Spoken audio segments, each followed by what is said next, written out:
In a post-apocalyptic world, a pay-to-win gamer begins his journey by copying a single bullet. Lin Yue, struggling alone to survive in a ruined city, had finally run out of ammunition and food. Scratched by a zombie and having fled to the rooftop to await death, he unexpectedly awakened a mysterious ability to duplicate whatever he held in his hand. Staring at the last remaining bullet, a sudden inspiration flashed through Lin Yue's mind. An infinite ammo mode had just been unlocked. A blood-red sun hung in the murky sky, casting its final stingy rays across the cracked concrete of the desolate rooftop. Lin Yue leaned his back against the cold, rough outer wall of the rooftop water tank and slowly slid down to a sitting position. The torn wound on his left arm burned fiercely, as if a red-hot branding iron were being pressed into his flesh. He raised his right hand.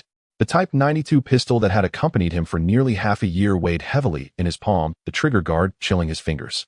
Pressing his thumb, he released the magazine, and in the meager light of the setting sun, he could clearly see that only a single lonely golden bullet remained at the very bottom, reflecting a sheen of pure despair. The city was deathly silent, yet beneath that silence lay countless dragging steps, scraping, and low growls woven together into an invisible net that enshrouded this steel graveyard. He had been on the run for 3 days, chased from an abandoned supermarket in the eastern part of the city all the way to this unfamiliar rooftop. His food had run out 2 days ago, and his canteen was so light it might as well float. When he had sprinted up the stairs in that final dash, he had jammed the rusted iron rooftop door shut with half a steel bar. Now from that door came dull, heavy impacts accompanied by toothacheing metallic groans of twisting metal and the ravenous howls of whatever lurked behind it. It was over. The thought was so clear it was terrifying. He could almost picture the moment the door burst, open, rotting arms reaching and dragging him into the darkness to be torn apart and devoured. Or worse, becoming one of them. The wound on his left arm began to itch with a strange creeping sensation, as if countless tiny insects were burrowing beneath his skin. The symptoms of infection came fast and fierce. He gave a bitter smile and slid the magazine back into the pistol with a soft click. Fine, at least this final bullet did not have to be reserved for the zombies. He raised the gun, the icy muzzle pressing against his temple. The touch of the metal sent a shiver through him. His finger resting on the trigger trembled slightly, yet he could not bring himself to pull it. He was unwilling. Why him? Why did he have to scurry around this hellhole like a rat only to end up with such an ending? At the instant when despair and the instinct to survive tore at each other so violently that his consciousness felt like it might split apart, a completely unfamiliar heat surged up from his lower abdomen, without warning raced through his entire body like lightning and finally converged in his gun-wielding right hand. It was not fever nor an illusion brought on by infection. The sensation was more like the awakening of some power rudely forcing open every blood vessel and every bundle of muscle within him. A faint speck of light seemed to flash before his eyes, too quick to grasp. He jerked the gun down and stared at his right hand in stunned suspicion. The pistol was still there, and that lone bullet still lay in the magazine. What had just happened? The thought barely formed when the heat rose again, this time with clear purpose rushing straight toward his gun-gripping right hand. A hum rang through his mind, as if his brain had been lightly shocked. The weight in his right hand suddenly increased. He instinctively opened his hands. 2 identical Type 92 pistols down to every scratch and mark now rested quietly in his left and right hands. Lin Yue's eyes almost bulged out of their sockets, his breath catching in his throat. He snatched the new pistol in his left hand up to his face, stripped the magazine, and found it empty. He examined the original pistol in his right hand again. In its magazine, the life-saving bullet still lay peacefully within. Copying. The absurd word burst into his mind. His heart hammered wildly, the roar of blood surging in his ears, briefly drowning out the pounding on the door. Fixing his gaze on the bullet in the original magazine, he focused his mind and all but shouted in his heart, "Copy." The heat surged forth for a third time, clearer and smoother than before. In the next instant, his right palm sank under the sudden weight of a cold, heavy object of brass. A third bullet, identical to the original in every respect. After a brief moment of blankness came an eruption of joy like a volcanic blast. The thrill of finding life at the brink of death made him tremble all over, tears almost bursting from his eyes. He clenched his teeth hard to keep from making any sound that might draw more zombies. Carefully, he placed the 2 bullets in his left palm and covered them with his right hand. Copy. The heat flowed through and the weight in his palm doubled. 4 bullets. Again 8. Then 16. 32. When the little golden pile in his left palm grew so large it nearly spilled from his cupped hand, he finally stopped. A rough estimate put the count at least 200 to 300 bullets. Heavy and cold, exuding the unique chill of metal and gunpowder, they were to him the most beautiful sight he had ever seen in his life. Unable to wait any longer, he picked up the original magazine, ejected that very first mother bullet, and began pressing the duplicated rounds into the magazine one by one. His fingers were clumsy with excitement and urgency, yet his movements remained steady and forceful. When the first standard 15-round magazine was finally full, he took a deep breath and picked up this fully loaded magazine. Copy. After the heat passed, a second fully loaded magazine appeared in his left hand. His efficiency had soared. Following the same method, he quickly filled the concrete at his feet with 7 fully loaded magazines. Counting the one attached to his pistol, he now had 8 magazines, 120 bullets. But that still was not enough. Who knew how many monsters jammed the floors below? He needed sustained firepower. He picked up 2 full magazines, one in each hand. Copy. The rushing heat this time consumed noticeably more of his strength than when copying single bullets, and a faint dizziness pricked at his mind, but it remained well within his tolerance. In the blink of an eye, 2 became 4, and 4 became 8. The number of magazines began to grow exponentially. He copied until he had 20 magazines in total before stopping, feeling mentally fatigued, yet the exhilaration of wielding such power crushed every other sensation. Next came the pistols themselves. He duplicated 3 spares and checked them one by one. They were all in perfect working condition. The solid weight of the metal frames in his hands brought an incomparable sense of security. Finally, he picked up 1 copied magazine, slid it into a copied pistol chambered around, and flicked off the safety. The entire sequence of motions flowed as smoothly as water. He stood up, rolled his neck, and his joints cracked softly. Even the itching in the wound on his left arm seemed to have eased considerably. Walking to the rooftop door, he listened to the increasingly frenzied pounding and howls outside. The corner of his mouth curled into a cold, faintly deranged smile. Infinite ammo mode, he murmured as though proclaiming some sacred ritual. Activate. Taking a few steps back, he suddenly lashed out with a kick at the door whose hinges were already badly deformed. With a thunderous crash, the already unstable iron door flew outward, slamming into the few zombies packed against it and sending them tumbling down the stairwell. More zombies surged in like floodwaters, breaching a gate, howling as they poured forward. Rotten faces, murky eyes, and flailing claws filled the rooftop entrance in an instant. Lin Yue's gaze turned razor-sharp. Planting his feet, he gripped the pistol with both hands and squeezed the trigger. Crisp gunshots cracked through the sky above the dead city, echoing far and wide. Bullets bored precisely into the eye sockets or brows of the foremost zombies, bursting black-red gore into the air.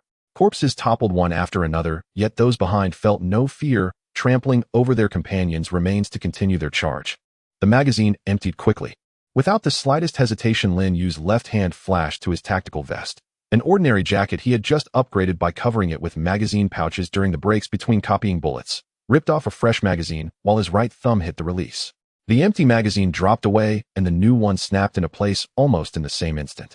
His reload was so fast it left only afterimages. Gunfire roared again and again. The stench of powder mixed with the unique rot of zombies spreading across the entire rooftop. Spent casings rained down with clear metallic clinks rolling across the concrete and chiming pleasantly as they scattered. Zombies fell like wheat before a scythe, layer after layer. Bodies piled up into a small mound at the rooftop door, which in turn hindered the one still trying to push through. With the pressure slightly eased, Lin Yue even had time to glance at the wound on his left arm. It had not worsened, the itching was still there, but it was suppressed by a stronger exhilaration at wielding such power. Could this duplication ability also suppress the zombie virus? The thought flashed through his mind and vanished. He had no time to dwell on it. The howls echoing up from the stairwell remained dense. There was no telling how many more were below. He emptied a 4th magazine and slapped in yet another. Seeing the pouches on his tactical vest still bulging with magazines, and several more lying at his feet, an unprecedented surge of boldness rose in his chest. Once he had had to calculate for half a day whether he could afford to spend a single bullet. Now, he had more bullets than he could possibly use. He even stepped forward, adjusted his aim, and began picking off zombies trying to climb around the sides of the corpse mound. Come on, you trash. Today I'm treating. You'll eat your fill of bullets. The gunshots grew even denser, almost joyous. When the last zombie at the stairwell turn had its head blown apart, the howls finally died away, leaving only the lingering vibration of bullets striking walls and metal hanging in the air. At the rooftop entrance and along the stairs below, a thick layer of zombie corpses now lay, black blood flowing down the steps in a viscous stream. Breathing slightly harder, Lin Yue lowered the pistol, its barrel now faintly hot. He had poured out all 120 rounds from 8 magazines in a short burst. He did not care in the slightest. Casually holstering the empty pistol, he pulled a full magazine from his vest and took it in hand. Copy. After the familiar rush of heat, the empty magazine was once more fully loaded. A sense of security unlike anything he had ever known wrapped itself around him. He even found the mood to walk to the edge of the rooftop and gaze down at the city that had once been prosperous and was now nothing but ruins and death. The sun was almost completely sunk below the horizon, its final afterglow gilding the ruins with a tragic blood-tinged rim of gold. Wind swept through the empty streets, stirring scraps of paper and dust. Hunger struck again, his stomach twisting to remind him of his original predicament. He rubbed his empty belly, then looked at the heavy magazine in his hand. A thought surfaced uncontrollably. Could this thing copy food as well? He licked his cracked lips, turned, and walked toward the stairway leading down, his steps firm. It was time to go find some samples. Lin Yue stood at the edge of the rooftop, the last glow of the setting sun outlining his slightly thin yet straight back. The zombies wandering along the street below had become nothing more than blurry black specks, and the despair that once weighed on him was dispelled by the heavy magazine in his hand and the strange power surging within his body. Copy. He whispered again, repeating the word that had granted him a new life, feeling the rules contained within it. He clearly understood several key points. First, he had to touch a tangible object with his hand. In order to copy it, empty imagination was useless. Second, living creatures were impossible to copy. Just now he had tried to duplicate a cockroach crawling over a corpse, but apart from a slight drain on his mind, there had been no reaction at all. Third, and most important of all, copying was not without cost. The larger and more complex the object, the more mental energy it consumed. The mild dizziness he had felt when copying an entire handgun had been far more obvious than when duplicating a single bullet. This consumption could not be precisely measured. It was more like a sensation of weariness of having one's vital energy drawn out, needing time to slowly recover. Mental power. I'll have to use it sparingly, and I'll also need to find a way to train it. He muttered to himself as he copied the emptied magazine back to full, then duplicated 2 more spare magazines and tucked them into his vest. Sensing the almost negligible drain on his mind, he confirmed that copying these small, similar objects cost him very little. Hunger surged over him again with ferocity, his stomach clenched as if gripped by an invisible hand. The immediate crisis of ammunition was temporarily resolved, but the fundamental problems of food and water, the key to survival, remained urgent. He cast one last glance at the stairwell choked with zombie corpses, confirming that no new threat would be coming up for the time being, then turned and began to carefully make his way down the stairs to explore. He gripped the handgun firmly around, chambered safety off each footstep as light as possible. The building seemed to be an old residential block. Dust and a faint musty odor hung in the stairwell, and here and there he could see bloodstains long dried and turned black. Floor by floor he avoided those apartments whose doors stood wide open and interiors lay in utter disarray. His main targets were the units whose doors were shut tight and appeared relatively intact. At last he stopped in front of a unit on the 5th floor. The security door was firmly closed, the lock seemingly intact. He pressed his ear to it and listened. There was no sound from within. Drawing a deep breath, he stepped half a pace back and kicked hard at the area near the lock. With a resonant crash, the old-style security lock burst apart, and the door slammed into the inner wall. Dust showered down. Lin Yue swiftly raised his gun and swept his wary gaze across the room. The living room was a mess, furniture overturned, but there was no sign of zombies moving within. Holding his breath, he quickly checked the bedroom and bathroom, only relaxing slightly once he was sure they were safe. His target was clear now, the kitchen. Walking into it, he was greeted by utter disorder. Most of the cabinet doors were open, their contents scattered all over the floor, much of it already rotten and mold-covered. Patiently rummaging through the mess, he finally found in a low-corner cabinet half a bag of unopened vacuum-packed braised eggs. Though the packaging bag was coated with dust, it was completely intact, and the eggs inside looked normal in color. Perfect. Lin Yue's heart pounded as he forced himself to resist the urge to tear it open immediately. He hefted the bag of eggs. It was pleasantly heavy, holding about 5 or 6. This would be his mother specimen. He went to the relatively clean living room, placed the bag of braised eggs on the coffee table, then sat on the sofa, taking a deep breath to calm his excitement. He picked up the bag of eggs and focused his mind. Copy. The now familiar warmth surged into his palm, stronger than when copying bullets, yet far less intense than when duplicating a handgun. A distinct sense of mental depletion washed over him, like the mild exhaustion after thinking through a complex problem at high speed. The next second, an identical bag of vacuum-packed braised eggs appeared out of thin air in his left palm. It worked. Lin Yue almost wanted to shout with joy. He tore open the original bag without delay, grabbed an egg, and devoured it in a few bites. The salty fragrance exploded across his tongue, nearly moving him to tears. How long had it been since he had eaten anything decent? Then he picked up a single braised egg to serve as the new mother specimen. Copy. The warm current's drain was even smaller this time. 1 egg became 2, 2 became 4. Before long, a small mound of braised eggs had piled up on the coffee table, numbering 20 or 30 in all. He stopped, feeling that the mental expenditure had accumulated to a point where he needed to rest. Following the same method, he then found in the kitchen half a bottle of unopened mineral water. The cap tightly sealed the water clear. After copying a full 5 bottles, the fatigue in his mind deepened, his temples throbbing slightly. So copying liquids consumes more than copying solids of the same volume. He silently noted this discovery. After eating and drinking his fill and carefully packing the duplicated food and water into a backpack, he had found Lin Yue felt a long-lost sense of satiety and safety in this apocalyptic world. Leaning against the sofa, he took in the sight of this temporary refuge. Outside the window, the sky had turned completely black, with only scattered moonlight filtering through the grimy glass. The dead silence of the city seemed even deeper at night. Occasional distant howls reminded him that the danger beyond these walls was far from gone. Yet now he had confidence. He touched the magazines filling his tactical vest, then patted the food and water inside his backpack. The existence of his copying ability had transformed him from a desperate fugitive struggling to survive into a survivor with limitless potential. I cannot copy what I do not have in hand. I cannot copy living beings. I must make physical contact, and it consumes mental power. He mulled over these rules again and again. Then the next step is to find more and better samples. His gaze swept across the room, a still usable multi-purpose knife, a thick coat, several tools that might come in handy, all potential targets for duplication. He even thought of gasoline medicine batteries, supplies that were as precious as gold in the apocalypse. I need to make a plan. Lin Yue closed his eyes and began sketching the blueprint of the future in his mind. First, he would use this building as a temporary base, clearing out the threats within to ensure safety. Then he would gradually extend his exploration outward in search of richer material samples. His weapons needed upgrading. He could not rely solely on a handgun.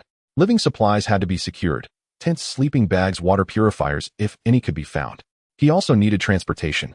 As his thoughts raced, a wave of intense exhaustion swept over him, stemming both from his body and from the emptiness after overtaxing his mind. He decided to spend the night here. Using the furniture he had found, he barricaded the door, leaving only a narrow gap for observation, then curled up on the sofa with his gun in his arms. The wound on his left arm still tingled faintly, but it showed no signs of worsening. Could his copying ability truly exert some kind of suppressive effect on the virus? This would require further observation. As he drifted into sleep, his last thought was, tomorrow, I'll first find some samples of real heavy weaponry and see what happens. Outside, the cold moon shone in silence. The city remained shrouded in death, yet in a certain room of this dilapidated residential building, a faint spark of hope had quietly been kindled, and thanks to an ability that seemed simple, yet was defiant of the heavens, was beginning to gather the momentum of a raging wildfire. He slept without dreams, or rather exhaustion and mental fatigue had plunged Lin Yue into a death-like slumber. He awoke abruptly, startled by the faint guttural moans of zombies drifting in from beyond the window. He shot upright, a pistol instantly materializing in his hand, as his gaze swept the room with razor-sharp vigilance.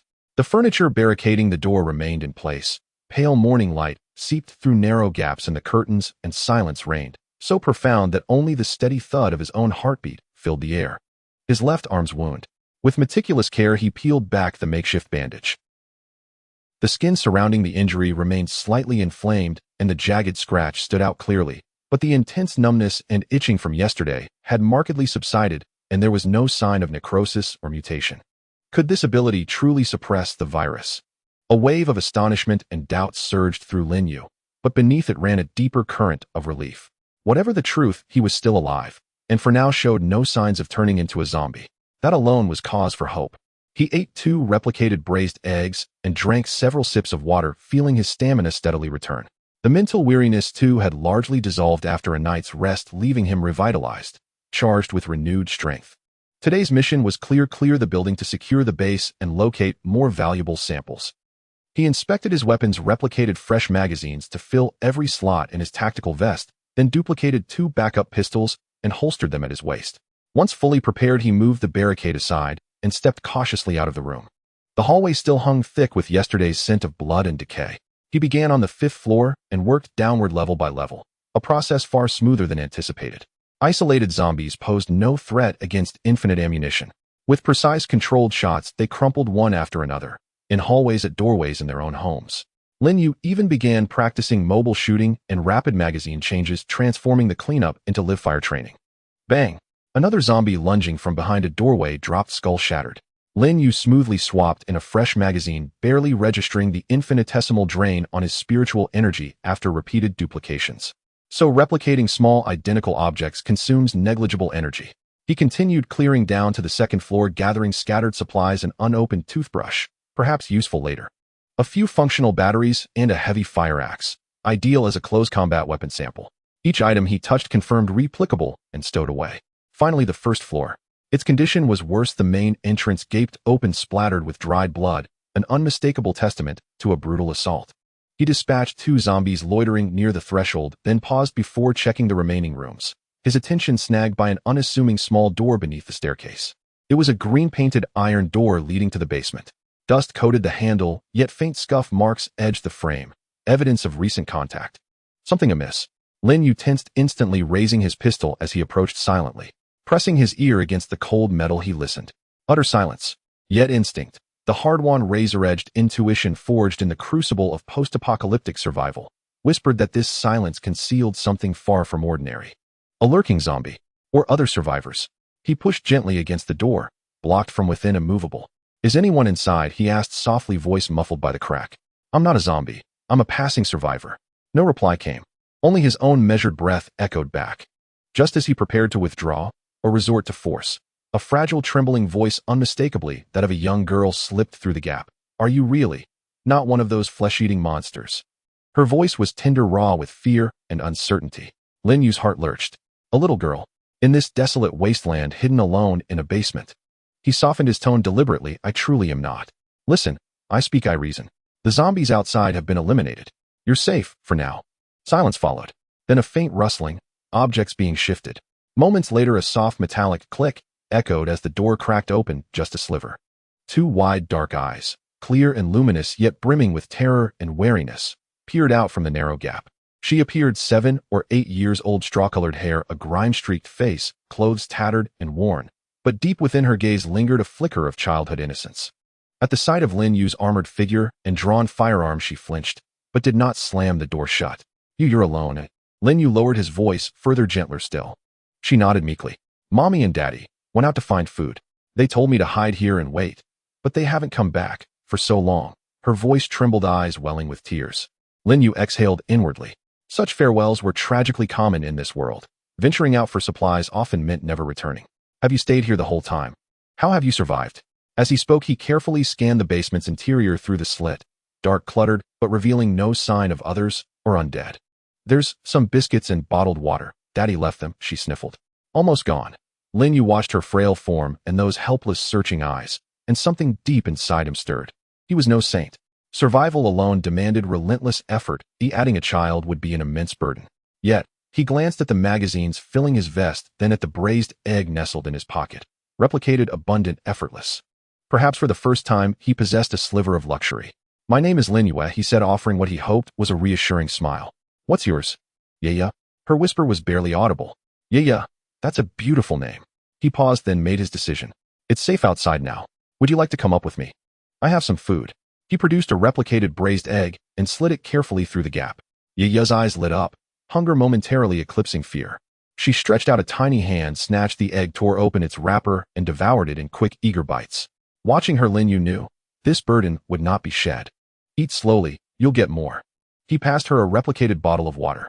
Pack your things. I'll take you upstairs. It's too dark down here to stay long.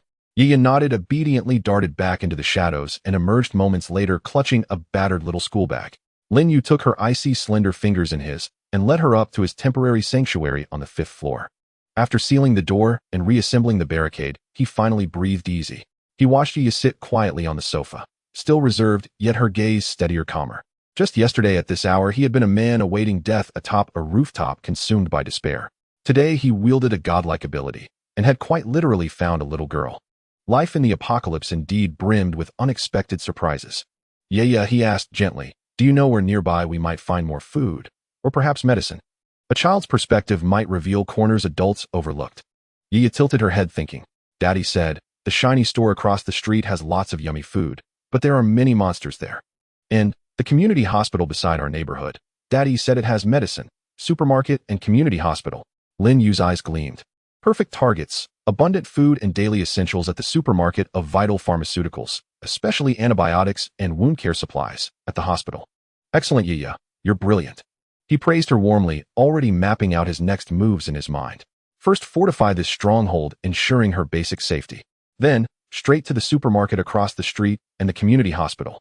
He left her several replicated rations and bottles of water, instructing her firmly, "Don't leave this room. Don't make loud noises, no matter what. I'm going out to gather more supplies and medicine. Stay right here and wait for me." "Okay." Yaya nodded vigorously, her small fist tightly gripping the half-eaten egg. "Uncle, please be careful." "Call me brother," Lin Yue corrected, with only mild conviction. He tapped the pistol at his hip and flashed what he hoped was a confident grin. "Don't worry. Right now brother is very, very capable."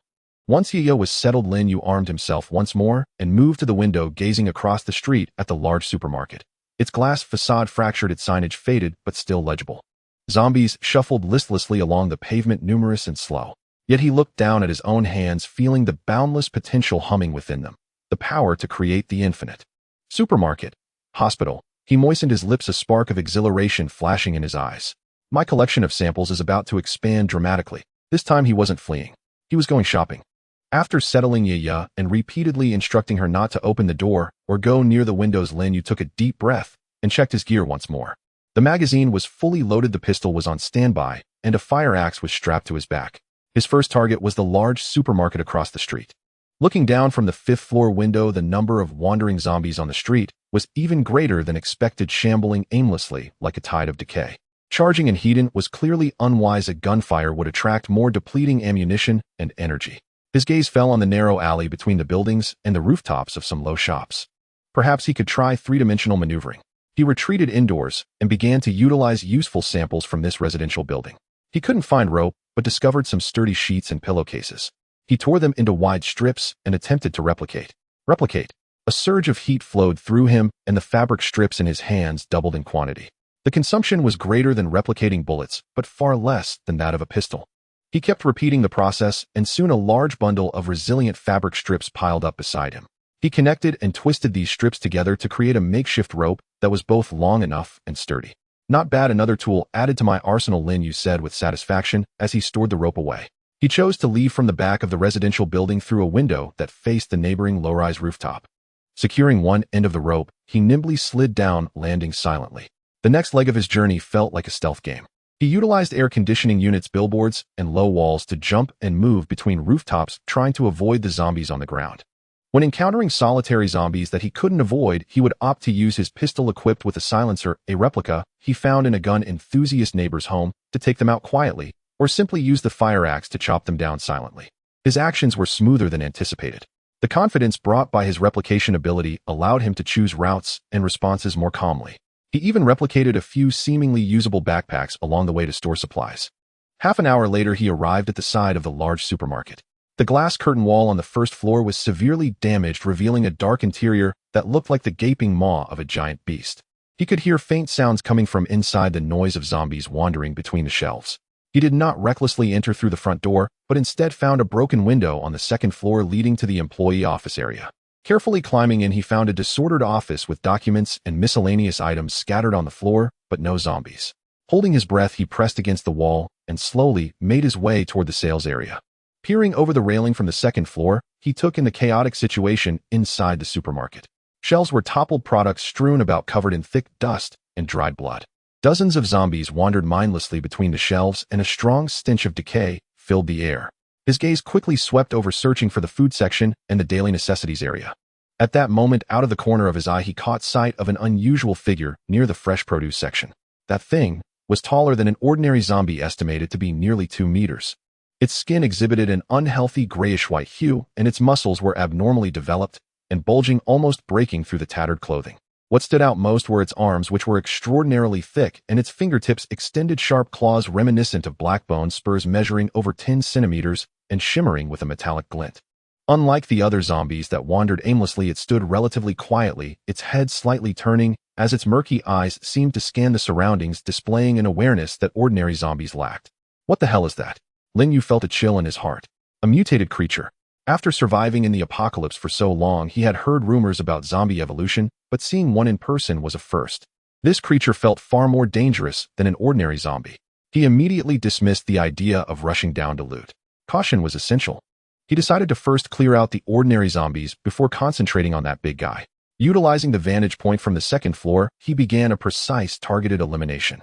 Thud, thud, thud. The silenced pistol emitted dull sounds as bullets accurately penetrated the gaps between shelves, striking the heads of the zombies below. One by one, zombies fell silently. Halfway through the clearing process, the tall mutant seemed to sense something was amiss. It abruptly lifted its head, its murky eyes locking onto the general direction of Lin Yue, emitting a deep roar that was different from the typical zombie's howl. Roar. The sound was not loud, but it had a penetrating quality that made Lin Yue's eardrums tingle. In the next moment, the mutant moved. Instead of awkwardly maneuvering like ordinary zombies, it suddenly pushed off the ground, its massive body exploding with speed that belied its size, crashing through the obstructing shelves like an out-of-control truck charging directly toward the stairwell where Lin Yue was. Damn! Lin Yue cursed under his breath, realizing he had been exposed.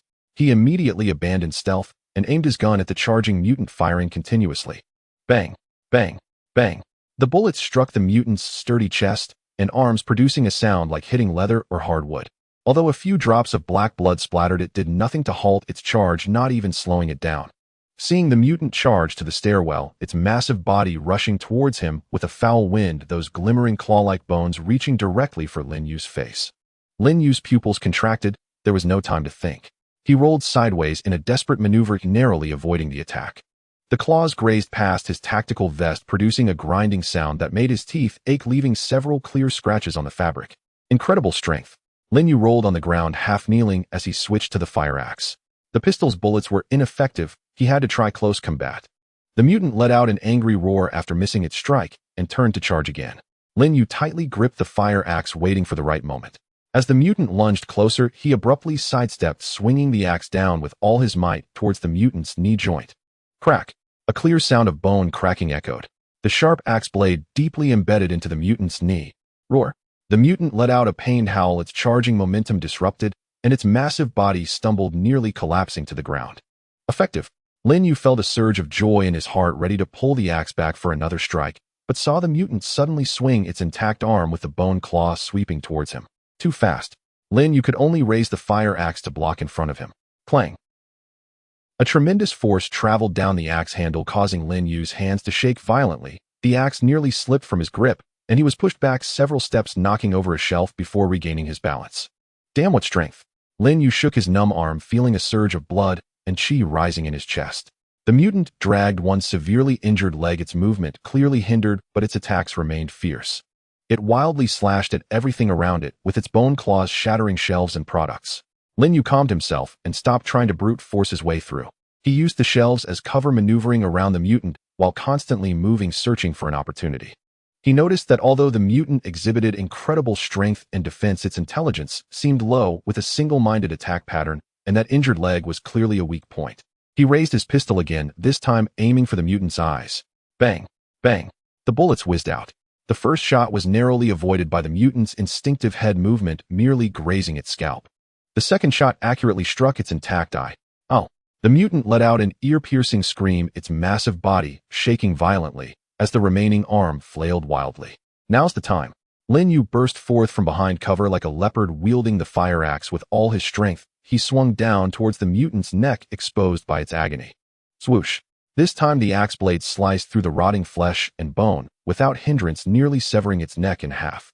The mutant's movements came to an abrupt halt, its flailing arm dropped weakly, and its massive body swayed before crashing to the ground, kicking up a cloud of dust.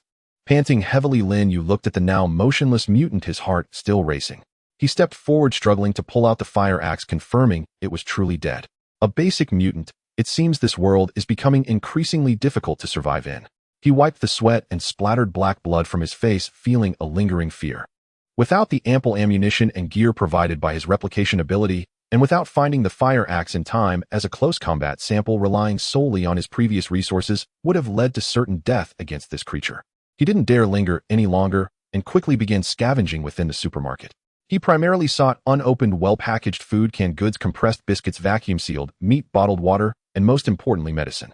He found a small first aid kit on a relatively intact shelf containing bandages, alcohol, iodine, painkillers, and some common antibiotic pills. Great. Lin Yue was overjoyed, immediately taking out one of each type of medicine from the first aid kit as a template and began to replicate quickly. The spiritual energy consumption was noticeable, but he felt it was worth it. He filled several backpacks with the replicated medicines and the food and water he had scavenged. Taking one last glance at the depths of the supermarket where it seemed there were more supplies, he decided to leave while ahead. The noise from the previous battle might have attracted attention, and carrying so much made movement cumbersome. He retraced his steps using the rope and rooftops, carefully returning to the residential building. When he climbed back through the window into the fifth-floor safe house with his bulging backpack, Yue, who had been anxiously waiting, immediately ran over her small face, filled with worry and fear. "Brother, you're back. I heard strange noises outside." "It's fine, Yue, it's all taken care of." Lin Yue set down the backpack, ruffled her withered hair, and revealed a tired yet relaxed smile. "Look, brother brought back a lot of delicious food and medicine." He took out the items from the backpack one by one, and the table was piled high with a dazzling array of food and medicine. Yue's eyes widened in surprise.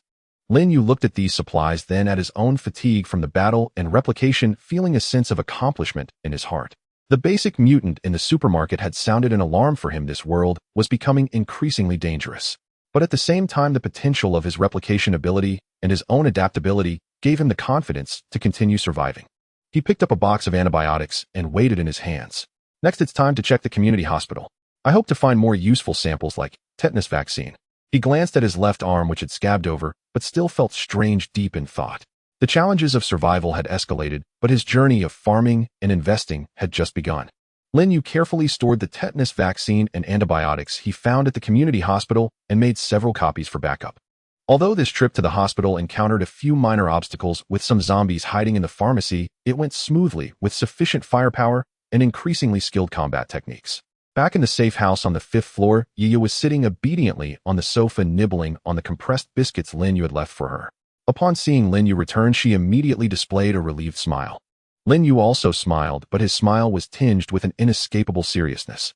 He walked to the window, lifted a corner of the curtain, and gazed out at the desolate city.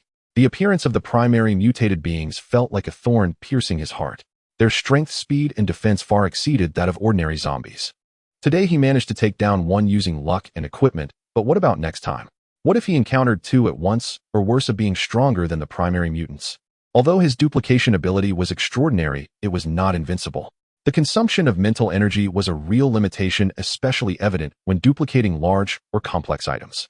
Moreover, the ability itself did not directly enhance his physical capabilities. He remained the same ordinary person who could get tired, injured, and needed sleep. This city, once a symbol of human civilization's prosperity, had now become a vast grave and a crucible of evolution. Zombies were evolving, the environment was deteriorating, and resources were depleting. Staying here felt like sitting on a volcano that could erupt at any moment. "Brother, what's wrong with you?" Yue sensed Lin Yue's unusual emotions and asked softly. Lin Yue lowered the curtain, sat down beside the sofa, and looked into Yue's clear, dependent eyes, making a difficult decision in his heart. "Yeah," he tried to keep his tone calm. "We might have to leave here." Yue paused for a moment, a hint of confusion and unease flashing across her small face. "Leave? Where?" "Mom and Dad told me to wait for them here." Lin Yue's heart softened, and he patiently explained. "Yue, look, the monsters outside are becoming increasingly powerful. Just like the big guy I encountered at the supermarket today. It will become more dangerous to stay in this city. We must find a safer place." He paused, adding, "As for your mom and dad, if they come back and find you are not here, they will surely understand that you left for safety. We can leave them a message to tell them where we went."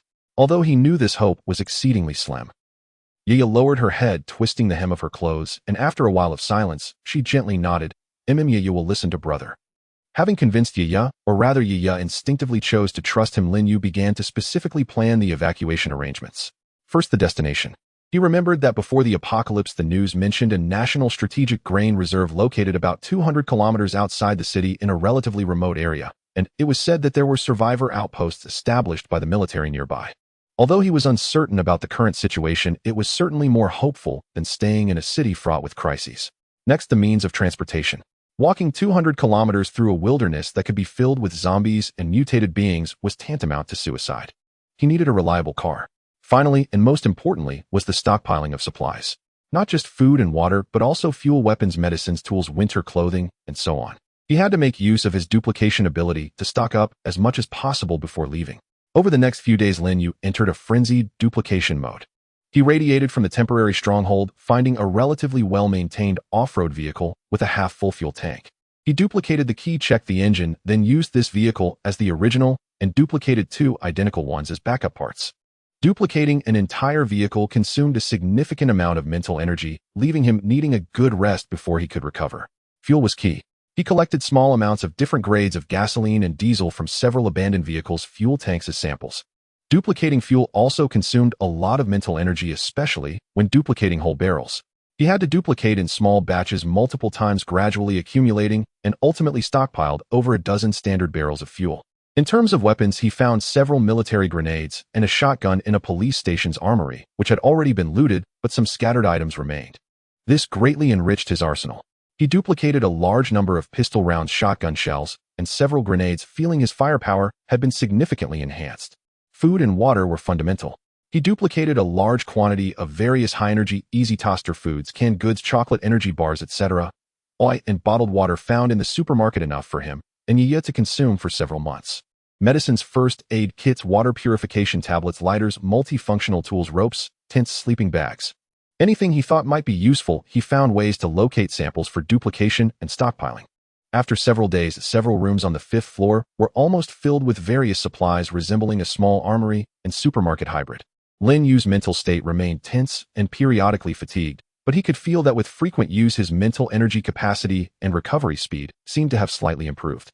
That evening, Lin Yue counted the supplies one last time, confirming that everything was ready and planned to set off early the next morning. He stood by the window looking at the city that was once familiar, but now strange and dangerous under the setting sun, feeling a mix of emotions. This was the place where he struggled to survive, and also the place where he gained his abilities and his destiny turned. Leaving meant giving up this relatively familiar fortress and stepping into completely unknown territory. Brother, will we find a safe place? Yeye, holding her small backpack, walked over to him and looked up to ask. Lin Yue withdrew his gaze, ruffled her hair, and said firmly, "We will. As long as we are careful enough and well prepared, we will definitely find one." He took out a pen and paper, wrote a simple message explaining that he and Yeye were heading towards the grain reserve outside the city, and placed the note on the coffee table in the living room. Although the hope was slim, this was an explanation for Yeye's parents if they were still alive and could return, and also a thought for himself. As night fell, the city sank into a deeper silence. Lin Yue and Yeye went to bed early to conserve energy for the long journey ahead. In the darkness, Lin Yue touched the scar on his left arm that had healed, leaving only a faint mark, feeling the calm flow of his duplication ability within. The city was a cradle of danger and also a testing ground for his abilities. Now it was time to leave the cradle and face a broader, harsher world. In his hand, he tightly gripped the 92-style pistol he had duplicated countless times, the cold metallic sensation bringing him a measure of reassurance. Tomorrow the road lay beneath his feet. The first pale light of dawn filtered through the dirty glass window, outlining the towering pile of supplies. Lin Yue opened his eyes, taking a deep breath of the musty, dusty air, his gaze sharp and alert. Today is the day to leave this prison. He woke up Yeye, who was curled up in her sleeping bag, and the two had a simple meal of high-energy compressed food and clean water. Yeye seemed to sense the tense atmosphere, obediently silent, tightly clutching her small backpack containing a few personal items. "Are you ready, Yeye?" Lin Yue checked the 2 handguns at his waist and several magazines, then adjusted the tactical backpack filled with emergency supplies. Yeye nodded vigorously, her small hand grasping the hem of Lin Yue's clothes. Lin Yue took one last glance at their temporary home before decisively opening the door.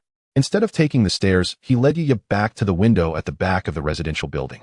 The off-road vehicle he had meticulously copied and checked was parked not far below in a relatively concealed alley. He carefully lowered Yeye down with a rope and then slid down himself. He landed silently, his movements clean and swift. After securing Yeye in the passenger seat and fastening her seatbelt, Lin Yue took his place in the driver's seat. The key was inserted and turned the engine roaring to life with a deep, powerful growl, unusually clear in the stillness of the morning. Almost as soon as the engine roared, the nearby streets, wandering zombies seemed to have been activated, turning in unison, with their murky eyes fixed on the source of the sound, emitting desperate moans as they began to converge towards the alley. "Hold on tight," Lin Yue shouted, shifting gears and pressing the accelerator hard.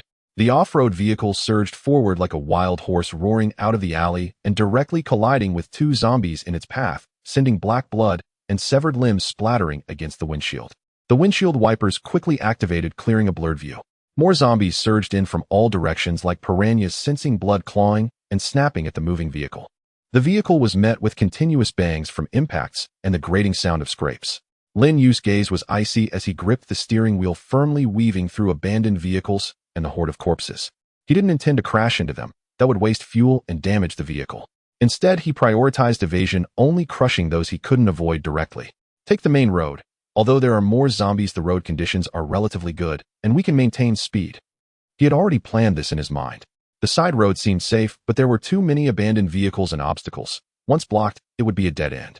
The off-road vehicle raced down the dilapidated city streets, its engines roar, and the sound of collisions attracting more and more zombies. In the rearview mirror, a dark tide of corpses relentlessly pursued. Zombies continued to burst through windows or charge out from buildings on either side, attempting to intercept them. Suddenly, at an intersection ahead, several overturned and burning buses and a chaotic heap of private car wreckage formed a near-perfect barrier, leaving only a narrow gap densely packed with dozens of zombies. Damn it! Lin Yue's pupils contracted as he slammed on the brakes, quickly scanning left and right. Both sides were solid walls of buildings with no way to circumvent. Retreat. Behind him lay an even larger tide of corpses. There was no choice but to charge through. Ye duck down. Hold on tight. Lin Yue shouted, his right hand instantly leaving the steering wheel, a shotgun appearing in his grip. It was the one he had copied earlier.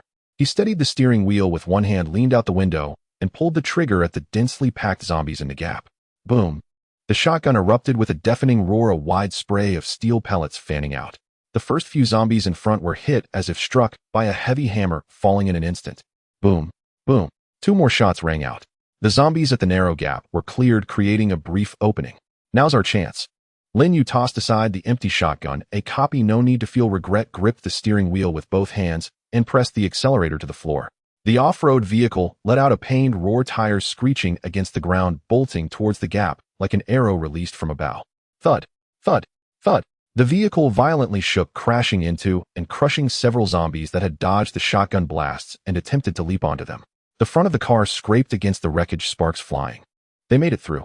However, before Lin Yue could breathe a sigh of relief, a tall, grayish-white figure leaped down from the roof of a 3-story shop on the right. It was a low-level mutant. And not just one. 2 more followed closely behind. They landed accurately on the hood and roof of the off-road vehicle with a heavy thud. The sturdy hood was instantly dented and the windshield was cracked in a spiderweb pattern by the claws of the mutant that landed on the roof. Roar! The mutant on the hood raised its glimmering claws and lunged at Lin Yue inside the cabin. In this critical moment, Lin Yue's adrenaline surged to its peak. He sharply turned the steering wheel while slamming on the brakes. Screech! The off-road vehicle executed a sharp drift. The enormous centrifugal force sent the mutant on the hood flying off, crashing heavily against the wall by the roadside. But the one on the roof maintained a strong grip, continuing to frantically claw at the top of the vehicle. The sound of metal tearing sent chills down Lin Yue's spine. Ye in the passenger seat screamed in fright. Lin Yue's expression hardened. His left hand continued to steer, while his right hand reached out the window again, this time gripping a military grenade.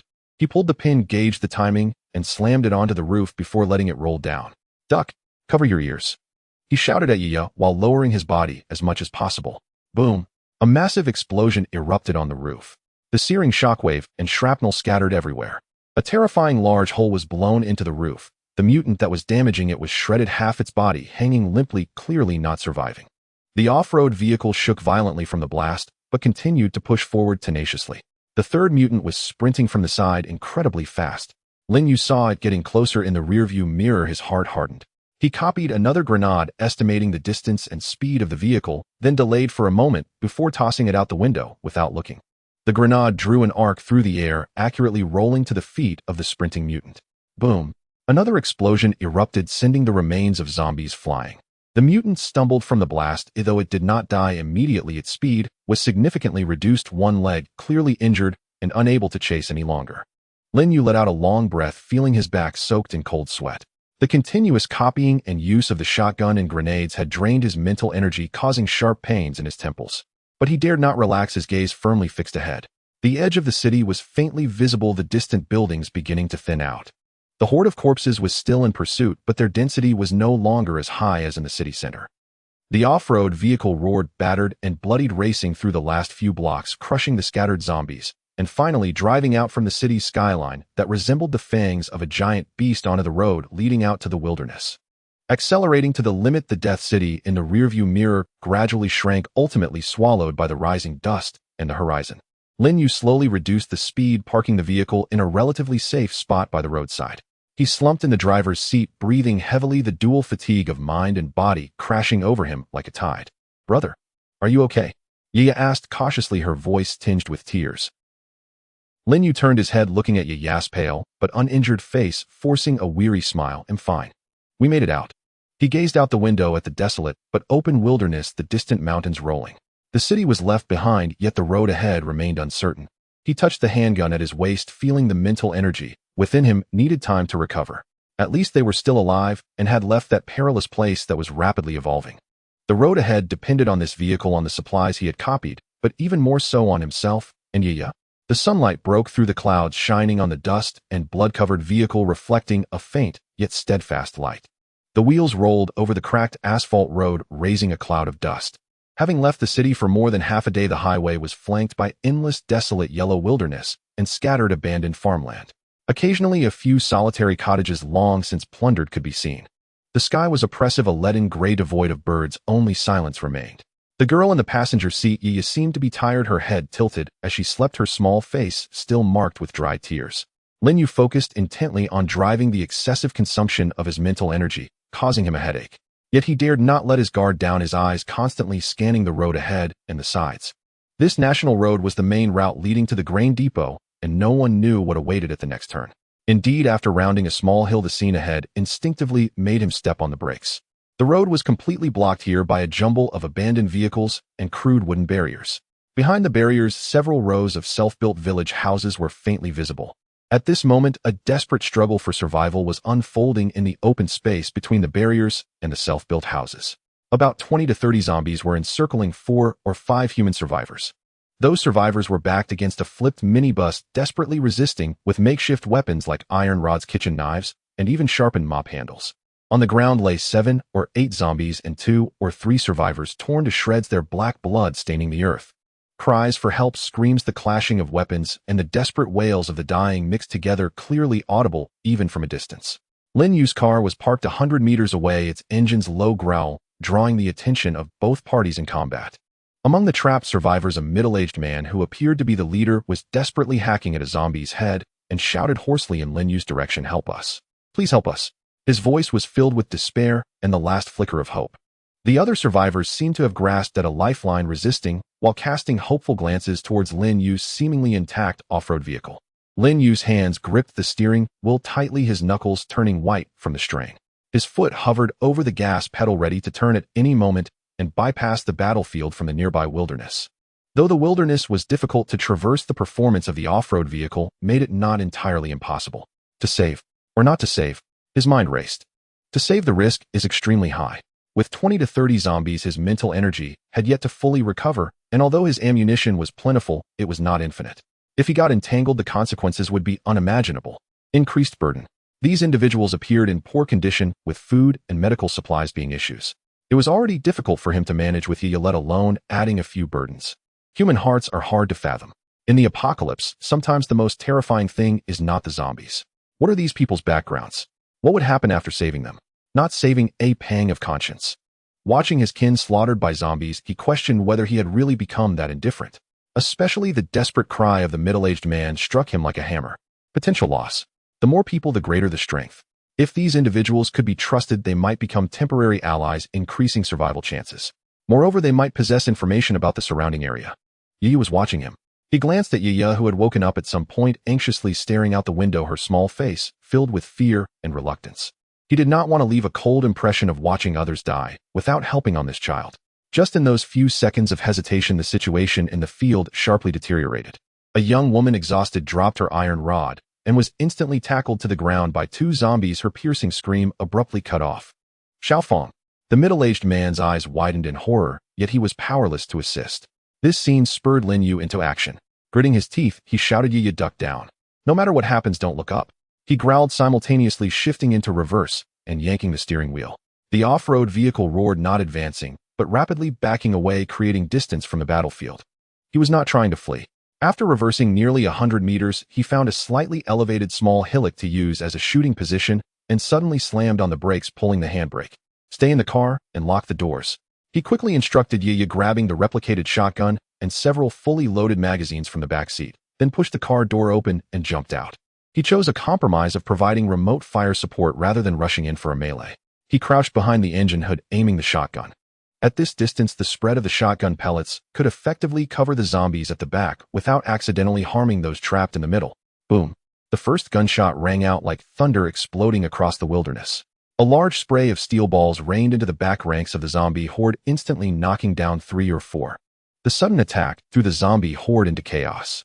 Some of the zombies stopped their onslaught on the survivors and staggered towards Lin Yue, the source of the gunfire. Boom, boom. Lin Yue calmly reloaded and shot each shot aimed as much as possible at the densest clusters of zombies.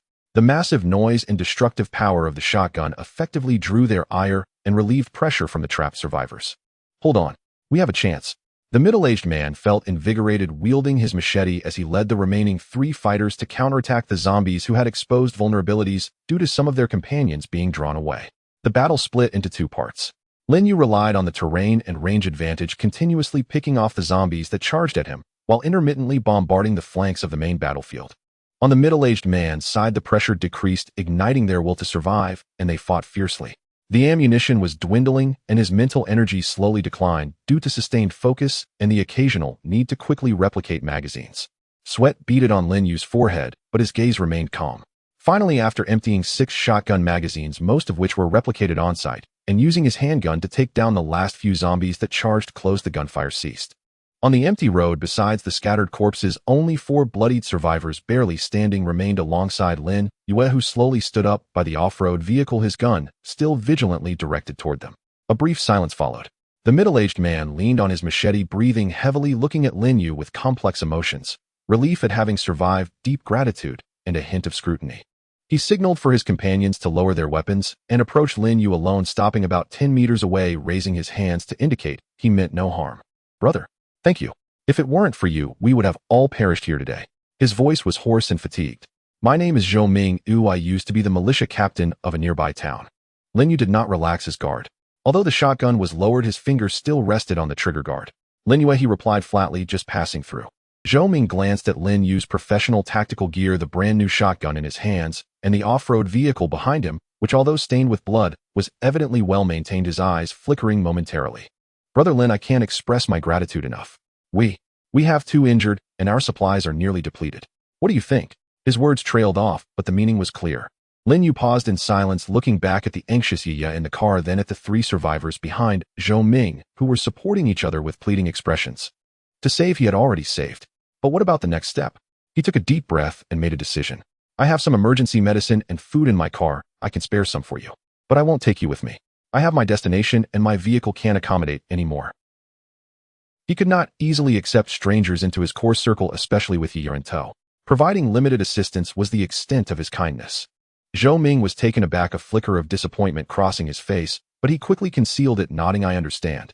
Just having food and a bit of medicine is already a huge blessing. We dare not ask for more."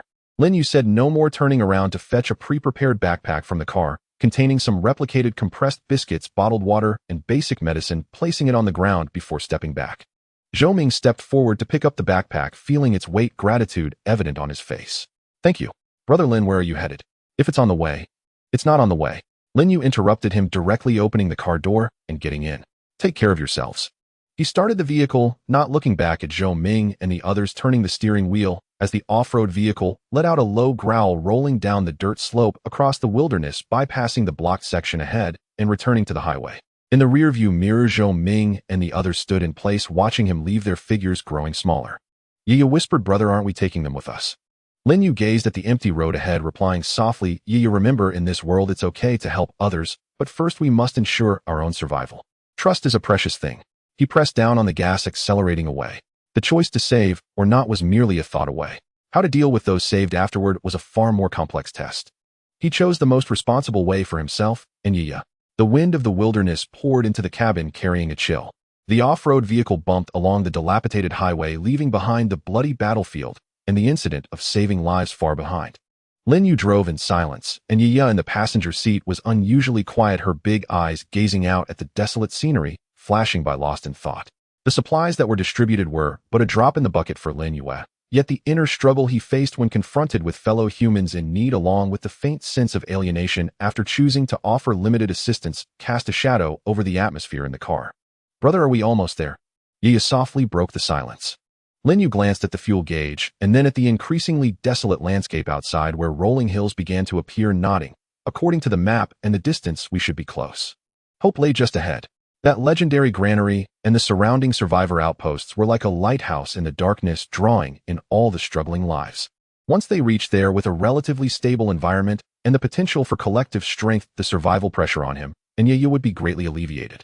He even began to calculate that with the surplus supplies produced by his replicated powers, he might be able to exchange for something more special at the outpost, or at least secure a safer place to stay. This anticipation dispelled some of the previous gloom, prompting him to accelerate. After driving for about half an hour, he crested a gently sloping ridge, and a vast complex of buildings appeared at the horizon. Towering military camouflaged circular granaries, continuous warehouses, and the faint outlines of walls and watchtowers were in sight. "We're here," Lin Yue exclaimed, pointing ahead at Yue. She pressed her face against the window, her little face revealing a look of expectation.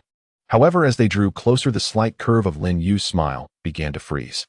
It was too quiet.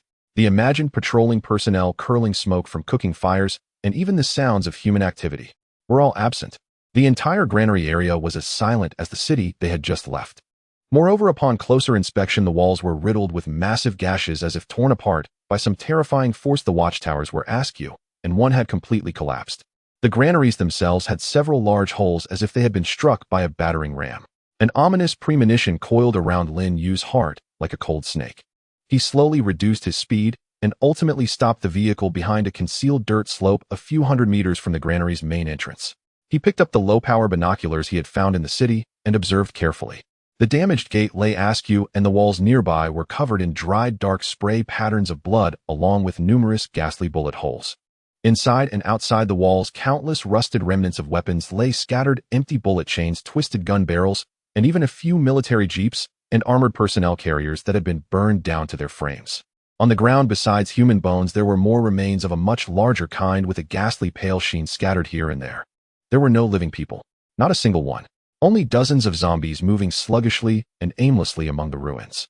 Their clothing barely distinguishable as military uniforms or the attire of ordinary survivors, clearly the original guards and residents.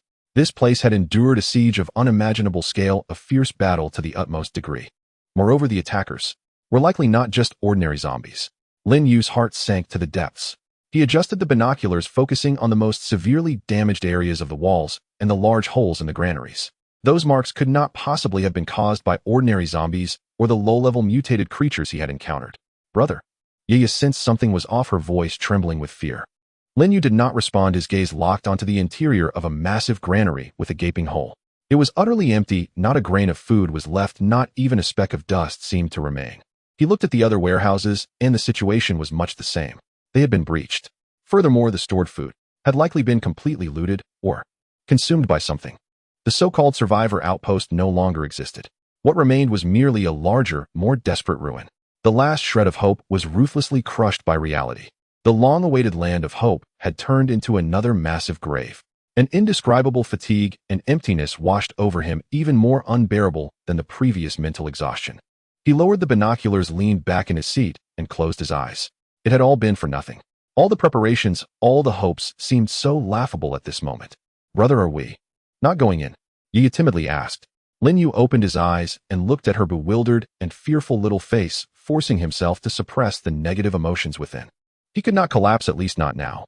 "There is no one here anymore," he said as calmly as he could. "We need to find another place." He took one last glance at the silent ruins, decisively turned the vehicle around. Although there were not many zombies left, who knew if those things that had breached this place would return? This place was not suitable for lingering. The off-road vehicle retraced its path, moving faster than before, carrying a sense of hurried escape. The sky gradually darkened. Lin Yue had no destination, simply driving aimlessly along the road. The destruction of the granary had interrupted all his plans. Where would the next destination be? He was at a loss. In this apocalypse, was there truly no safe corner left? The fuel gauge was gradually sliding into the red zone. He needed to find a place to refuel and must quickly locate somewhere to spend the night. Before nightfall, he spotted a lonely, seemingly abandoned road maintenance station by the roadside. A few simple houses surrounded a small courtyard, the main gate of the yard askew, and it was eerily quiet inside. Cautiously approaching, he honked the horn to make noise. No zombies were drawn out. He got out of the car with his gun, carefully scouting around, confirming that there was no one inside, nor any zombies. In the yard there was a hand pump well. After trying a few times, slightly murky water flowed out, but it seemed to have no odor. Here it could barely serve as a temporary resting point. He drove the car into the yard using the broken furniture he found to barricade the yard gate, and moved into the only relatively intact house with Yia. He lit a makeshift candle brought from the city, the dim glow illuminating the dusty room. Yia silently ate something while Lin Yue spread out the map, letting his gaze wander aimlessly over it in the candlelight. What should their next step be? Outside the window, the night wind howled through the wilderness like countless souls crying. The granary's collapse signified that he had lost a clear goal, and it also indicated that the extent of this world's collapse far exceeded his imagination. He touched the scar on his left arm that had long since healed, feeling the calm flow of his replicated powers within. Perhaps in the end he could truly rely only on himself and this inexplicably acquired strength. He put away the map and blew out the candle. In the darkness, he clenched his fists. Even if the road ahead was strewn with ruins, he had to press on. For himself, and for the little girl who depended on him. Tomorrow would be a new day, one filled with unknowns and dangers. The candlelight flickered in the dilapidated room of the road maintenance station, casting the shadows of Lin Yue and Yia on the mottled walls, elongating and shortening sporadically. The scene of the grain storage being reduced to ruins weighed heavily on their hearts like a cold lead block. Yia took a few bites of the compressed biscuits, but lost her appetite sitting on the bed made of old clothes with her knees hugged, her big eyes devoid of the spark of hope she once had, replaced by confusion and a hint of barely noticeable fear. Lin Yue rolled up the map, rubbing his swollen temples. A sense of aimless anxiety gnawed at him. He must find a new direction, a practical goal. Yeah, he broke the silence, his voice somewhat hoarse in the empty room. We can't stop. We need to think about where to go next. Yia looked up and softly said, wherever brother goes, I will go too. The child's complete trust warmed Lin Yue's heart, yet it also added to his pressure. He couldn't keep wandering with her. He took out the map again, spreading it on the dust-covered table, moving his fingers slowly under the dim candlelight. The city was off-limits, the grain storage was empty, information about official large bases was scarce and distant, and the risks along the way were unknown. His gaze fell on some scattered marks on the map. Small villages, independent factories, possible private shelters. These places might be small in scale, weak in defense, and could have already been occupied or looted by zombies, yet they might also have survived due to their inconspicuousness, or at least provide some scattered resources that had yet to be completely scavenged. We can't expect to find a ready-made paradise anymore. Lin Yue seemed to be talking to himself, or explaining to Yia. We can only rely on ourselves, explore bit by bit, find a relatively safe and easily defensible place, and then we will build it ourselves. Build? Yia blinked, somewhat unfamiliar with the term. Yes, build. Lin Yue's gaze grew gradually firm, like how birds build their nests. We need a nest, a place that can shield us from the wind and rain, defend against monsters, grow some crops, and allow us to sleep peacefully. He recalled his replication ability. This ability was immensely useful during flight and battle, but what if it were used for building?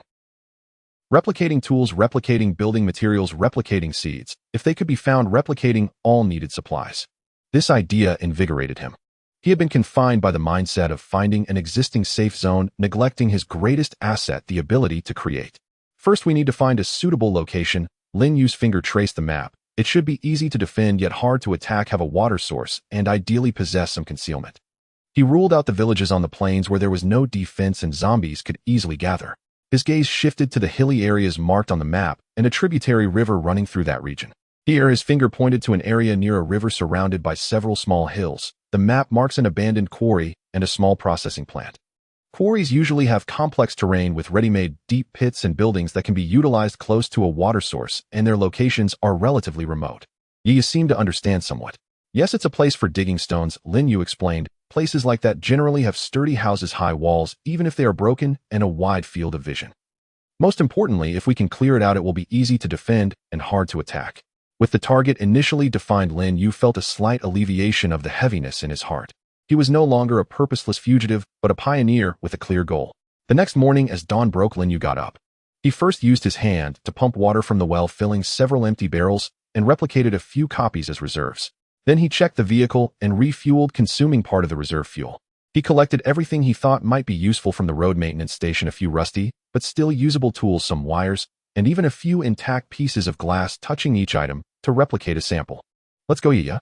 We're going to check that quarry. The off-road vehicle hit the road again, this time with a clear direction, heading straight for the hilly area marked on the map. The journey was not smooth. The closer they got to the hills, the worse the road conditions became, with some places even partially blocked by landslides. Lin Yue had to frequently get out of the car using tools to clear obstacles or simply detouring through the wilderness. Along the way, they encountered several small waves of wandering zombies and mutated wild animals, a large, fierce wild dog, which were resolved without incident under sufficient firepower and Lin Yue's increasingly proficient combat skills. Ye seemed to slowly recover from the impact of the grain storage ruins, occasionally pointing out some peculiar terrains or plants outside the window, asking questions. Lin Yue tried to answer patiently, allowing himself to temporarily forget the harshness of the apocalypse. After a bumpy journey, they finally arrived at the area marked on the map in the afternoon. Passing through a densely overgrown forest, the view suddenly opened up. A massive pit, as if split by a giant axe, lay before them, with steep rock walls displaying a grayish-white color. Muddy rainwater pooled at the bottom of the pit. At the edge of the pit, some broken machinery and abandoned board houses were scattered. On the higher ground to one side of the pit stood several brick and stone structures of the small processing plant, along with a small courtyard built of red bricks with an iron gate. The main gate of the factory yard was ajar, with the iron sheet covered in rust and unknown scratches. The factory area was eerily quiet, devoid of any sound. Lin Yue did not rush in. He drove around the perimeter of the factory area, observing the situation. The walls were relatively intact, with only a few minor damages. Most of the factory windows were broken, and the inside was pitch dark. He did not see any obvious signs of zombie activity, nor were there any indications of human presence.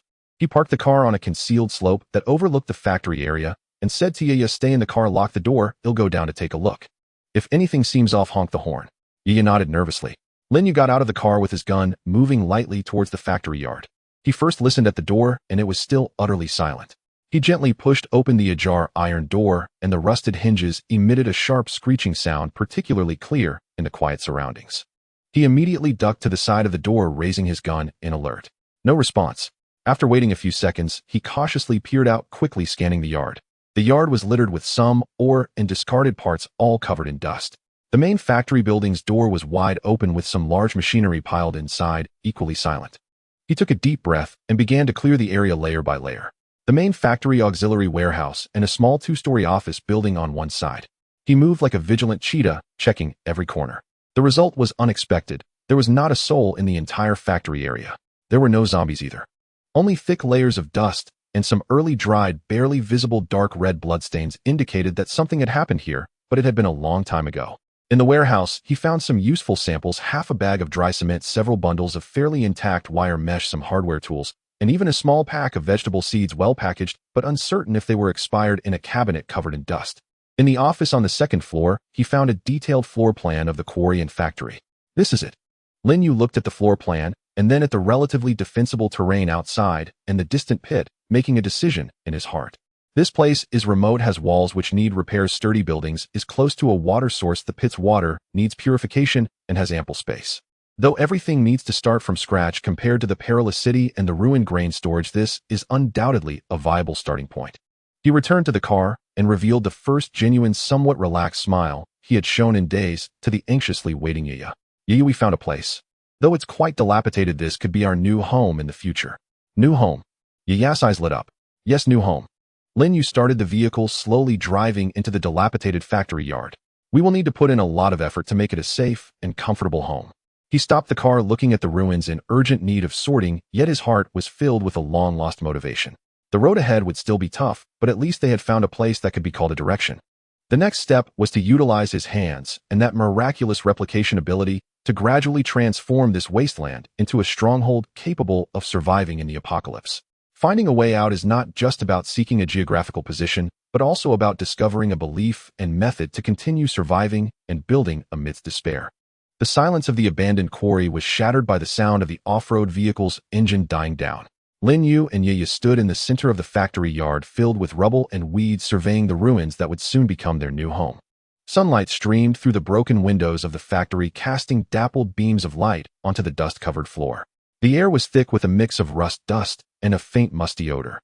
Though several brick and stone factory buildings were old, their structure appeared relatively stable, especially the largest main factory with its thick red brick walls and a robust steel framework for the roof. The surrounding walls were damaged, but the foundation remained intact. "Home." Yaya softly repeated the word, looking up at the tall factory, her small hand tightly gripping Lin Yue's shirt hem, her eyes reflecting both curiosity and a hint of anxiety in the face of the vast emptiness. Lin Yue took a deep breath, suppressing the confusion of his arrival, forcing himself to get into the right mindset. Just having a place wasn't enough, it needed to be transformed into a fortress where they could survive. He needed to plan, a clear and practical preliminary plan. Let's go, Yaya, and take a good tour of our new home. Lin Yue took Yaya's small hand and began a more detailed inspection, prioritizing defense. Walking around the walls, he marked several severely damaged areas that needed urgent repairs, mainly on the side near the forest where the wall had been lowered significantly, and there was a large gaping hole caused by some impact. The factory's large iron gate was heavily rusted, and the hinges were loose, requiring reinforcement or even replacement. Defense comes first, Lin Yue noted in his notebook, which he found in the office. Repair the walls and reinforce the gate. Materials needed: bricks, cement, sand, and wire mesh. Next, he turned to the water supply. The stagnant water at the bottom of the pit was murky and clearly not suitable for direct use. In one corner of the factory area, he found a hand pump and tried pressing it a few times, but the water that flowed out was just as murky and tinged with rust. Water must be resolved. In the short term, they could rely on the bottled water they had stocked, but it wouldn't last long. They needed purification equipment or to find a more reliable water source, such as digging a deeper well. Noted, he wrote down: prioritize finding or replicating water purifiers and water storage containers. Then came the issue of shelter. The main factory was vast, but too empty, lacking warmth and concealment. The adjacent two-story office building was in better condition and had more rooms, making it more suitable for conversion into a living area. The living area will be set up in the office building. We need to clean and reinforce the doors and windows, find or make insulation materials, set up sleeping areas, and establish a kitchen and sanitation area. As Lin Yue spoke, he mentally sketched out the plans. The main factory can serve as a workspace, warehouse, and emergency refuge. Food is a long-term issue. He glanced at the bag of vegetable seeds, unsure if they were still good, and then at the weeds stubbornly growing in the cracks of the stones at the edge of the factory yard. We could try to clear a small patch of land to experiment with planting, but this will take time. In the short term, we should still rely on the preserved food and forage outside. We need to find more varieties of seeds and learn about planting. Finally, there was the issue of energy. Without electricity, many tools couldn't be used, and at night, they could only rely on candles and emergency lamps. Electricity is a luxury, but very important. We need to search for solar panels, generators, and batteries. This can be done gradually. After a thorough inspection, Lin Yue's notebook was already filled with numerous demands. There were many problems and challenges, yet he did not feel discouraged. Instead, he felt a thrill in the face of these challenges, because he possessed an advantage that no other survivors had: the ability to replicate. All right, Yaya. Lin Yue put away his notebook, crouched down to look at the little girl. There's a lot to do in our new home. Now let's start with the simplest and most urgent tasks first. The first order of business was to clear a place to sleep for the night. They chose a relatively small room on the first floor of the office building where the windows were intact. Lin Yue wielded the replicated broom and shovel while Yaya helped with a small cloth, and together they cleared the dust and clutter from the room. Next came defense. Lin Yue parked the off-road vehicle sideways at the entrance of the factory to temporarily serve as a barrier.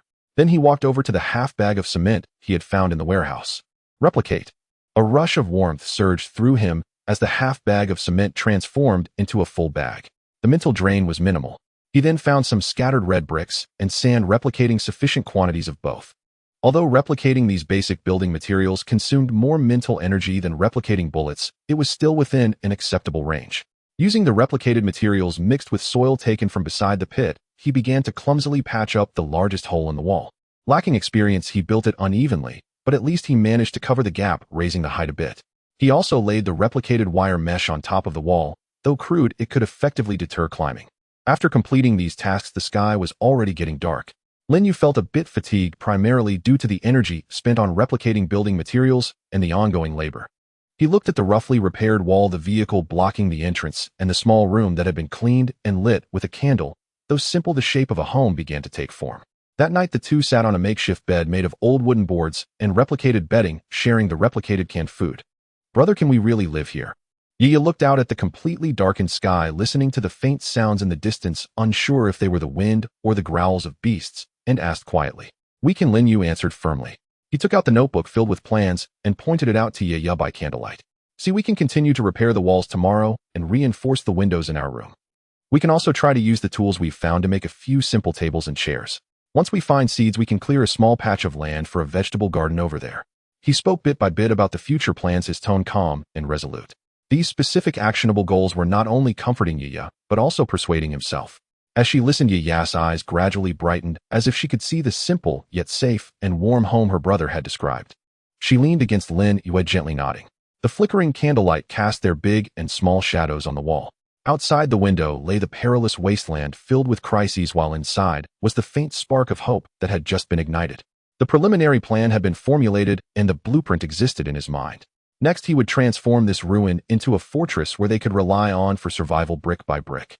It was a daunting task, but Lin Yue believed that with his hands and that magical ability coupled with Yaya's companionship, they would surely succeed. Survival was no longer just about fleeing and struggling. It had begun a clumsy yet determined construction. The continuous rain arrived as scheduled on the third morning, showing no signs of letting up. Initially, it was just a light drizzle, but it quickly transformed into a torrential downpour, shrouding the entire quarry in a gray mist, leaving only the sound of the rain and the howling wind. Puddles quickly formed in the low-lying areas of the factory yard, and murky water flowed everywhere. Lin Yue stood under the eaves at the entrance of the office building, gazing at the misty water world outside, his brow furrowed. This rain disrupted all his initial plans. Repair the wall. The rain would wash away the uncured cement. Clean the factory area. It was impossible to move. Go out to explore for more samples. That was nothing but a pipe dream. Brother, the rain is really heavy. Yaya also leaned to the door, watching the ground outside being pelted by the rain, her little face displaying a mix of curiosity and frustration from being trapped. It seems we'll have to stay indoors for a few days. Lin Yue sighed. He turned and returned to their makeshift home, a small room on the first floor. Rainwater began to seep in through the window cracks, wetting a small patch beneath the windowsill. It seemed there were places on the roof that were leaking as well, with the occasional sound of drip-drop. Trouble had begun. The first exposed issue was the roof's vulnerability. By afternoon, the leak points had increased from 1 to 3, with drops intermittently falling throughout the room. They had to frequently move the beds and supplies piled on the floor to avoid getting wet. The ground began to feel damp, and a cold, musty smell gradually spread. We have to catch them. Lin Yue looked at the several strings of continuous droplets with some helplessness. He searched the room and found a few old tin buckets and plastic basins, placing them under the leak points. Drip-drop. Drip-drop. The sound of water dripping into the containers seemed exceptionally clear in the relatively quiet room, monotonous and irritating. Humidity was another great enemy. The air seemed thick with moisture, even the blankets felt slightly damp, and a layer of fine water droplets formed on the walls. Yaya couldn't help but sneeze. Are you cold? Lin Yue asked with concern. He duplicated a few dry towels for Yaya to dry her hair and hands, and took out some thick clothes for her. But he knew this was not a long-term solution. Prolonged humidity not only made people uncomfortable, but also easily led to illness. Food supplies were temporarily sufficient, but drinking water became an issue. They still had a good amount of bottled water stored, but looking at the heavy rain outside, Lin Yue pondered how effective collection and purification of rainwater could greatly alleviate the water pressure. However, he lacked suitable large water storage containers and efficient water purification equipment samples. The greatest distress came from the anxiety of doing nothing. He couldn't complete any of the planned tasks, trapped in this leaky, damp little room, listening to the endless sound of rain outside. Time seemed to stretch every minute and second, becoming exceptionally hard to endure. Lin Yue tried to do some organizing and reinforcing work indoors, using the wooden strips he found and the duplicated nails to awkwardly stabilize the shaking tables and chairs, but the effect was limited. He also attempted to duplicate some small tool parts for research, but the consumption of mental energy was not proportional to the gains, which only added to his agitation. Initially, Yaya was still peering out the window watching the rain, but gradually lost interest, sitting on the bed, playing with an old doll Lin Yue had duplicated for her, her little face filled with boredom. Brother, when will the rain stop? I don't know, it should be soon. Lin Yue's answer lacked confidence. He walked to the window, looking at the factory area outside, now muddier from the rain and the distant, blurry, seemingly weeping cliffs of the mine. In such weather, not only were they trapped, but it could also conceal many dangers. The rain would wash away scents, and noise would cover footsteps. If zombies or mutated creatures approached during the rain, they would find it hard to detect. He checked the shotgun and several fully loaded magazines at hand, his vigilance heightened. Nightfall came early amidst the sound of the rain. The candlelight in the room seemed unable to dispel the dampness from within. The dripping sound from the leak remained stubbornly persistent, like a hammering on one's nerves. Lin Yue and Yaya lay down early, but the damp bedding and cold air made it hard to fall asleep. Yaya curled up closer to Lin Yue. Brother, I kind of miss the rainy days before. Yaya's voice was sleepy, mixed with a vague nostalgia. At home, listening to the sound of rain while sleeping was very comforting. Lin Yue was silent for a moment, gently patting her back. The rainy days of the past symbolized warmth, safety, and comfort. But now the same sound of rain represented hardship, danger, and uncertainty. Sleep, Yaya. Lin Yue whispered. The rain will eventually stop. When the weather clears, I'll take you to fix our home better, so we won't fear the rain anymore. His voice sounded somewhat weak amidst the rain, yet carried an undeniable resolve. Yaya responded with a soft and slowly closed her eyes. However, Lin Yue was wide awake, listening to the continuous sound of rain outside and the irritating drip-drop inside, his mind racing. The rain was a nuisance, but it was also a resource. He needed to find suitable container samples to duplicate in large quantities for collecting rainwater. He needed to find more effective waterproof materials to repair the roof and windows. He needed to find or design simple water purification devices. Just because he couldn't go out didn't mean he couldn't think and prepare. He could use this time to plan the construction steps for when the rain stopped, more thoroughly simulating various scenarios in his mind. His gaze fell on the broken buckets and basins in the corner of the room that were meant to collect water. Perhaps tomorrow I can try to see if I can duplicate a larger, more complete water barrel. The rain continued to pour incessantly, as if it aimed to wash away the filth and sorrow of the entire world. And in this leaky little room at the quarry, the wisdom of survival and plans for the future quietly grew amidst the dampness and adversity. On the 7th day, the seemingly endless rain finally showed signs of fatigue in the afternoon. The lead gray clouds began to thin, revealing a hazy glow, and then, as if torn apart by an invisible hand, the long-awaited warm sunlight pierced through the gaps in the clouds like a golden sword, casting rays upon the damp earth. "Brother, the sun is out." Yaya was the first to notice, excitedly pointing out the window and shouting. The sunlight was somewhat blinding, yet he couldn't bear to blink. In the yard, the standing water reflected golden light steam, rising gently from the damp ground and walls. The musty smell in the air seemed to have dissipated somewhat under the sunlight. "Finally, it has stopped," Lin Yue sighed, deeply feeling the suffocating gloom that had lingered in his chest dispelled significantly by the sunlight. However, the sunlight also clearly illuminated the mess left behind by the rain. The yard was a muddy mess, with low-lying areas turned into small ponds. The makeshift wall they had patched up was softened by the rain, and the freshly applied cement was a dark hue, leaving him uncertain of its strength. The water stains on the walls of the office building were even more pronounced, resembling ugly scars. Most importantly, although the leaks in the room no longer dripped, the water stains and dampness remained stubborn. "We can't sit idle, Yaya." Lin Yue moved his somewhat stiff limbs, his gaze sharpening again. "The rain has stopped. We need to get to work.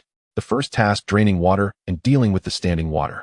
Lin Yue replicated several brand new shovels and pickaxes using the old tools found in the warehouse as samples. He first dug shallow ditches in the lower areas of the yard to direct the standing water towards the mine pit. This process was time-consuming and laborious. Mud splashed all over him, but he worked with particular vigor, as if to vent all the energy that had been trapped for days. Next, he focused on dealing with the dampness inside the room. He moved all the wet or damp items, including bedding, clothing, and some moisture-sensitive supplies outside to lay them in the sunlight to dry. In no time, the yard was adorned with what resembled a flag of all nations, gently swaying in the breeze. Yaya was also busy using a small broom and cloth to diligently clean up the standing water and mud stains in the room.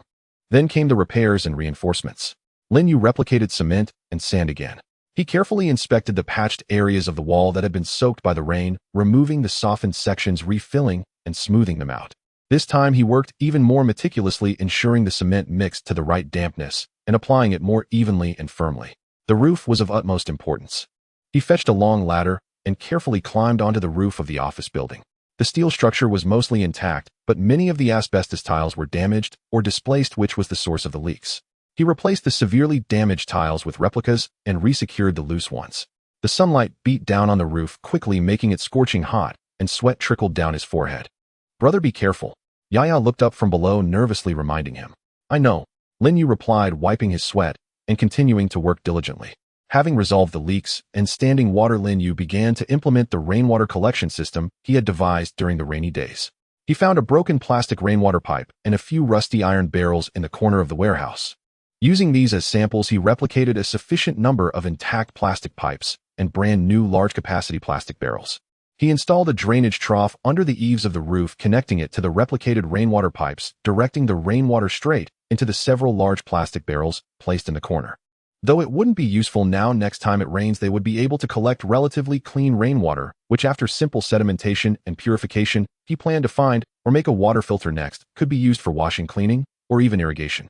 "Look, yeah," Lin Yue said proudly, pointing at the makeshift water collection system. "When it rains in the future, we won't have to worry. Just by listening to the sound, we can also store water for use."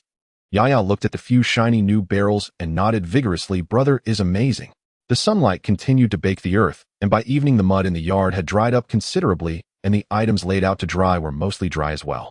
The dampness in the room was replaced by the scent of fresh air and sunlight. Although the factory area remained dilapidated after a day of labor, it visibly gained a bit of cleanliness and vitality. Lin Yue and Yaya brought the dried bedding and clothes back inside. They laid down the warm, dry bedding again, sitting on it, and feeling the residual warmth left by the sunlight. A sense of indescribable satisfaction and security arose. "Brother, our home seems to have really improved a bit," Yaya said, burying her little face in the fluffy blanket. "Yes, it will get better and better," Lin Yue said confidently. He walked to the window and looked at the quarry bathed in golden light under the setting sun. After the rain, the sky cleared, not only bringing dryness and comfort, but also dispersing the gloom in his heart and strengthening his resolve. He took out the notebook filled with plans and ticked off the items, dealing with rainy days and initial repairs. Although it only addressed the most basic issues, it was a solid start. His gaze turned to the next item on the list, finding a stable food source, trial planting, obtaining more tool samples, exploring the surrounding area. The rain had stopped and the road lay ahead. This time the road beneath his feet seemed clearer and more solid, illuminated by the sunlight and the labor of the day.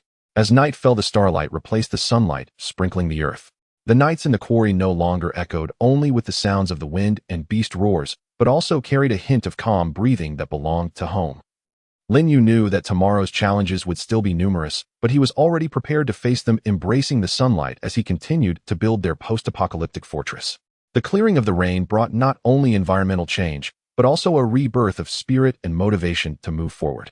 On this wasteland, hope emerged like wild grass washed clean by the rain, stubbornly sprouting new shoots. The sun continued to bless the quarry, dispelling all the gloom and dampness brought by the continuous rain. Lin Yue was like a tireless worker ant, leading Yaya, pouring all his energy into the construction of this small enterprise. Days passed amidst sweat and planning, and the abandoned factory and surrounding areas were changing at a visible pace. Defensive upgrades: the walls were no longer the shabby barriers riddled with gaps.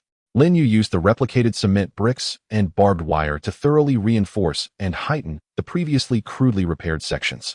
He even built several makeshift shooting platforms on the inner side of the wall, using found angle steel and replicated steel plates, providing a good view to cover the factory gate and most of the outer wall area.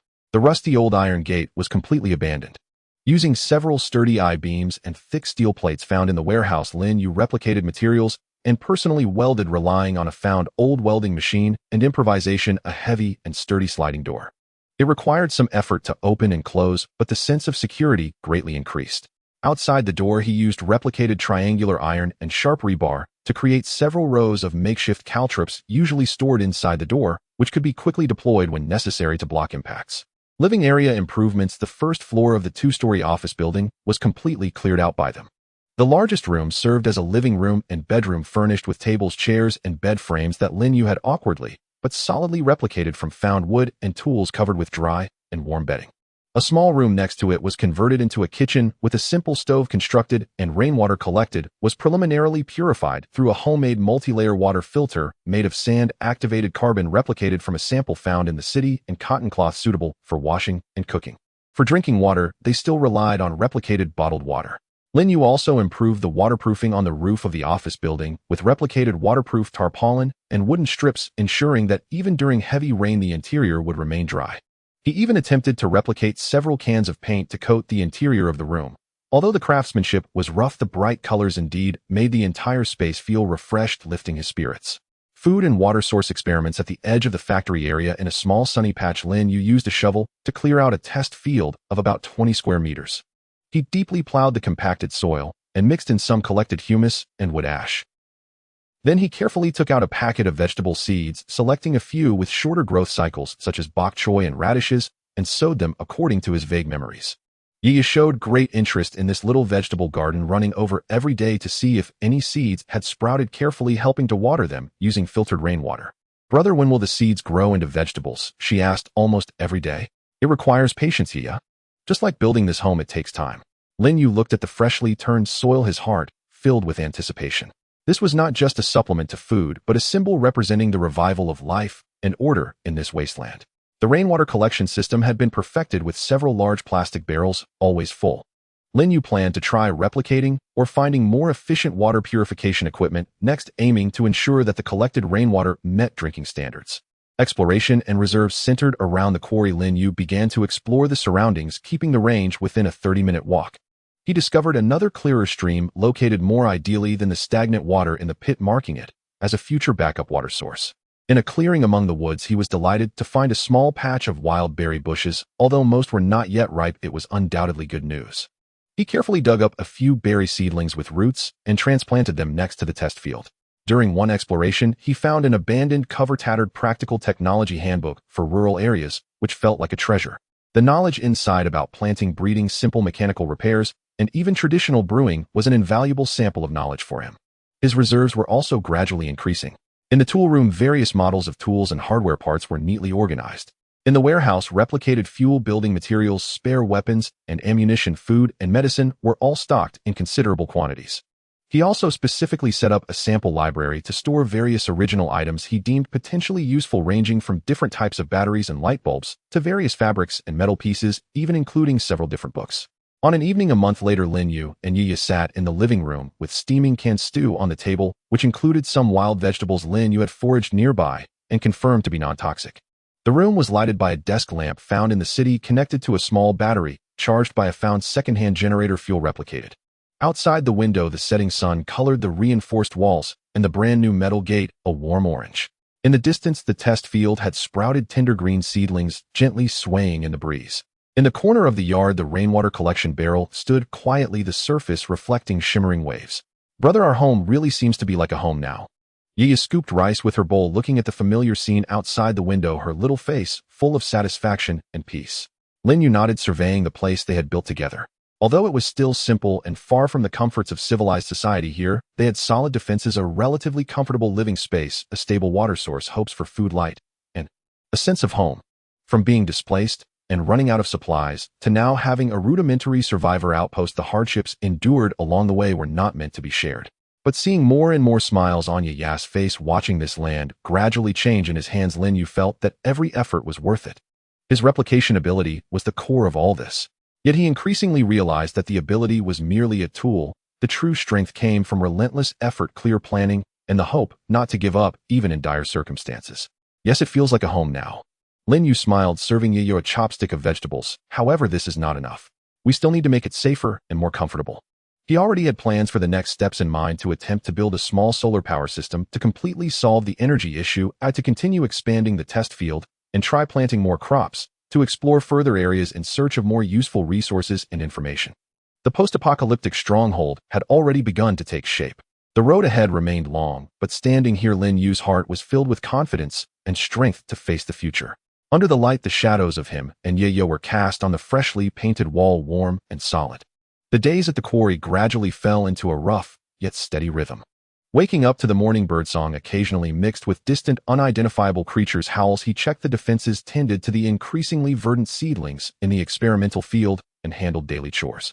Afternoons were often spent with Lin Yue exploring or working on specific projects, such as attempting to repair the old generator or studying the practical technology manual for rural areas. Yaya stayed in the relatively safe factory area, doing what she could manage. Under their stewardship, this small territory appeared more vibrant, forming a stark contrast to the perilous wilderness outside. Lin Yue even began to ponder if he could try capturing some small, unmutated animals for domestication, further enriching their food sources. However, this near-pastoral tranquility was abruptly shattered one evening as the sun dipped blood red. At that moment, Lin Yue had just finished his routine inspection of the walls and was preparing to return home to have dinner with Yaya.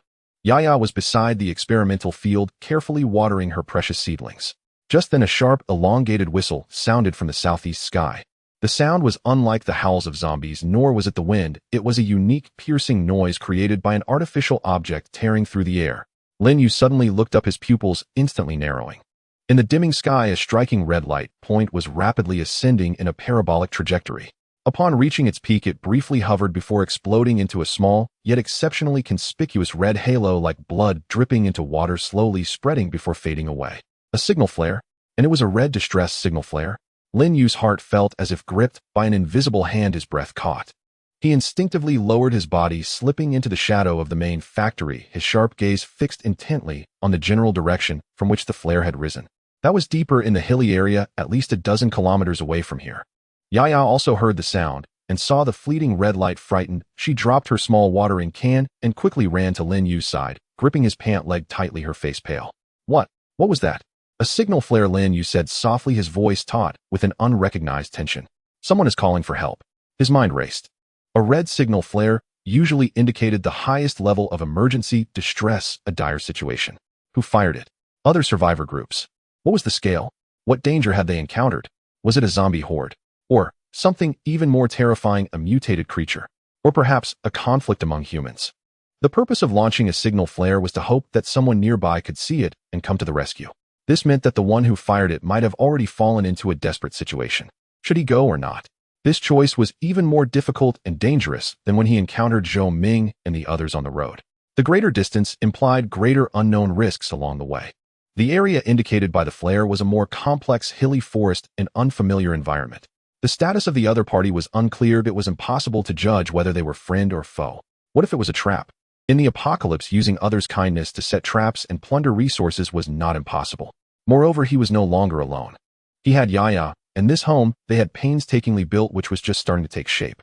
Once he left, would it be safe for Yaya to stay here alone? If he went to rescue them and encountered misfortune, what would happen to Yaya? But if he didn't go, that red light that bloomed sorrowfully in the night sky and then silently faded felt like a searing brand seared into his mind. It represented one or more lives that might be fading away. They perhaps struggled in despair like he once did, waiting for a glimmer of hope. He recalled the despair he felt when trapped on the rooftop out of ammunition and food. Without that mutation, he would have long since become one of the zombies. He also remembered the scene of Yaya's parents going out and not returning, leaving her alone hiding in the basement. He had indirectly experienced the feeling of abandonment and waiting for an unknown fate. Brother. Yaya looked up at Lin Yue's tense side profile and the flickering complexity in his eyes, seeming to understand his struggle, and quietly said, Do people need help? Just like you helped me. The child's innocent and straightforward words were like a key touching a corner deep within his heart. Lin Yue closed his eyes and took a deep breath of the cool night wind. When he opened them again, the hesitation and struggle in his eyes had faded, replaced by a settled resolve. He could not stand by and watch potential survivors fall into despair, especially when he had the ability to help. This was not blind kindness, but a choice based on his own strength and principles. Yet he would never act recklessly, putting himself and Yaya in uncontrollable danger. Yaya, he squatted down, meeting her gaze with a serious tone. We saw the distress signal. We cannot pretend we didn't see it. However, it's dangerous outside. I cannot take you with me, nor can I leave you here alone for too long. He quickly considered his plan. Here's the plan. I will go alone tomorrow morning to scout the direction from which the flare was fired. Just scouting to understand the situation. I won't approach or engage easily. I will return as soon as possible. He needed to confirm the situation first and assess the risks. Worry and fear instantly welled up in Yaya's eyes, but she bit her lip, struggling not to cry, and nodded vigorously. Okay, we'll be good, and wait for brother to come back. Brother, you must be careful. I will be. Lin Yue patted her head, stood up, and cast his gaze once more toward the mountains in the southeast that had already been engulfed by darkness. The red signal flare, like a stone thrown into a calm surface of water, shattered the quarry's brief tranquility and brought new choices and challenges. Tonight he was destined to be sleepless. Lin Yue began preparing for tomorrow's reconnaissance. He checked his weapons, taking the shotgun and several magazines as his primary weapon, with a pistol as a secondary weapon, and also packed 2 military grenades for emergencies. He prepared his backpack, filling it with a day's worth of food and water, as well as essentials like a first aid kit, binoculars, and a compass. He repeatedly reminded Yaya of the precautions for tomorrow, to secure the doors and windows, and not to come out no matter what sounds she heard unless it was his specific signal upon returning. As night deepened, the quarry returned to silence, but an invisible tension pervaded the air. The already dissipated red halo seemed to still be imprinted in the night sky and in Lin Yue's heart. Tomorrow he would step once more into the unknown peril, not to flee, but to actively seek out a call for help. This might be meddling or perhaps asking for trouble, but it was the path he chose for himself in this shattered world. He glanced at Yaya, curled up and sleeping on the bed, tucked her in, then walked to the window, gazing into the deep dark night, waiting for dawn. As dawn broke, Lin Yue quietly left the quarry. He left enough food and water for Yaya, repeatedly reminding her of safety precautions before shouldering his gear and moving swiftly like a cheetah, blending into the morning mist towards the direction where the red flare had risen last night. He did not drive, as the noise of the engine would be too conspicuous in the silent wilderness. Relying on his enhanced sense of direction and distance, as well as the terrain references along the way, he remained highly alert, avoiding open areas and making use of the cover provided by the woods and hills. The closer he got to the estimated launch area of the flare, the more cautious he became. A distinct scent began to waft through the air, something different from the pure wilderness. Was it the faint smell of smoke? or perhaps the indescribable human scent produced by a large gathering of people. He climbed a small hill that overlooked the valley ahead, crouched down, and raised his binoculars. At the entrance of the valley, a crude wall made of thick logs, old cars, and sandbags stood prominently. The wall was not very high, but it was topped with barbed wire, and at intervals shadowy figures armed with crude weapons stood guard. Behind the wall, the outlines of some low houses could be vaguely seen, most of which were made of brick and stone, with several constructed from wooden boards, metal sheets, or even canvas appearing chaotic. Thin wisps of smoke rose from between those structures, curling and dispersing in the morning air. It was a survivor settlement. The scale appeared small, likely capable of housing dozens to around 100 people. The binoculars slowly panned. Lin Yue saw small patches of farmland cultivated outside the wall, with crops growing moderately. He spotted a storage area covered with tarpaulin where some figures were busy. He also noticed several figures moving in the open space inside the wall, most of them gaunt and dressed in rags, yet there was undeniable vitality in their movements. However, he also witnessed a dissonant scene. Certain sections of the wall showed evident signs of repair, with some areas stained with dark, suspected dried blood. The faces of several guards were marked by fatigue and tension, their gazes constantly scanning the jungle outside the valley. It seemed that this settlement was by no means a paradise. They had clearly experienced combat and were constantly facing threats. The red flare from last night was certainly not a false alarm. Lin Yue did not rush to approach. He maintained his concealment, patiently observing for nearly an hour, trying to gather more information. He discovered that the defenses of this settlement were relatively organized and the movements of its residents were quite methodical, not resembling a disorganized rabble.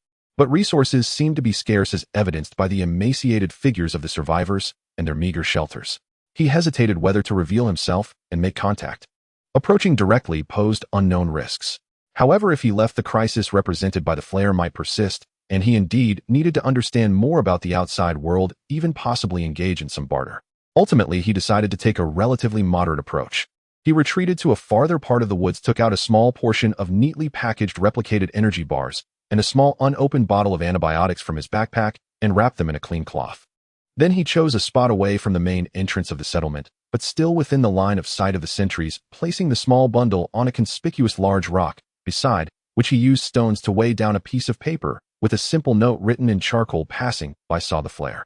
If help is needed, please leave a message here. I will return at this time tomorrow.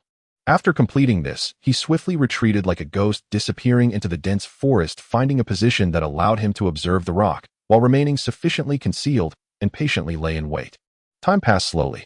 About half an hour later, a sentry on the wall seemed to notice the unexpected package. He appeared very alert and immediately called over a companion.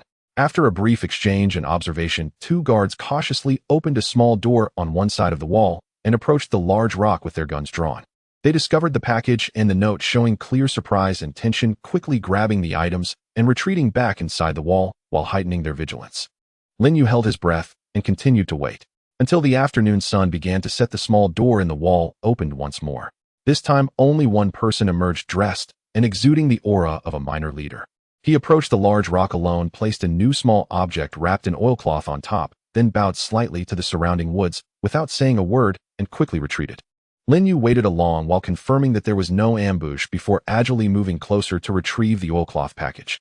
Upon opening it, he found a somewhat roughly drawn map indicating the approximate location of the settlement, with a few lines scribbled in crooked handwriting. Thank you for your concern. Last night's zombie horde attacked. Although they were repelled, the casualties were significant, and they lacked medical supplies, especially antibiotics and bandages. If there are kind souls willing, they would exchange for information or whatever was within their means. Looking forward to a reply tomorrow. Valley Camp, Zhao Weigua. The message was brief, but revealed several key points. 1. They indeed faced a crisis, the zombie horde. 2. They lacked medical supplies. 3. The person in charge was named Zhao Weigua, and he appeared sincere and willing to barter. This valley camp did not seem like a trap. It truly appeared to be a struggling survivor group. Their needs were ones he could fulfill. He had a surplus of the replicated medicines and medical supplies. Trading these temporarily unnecessary items for intelligence from a potential ally, or even future mutual aid, was a worthwhile deal. More importantly, he needed to understand the situation in this area, learn about the zombies, especially the mutated ones, and gather information about other survivor groups. This camp was a valuable source of information. As dusk fell, Lin Yue no longer lingered, quickly retracing his steps. He had to return to the quarry before dark. Yaya was still waiting for him. As he pushed open the factory door under the cover of night, Yaya, who had been anxiously waiting, immediately rushed towards him. "Brother." Her voice trembled with tears and immense fear. "It's all right, Yaya, I'm back." Lin Yue patted her back, feeling the slight tremor of the little girl's body warmth, and a sense of responsibility surged within him. He briefly told Yaya about the situation he had observed and the request from the valley camp. "Brother, are you going to give them our medicine?" Yaya asked. "Yes, we don't need that much. We can give some to them in exchange for the things we need," Lin Yue explained. "Besides, having more people to look out for each other is never a bad thing." The next day, Lin Yue set out again. This time, he brought a backpack filled with a considerable amount of replicated antibiotics, anti-inflammatory drugs, gauze bandages, and tourniquets. He remained cautious, not approaching the main entrance of the camp directly, but instead coming to the large rock. Soon the middle-aged man who introduced himself as Zhao Weiguo appeared again, accompanied by 2 guards. Zhao Weiguo was short, but very capable, with dark skin, a face etched with weathered wrinkles, and a hint of unmistakable fatigue. However, his eyes were vibrant, reflecting the determination and scrutiny of a soldier. Seeing the large quantity of medicine Lin Yue had placed on the rock, disbelief and surprise flashed in Zhao Weiguo's eyes. After carefully inspecting the packaging and expiration dates of the medicine and confirming they were indeed urgently needed legitimate supplies, he excitedly expressed his gratitude. "Brother, thank you so much. These medicines are truly lifesavers. May I ask your name?" "I cannot express my gratitude enough." Lin Yue replied calmly. "Just passing by, I happen to have some surplus. No need to be polite, it's just a trade." "Brother Lin, you are righteous." Zhao Weiguo clasped his fists in salute. "What does Brother Lin need? Although our camp is not rich, we do have some food and fuel, and we know a bit about the nearby intelligence." "Intelligence takes priority," Lin Yue stated directly. "I want to know the situation in this area, the movements of the zombies, if there are any stronger mutated ones appearing, and news about other survivor groups." Zhao Weiguo nodded, signaling one of the guards to return to fetch something, and then began to converse with Lin Yue from a relatively safe distance. Through Zhao Weiguo's account, Lin Yue gained a clearer understanding of the surrounding situation. This valley camp was the only sizable survivor stronghold within dozens of kilometers, housing around 80 people, most of whom were former residents and militia from nearby towns. Their greatest threat came from a horde of zombies emerging from an abandoned county city to the northwest, where stronger and faster swift types had begun to appear, having been the ones to attack last night. As for the even more terrifying mutated ones, they had only heard rumors and had not seen them in person. Other survivor groups tended to be small teams of 3 to 5 with unpredictable movements. "Brother Lin, your skills are exceptional and your supplies seem quite ample." Zhao Weiguo asked tentatively, "Would you be interested in joining our camp? Together our chances of survival would be greater." Lin Yue shook his head, politely declining. "Thank you for your goodwill, but I am used to being alone and I have a sister to take care of. We have a temporary place to stay and do not plan to move for now." Zhao Weiguo's eyes flickered with a hint of disappointment, but he did not press further. I understand. Let's keep in touch. If you need any help, just let us know. We at Valley Camp will always remember Brother Lin's kindness." At this moment, the guard returned with the items to trade: a small bag of food, a small bucket of gasoline, and a hand-drawn map that was more detailed than the one from yesterday, marking known danger zones, water sources, and potential supply points.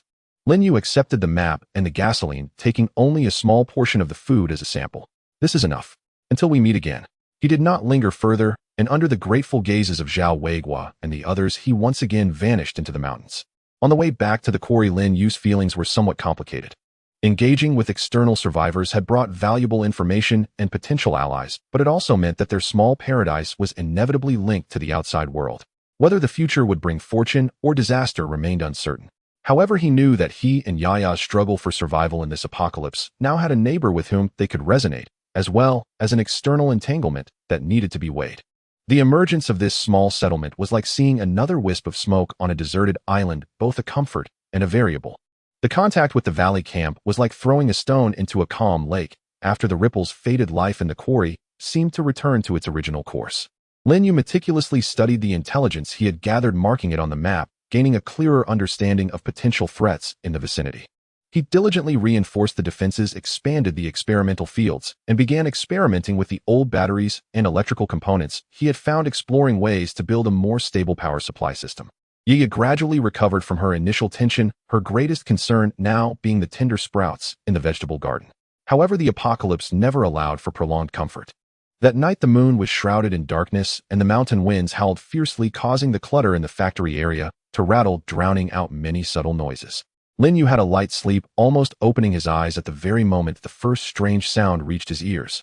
The sound was faint, like stones rolling or something rubbing against a rough surface, mingled with the wind, nearly indistinguishable. Yet his instincts, honed through long exposure to danger, sounded the alarm.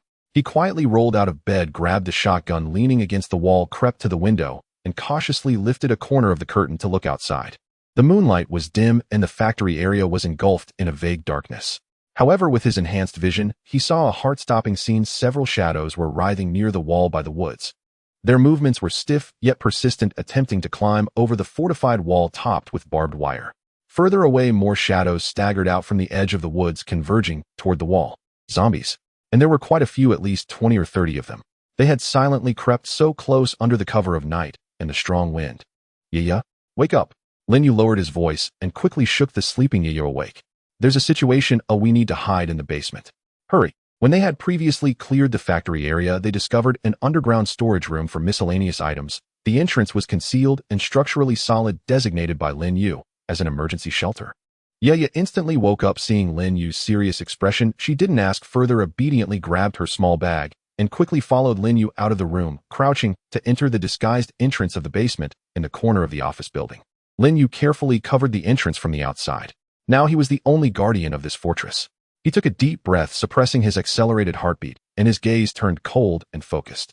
He did not shoot immediately. Gunfire would completely expose their position and might attract more zombies from afar. He needed to confirm the situation first and choose the most effective strategy.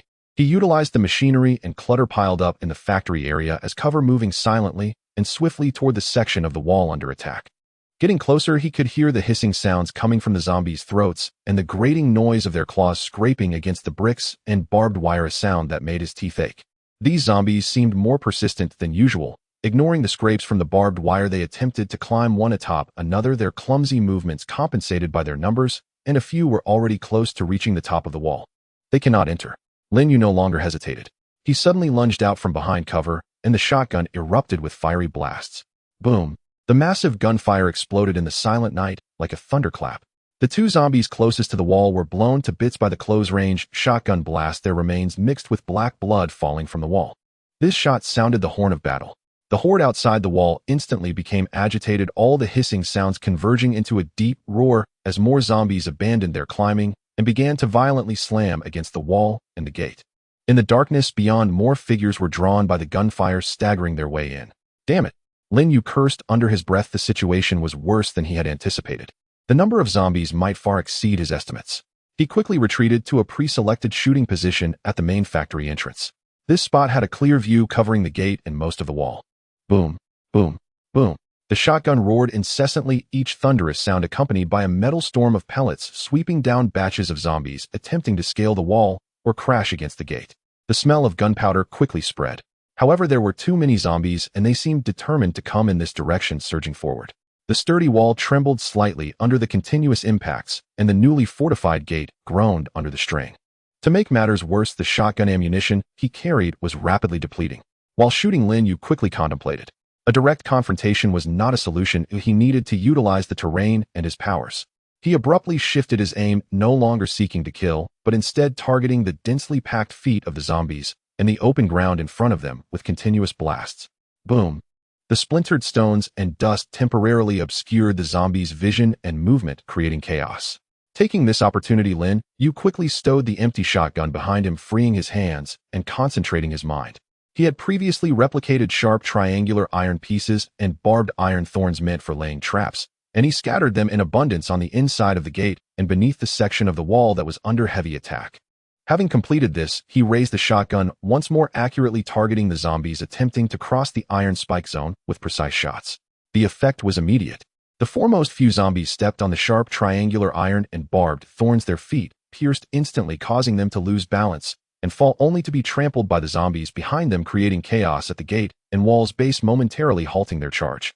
With the pressure slightly alleviated, Lin Yue seized the opportunity to quickly reload the shotgun, directly replicating a fully loaded magazine, consuming spiritual energy, but saving time. However, there seemed to be some smarter individuals among the zombies. A few began to attempt a flanking maneuver, sneaking along the shadows of the factory wall where no iron spikes were laid. Lin Yue's gaze sharpened, replicating 2 military grenades, removing the safety pin, silently counting to 2 in his mind, waiting for the right moment, and throwing them toward the densest part of the side flank of zombies. Boom, boom. 2 nearly simultaneous violent explosions erupted in the night, bursting forth brilliant flames. The shockwave tore apart 7 or 8 zombies on the flank, limbs and severed body parts flying, sending the subsequent horde into disarray. The tremendous explosion even temporarily drowned out the zombies' roars. Taking advantage of the brief moment when the horde was stunned by the explosion, Lin Yue swiftly changed his shooting position, moving to a window on the second floor of the office building. From here, he could more clearly survey the entire battlefield. The offensive of the zombie horde was clearly thwarted, their numbers reduced by more than half, with only a dozen still lurking outside the wall, hissing, but seemingly having lost unified command and that frenzied momentum. Lin Yue did not relent. He alternated between the shotgun and pistol, precisely picking off the remaining zombies. The gunfire sounded exceptionally crisp in the night wind. When the last zombie fell outside the gate covered in iron spikes, the hissing finally ceased. Only the wind blowing through the factory remained, stirring up the acrid scent of gunpowder and blood. Lin Yue slowly lowered his gun, leaning against the window, panting heavily. The dual exhaustion of spirit and body left him feeling drained, and his shooting arm trembled slightly from prolonged use. He looked outside the window. Inside and outside the wall, the ground was littered with zombie corpses, black blood soaking into the earth. The gate and parts of the wall bore the marks of impacts and scratches, but the overall structure remained intact. The iron spikes he scattered in the craters from the grenade explosions recorded the ferocity of the recent battle. We won. We held our ground. He descended from the office building, cautiously checking the basement entrance for safety before finally opening the door. Brother. Yaya instantly rushed out, her small face streaked with tears and fear. Outside. There are so many noises. Are you okay? It's fine now, Yaya. Everything is resolved. Lin Yue patted her head, his voice hoarse with fatigue. We won. He led Yaya out of the basement, surveying the chaotic battlefield, his heart devoid of joy, only heavy with the reminder that this night raid hinted at more active zombie activity in this area than he had anticipated, and perhaps more organization.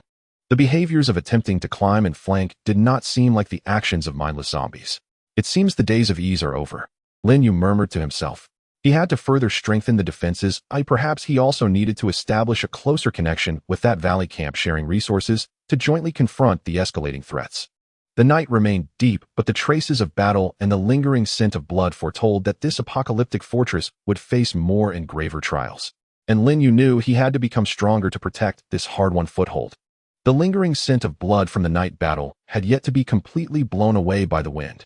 Lin Yue was clearing the battlefield, with Yaya dragging the zombie corpses to a deep mine far from the water source for burning, while patching up the new scars on the walls and gates.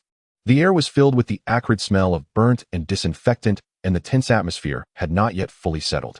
Just then, Yaya, stationed at the shooting platform on the wall for vigilance, suddenly let out a low gasp. Brother. There are people. Many people are coming this way. Lin Yue's heart tightened, and he immediately set down his tools, grabbed the binoculars, and quickly ascended the platform. From the abandoned dirt road leading from the quarry to the outside world, a group of figures gradually emerged. There were about 20 or 30 people more than those in the valley camp, but their condition was drastically different. They were supporting the elderly and carrying children walking unsteadily. Most of them were in tattered clothing, gaunt and weary, their faces etched with fatigue, fear, and despair, resembling refugees fleeing from disaster. The few handcarts they pushed were piled with some worn-out luggage, but there seemed to be little in the way of decent supplies. This group hesitated as they approached the quarry, stopping about 100 meters away from the wall, nervously gazing at the towering walls and the tightly closed metal gate, too afraid to move closer. They saw the battle marks on the walls and the still uncollected black blood, as well as Lin Yue standing on the platform with a gun, their eyes filled with fear and a hint of desire. Lin Yue's brow furrowed tightly. Refugees. Where did they come from? Looking in the direction, it seemed they did not come from the valley camp. People down there. Stop. Explain your intentions. Lin Yue raised the loudspeaker, a sample he had copied from the city, and coldly shouted, while signaling to Yaya to lower her body. The refugee group stirred, glancing at each other. Finally, an elderly man who looked quite old with gray hair took a few trembling steps forward, supported by a young man raising his hands to signify he was unarmed, and calling out in a hoarse, weary voice, This leader. Please help. We are survivors who escaped from the Heishan town in the east. The town was overrun by a large group of monsters. Many people died. We barely managed to escape. We've had nothing to eat or drink and have been walking for several days. Please have mercy, give us some food, or let us in to take shelter. We can do any work. Heishan town. Lin Yue had seen this mark on the map. It was a place slightly larger than the village he had passed before, about 30 to 40 kilometers from the quarry. It was actually overrun. It seems the threat of zombies is continually expanding.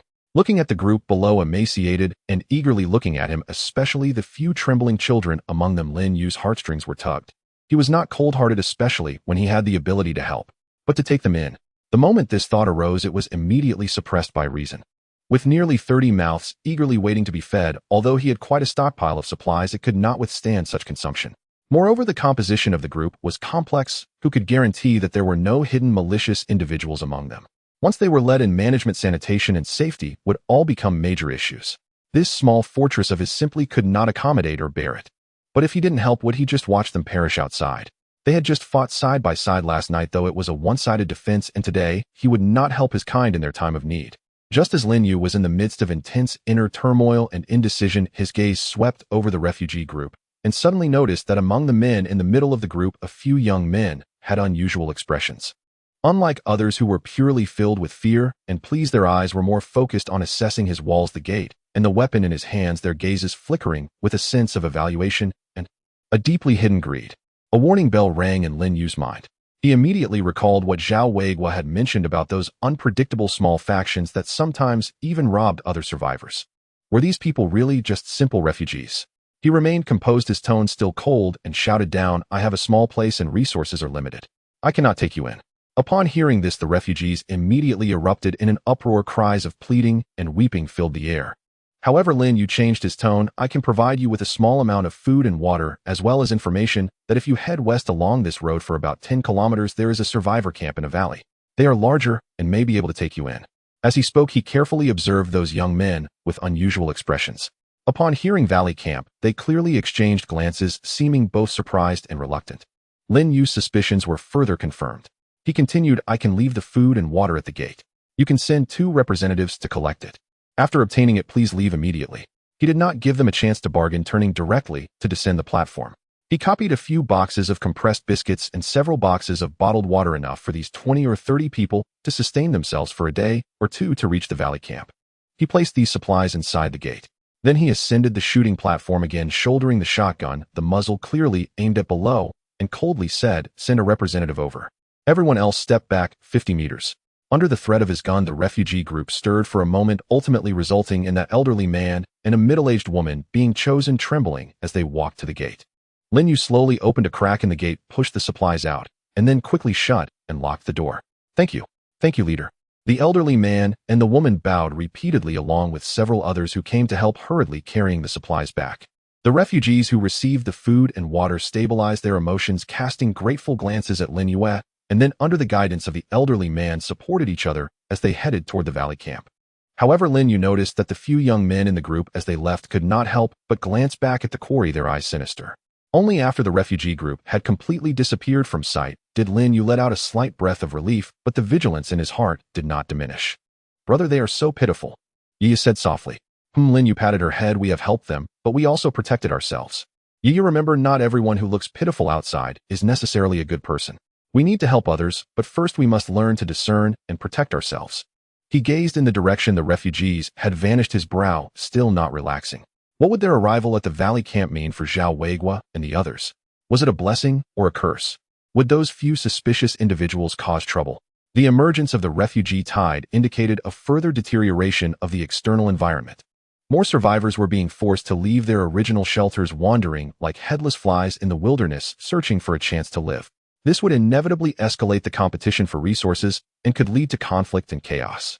This small fortress of his would probably find it increasingly difficult to remain independent. He had to enhance his strength, more quickly fortify defenses, and keep a closer watch on the situation in the valley camp. After all, in a sense, they were now interdependent. "Let's go, Yi, we have a lot of work to do." Lin Yue put away his gun and jumped down from the platform. The sun still shone, but Lin Yue felt the burden on his shoulders had grown heavier. In the apocalypse, survival is difficult, and how to maintain the baseline of humanity while safeguarding a peace of tranquility in an environment fraught with crises is a far more complex issue than simply combating zombies. The refugees came and went, leaving behind a series of questions and hidden anxieties that quietly spread across this land that had just experienced battle. The refugee column, laden with food and water provided by Lin Yue, trudged westward along the earthen road, vanishing beyond the forested hills, leaving the quarry seemingly restored to silence. Yet Lin Yue's nerves remained taut as a drawn bowstring. He replayed again and again the sullen, resentful glances cast by several young, able-bodied refugees as they departed, instinct whispering that this matter would not end so simply. "Yi, we must be extra vigilant tonight," Lin Yue said solemnly over dinner. "I can't shake the feeling that among those people today some were far from docile or law-abiding." Yi nodded, her understanding tentative, her small face tightening with apprehension. Yes, Yi understands. After nightfall, Lin Yue did not retire early as he usually did. He settled Yi safely in the reinforced office building room, its doors and windows secured, and then armed and alert ascended once more to the firing position beside the main factory entrance. He lit no lamp, his figure dissolved into the shadows save for his eyes, two sharp, watchful points of light piercing the darkness. He did not rely solely on the perimeter wall, instead along its inner side, especially near the gate and other easily scalable sections. He laid additional makeshift alarms, replicated iron caltrops, and empty tin cans strung together with fine wire. Time bled silently forward, broken only by the mournful sigh of wind. In the latter half of the night, thick clouds swallowed the moon, plunging the world into absolute blackness. Then, amidst that profound stillness, came a crisp metallic clatter from the northeast corner of the wall, and empty can knocked over. Lin Yue's pupils contracted instantly. His grip tightened around the shotgun in his hands. They had come. Holding his breath, he scanned the gloom by faint ambient light and saw several dark figures stealthily scaling the wall from that direction.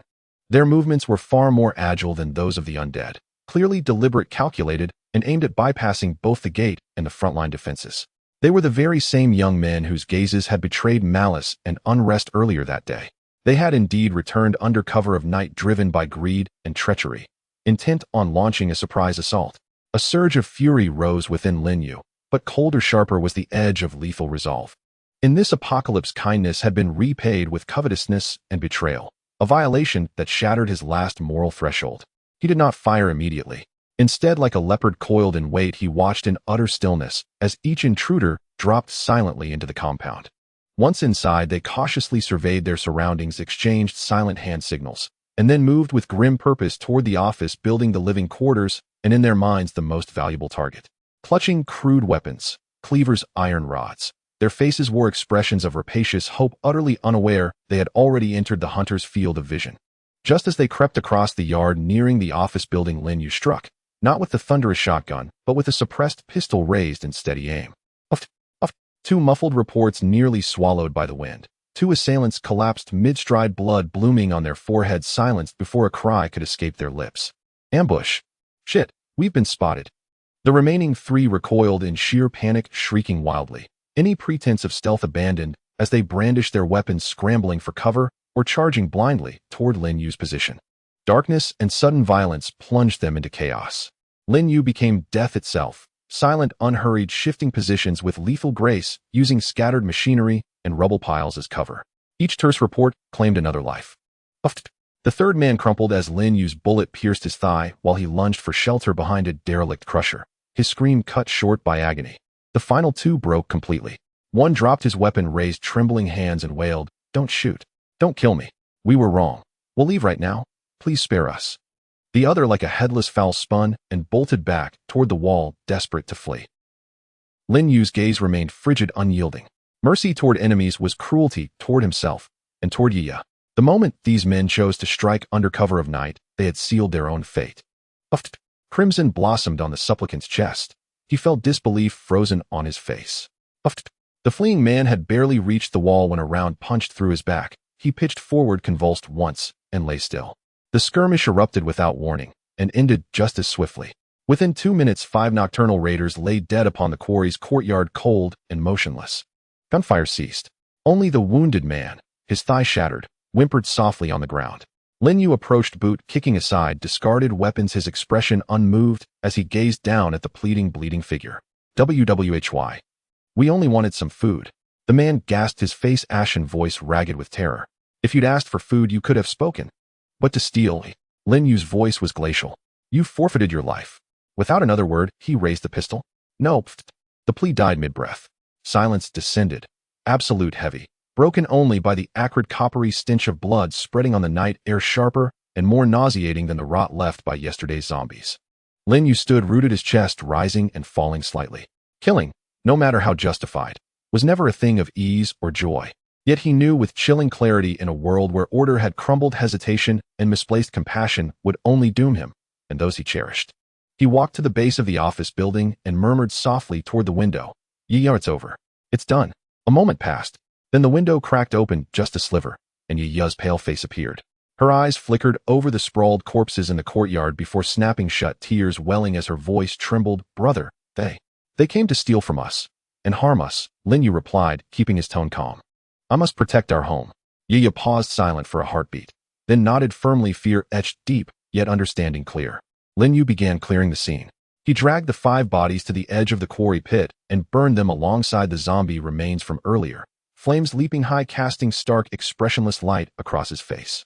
This incident served as a stark warning. External threats stemmed not only from shambling corpses, but from fellow survivors, human in form, yet monstrous in intent. Moreover, these refugees now knew the quarry's location. Others inevitably would follow, lured by greed. He had to make one thing unmistakably clear to the outside world: this place was no easy prize, but a fortress bristling with lethal thorns. The next day, Lin Yue performed a ruthless necessary act. He impaled the 5 raiders' severed heads on long poles and hoisted them at the most conspicuous point outside the quarry's main gate. Beside them, carved boldly onto a wooden plaque in crimson paint, read the stark decree: trespassers shall die. It was primal and devastatingly effective. Having finished, he returned inside and watched Yaya carefully watering seedlings in the test plot, stepping wide around dark stains on the soil. A complex tide of emotion swelled within him. He knew, slowly, inexorably, the apocalypse was reshaping him, hardening his heart, sharpening his vigilance, and forging him into something colder, more resolute, even more ruthless. But every change was forged in service of survival and of guarding this fragile sanctuary. The ungrateful refugees had paid with their lives to confirm the merciless calculus of the end times. And Lin Yue, guided by that grim truth, would continue walking his path, fighting to survive, defending what remained, knowing full well that the trials ahead would grow ever more severe. The severed head hanging at the entrance, and the crimson warning sign slowly withering and changing color in the wind, exuded an uncomfortable odor, yet formed an invisible barrier, just as Lin Yue had hoped. For several consecutive days, the area around the quarry was unusually quiet. Even the wandering zombies seemed to take a detour, not to mention any potential survivors with ulterior motives. The construction inside continued. The seedlings in the experimental field had grown taller, lush, and green. The rainwater collection system was functioning well, with several large barrels always full. Lin Yue even managed to repair a small diesel generator, though the noise and fuel consumption made him hesitant to use it often, yet it was sufficient for providing power for lighting and charging tools in critical times. Lin Yue and Yaya's life under high vigilance maintained a fragile calm. That afternoon, Lin Yue was in the tool room, trying to assemble a more efficient water filter using replicated parts, while Yaya practiced throwing small stones at several makeshift scarecrows made of sticks and old cloth in the yard, a self-defense technique Lin Yue had taught her. Suddenly, a faint sound unlike the wind or birdsong vaguely came from deep within the woods to the southeast. The sound was intermittent, like something striking metal with a slow and persistent rhythm, carrying an evident sense of weakness and despair. Lin Yue's movements froze instantly as he listened intently. Yaya also stopped throwing and anxiously gazed in the direction of the sound. Brother, what is that sound? Yaya whispered, instinctively moving closer to Lin Yue. Lin Yue did not answer immediately. He set down his tools, quickly ascended to the shooting platform on the wall, and raised his binoculars to carefully search the dense, dimly lit woods. The knocking continued, sporadic yet persistent, as if it could cease at any moment. Finally, after scanning a specific area repeatedly with the binoculars, he caught sight of something. At the top of an unusually tall dead tree, a dilapidated shelter made of branches and torn cloth was faintly visible. And just below that shelter, a slender object, seemingly a metal pipe, was being gripped by a frail arm, knocking weakly against a piece of rusted iron hanging from the tree trunk again and again. Someone hiding in the tree, and they were signaling for help in this way. Judging by the strength and frequency of the knocks, the state of the person in distress was evidently at its limit. Lin Yue's heart sank. Another call for help. Unlike the flamboyant red signal flares from before or the throngs of refugees, this was a nearly silent, dying lament. Should he go or not? Previous experiences left him with lingering fears. The betrayal and night raid by the refugees were still vivid in his mind. Who could guarantee this wasn't another trap, using a person's sympathy to lure him into the complex terrain of the woods? He carefully observed the area. Apart from the dead tree and the faint knocking, there was an eerie silence, with no other signs of activity and no wandering zombies. Yet this unsettling silence hinted at greater dangers lurking. Brother. Yaya also climbed onto the platform, tugging at his shirt, her large eyes filled with concern. That person. Seems like they can't hold on anymore. Lin Yue looked into Yaya's clear eyes, then at the frail arm, still knocking weakly through the binoculars, his heart in turmoil. Turning a blind eye to someone suffering was something he could not reconcile with himself, especially when that person looked so isolated and on the brink of death. The slow, persistent knocking felt like a hammer striking his conscience. Yet rushing in would carry enormous risks. He took a deep breath and made a compromised decision. You stay on the platform and keep an eye on that area and the surroundings. If anything unusual happens, immediately sound this iron bucket. Lin Yue handed an empty iron bucket and an iron rod to Yi. This was their agreed-upon emergency signal. Are you going, brother? Yi asked nervously. I'm going to check the situation. I'll just approach for reconnaissance. I might not engage directly. Lin Yue reassured her. Your presence here is the greatest help to me. He quickly equipped himself, bringing along a shotgun, a pistol, and necessary tools, then thought for a moment and stuffed a small bottle of water and a few compressed biscuits into his backpack. He did not exit through the main gate, but rather left the factory area through a concealed emergency exit he had previously reserved, quickly disappearing into the thicket leading towards the southeastern woods. The closer he got to that area, the more cautious Lin Yue became. He lightened his footsteps, using trees and rocks for cover, vigilantly observing his surroundings. The air was filled with the scent of decaying leaves and earth, occasionally punctuated by the rustling of small animals scurrying through the grass, and apart from that there was the increasingly clear and anxiety-inducing sound of metal striking. Finally, he stealthily arrived under the massive dead tree. Looking up, he could see more clearly the makeshift shelter built among the tree branches, and below it a man nearly skin and bones leaning against the trunk. His clothes were tattered, his complexion pale, and his gaze vacant. Relying solely on a flicker of survival instinct, he was mechanically tapping the half-metal pipe in his hand against the iron sheet hanging from the adjacent branch. His movements had weakened to the point where he could barely lift his arms. It didn't appear to be a trap. The state of this person was incapable of creating any trap. Lin Yue did not reveal himself immediately. He continued to hide in the shadows beneath the tree, carefully sensing his surroundings. Only after confirming that there were no other people or zombies lying in ambush nearby did he lower his voice and call out to the person in the tree. Can you hear me down there? The knocking stopped abruptly. The person in the tree trembled, their unfocused gaze straining to look down. When he saw Lin Yue fully armed beneath the tree, an expression of incredulous excitement and hope erupted on his ashen face, his cracked lips trembling as he uttered in a faint, hoarse voice, "Help me! There are monsters down below, guarding." His voice was intermittent and barely audible, but the word monsters instantly tightened Lin Yue's nerves. Sure enough, there was danger. What kind of monster? Where? Lin Yue immediately pressed for details while scanning the surroundings vigilantly with his gun. Like a lizard. It hides in the shadows. It's fast. The man in the tree strained to speak, his eyes filled with fear. There were 6 of us. Now it's just me. It's nearby, waiting. Before he could finish, Lin Yue caught a faint movement from the corner of his eye not far to the right under a thick pile of fallen leaves. Almost simultaneously, a gray-brown shadow shot out from the leaves like lightning, lunging for Lin Yue's neck. The speed was far beyond that of an ordinary zombie, even more agile than the initial mutated creature he encountered in the supermarket. The creature was small, about half a meter long, moving on all fours, its skin resembling dry leaves, camouflaged in color, with a mouth that split ear to ear, lined with sharp teeth, and its tongue flicked out like a red whip.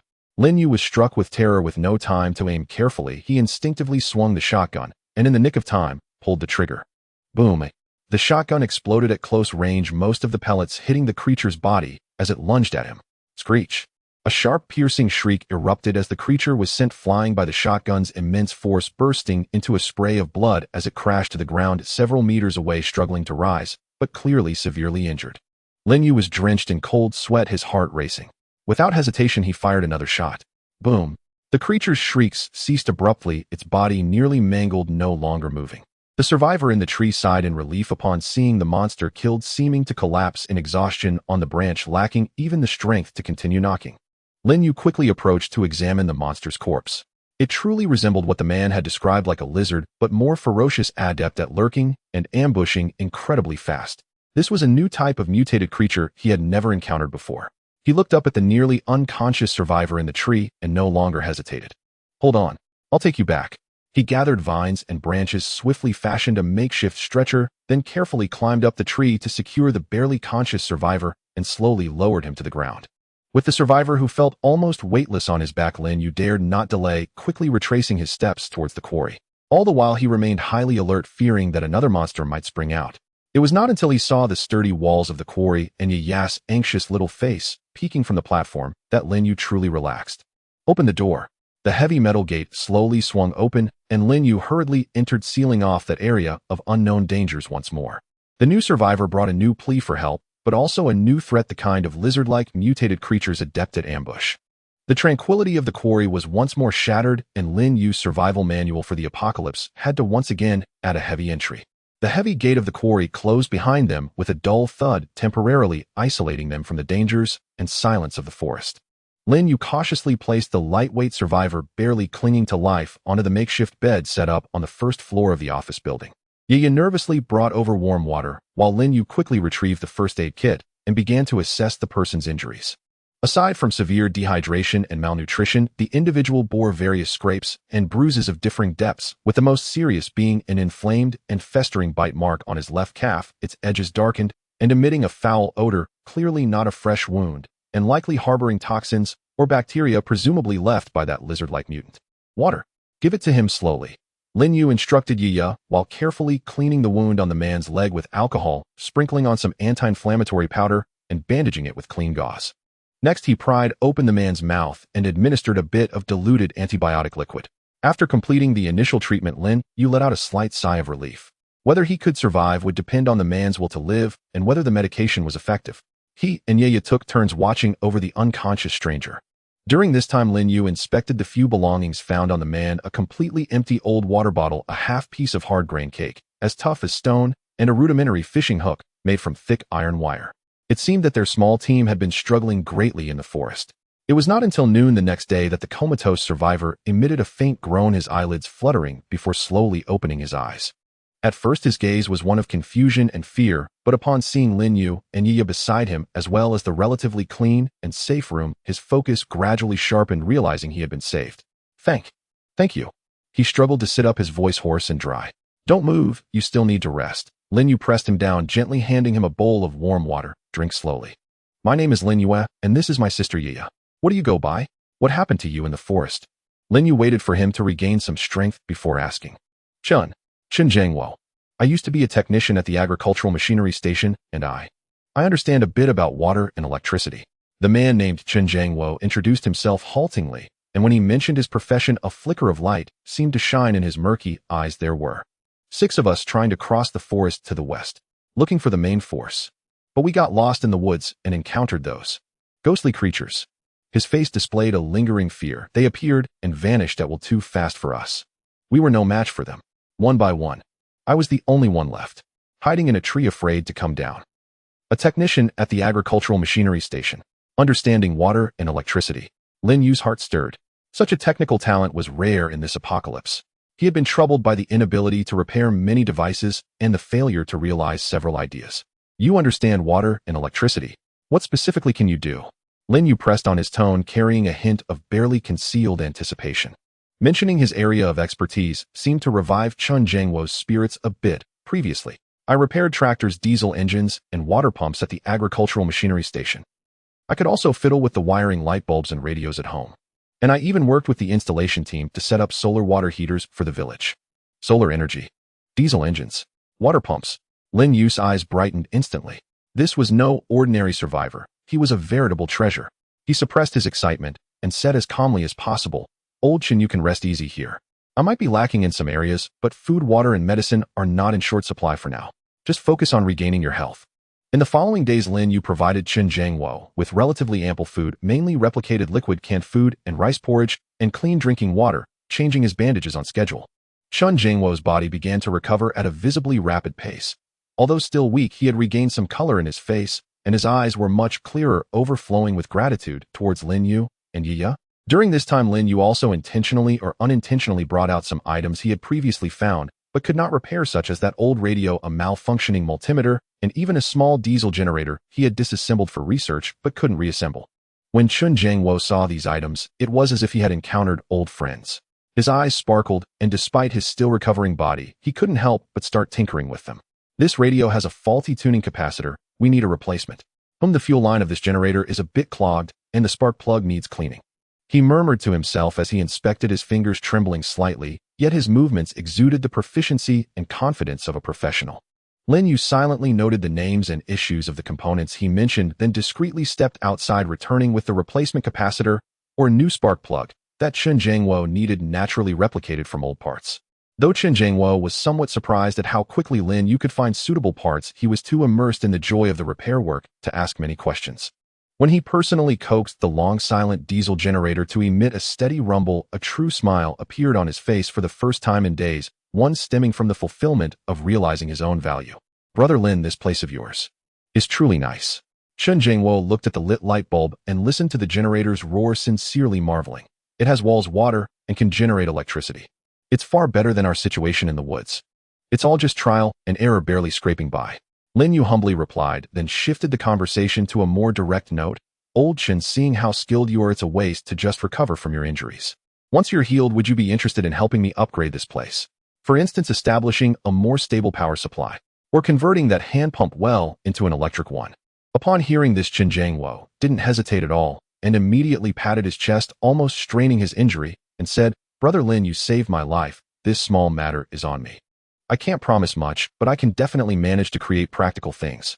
As long as there are tools and materials.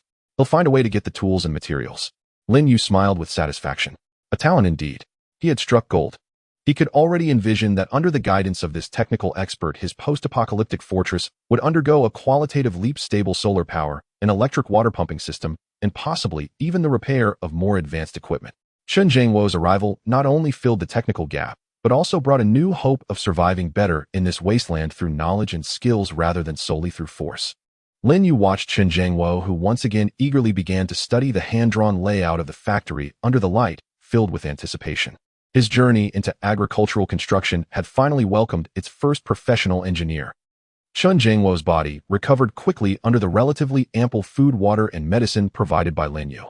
In less than a week, he was already able to walk slowly around the factory area with the help of a cane made from a branch that Lin Yue had carved for him. His complexion had improved significantly, and his eyes no longer reflected the near-death days of before, but rather a renewed focus and vitality unique to a technician. Over the past few days, he had hardly rested. His eyes, like scanners, meticulously examined every corner of the quarry, from the reinforced walls to the rainwater collection system, from the experimental fields to the diesel generator that he had repaired. He would occasionally stop to nod at a structural point or shake his head at a particular device, murmuring to himself, Lin, brother, this wall you've built. Well, it is solid, but the cement is a bit too thick, wasting materials, and the load might not be evenly distributed.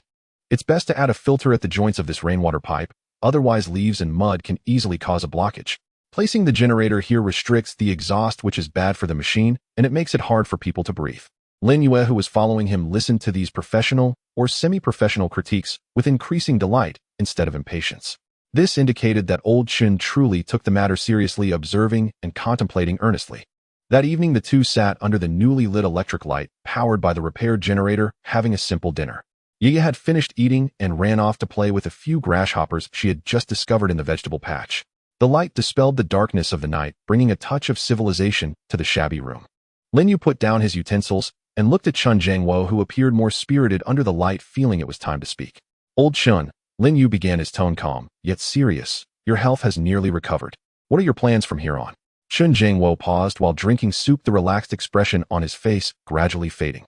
He set down the bowl, remained silent for a moment, and then sighed. Plans. To be honest, Lin, brother, before I met you, my only plan was to wait to die. Now, this life was saved by you. I don't even know where to go. The West. I probably can't go there. That forest is too ominous. Other places. Sigh, in this world, it's hard to survive anywhere. His tone carried confusion and a hint of instinctive fear about the future. Lin Yue looked at him and slowly said, since there's nowhere to go, then stay here. Chen Jiangwo suddenly lifted his head, looking at Lin Yue with surprise and uncertainty. Lin Yue met his gaze and continued, Old Chen, as you can see, this place is just a rundown quarry, barely providing shelter from wind and rain. I alone with a child have managed to make it what it is now, which is already my limit. I have many ideas, but I lack the skills to implement them.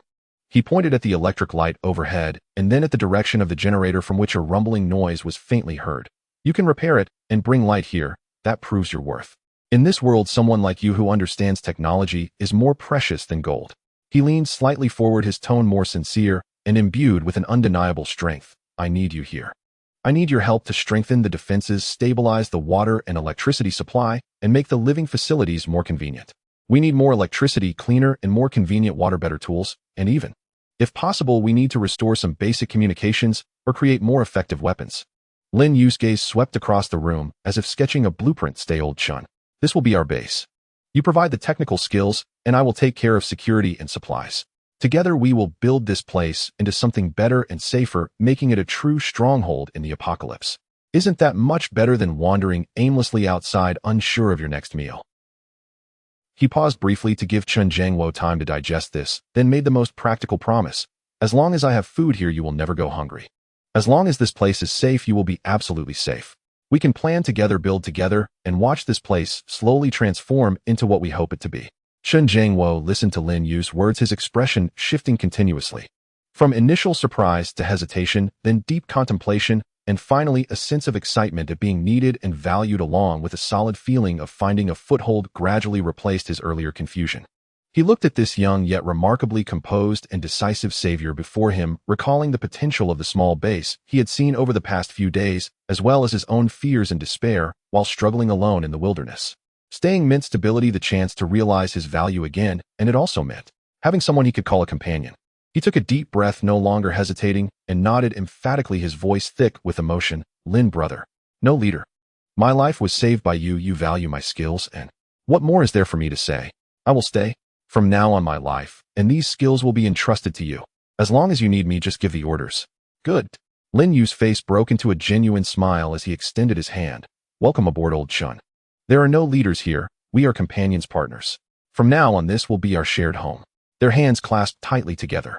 One represented strength and resources, while the other represented technology and knowledge, together forming a crucial alliance amidst the ruins of the apocalypse. From this moment on, the quarry as a survivor's stronghold was no longer merely a refuge for Lin Yue and Yi. It infused a new professional technical power, stepping into a new phase of development. Lin Yue knew that keeping Chen Jiangwo was one of the best decisions he had made. The path to future construction would undoubtedly be smoother and more hopeful with the addition of this technical talent. Under the light, the shadows of the two men were cast on the wall, seemingly heralding the bright future of this small team. Meanwhile, Yi watched this scene from outside the door, revealing a relieved smile. At home, there was now one more family member to rely on. After Chen Jiangwo officially stayed, the atmosphere at the quarry quietly changed. Having an adult male, especially one with professional skills, alleviated some pressure from Lin Yue's shoulders and made Yi feel more at ease. More importantly, many plans that had previously only existed on paper or in imagination finally had the possibility of realization. Reinforcing and raising the walls were among the highest priorities on Lin Yue's list. The previous brick wall could handle ordinary zombies and a small number of rioters, but it seemed rather flimsy against the possibility of a larger-scale zombie tide or stronger mutants. Lin Yue's goal was to build a truly solid and insurmountable barrier.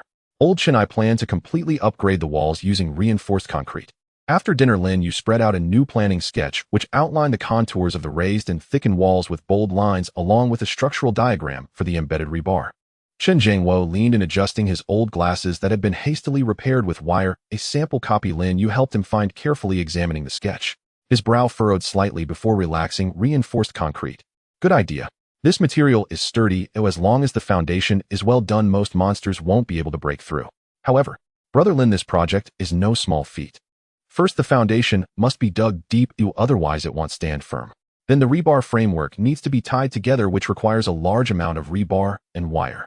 Finally, there's the template support and pouring concrete, which requires template cement and gravel. The concrete mix ratio is crucial. If the proportions of water, cement, sand, and gravel are incorrect, the strength won't increase, and it will crack easily. Lin Yue listened attentively and nodded. I've considered all of this. You don't need to worry about the materials, they'll handle that. You just need to tell me the specific specifications of the materials and the technical points of construction. Chen Jiangwo looked at Lin Yue's determined expression. Although he still had doubts about where to find so many compliant rebar and cement in this desolate wilderness, he suppressed his questions and began to take on a technical guidance role. It's best to use ribbed steel for the rebar with a diameter of 12 millimeters or more, spacing determined by the wall thickness. The cement grade cannot be too low, at least 425. The sand should be medium coarse with low clay content. The gravel size must be uniform. As he spoke, Lin Yue quickly took notes. This was valuable knowledge. The next day, the project officially commenced. The first step was to clear the foundation trench. Lin Yue and Chen Jiangwo took turns using shovels and picks to dig out a trench nearly 1 meter deep and half a meter wide along the inner and outer sides of the existing wall. This task was extremely physically demanding. Even with Lin Yue's enhanced body, he felt exhausted and sore by the end of the day. Chen Jiangwo, being a little older, needed to take breaks more often, but he insisted on staying active, always eager to do whatever work he could manage. Yue was responsible for bringing them water and wiping their sweat with her small hands. After digging out part of the foundation, Lin Yue began to provide materials. He found a small piece of discarded ribbed steel and a few sections of wire as samples, and in Chen Jiangwo's astonished gaze, he replicated a large quantity of brand new uniformly sized rebar and bundles of wire. Next came the cement replicated from the half-bag found earlier, sand, sieved from the edge of the mine, and gravel sourced directly from the quarry and crushed. Watching the high-quality building materials accumulate rapidly beside the construction site, Chen Jiangwo opened his mouth in astonishment, but ultimately swallowed his awe. His gaze toward Lin Yue filled with more reverence and disbelief. He became increasingly convinced that following this young leader was an incredibly correct choice. With the materials in place, Chen Jiangwo began to showcase his skills. He directed Lin Yue on how to lay the vertical and horizontal rebar according to the design spacing and how to securely tie the intersections of the rebar with wire to form a solid framework.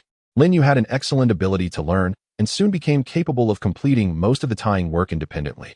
Then it was time to set up the templates. Using the old wooden boards they found and the new boards they replicated, they built molds on both sides of the rebar framework, ensuring accurate dimensions and firm support. The crucial pouring phase had arrived. Chen Jiangwo personally controlled the concrete mix ratio, instructing Lin Yue to mix the cement, sand, and gravel in proportion, adding the right amount of water to blend evenly. Lin Yue acted as the primary laborer, shoveling the mixed concrete into the molds, while Chen Jiangwo followed behind, constantly inserting a rebar stick to expel air bubbles and ensure the concrete was compact. This was a slow and arduous process. The two filled the molds shovelful by shovelful, pouring section by section. Sweat soaked their clothes and dust, and cement slurry covered their faces and arms. Yue looked at the two adults, covered in mud, her eyes filled with admiration. When tired, she would sit on the pile of materials to rest and have a sip of water. When hungry, she would nibble on some replicated compressed rations. During the day, they worked, and at night, they gathered under the light to summarize the day's progress and plan for the next day's tasks. The wall grew visibly section by section. The new wall had a thickness of 40 centimeters and was nearly 1 meter taller than the original. The rough gray-white concrete surface exuded a reassuring sense of solidity. During this period, Lin Yue's mental energy was heavily depleted. Frequently replicating a large amount of building materials, especially rebar and cement, left him feeling mentally exhausted at the end of each day, and he needed good sleep to recover. However, he could sense that this extreme usage seemed to have offered a slight increase in both his mental energy limit and recovery speed. After more than 10 days, when the last section of the wall was poured and the entire quarry was completely surrounded by a tall, thick, and continuous gray concrete wall, Lin Yue, Chen Jiangwo, and Yue stood in the center of the yard, gazing up at their hard work, filled with an indescribable sense of accomplishment and security. "It's done. Huh. Brother Lin, look at this wall. Sturdy. So sturdy." Chen Jiangwo excitedly slapped the hard wall, his palms stinging, but unbothered, his face beaming with pride. This was the fruit of his skill and sweat. Yue also reached out her small hand to touch the cold, rough wall surface, looking up with her little face. "Brother Uncle Chen, our wall is so high and thick. Monsters definitely can't get in." Lin Yue let out a long breath, feeling the heavy sense of security in his heart. The brand new reinforced concrete walls gleamed with a cold, hard luster under the sunlight, like a silent giant guarding the quarry within. Inside the courtyard, the crops in the experimental field were thriving, and the repaired generator provided stable electricity. Chen Jiangwo was even tinkering, attempting to convert the hand pump into an electric water pump. Everything was progressing in a positive direction. That morning, Lin Yue was discussing the preliminary plan for installing solar panels with Chen Jiangwo in the tool shed, when Yue, who was on lookout duty, suddenly ran down from the wall, her small face showing a mix of tension and excitement. "Brother, Uncle Chen, someone is outside. It's Uncle Zhao from the valley camp." Lin Yue and Chen Jiangwo exchanged a glance, both surprised by what they saw in each other's eyes. "Zhao Weigua. Why is he here? And how did he find this place so quickly?" The two immediately set aside their work, picked up their weapons, and hurried up to the shooting platform on the wall. Sure enough, they saw several people led by Zhao Weigua standing in the open space not far from the quarry gate, all familiar faces from the valley camp. However, unlike before, they were not pushing carts loaded with supplies this time. Instead, each of them carried a bulging backpack, their faces showing weary signs of travel, along with a complex expression that was hard to describe: unease, anticipation, and even a hint of desperation. Zhao Weigua stood at the forefront, gazing up at the tall, heavy, and obviously well-crafted concrete barrier before him, his eyes filled with shock and disbelief. He had previously known that Lin Yue was quite capable and had ample supplies, but he never expected that in such a short time the other party would silently build such a solid fortress. Brother Lin, I apologize for the intrusion. Upon seeing Lin Yue, Zhao Weiguo quickly clasped his fists in salute, his tone more polite than usual, even tinged with respect. Lin Yue's gaze swept over the group, his mind racing. The atmosphere did not seem simple. They were not here merely for trade or assistance. Captain Zhao, what brings you here? Lin Yue asked calmly, his tone revealing no hint of joy or anger. Zhao Weiguo took a deep breath as if steeling himself and stepped forward, speaking loudly. Brother Lin, to be honest, we are not here for trade or to seek help. Instead, we would like to request Brother Lin to take us in. As he finished, the others behind him raised their heads, their eyes filled with longing as they looked at Lin Yue. Take you in? Lin Yue raised an eyebrow, not surprised, but needing to confirm their intentions. Indeed, Zhao Weiguo replied heavily. Brother Lin, as you know, our valley camp is short on manpower and weak in defense. Although we survived the last horde attack, we suffered heavy casualties and were gravely weakened. Recently, the outside has become increasingly unstable with more and more wandering refugees, and the monsters are becoming increasingly rampant. With our limited manpower and walls, it is a matter of time before we face disaster. He pointed at the towering walls behind Lin Yue, a bitter and envious expression on his face. Seeing your base, Brother Lin, I finally understand what true safety is. This wall is 100 times stronger than our broken fence. And there's electricity. We even have to ration our torches at night. He paused, looking sincerely at Lin Yue. Brother Lin, you are a person of great ability. We may lack great skills, but we have strength and know how to repay kindness, obey orders. We are willing to join your base and follow your command. All we seek is a place to live safely without the constant fear of danger. One of the people behind him could not help but speak up. Leader Lin, what Captain Zhao said is exactly what we feel. We are tired of hiding and living from hand to mouth. As long as you are willing to take us in, we will do anything you ask. Yes, we are willing to listen to you. Looking at the group below, worn but filled with hope, Lin Yue fell silent for a moment. He glanced at Chen Zhangwo beside him, and old Chen nodded slightly, indicating that having more people would mean greater strength, and these individuals seemed relatively honest. Taking them in had clear pros and cons. Pros: increased population, a significant boost in labor force, which would improve efficiency in defense construction and farming. Zhao Weiguo and his group had some combat and organizational experience which could provide immediate support. With more people, they would also feel more confident in facing large-scale threats. Cons: resource consumption would increase sharply and management would become more challenging. Rules would need to be established to ensure internal stability. Personnel backgrounds would need to be vetted. Although Zhao Weiguo seemed reliable, there was no guarantee that everyone would behave. After weighing the options, Lin Yue made his decision. In the apocalypse, going solo is ultimately not a long-term strategy. Establishing a stable, strong survivor community is the inevitable trend for survival. Zhao Weiguo's group seemed to be a suitable choice for absorption. He looked at Zhao Weiguo and spoke solemnly, his voice clear and resonant. Captain Zhao and everyone here. Here in Lin Yue's domain, this is not a paradise, and there are many rules. If you wish to stay, you must abide by my rules.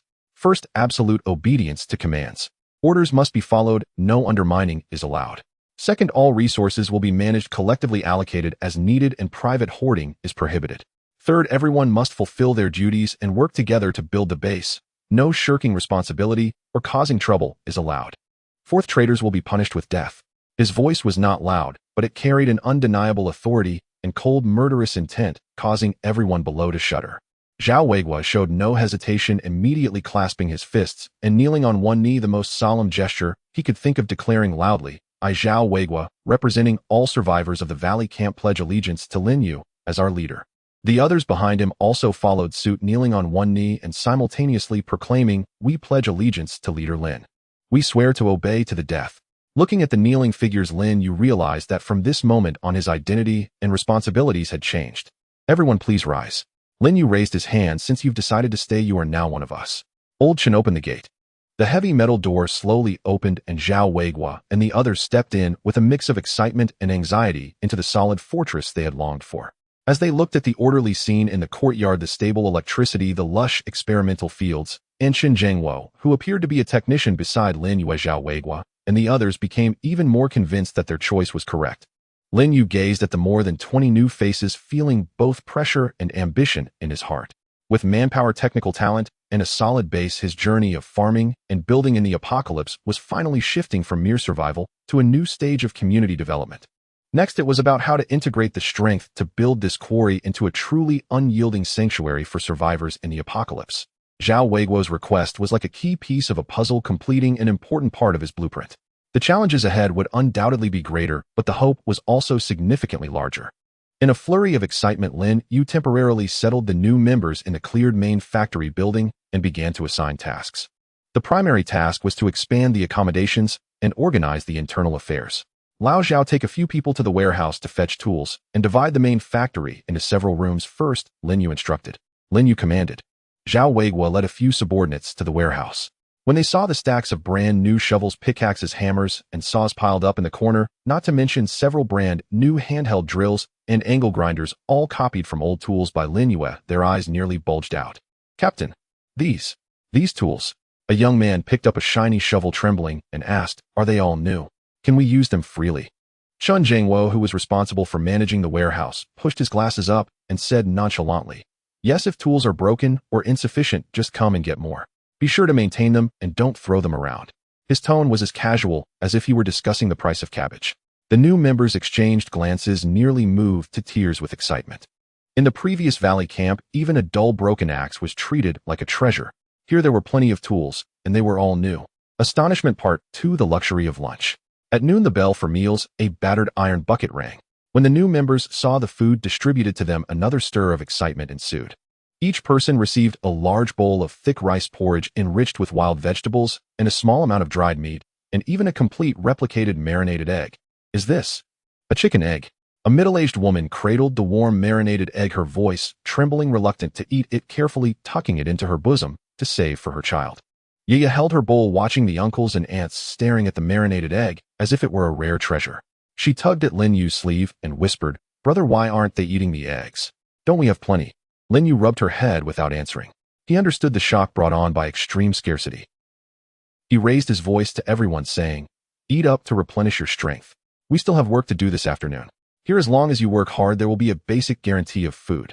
His words acted as a calming reassurance, and only then did the new members begin to enjoy this meal, which they perceived as immensely luxurious, with excitement and gratitude. Astonishment Part 3: Unlimited Water. In the afternoon, Zhao Weiguo led a team to clear the site, preparing to build new shelters which required a large amount of water. He saw the rainwater collection system in the corner of the factory connected to several large plastic barrels, as well as a hand pump nearby, and arranged for people to fetch water. The young man responsible for fetching water huffed and puffed for a long time, watching the clear water flow rapidly into the barrels. He couldn't help but mutter to his companion, this water, why does it feel like it will never run out? In our previous place, after pumping it a dozen times, it was gone. Chun Jingwo happened to pass by and casually explained, oh, the captain improved the structure of the well, increasing its water storage capacity significantly. Moreover, we have rainwater collection, so there's plenty of water for now. Oh, feel free to use it. The young man's mouth dropped open as he gazed at the seemingly inexhaustible flow of water, once again astonished. Water resources are a lifeline more precious than food in the apocalypse. Here they can actually be used freely. Astonishment Part 4: The City That Never Sleeps at Night. As night fell, when Lin Yue flipped the power switch, several high-power emergency lights replicas instantly illuminated the main area, as bright as daylight, causing the new members to erupt in excitement. Electricity. There's really electricity. We can see so clearly at night. No more fear of monsters lurking in the dark. Heavens, am I dreaming? Some people even shed tears of joy. Darkness had once been the greatest source of fear during the nights of the apocalypse, while light signified safety, signifying hope. Zhao Weiguo looked at the brightly lit base, at the long-lost heartfelt smiles and hopes on his subordinates' faces, and recalled his own valley camp, which was pitch black at night, where everyone lived in fear. His heart was filled with mixed emotions, further solidifying his determination to follow Lin Yue. Amidst the atmosphere of great surprise and commotion, a new member responsible for clearing the weeds around the experimental fields suddenly let out a terrified scream and scrambled back, his face pale, as he exclaimed, monster! Monster! There's a monster in the field. This shout startled everyone, prompting Zhao Weiguo to immediately gather his team and rush over with weapons in hand. Lin Yue also frowned and tightened his grip on his gun. When the crowd gathered to investigate, they found several plump earthworms leisurely wriggling in the soil of the vegetable patch. A hush fell over the scene. Then laughter erupted all around. The man who had screamed was blushing furiously, wishing he could find a crack in the ground to hide in. Lin Yue couldn't help but chuckle and shook his head. He glanced at Yaya, who was also stifling laughter, and Chun Jingwo, who wore a look of helplessness, feeling a mix of emotions. He understood that these new members needed time to adapt to transition from their previous precarious and severely lacking survival mode. What he needed to do was lead them, leveraging his unique ability to replicate powers, transforming their surprise and joy into tangible strength for building the base and combating the apocalypse. That day passed amid various instances of astonishment and minor incidents. The quarry base, infused with fresh blood though slightly chaotic, was filled with an unprecedented vitality. For Lin Yue, managing a team was a new challenge, but looking at the rejuvenated faces around him, he felt that it was all worth it. The population of the base has increased, and so has the consumption. Although Lin Yue's duplication ability can ensure that basic supplies do not run out, relying solely on it is not a sustainable strategy, and frequent and massive duplication also brings considerable mental burden. More critically, many specific supplies must have a sample to be duplicated. Therefore, organizing personnel to go out and search for supplies became an inevitable choice. This also served as the first practical test to evaluate the new team's cooperation and combat effectiveness. Lin Yue decided to lead the team personally. He selected Zhao Weiguo and 5 other relatively clever and physically fit new team members, 3 men and 2 women, to form a 7-member search team. Chun Jiangwo and Yaya stayed behind at the base, responsible for guarding and continuing internal construction. The target was a small agricultural fuel station several kilometers away. According to the scattered information provided by Chun Jiangwo and Zhao Weiguo, there might still be some fuel tools or vehicle parts left there. In the early morning, the search team set off. Everyone was equipped with weapons, mainly machetes and fire axes duplicated by Lin Yue, along with a few old hunting rifles that were seized with limited ammunition. Lin Yue himself was still equipped with his standard gear, a shotgun, a pistol, and several grenades. He also brought along a few empty oil barrels and woven bags. Along the way, Lin Yue deliberately slowed down, remaining vigilant of his surroundings while observing the team members' performance. Zhao Weiguo, worthy of being a former militia captain, commanded the team, while ensuring they provided alternating cover and maintained a good formation. The other team members were nervous but followed orders, showing no signs of falling behind or running around. Stay alert, pay attention to the surroundings, especially the shadows of buildings and the grass. Lin Yue whispered a reminder when encountering zombies: try to use cold weapons to conserve ammunition and avoid attracting more. The team members nodded, gripping their weapons tightly. The journey went relatively smoothly. They only encountered a few scattered zombies, which the team members efficiently dealt with using their machetes and axes. Lin Yue hardly needed to intervene, merely overseeing the situation while assessing each person's combat awareness and courage. As noon approached, the abandoned agricultural fuel station came into view. Several dilapidated bungalows and a few rusted fuel pumps lay toppled on the ground, while discarded tires and parts were scattered in the yard. The air was filled with a strange mix of gasoline, engine oil, and dust. Spread out, form pairs, keep your distance, and support each other. Lin Yue issued the command: focus on the warehouse, maintenance, workshop, and office. Lao Zhao, take someone to check those fuel tanks and see if there's any residue. The team members proceeded cautiously into the fuel station area. Lin Yue walked towards the largest maintenance workshop. The workshop's door was wide open and the interior was dimly lit, filled with various discarded machinery and parts with oil stains covering the floor. His sharp gaze swept through every corner. Suddenly, he discovered a half-open dust-covered toolbox beneath a workbench in a corner. Upon opening it, he found a relatively complete set of socket wrenches and various screwdrivers, only slightly rusted. This was an excellent sample. He felt a surge of joy and was about to stow the entire toolbox away when his keen ears caught an extremely faint sound from deep within the workshop, like metal being squeezed, a creak noise. That sound could not have been made by humans or zombies. Everyone be careful. Something's happening. Lin Yue immediately shouted while swiftly stuffing the toolbox into his backpack, raising his shotgun and warily pointing it towards the source of the sound. Almost simultaneously with his warning, a dark red figure suddenly sprang out from behind a pile of discarded tires and metal sheets in the depths of the workshop. The creature was incredibly fast, about the size of a calf, resembling a mutated cockroach magnified dozens of times, covered in a shiny dark red shell. Its head had a pair of enormous compound eyes that glinted with a bloodthirsty light, and its mouthparts resembled 2 black blades that opened and closed continuously, dripping with slime. Its 6 long jointed legs made a sickening scratching sound as it moved. Hiss! It emitted a sharp hiss and lunged straight at the nearest female team member. The female team member had never seen such a grotesque and terrifying monster, and she screamed in fright, her limbs going weak, forgetting to evade. Fire! Lin Yue roared, pulling the trigger almost simultaneously with the monster's leap. Boom! The shotgun belched fire, and most of the steel pellets struck the monster's flank, causing shell fragments to fly. The creature was momentarily halted, letting out a painful hiss as dark green bodily fluid seeped from its wounds. However, this monster had astonishing defenses, and the shotgun did not severely injure it.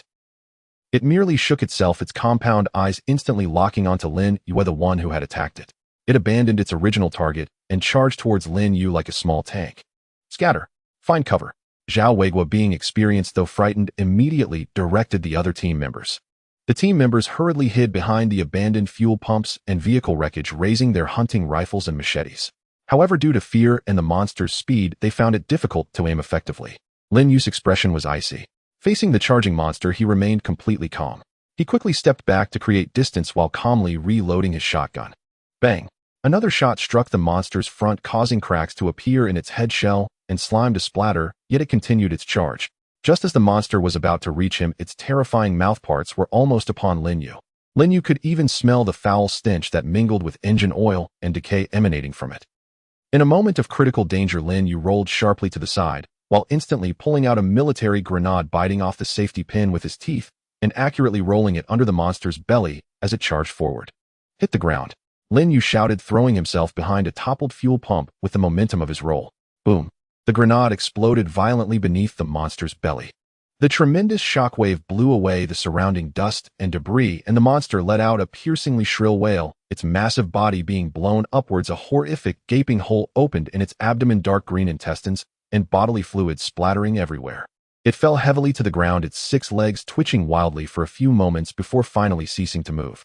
The echoes of the explosion reverberated in the air above the fuel station. The scene fell into complete silence. Only the smoke and an indescribable stench lingered.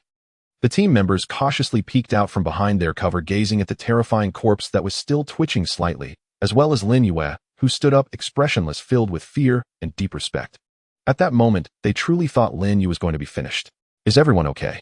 Lin Yue scanned the area, his voice still calm, as if it was not he who had just faced life and death.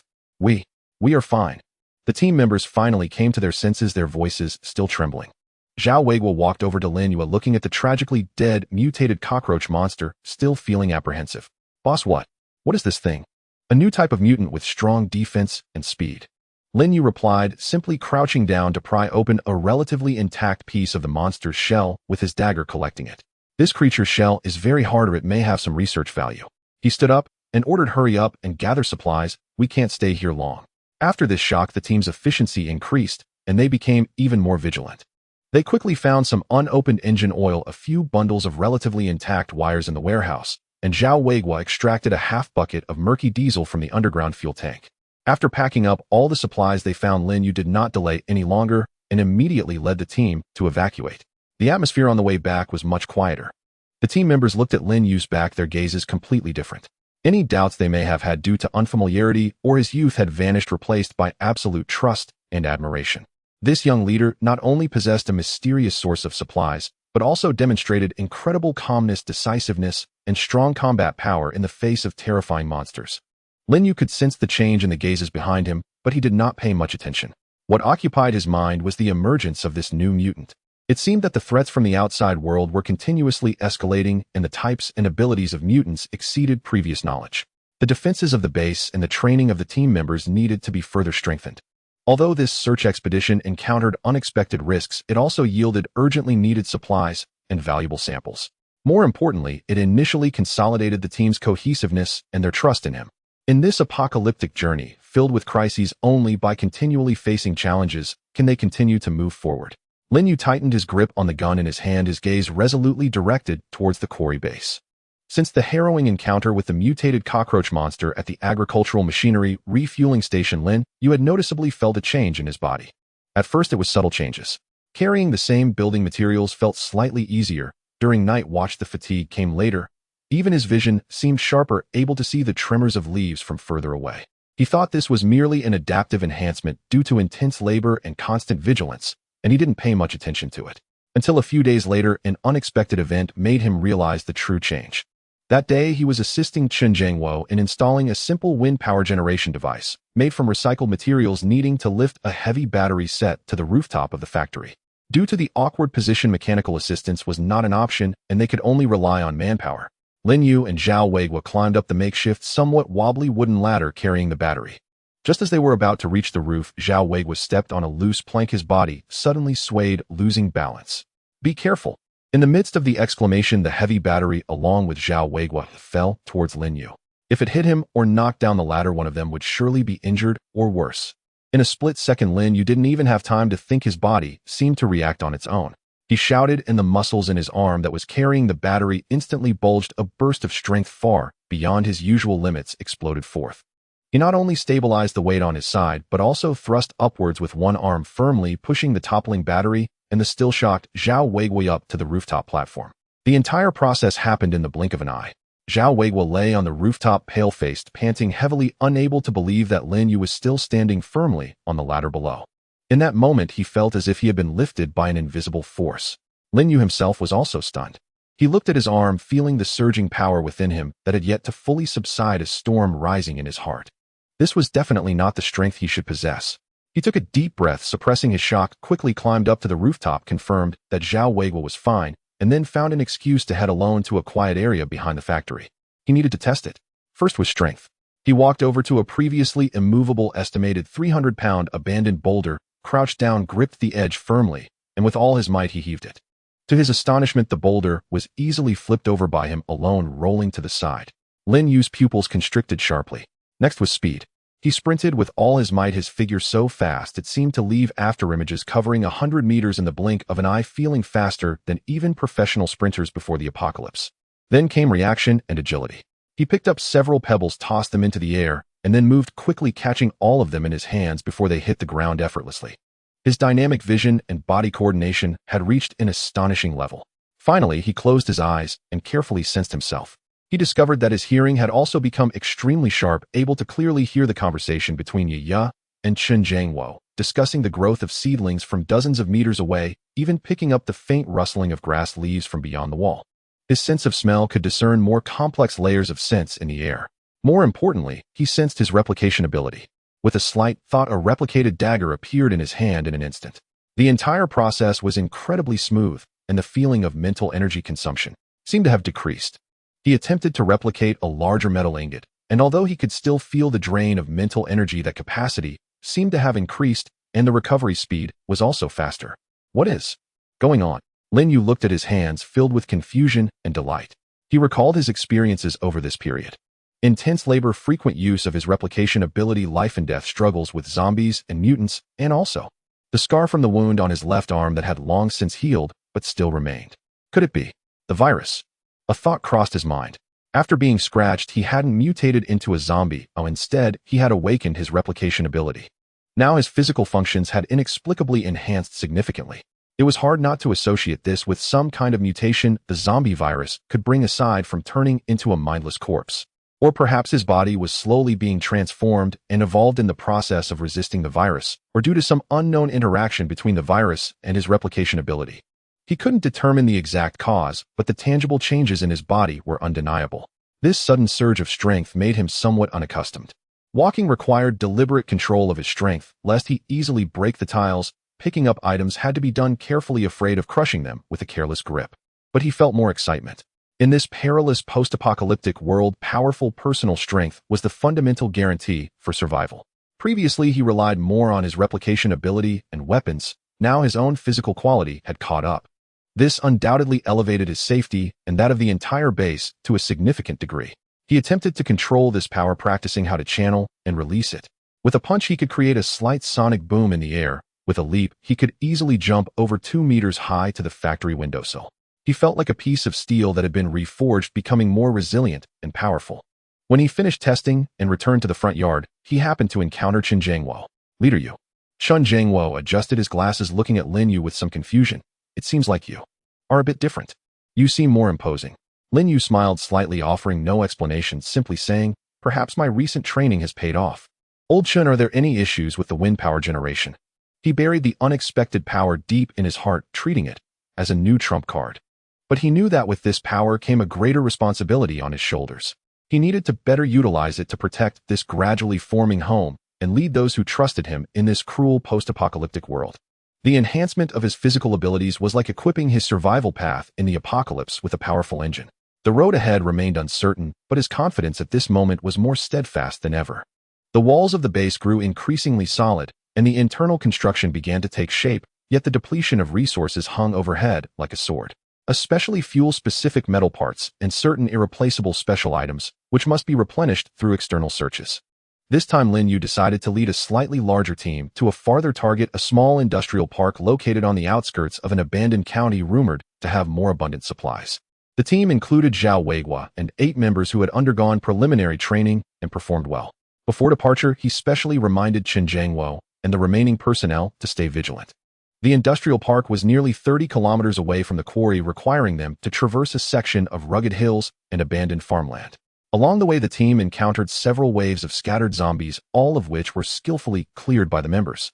Lin Yue noticed that the combat skills and mindset of the team had significantly improved compared to their first outing, which brought him a sense of relief. As they approached the industrial park, a faint sound of gunfire and fighting came from ahead. Something's up.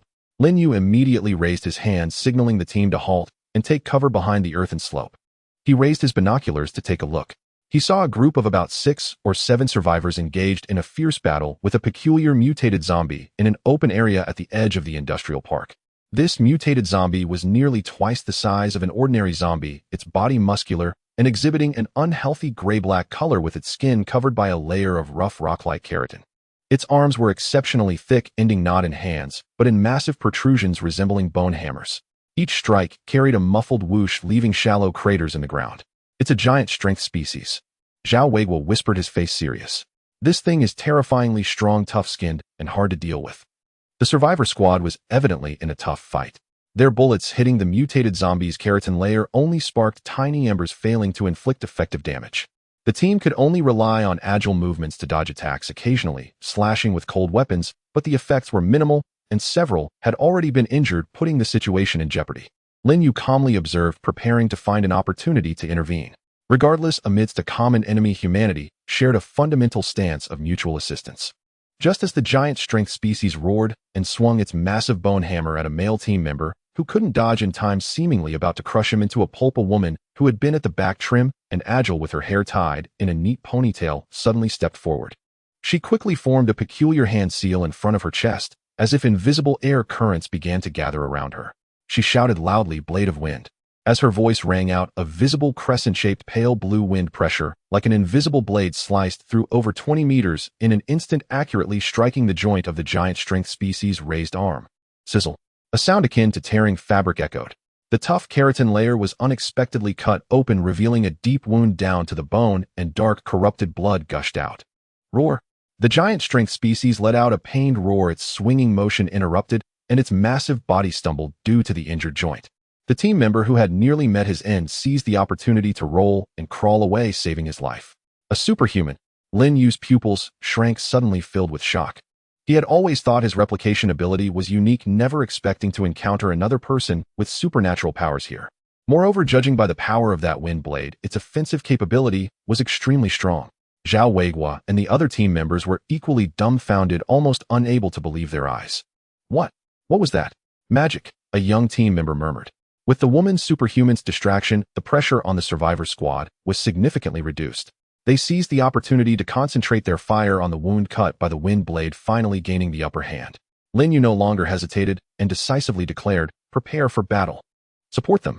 He was the first to charge out from behind the slope, his shotgun roaring, a shot blasting into the uninjured leg joint of the giant strength species, further restricting its movement. Zhao Weiguo and the others immediately opened fire. Although the shotgun bullets struggled to penetrate the thick shell-focused attacks on the wound, still inflicted considerable damage. The sudden arrival of reinforcements, especially Lin Yue's precise and fierce firepower, completely turned the tide of the battle. Caught in the crossfire, particularly with the wound under continuous attack, the giant strength species finally let out a reluctant roar, tumbling to the ground and becoming motionless. As the battle ended, the scene was in shambles. The survivor squad, still in shock, cast grateful glances at Lin Yue and his team, but also held a hint of wariness, especially towards Lin Yue, who had just demonstrated extraordinary strength. The woman who had unleashed the wind blade was slightly out of breath, adjusting her breathing before walking towards Lin Yue. She appeared to be in her early 20s with a beautiful face, but exuding a mix of wildness and resilience, her eyes bright and sharp, akin to a leopard in the forest. She assessed Lin Yue and his well-equipped comparatively team, her gaze lingering for a moment on Lin Yue's distinctive shotgun, then clasped her fists together, her voice clear yet slightly hoarse. "Thank you for your assistance. My name is Neko Lululu, the captain of this squad." Neko Lululu. That name is somewhat special. Lin Yue's heart stirred as he returned the gesture. "Lin Yue, just passing by, it was a small favor." His gaze fell on Nako Lulyalu, carrying a hint of inquiry. Nako Lulyalu seemed to sense that Lin Yue might have seen her use her ability, yet she did not conceal it, instead looking at Lin Yue directly, her eyes reflecting a subtle sense of kinship that arises when kindred spirits meet. Leader Lin, you have good skills and fine equipment. Nako Lulyalu spoke with a hint of admiration, but also a touch of probing. You don't look like aimless drifters. We have a temporary stronghold. Lin Yue did not reveal too much and countered, what about you? How did you attract such a troublesome creature? Nako Lulyalu sighed, pointing to the industrial park behind her. We came to look for supplies, but unexpectedly ran into this giant, and were chased out. Fortunately, we encountered you. The two teams briefly introduced their situations, and the atmosphere eased slightly. Nako Lulyalu's team was small, but they appeared to be experienced survivors, and having a superhuman leader made them formidable. Leader Lin, Nako Lulyalu looked at Lin Yue and suddenly said, the world is becoming increasingly unstable, and the monsters are growing stronger. Going solo or operating in small groups like us is becoming more challenging. I wonder if Leader Lin has considered exchanging information or supplies among survivors, or even limited cooperation. Lin Yue's heart stirred. He indeed needed to understand more about the external situation, especially regarding superhumans and other survivor factions. Nako Lulyalu's appearance was undoubtedly an important source of information. Cooperation can be discussed, Lin Yue nodded. However, we need to understand each other more deeply. If you don't have a fixed destination, you can rest at the outskirts of our stronghold and discuss in detail. He extended an invitation, but remained cautious, not directly inviting them into the core area. Nako Lulyalu glanced at her team, then at Lin Yue and his well-disciplined group. After a moment's thought, she readily agreed. All right. Then I will trouble Leader Lin. Encountering another superhuman for the first time made Lin Yue realize that this apocalyptic world was far more complex and mysterious than he had imagined.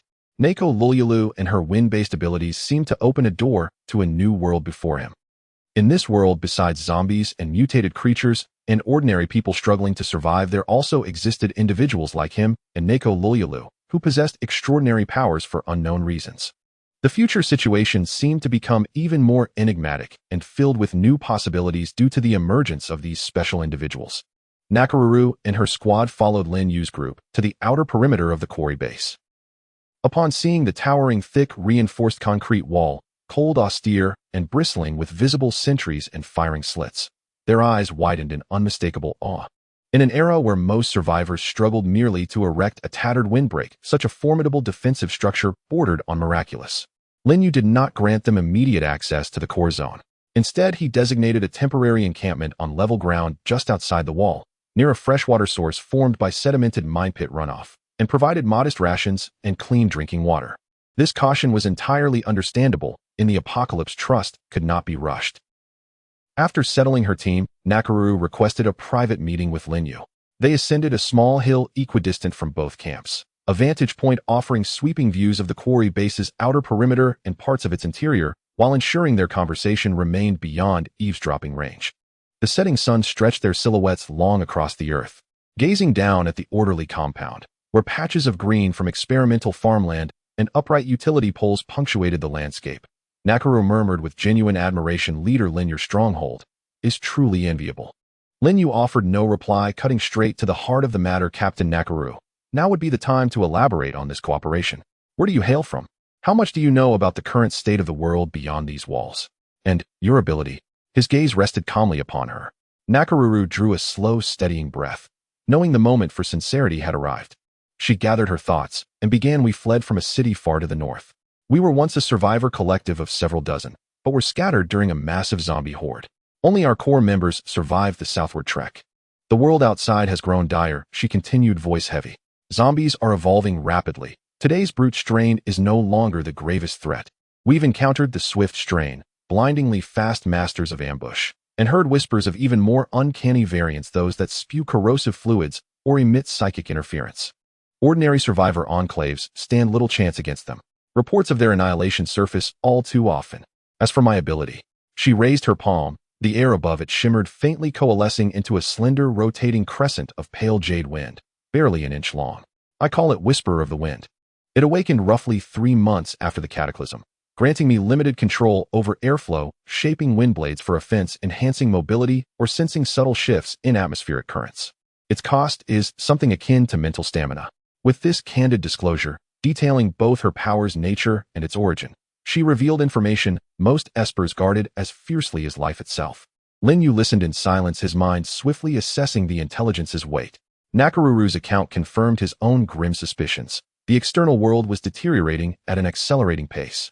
Her description of her ability also crystallized his understanding of espers. Their powers varied widely, not only in form, but in fundamental orientation. My ability is replication, Lin Yue replied, offering his own measure of candor. A sealed water bottle materialized in his hand, then vanished just as instantly. I can replicate most inanimate objects I touch. It likewise consumes mental stamina. A flicker of comprehension and surprise crossed Nakaruru's eyes. Replication. Its apocalyptic utility dawned on her immediately. No wonder this base appeared so abundantly supplied. A remarkably practical ability, she acknowledged, then steered the discussion toward substance. Leader Lin, I propose a loose alliance between our two squads. No merger. Full autonomy preserved. Yet we coordinate selectively, sharing intelligence, exchanging resources, and extending mutual aid against existential threats.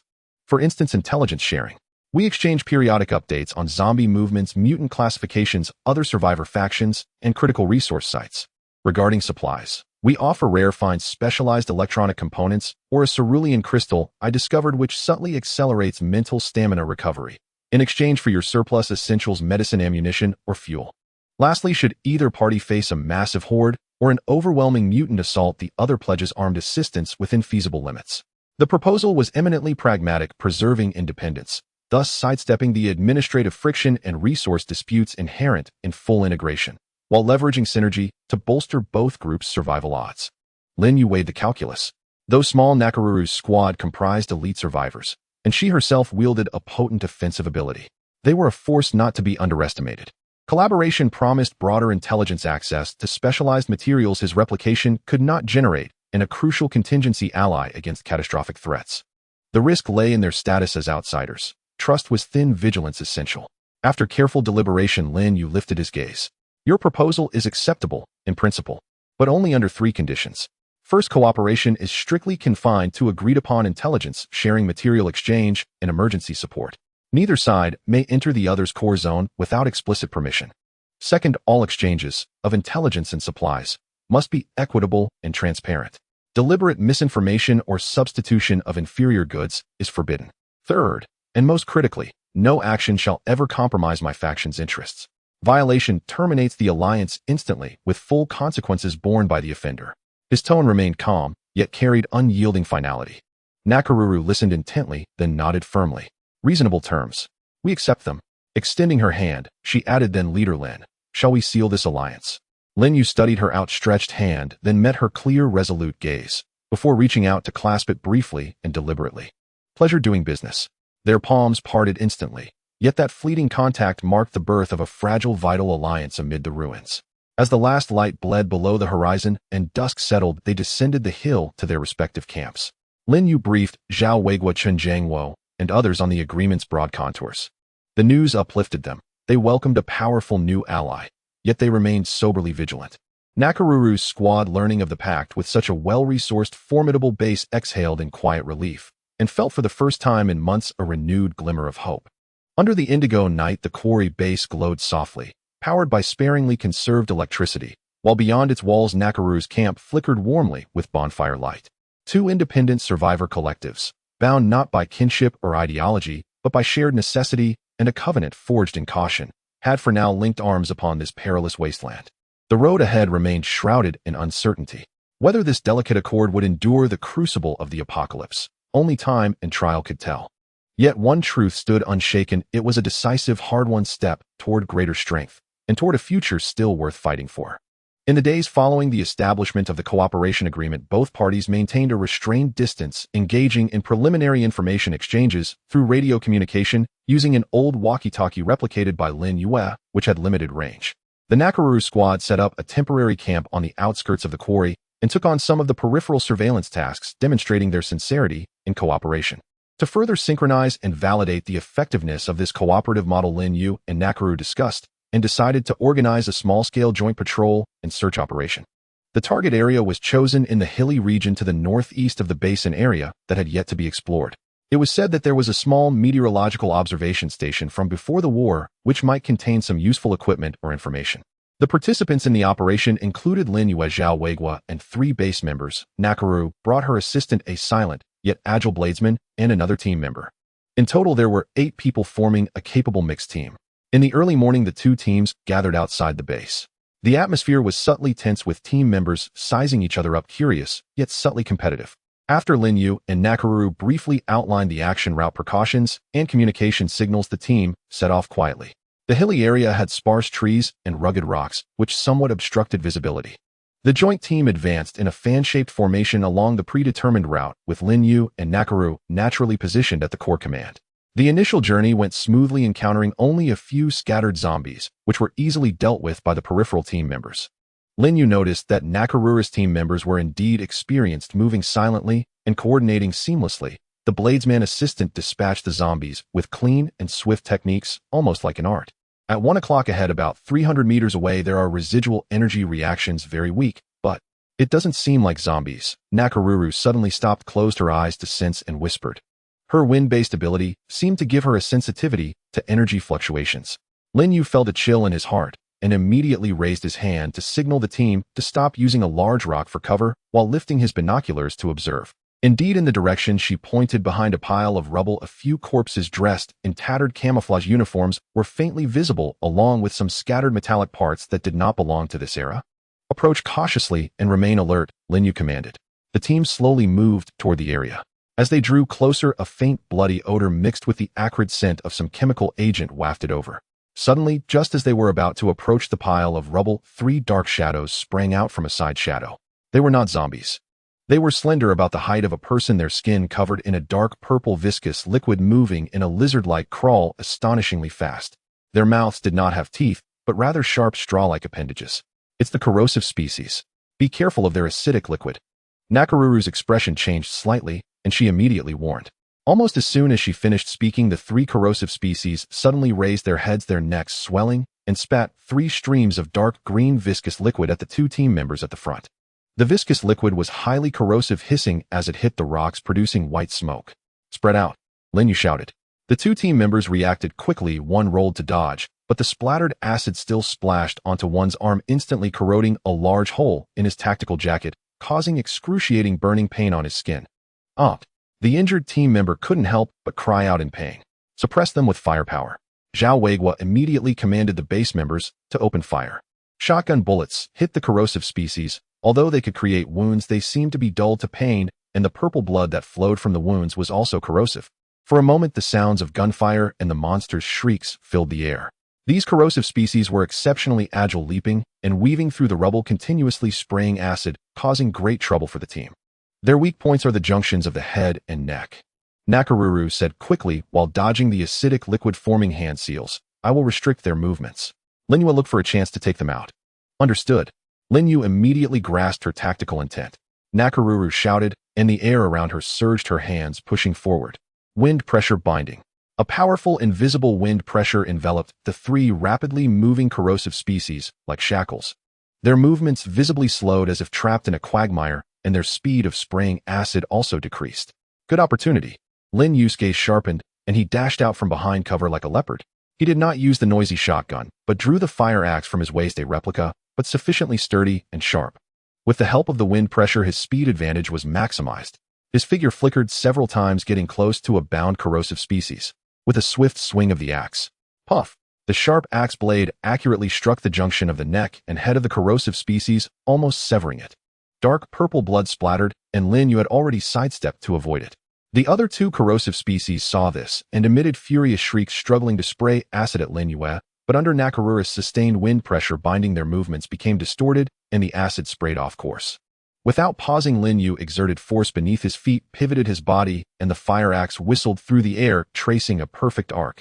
Crack! Puff! The heads of the other 2 corrosive species were nearly cleaved or severed simultaneously. The battle ended in just a few seconds. The 3 corpses of the corrosive species lay motionless on the ground, emitting a foul and pungent odor. The scene fell silent save for the wind and the muffled groans of the injured team member. The base members looked at Lin Yue, who stood with the axe calm in demeanor, and then at Nakaruru, who was slightly panting and showing signs of paleness, evidently having expended considerable energy, their eyes filled with astonishment. The cooperation in that fleeting moment was nothing short of perfect. Nakaruru's control and Lin Yue's precise strikes were flawlessly seamless. Zhao Weigua hurriedly led people forward to wash and treat the injured team members' wounds with clean water and alkaline powder previously replicated and stored by Lin Yue. Fortunately, he had dodged in time, resulting in only flesh wounds with no damage to bones or tendons. Nakaru walked over to Lin Yue, looked at the corpses on the ground side in relief, and smiled. Good cooperation. Lin Yue nodded his gaze towards her, carrying a hint of acknowledgement. Your control was crucial.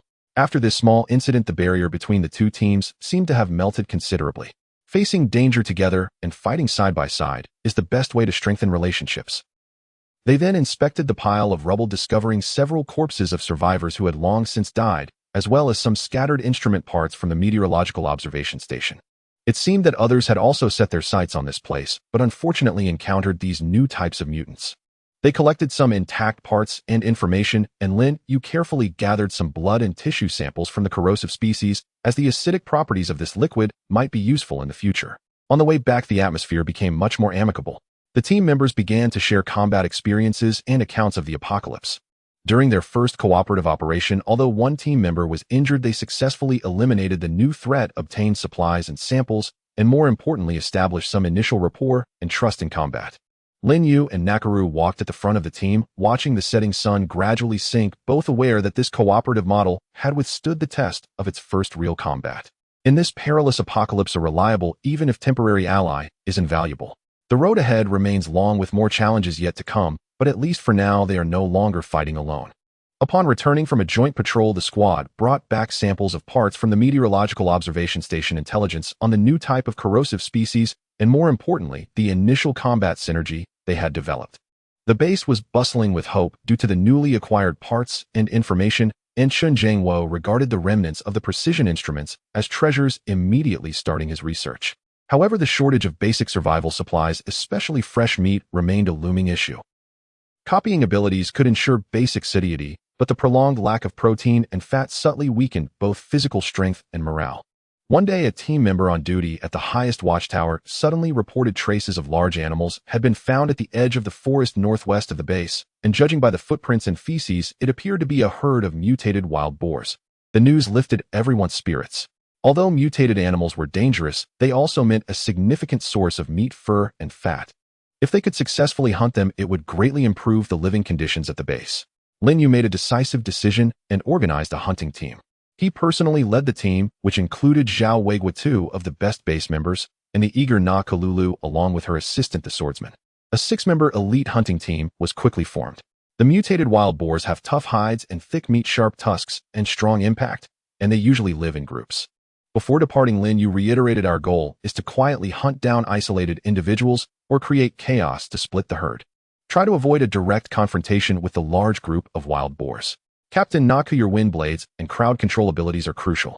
Naka Lulu nodded, her eyes sharp. Understood. I will do my best to disrupt their movements and create opportunities for you. The group re-entered the forest cautiously, making their way northwest, following the direction provided by the sentry.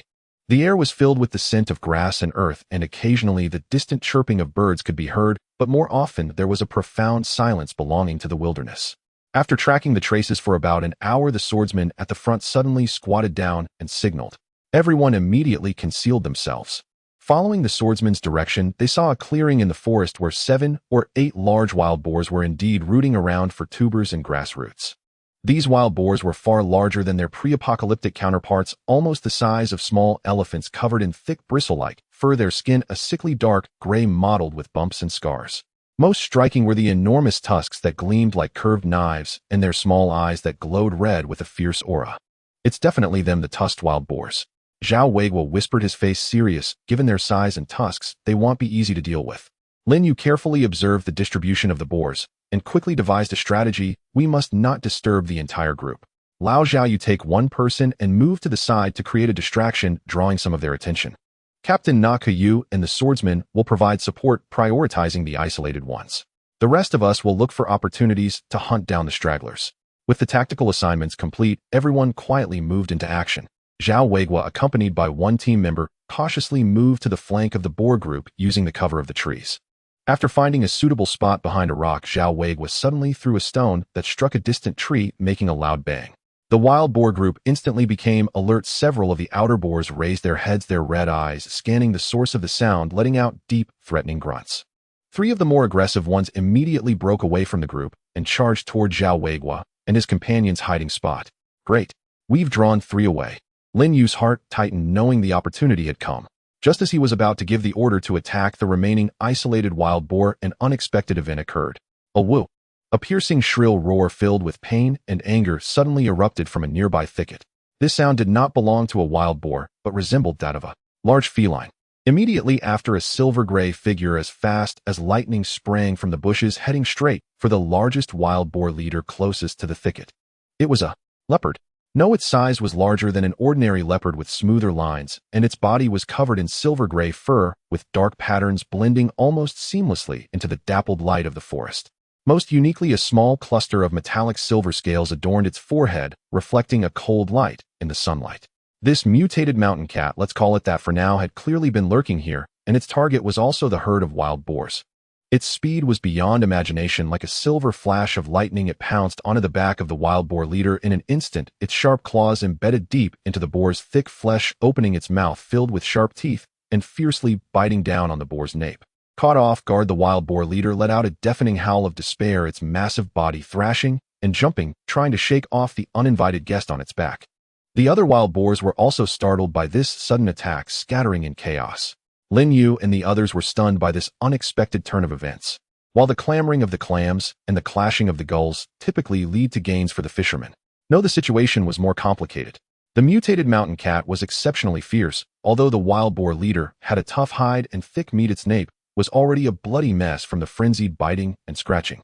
However, the wild boar leader's vitality was incredibly tenacious. It suddenly stood upright and crashed fiercely against a nearby tree, trying to knock the mountain cat off its back. Bang! The dull sound of impact made one's teeth ache. The mutated mountain cat nimbly let go just before the impact, leaping to a nearby spot, crouching low, baring its teeth, and letting out a low, threatening growl, its silver-gray fur stained with the wild boar's blood, adding a touch of ferocity. It seemed slightly affected by the impact. That last blow had clearly not been easy for it either. Meanwhile, the wild boar leader's nape bled profusely, panting heavily, its red eyes fixed on the mountain cat, stomping angrily. On the other side, the three wild boars that Zhao Weiguo had drawn away heard the leader's pained cry, surprisingly abandoning the chase and turning back to join the fray, subtly surrounding the mutated mountain cat. The situation instantly shifted to the wild boar herd attacking the mutated mountain cat. "Leader, what should we do?" a team member asked nervously. Should they take the chance to hunt the wounded wild boars? Or should they wait for them to injure each other? Lin Yue's mind raced. The appearance of this mutated mountain cat was unexpected, but its speed, strength, and stealth all indicated its extraordinary nature. Especially the cluster of silver scales on its forehead gave an odd feeling. "Let's observe the situation," Lin Yue said gravely. "Stay hidden and do not get involved in their battle. Our priority is to ensure our own safety." Just as he finished speaking, the surrounded mutated mountain cat seemed to sense the danger. It did not choose to fight head-on, but instead let out an even sharper scream, and the cluster of silver scales on its forehead suddenly glimmered with a faint light. In the next moment, it exerted force with its limbs, its speed skyrocketing once again. Like a true silver phantom, it shot out from between two wild boars at an almost impossible angle, not fleeing, but charging directly at the most severely injured wild boar leader. Its target was clear: to eliminate the greatest threat first. This time, when it swung its claws, it even emitted several nearly imperceptible silver streaks of cold light. Sizzle! The wild boar leader's neck, already bloodied, seemed to be cut again by an invisible blade, a large chunk of flesh along with part of the trachea being violently torn away. The wild boar leader's howl abruptly stopped, its massive body crashing to the ground, its limbs twitching, blood gushing out like a stream. A single deadly blow. After killing the wild boar leader, the mutated mountain cat did not linger, using its momentum to vanish like a silver wisp into the dense forest, leaving behind the twitching body of the wild boar leader and a few other boars that were too intimidated to advance. The entire process occurred in the blink of an eye, from the mountain cat's sudden attack to the instant kill of the leader and its subsequent escape, taking no more than a few seconds. In the forest clearing, only a few bewildered wild boars remained, along with a scene of devastation. The entire hunting team, including Lin Yue and Na Kalulu, remained in shock for a long time. That mutated mountain cat was too strong and too intelligent. What kind of monster was that? A team member asked hoarsely. Na Kalulu's expression was serious, tinged with disbelief. Its speed, and that last strike. It seemed to carry a kind of spatial tearing sensation, although very faint. Her wind-based ability made her particularly sensitive to changes in airflow and energy. Lin Yue remained silent, his gaze fixed on the direction where the mutated mountain cat had vanished, his heart churning. This unexpected prey or hunter displayed abilities far beyond his expectations. The glowing scales on its forehead and its bizarre cutting attacks all indicated that it was no ordinary mutated creature. It seems this forest hides secrets we do not know, Lin Yue said slowly. He withdrew his gaze and looked at the few wild boars that were now at a loss due to their leader's death. But for now, let's deal with the prey we have picked up. Although the process was unexpected, the outcome seemed quite good. The wild boar leader's body would sustain the base for quite some time. However, the fleeting glimpse of the silver mountain cat, like a riddle, was deeply etched in everyone's minds. This wasteland world was indeed filled with all sorts of unexpected surprises. The shock brought by the fleeting glimpse of the silver mountain cat had yet to fully subside, but the tangible reward before them, the corpse of the wild boar leader resembling a small hill, quickly pulled the hunting team back to reality. Crisis and opportunity often lie just a thread apart in this apocalyptic world. Quick, secure the scene and drag this fellow back. Lin Yue suppressed the turmoil in his heart and decisively commanded. The remaining wild boars, having lost their leader, had long since lost their fighting spirit and fled in panic deep into the dense forest. The team members immediately moved forward, cautiously observing their surroundings. After confirming there were no new threats, they began to handle the massive trophy.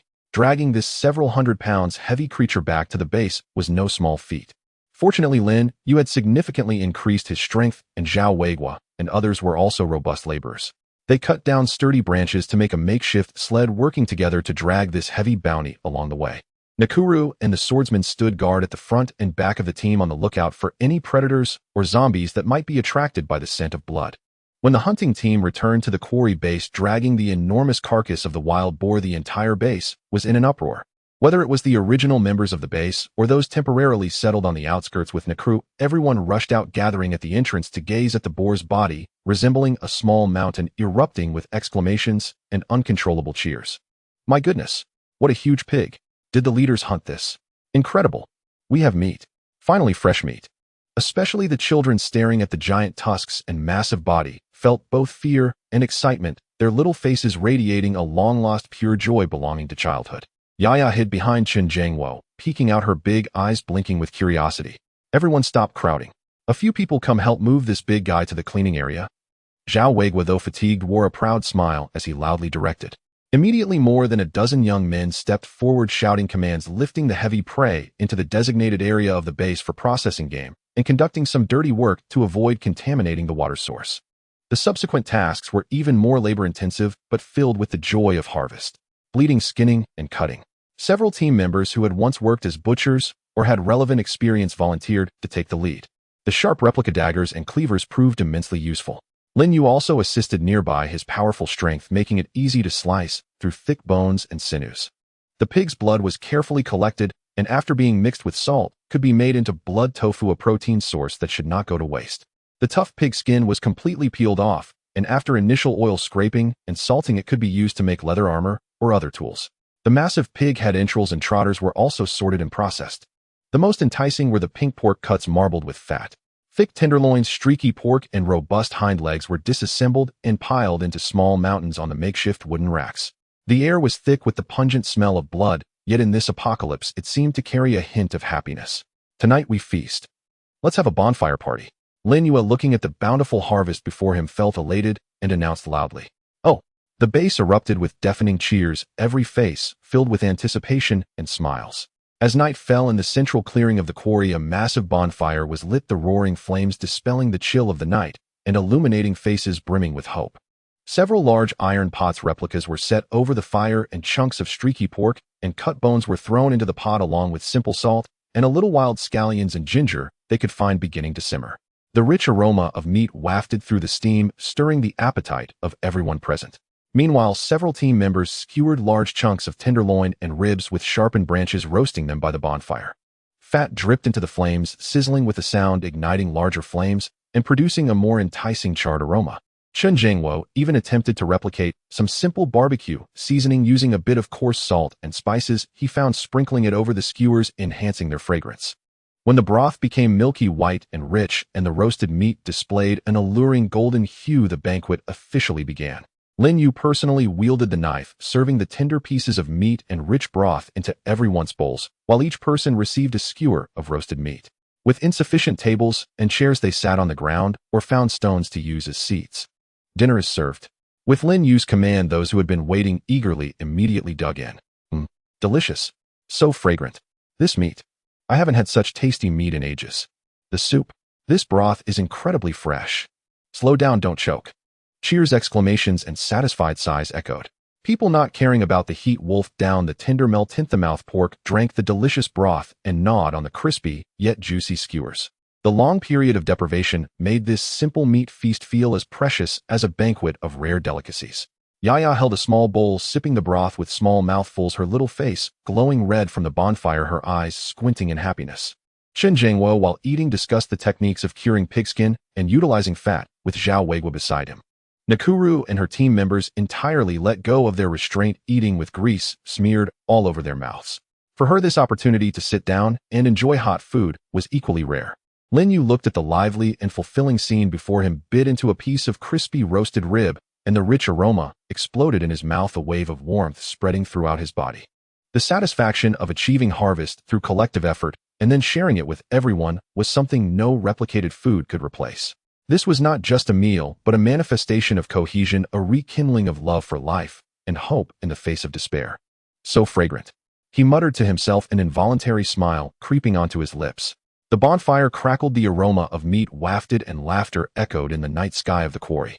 At that moment, the brutality of the apocalypse seemed to be temporarily dispelled, leaving only warmth, fullness, and a hard-earned peace.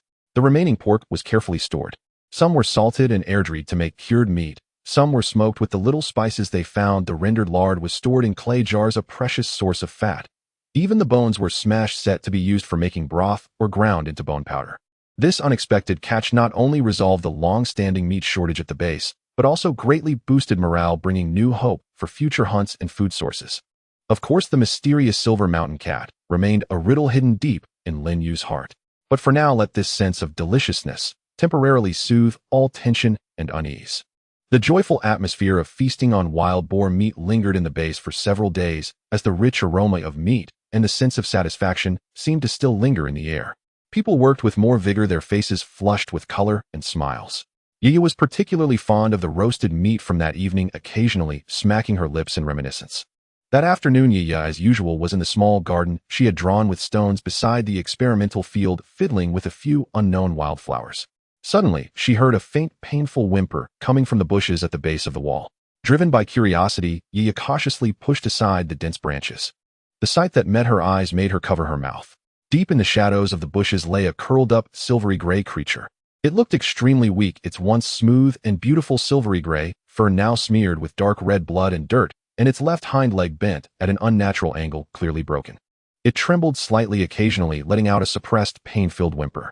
What caught the eye most was a small cluster of silvery scales on its forehead, glinting with a metallic sheen even in the dim light. It was the big cat she had seen in the woods that day, powerful and beautiful. Yaya remembered clearly her brother and the uncles had all said it was very formidable, capable of defeating even such a large wild boar. But now it was injured and looked so pitiful. The child's heart was devoid of weighing pros and cons, filled only with pure compassion. Yaya immediately turned, her short legs moving quickly as she ran toward Lin Yue, who was discussing the water well renovation plan with Chen Zhangwo. Brother! Yaya gasped as she reached Lin Yue's side, tightly gripping his pant leg, her small face full of urgency and pleading that silver big cat. It's injured. It's in the grass under the wall. It's bleeding a lot, and its leg is broken. Brother, can we go save it, please? It's so pitiful. Lin Yue's brows immediately furrowed at her words. The mutated mountain cat. It was injured, and it came near the base. Chen Zhangwo also paused from his drawings, pushing his glasses up his face, showing an expression of surprise and vigilance. Chief, that thing is very dangerous. Moreover, its origins are unknown. Rescuing it may. Lin Yue certainly understood the danger. The speed and aggression that the mountain cat had exhibited were not to be underestimated. Rescuing a feral and evidently uniquely capable mutated beast carried immense risk. No one knew what it would do once it recovered, and treating it would also consume precious medical supplies. He squatted down, looking into Yaya's big, tear-filled eyes, which held pure sympathy and hope. Yaya, Lin Yue said as calmly as possible, that big cat is very powerful, but it may also be very dangerous. If we save it, it might harm us. No. Yaya shook her head vigorously, her little voice tinged with a cry at want. Brother, it's so pitiful now it can't even move. It looked at me, just like I did when I was hiding in the basement, cold and hungry. Let's help it, please, brother. Ye Ya's words pierced Lin Yu's heart like a soft thorn, and he fell silent for a moment. The apocalypse had tempered his character, making him decisive, even cold, but deep inside, he still retained a soft corner, especially for Ye Ya. Furthermore, he recalled the astonishing abilities and intelligence exhibited by the mountain cat when it had dispatched the wild boar leader.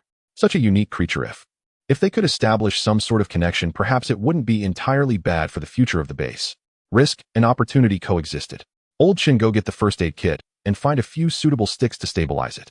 Lin Yue made a decision, standing up and instructing Chen Jiangwo, then looking at Ye, lead the way.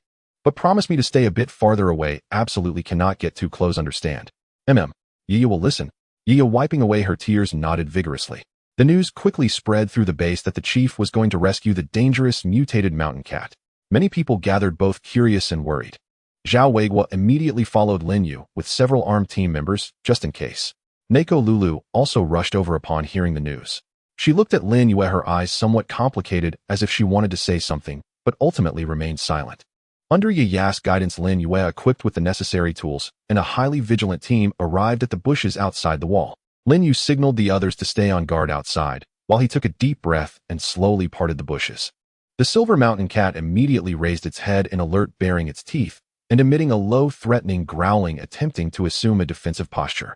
However, its weak body and broken leg prevented it from standing, leaving it futilely clawing at the ground, its silvery gray pupils narrowing into slits, staring intently at Lin Yue. Its gaze was fierce, yet could not hide the pain and a hint of despair.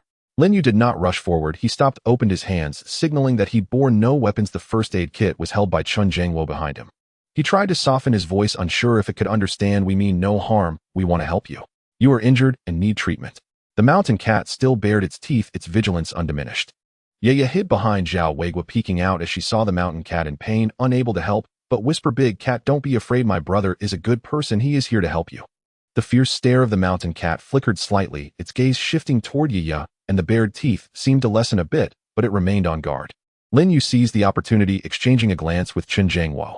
Chen Jiangwo cautiously placed the first aid kit and the sticks for stabilization at Lin Yue's feet, then swiftly retreated.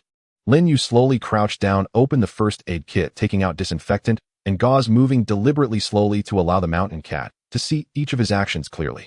It might hurt a bit, bear with it. Lin Yue spoke as if to a person picking up a roll of bandage and slowly extending his hand. The mountain cat's body instantly tensed, the whimpering in its throat growing louder, its claws raised as if ready to attack at any moment. All the onlookers held their breath, with Zhao Weiguo and others gripping their guns tightly. Lin Yue's movements did not pause. He continued to approach slowly and steadily. His gaze was calm, carrying an undeniable firmness. Just as Lin Yue's hand was about to touch its broken leg, the mountain cat suddenly raised its claw. Chief, be careful, Zhao Weiguo exclaimed. But Lin Yue seemed to have anticipated this. His arms swiftly shifted to avoid the claw strike, while his other hand shot out like lightning, not to attack, but to gently press against the side of the mountain cat's neck, a gentle yet irresistible force instantly suppressing its attempts to struggle. Don't move. Lin Yue's voice carried a tone that brooked no argument. The mountain cat's body froze. It seemed to sense the far greater strength and some peculiar pressure emanating from this human before it. Its silvery gray pupils fixed on Lin Yue, filled with reluctance and anger, but the strength of its struggles gradually diminished.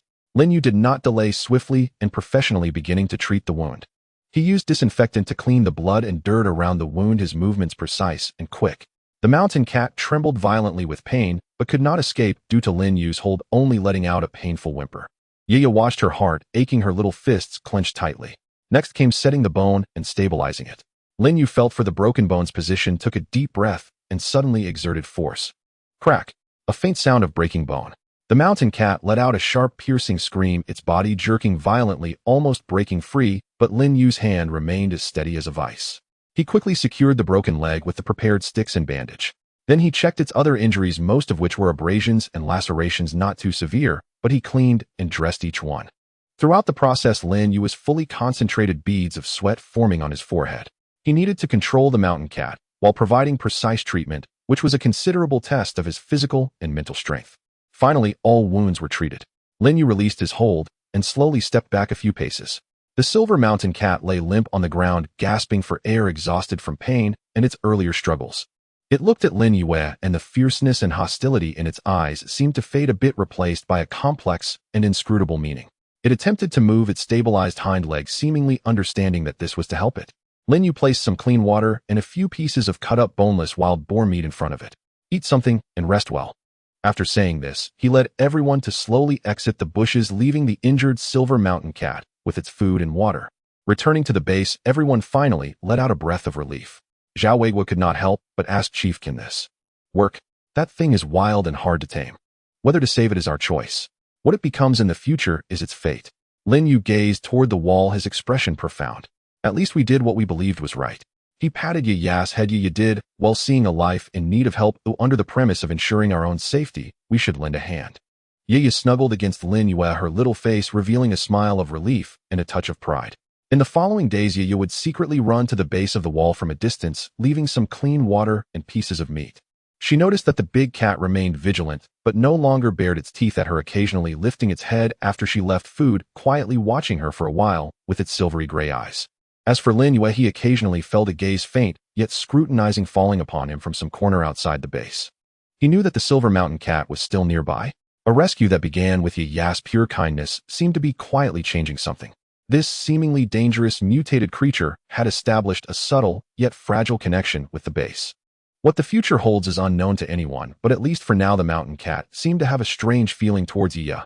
However, there were no clues yet, and everything could only be resolved later. The days at the quarry base passed steadily amidst hustle and vigilance. The injured silver lynx seemed to be recovering somewhat under Yaya's daily secret feeding and Lin Yue's occasional casual checks, though it still maintained a distance and wariness, no longer displaying obvious hostility towards the approaching Yaya. Within the base, new residences were continuously being built, and the water and electricity systems were becoming increasingly perfected under Chen Jiangwo's efforts.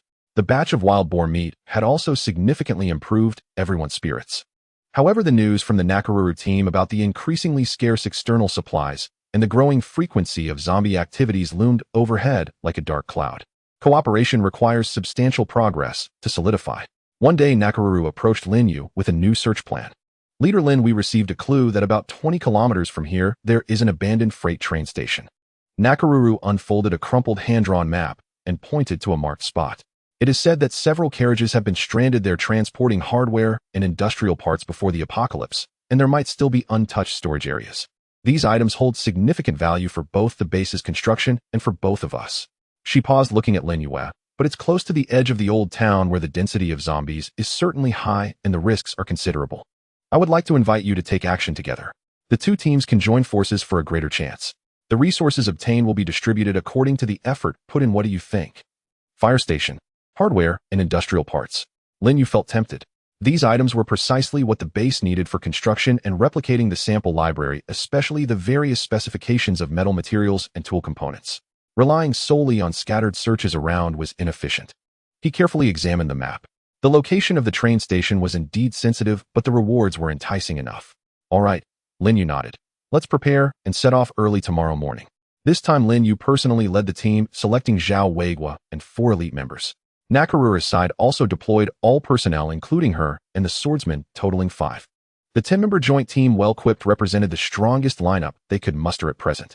The next day, the team set out quietly, avoiding the main roads, and advanced towards the train station via relatively concealed rural paths. As they approached the old town, the atmosphere grew increasingly oppressive. Abandoned vehicles multiplied, the roadside buildings deteriorated further, and a faint stench of decay lingered in the air. Along the way, they cleared a few small groups of wandering zombies and reached the outskirts of the train station without incident. From a distance, the rusty tracks wound like a giant python, with several weather-beaten freight carriages quietly parked on the siding, the platform in ruins, and the waiting hall's glass almost completely shattered. The entire area was so silent it sent chills down one's spine. Spread out and maintain communication. Focus on checking those carriages and the warehouse over there. Lin Yue issued the command, and the team split into 2 groups, cautiously entering the station area. Lin Yue and Zhao Weiguo led 2 team members heading directly towards those freight carriages. Nakaruru, meanwhile, led her team to investigate the warehouse and the station building. As they pried open the rusted carriage doors, a smell of iron rust and dust rushed out. Inside the carriage were stacked some wooden boxes. Upon opening one, they discovered a variety of bolts, nuts, metal sheets, and small tools. Though mostly rusty, they still held significant value after clearing, and more importantly, these were excellent samples for replication. Great. Now we won't be short on basic components. Zhao Weiguo's face lit up with joy. Just as they were busy marking and preparing to transport, Nakarura's urgent voice suddenly came through the intercom, tinged with a barely detectable panic. Lin Yue. Something's wrong. There's movement behind the warehouse. A lot. It's a zombie tide. They're coming this way. Move fast. Zombie tide. Lin Yue's heart sank, and he rushed to the carriage door to look outside. He saw in the area connecting to the old town behind the train station a dark mass of figures like a flood breaking a dam surging towards the train station. The sheer number far exceeded any encounter they had faced before. The howling merged into a nerve-wracking wave. Everyone, abandon the supplies. Retreat immediately towards the station building. Hurry, Lin Yue shouted, leaping off the carriage and charging towards the station building where Nakarura's group was. The team members also sensed the danger, unhesitatingly abandoning the supplies they had just found and sprinting with all their might. The vanguard of the zombie tide had already surged onto the platform, coming into contact with the retreating rear guard of the team. Bang, bang. Sporadic gunfire erupted, attempting to halt the advance, but it was like a drop in the bucket against the overwhelming tide of zombies. Don't get caught up in a fight. Run, Lin Yue urged while blasting a few zombies blocking the path with his shotgun. The two teams joined together amidst the chaos, fighting and retreating, continually forced to pull back toward the interior of the train station by the advancing zombies. The station building's door was already damaged and could not be held. Up to the second floor of the waiting hall. There's a bell tower up there, it's elevated. Nakarura shouted, pointing to a protruding structure atop the main building of the station. This was the only escape route. The group rushed into the dilapidated waiting hall, scrambling up the stairs choked with debris and dust. The zombie tide followed closely like a swarm of maggots, continuously surging into the stairway. Block the stairway. Lin Yue called back to Zhao Weiguo as he ran up.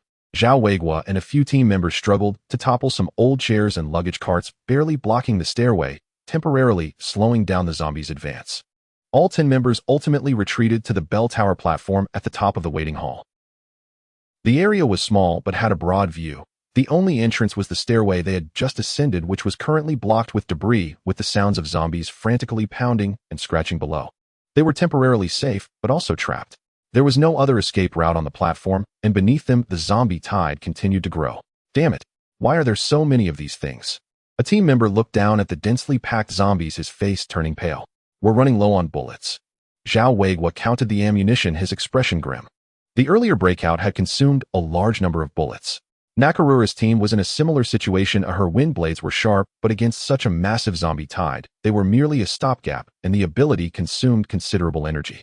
A sense of despair began to spread. Lin Yue forced himself to calm down, his gaze quickly scanning the platform. Suddenly his eyes fixated on a shadow in the corner of the bell tower. There lay a corpse, long turned to bones, dressed in tattered military uniform. Next to it was a dusty, yet seemingly intact Type 95 automatic rifle. Beside it were also scattered a few empty magazines and a half-full rifle magazine. Lin Yue's heart leaped. He dashed over, picking up the Type 95 and quickly checking it. The action of the bolt was smooth. Though covered in dust, the core components seemed undamaged. He removed the half-full magazine, which contained about 15 rounds of bright yellow bullets. A spark of hope ignited in his eyes. Old Zhao, Nakarura, cover me. Buy me some time. Lin Yue shouted, his voice leaving no room for doubt.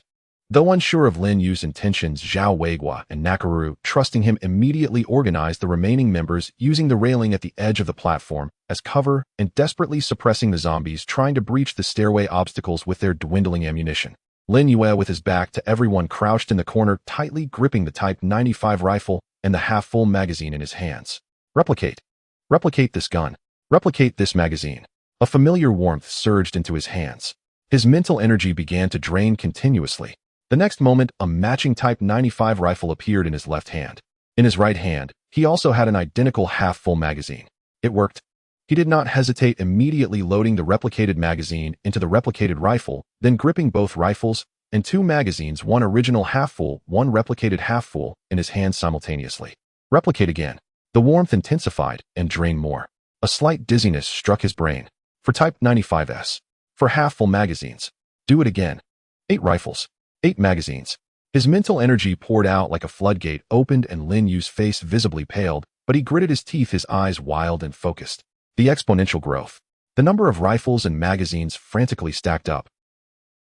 As Zhao Weiguo fired off the last round from his shotgun, as Nakarura turned pale from the excessive consumption of her ability, and as the zombies were about to break through the stairway barriers. Lin Yue suddenly turned around, hoarsely shouting, "Keep going." Behind him, there were actually over 20 brand-new Type 95 automatic rifles stacked along with dozens of magazines crammed full of bullets. Everyone was stunned, including Nakaruru. She stared at the vast amount of standard weapons that had appeared out of thin air, her pupils constricting, her mind flashing back to Lin Yue's casual mention of his replication ability. A chill mixed with an indescribable shock surged to her head. Is this the true terror of the replication ability? What are you waiting for? Open fire. Lin Yue's voice thundered, snapping everyone back from their stupor. Damn it, let's go for it. Zhao Weiguo was the first to react, elatedly rushing over, grabbing a rifle, skillfully chambering around, and pulling the trigger at the zombies that were about to swarm up to the platform. Da-da-da, da-da-da. The crisp and continuous sound of rifle fire instantly replaced the previous sparse gunfire. Other team members awakened from their daze, rushing over and grabbing a Type 95, each quickly swapping out magazines. For a moment, the bell tower platform erupted with firepower. The dense bullets poured down like a torrential rain, instantly turning the zombies that had just poked their heads up into a sieve. The overwhelming firepower forcibly pushed back the zombie tide's assault. Reload, someone shouted. There are magazines over here. Plenty of them. Immediately, someone tossed the replicated full magazines over. The firepower hardly paused. Empty one magazine instantly switched to another new one. The rifle barrels heated up, but no one stopped. Nakaruru also picked up a rifle and joined the shooting ranks. As she fired, she glanced at Lin Yue, who was pale and leaning against the wall, gasping slightly, yet still continuously producing new magazines, her shock deepening. This was not just a search for supplies, it was like a mobile armory. No, it was even more terrifying than an armory. An armory could run out, but as long as he had a shred of mental energy, it seemed he could produce endlessly. Under such fierce and unrelenting firepower, the zombie tide fell like harvested wheat, collapsing layer by layer. The black blood nearly stained the entire platform and the front square red. The howls gradually drowned out by the gunfire. When the last zombie fell to the edge of the platform with a shot to the head, the gunfire slowly came to a halt. The platform was filled with the heavy scent of gunpowder, and everyone was exhausted to the point of near collapse, yet their faces were filled with exhilaration and disbelief at having survived. Below them lay a mountain of zombie corpses, silent and still. Had they held their ground? With the unlimited firepower that appeared out of thin air, had they actually annihilated a considerable-sized zombie tide? The crowd looked at Lin Yue with eyes filled with fervor, reverence, and a hint of fear. Nakaruru approached Lin Yue, observing his pale face, and asked complicatedly, "Are you okay?" Lin Yue waved his hand, taking a deep breath. He felt his depleted mental energy slowly recovering. He glanced at the hellish scene below, then looked at the initially dusty Type 95 rifle in his hand, feeling a sense of nostalgia. This time, once again, it was this replication ability that had created a miracle in dire straits. Let's clean up, take all the weapons we can carry, and withdraw. Lin Yue's voice was weary but exceptionally firm. Though most of the expected supplies were not taken away from this trip to the train station, they unexpectedly obtained something even more important: samples of standard weapons, and completely demonstrated the strategic value of the replication ability to Nakaruru. Nakaruru watched Lin Yue instructing the team to collect firearms and ammunition, her gaze profound. She had come to fully understand that cooperating with this man was far more worth the investment than she had imagined.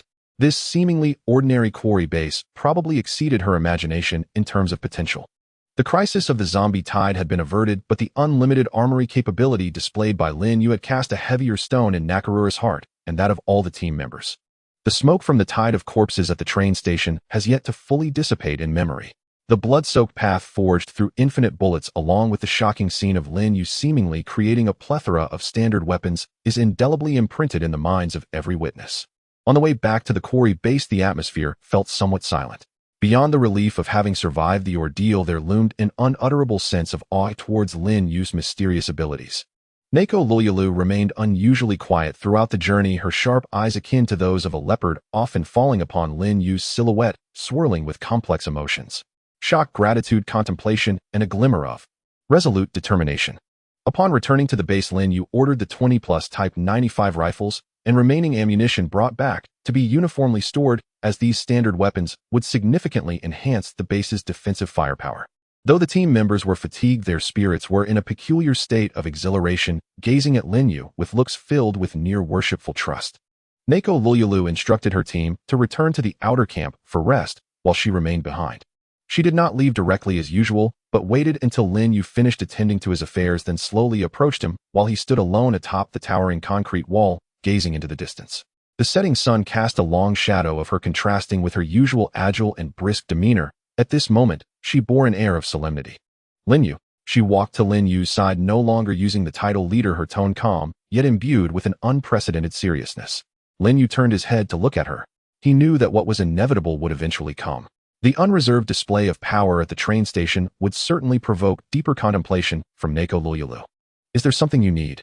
Lin Yue's tone was flat. Neko Luyulu did not beat around the bush as she stared directly into Lin Yue's eyes and said, I, Neko Luyulu, and all my team members formally request to join your base. Not for cooperation, but for complete integration. We are willing to abandon our independent structure, fully assimilate here, adhere to all the rules you set, and obey your command. Her voice was clear and resolute, carried by the evening breeze. Lin Yue silently regarded her, not answering immediately. This request was both unexpected and yet entirely reasonable. He had long seen that Neko Luyulu was not one to content herself with a subordinate position. Her request to join was undoubtedly well considered. Reasons? Lin Yue needed to understand her true thoughts. Neko Luyulu took a deep breath and candidly stated several reasons. First, for survival. The situation outside is becoming increasingly dire. Relying solely on our small team is like a candle in a storm, uncertain of when it might extinguish. Here there is a solid fortress, a stable supply of resources. She cast a meaningful glance at Lin Yue and your incredible ability. This is the place I have seen most likely to survive in the apocalypse for the long term.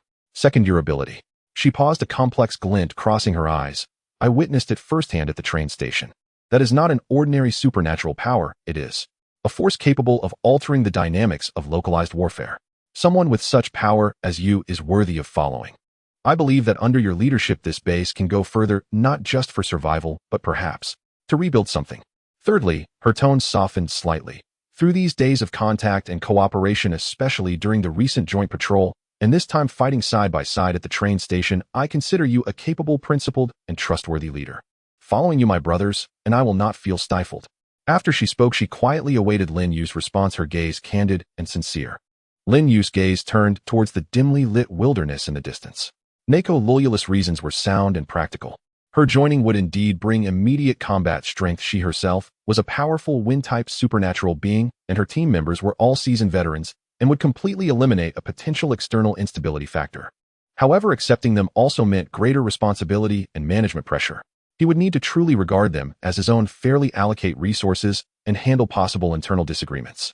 The pros and cons were clear. After a moment of silence, Lin Yue withdrew his gaze and looked at Neko Luyulu. I can agree to your request for joining. Neko Luyulu's eyes instantly sparkled with joy. But Lin Yue shifted his tone, his demeanor becoming serious and cold. There are several conditions you must understand and ensure that each of your team members understands them as well. First, integration means relinquishing your past independent identity. There will be no Neko Luyulu's team, here only members of the quarry base. All actions must follow commands without exception.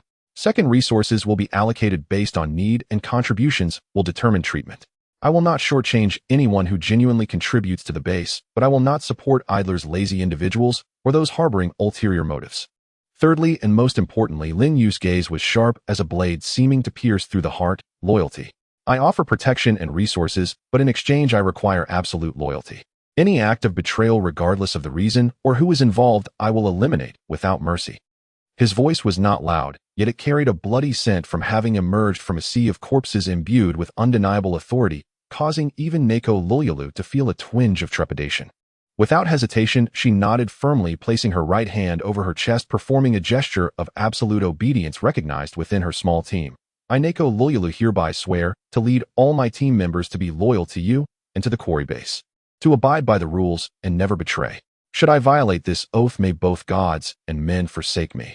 This was the heaviest promise she could make. Good. Lin Yue nodded, the coldness on his face slightly thawing. Welcome aboard, Neko Luyulu. From now on, this will be your home. He extended his hand. Neko Luyulu looked at that hand, took a deep breath, and solemnly reached out to shake it. This handshake was entirely different from the previous one when they established cooperation.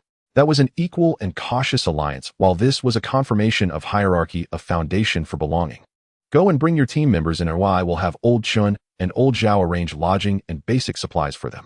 Lin Yue said, starting tomorrow you will officially participate in the base's defense and construction tasks. Yes, leader. Neko Luyulu straightened her posture, responding with a strong and resonant voice. The title had reverted to leader, but its meaning was now entirely different. She turned and left her steps resolute. She knew that from this evening onward she and her brothers had truly found a place they could call home. Lin Yue watched her departing figure, feeling little turbulence within. Accepting Nako Lulu was a necessary step for the base's development. This meant his team would grow larger and stronger, but it also meant that the burden on his shoulders would become heavier. He gazed at the lights gradually brightening within the base, observing the children, including Yue, playing and laughing in the open space. Watching the busy people, a profound sense of responsibility surged within him. Surviving the apocalypse had evolved from struggling alone to protecting Yue, then to establishing a base, recruiting technical talents like Chun Jiangwo, and now integrating a combat team like Nako Lululus. His path seemed to become increasingly clear. Not merely to survive, but to lead those who trust and follow him, to build a true sanctuary that can withstand the storms and preserve the flame of civilization amidst this wasteland. As night deepened, the base's lights shone defiantly in the darkness, like the heart of this fortress beating steadily and powerfully. A new chapter quietly unfolded with Nako Lululus' formal joining. After dinner at the quarry base, the bustle and busyness of the day faded away, replaced by a rare tranquility. The generator provided limited power, and a few lights illuminated the main area, outlining the general contours of the buildings and the people moving about.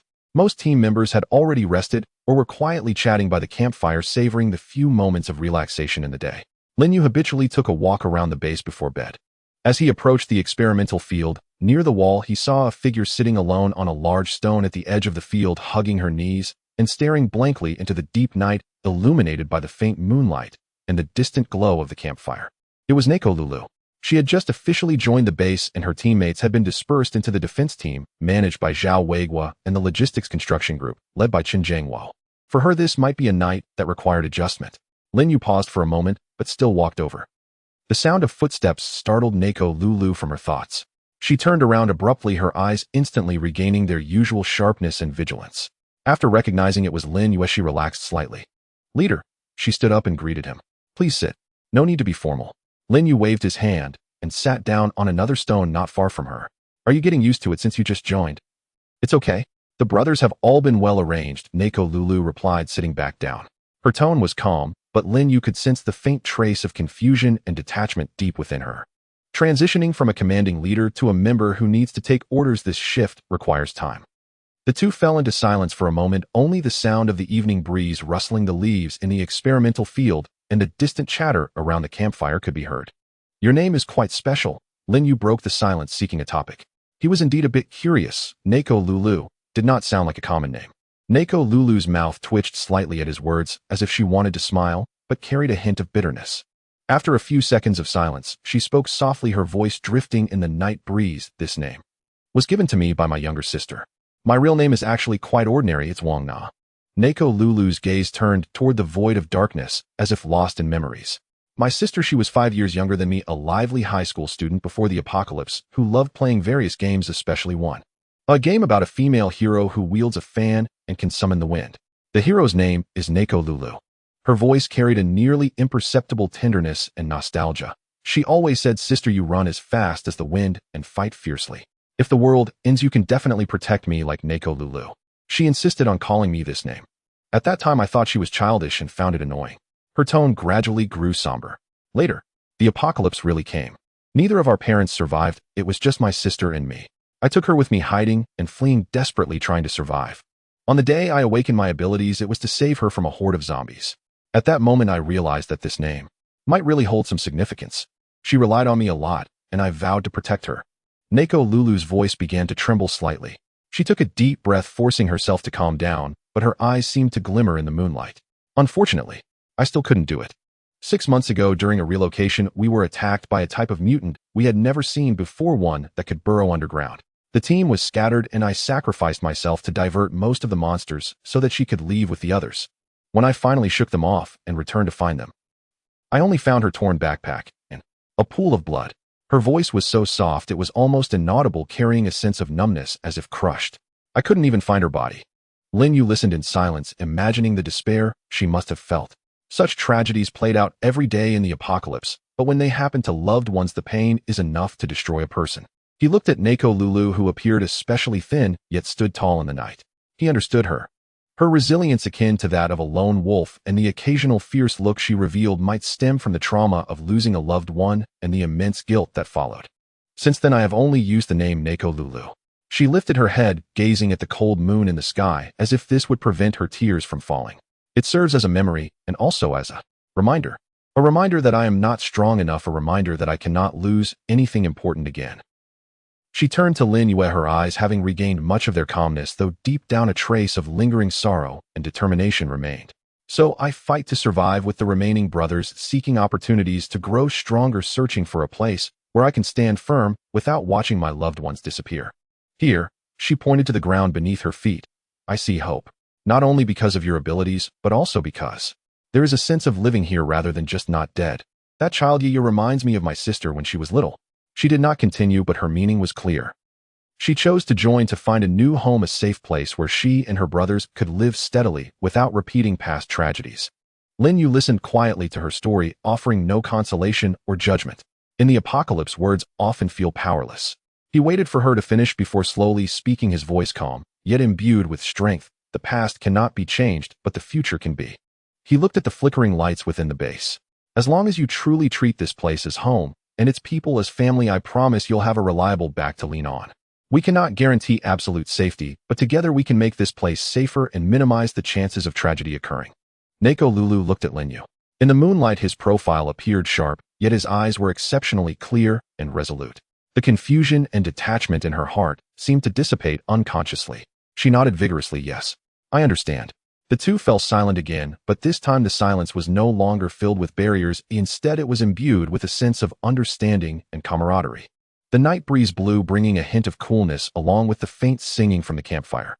Someone was softly humming an ancient song about home and hope with a hoarse voice. Neko Lulu listened to the intermittent song, gently closing her eyes. Lin Yue stood up and dusted off his clothes. Get some rest early. There's still a lot of work to do tomorrow. Okay, leader. Neko Lulu also stood up. Lin Yue turned to leave, took a few steps, then stopped without looking back, saying, From now on you can call me Lin Yue privately. Neko Lulu was taken aback for a moment, watching Lin Yue's figure disappear into the night. The corner of her mouth curled up, slightly forming an almost imperceptible arc. Okay, Lin Yue, she murmured softly to herself, then turned and walked toward the shabby, yet warm small room assigned to her. The moonlight bathed her, stretching her shadow long, yet it no longer seemed so lonely. A buried past and a candid confession had unknowingly narrowed the distance between two powerful survivors. For Neko Lulu, this night might mark the true beginning of her integration into this new home. And for Lin Yue, he gained a deeper understanding of this newly joined powerful ally and her past. In the apocalypse, everyone has their own story and scars. Being able to confide in each other and understand one another is a precious comfort in the darkness. Nakamura's formal integration into the base, along with the Type 95 assault rifle specimen retrieved from the railway station, significantly elevated both the combat capability and sense of security at the quarry base. Yet Lin Yue's gaze had already shifted farther, toward more efficient modes of operation. The base's material demands grew daily, relying solely on manpower to scavenge within a radius of several dozen kilometers proved inefficient and perilous. A few off-road vehicles hastily repaired and kept as spare parts reserves served only for short-distance internal transport and emergency response, far insufficient for long-range high-capacity logistics. We need more reliable, higher-capacity transportation, Lin Yue proposed during a core members' meeting. Ideally heavy-duty trucks, capable of hauling cargo, carrying personnel, and even serving as mobile fortresses in critical moments. Zhao Weiguan nodded in agreement, precisely, Chief. In the past, with fewer people, we managed with foot travel and those small vehicles. Now our population has grown, a manual portage yields meager returns per expedition and exposes us to grave danger. With several large trucks, we could reach distant resource-rich locations, boosting efficiency several-fold. Chen Jingwo adjusted his glasses and added, Moreover, if we locate a truck in decent condition, I may attempt modifications, such as installing auxiliary fuel tanks to extend range or reinforcing the cab and cargo bed to enhance defensive resilience. Nakaru also nodded. In our former squad, the lack of dependable transport prevented us from accessing known supply sites, or forced us to abandon most finds upon arrival. With objectives clarified, action commenced immediately. This time Lin Yue assembled a specialized scouting team comprising Chen Jingwo and Nakaru plus several skilled operatives, balancing technical assessment, combat readiness, and driving expertise. Their destination, a major logistics transit hub located approximately 40 kilometers from the base. According to Chen Jingwo's pre-apocalyptic memory and recovered archival maps, numerous freight vehicles were likely still parked there. The team departed in the best condition off-road vehicle, fully fueled and operational, proceeding cautiously, avoiding urban centers and zombie-dense zones. When the vast expanse of the logistics park emerged on the horizon, all held their breath.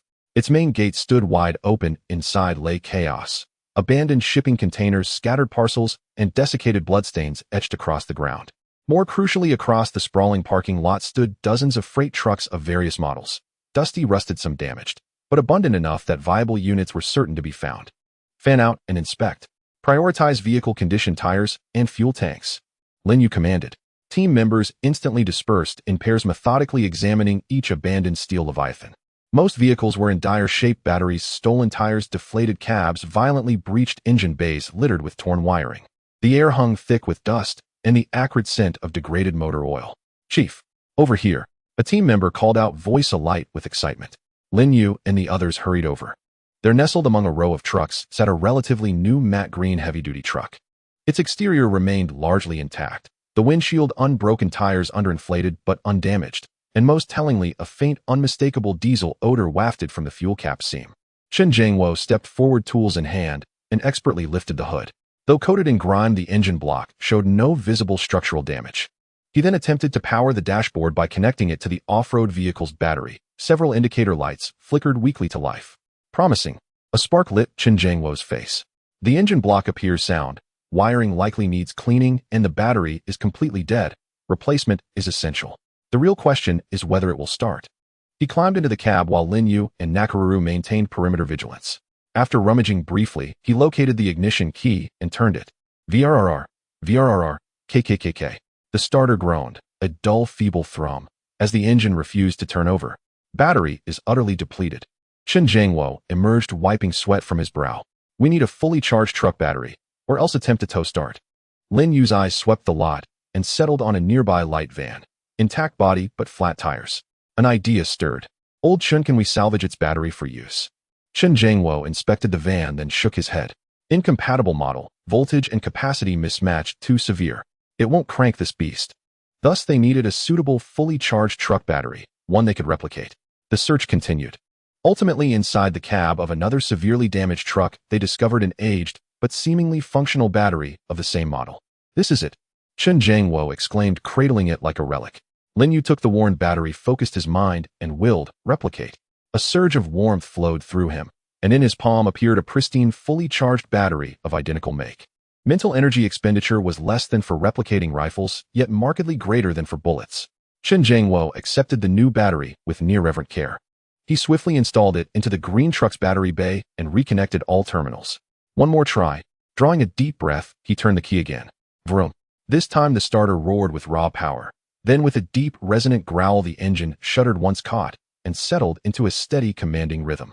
A thin plume of black smoke puffed from the exhaust before stabilizing into smooth, even pulses. "It's alive." Cheers erupted from every throat. Even Lin Yue and Nakaruru, renowned for their composure, broke into genuine, unguarded smiles at the thunderous, hopeful symphony of that engine. Chen Jiangwo scrutinized the instrument panel and listened intently to the engine's timbre, beaming. "Excellent. Perfect tone. Fuel lines are clear. Only issue is low fuel. We've got perhaps a short distance left." "Fuel isn't a problem," Lin Yue replied, stepping to the truck's filler neck and placing his palm over the opening. He had already replicated and stockpiled several large drums of diesel. Replicate fuel. His mental exertion intensified, greater than for the battery, yet manageable. Yet he felt the massive tank fill steadily, visibly swelling beneath his touch, until with his hand withdrawn it stood brimming to the rim. Enough diesel to propel the heavy truck hundreds of kilometers. "Good heavens," one operative murmured, awestruck by the miracle unfolding before him.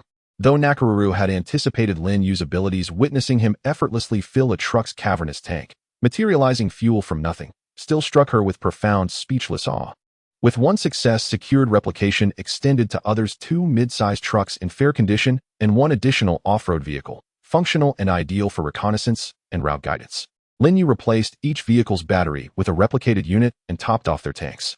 As 4 roaring engines aligned and rolled out of the derelict logistics park, a fierce, unprecedented surge of pride swelled in every heart. Automobiles, truly magnificent machines. Zhao Weiguo mused from the passenger seat of the heavy truck, watching the landscape blur past the window. What once demanded half a day's cautious trek now takes barely an hour or 2.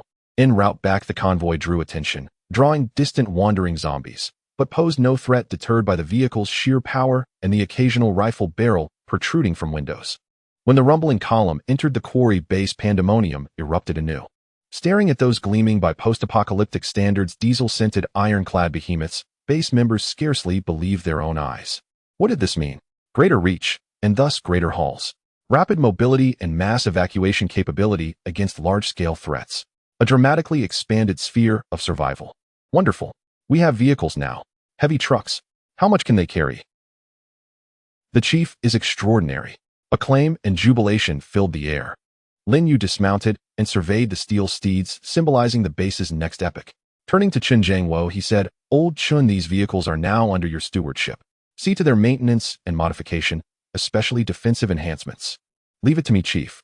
Chen Jiangwo rubbed his hands together, gazing at the trucks with the devotion of a master craftsman beholding his finest creations. Nakaru joined Lin Yue's side, observing the bustling, elated crowd, and murmured softly, "With these we finally hold a measure of voice in this wasteland." Lin Yue nodded. Indeed, automobiles were far more than mere conveyances. They embodied efficiency, strength, and boundless potential. His replication ability had evolved, no longer confined to sustaining bare survival. It now actively amplified collective power and catalyzed long-term advancement. The addition of several trucks was like giving the quarry base iron wings, greatly boosting morale and expanding the boundaries of survival. However, Lin Yue was keenly aware that in a world fraught with danger, mere transportation capability was far from sufficient. If these iron behemoths could not be transformed into reliable mobile fortresses and firepower platforms, they might instead become burdens due to their large targets. During a core meeting, Lin Yue proposed a comprehensive plan to upgrade the vehicles. Our current trucks have virtually zero defense, and their firepower is non-existent. Should we encounter a large-scale horde of zombies or mutated beings with long-range attack capabilities in the wild, they would be like live targets. Lin Yue pointed to the several vehicles parked in the yard, his tone serious. They must be modified. From protection to firepower, a complete enhancement is necessary. Zhao Weiguo was the first to express support. The leader is right. Previously we had no conditions, but now we have vehicles, and with someone like Old Chun as our technical expert, we must arm them to the teeth. At the very least, the cab must withstand ordinary zombies, scratching and impacts, and the cargo area must be bulletproof. Chen Jiangwo adjusted his glasses, his eyes shining with the fervor of a technical enthusiast. I agree. I can design the modification plan. For defense, we can reinforce with the steel plates we find, especially for the cab fuel tank and tires, which are critical areas. As for firepower, we can install shooting platforms or fixed gun mounts in the cargo area. However, the specific welding, cutting, and mechanical installation work requires professional hands. Relying solely on me would be too inefficient. At this moment, Nakula spoke up. I have a candidate for manpower.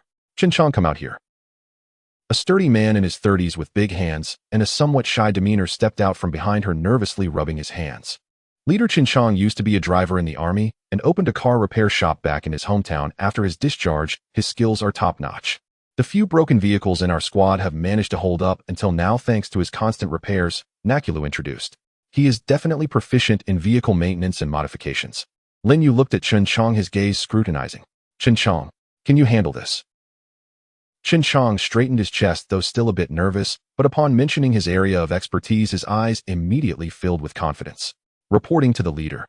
I can't speak for other things, but I am skilled with vehicles. Welding, cutting sheet metal, engine repairs, no problem.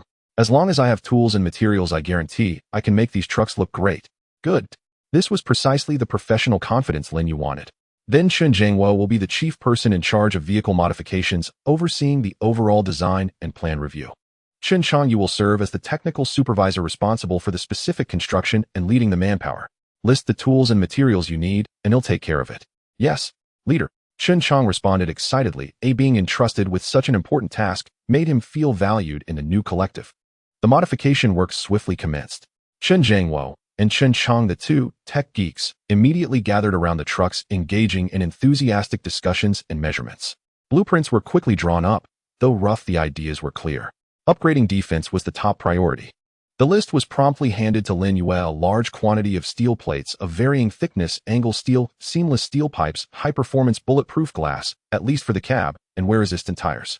These were all manageable for Lin Yue. During his previous scavenging for supplies, he had already touched and replicated samples of various metal materials, glass, and tires. He chose an open area and began to produce the required modification materials in bulk.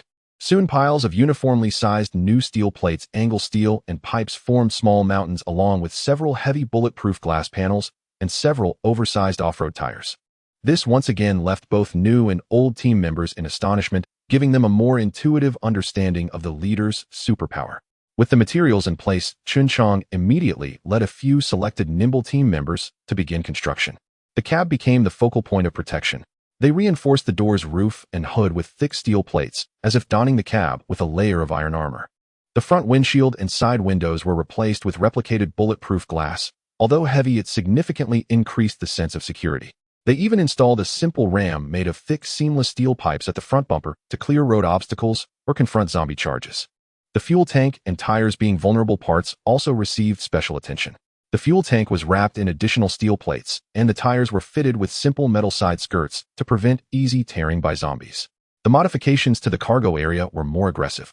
They welded switchable shooting ports around the cargo area, reinforced the interior with angle steel, and laid wooden planks to facilitate standing and shooting. They even welded a fixed circular machine gun mount made of steel pipes and plates on the top of a medium truck capable of mounting a heavy machine gun if found in the future. The firepower configuration followed closely. Lin Yue replicated numerous dedicated mounts for the Type 95 rifle, which could be quickly secured in the cargo area's shooting ports or specific positions to provide stable shooting platforms. He also specially replicated a few old-style 40 rocket launchers and several training rounds. There were no real warheads yet, but the mounts were set up for the heavy truck, installing them on top of the cab. Although they were temporarily decorative, their fierce appearance itself possessed a powerful deterrent. No detail was overlooked. Chunchong led the team to inspect each vehicle's chassis, suspension, and brake systems, replacing worn oil pipes and brake pads replicas.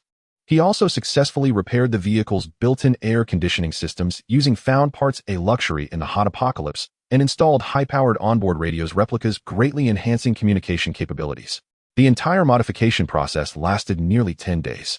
A corner of the quarry transformed into a temporary modification workshop, with the sounds of clanging and the bright arcs of welding becoming the new background music for the base. Everyone was filled with vigor watching as the trucks transformed from ordinary transportation vehicles into menacing steel behemoths radiating a cold metallic sheen. When the modifications were finally completed, what stood before everyone was no longer an ordinary truck. Heavy armor, numerous shooting ports, fierce rams, towering machine gun mounts. They stood quietly like a few steel beasts ready to pounce, exuding an unsettling sense of power. Wow, this is no longer a truck, this is practically an armored vehicle, a team member murmured as he touched the cold steel plates. Zhao Weigua excitedly slapped the thickened door, producing a dull thud. Good. Now this is more like it. From now on, let's see who will dare to come provoke us. Nakula gazed at the freshly transformed war vehicles, her eyes sparkling with excitement. She approached the medium truck equipped with the top-mounted machine gun and gracefully leaped onto the roof, standing behind the gun mount, feeling the expansive view, as if she could already envision racing across the wasteland and tearing apart all obstacles with overwhelming firepower. Lin Yue walked up to Chen Jiangwo and Chunchong, looking into their eyes filled with bloodshot fatigue, yet brimming with a sense of accomplishment, and solemnly said, "Thank you for your hard work, old Chunchong. Your work has enhanced our survival capabilities significantly." Chen Jiangwo waved his hand, smiling. "It's nothing much, nothing much." Chunchong, on the other hand, was so thrilled that he became somewhat tongue-tied. "Leader, I just put in a bit of effort." Lin Yue patted his shoulder, affirming his contribution. With these fully modified, offensively and defensively balanced doomsday war chariots, the mobility and long-range combat capabilities of the quarry base underwent a qualitative leap. They were no longer merely passively defending. They now possessed the capability to take the initiative, embark on expeditions, and even engage in mobile warfare under certain conditions. Lin Yue's gaze swept over these iron creations, looking into the distance. The survival rule of the apocalypse was to continuously grow stronger and adapt. And now they had another formidable trump card in their hands. The next expedition would surely be more composed and full of anticipation. The quarry base, having completed the vehicle modifications, was enveloped in an uplifting atmosphere. The sturdy fortress, ample supplies, powerful firepower, and those menacing steel war chariots made people feel that they had finally established a foothold in this damned apocalypse. However, this tranquility and confidence were quietly shattered in the following days by the continual streams of refugees passing by the outskirts of the base. At first, only a few emaciated survivors staggered along the dirt road from afar, glancing at the towering walls and the vague activities inside, their eyes mostly reflecting surprise, envy, and even a hint of fear, but they did not linger, merely casting a hurried glance before continuing westward. Lin Yue stood on the wall, silently observing all of this. He did not offer help, as he had the first time. Previous lessons had taught him that goodwill did not always result in gratitude. Yet a vague unease began to rise within him. These refugees seemed too hurried, as if they were fleeing from something. In the following days, the number of passing refugees began to increase, transforming from sporadic individuals to groups of 10 or even dozens. Their conditions were deteriorating. Many bore injuries, their eyes vacant, driven forward solely by the instinct to survive. They too merely glanced at the quarry from a distance, their expressions complex, yet without exception, they chose to deter or leave directly, with no one attempting to come close or seek help. This abnormal and unanimous ignoring intensified Lin Yue's unease. A sense of impending pressure loomed over him. Something feels off. Too off, Lin Yue said to Zhao Weiguo and Nake Lulu beside him. These people seem to be fleeing. But why do they ignore us? Is there somewhere safer ahead? Aside from the more desolate mountains to the west, there's that grain depot that's already become ruins. Where could possibly be safer? Zhao Weiguo frowned. They are afraid. Not of us, but of what is behind them. Nake Lulu's eyes sharpened. Finally, when another group of about 30 refugees dragging their weary feet was about to pass by the edge of the base's site, Lin Yue made a decision. Stop them, Lin Yue said solemnly. Bring food and water, be polite, but we must clarify the situation. He personally took Zhao Weiguo and several armed team members, driving a modified off-road vehicle, quickly exiting the base and blocking the path of the refugee group. The sudden appearance of armed vehicles caused a stir among the refugees, who looked at Lin Yue and others in panic, some even instinctively raising their crude sticks. Lin Yue signaled for his team to lower their guns. He jumped out of the vehicle holding a box of bottled water and compressed biscuits, trying to make his tone sound calm. Everyone, we mean no harm. We simply saw how hard your journey has been and wanted to offer some assistance while inquiring about the situation. Upon seeing the food and water, the refugees' wariness slightly lessened, but the fear in their eyes did not fade. A middle-aged man who looked like the leader licked his cracked lips and raspily said, "Thank you. Thank you for your kindness. But we cannot stay out, we must keep moving." Why the rush? Lin Yue handed over the water and food, pressing for answers. What happened to the east? The middle-aged man took the water and gulped down several mouthfuls, his face reflecting extreme fear, his voice trembling. The corpse tide. An endless tide of corpses, coming from the depths of the hills. There are too many to count. Several outposts of ours vanished overnight. Those who ran slow.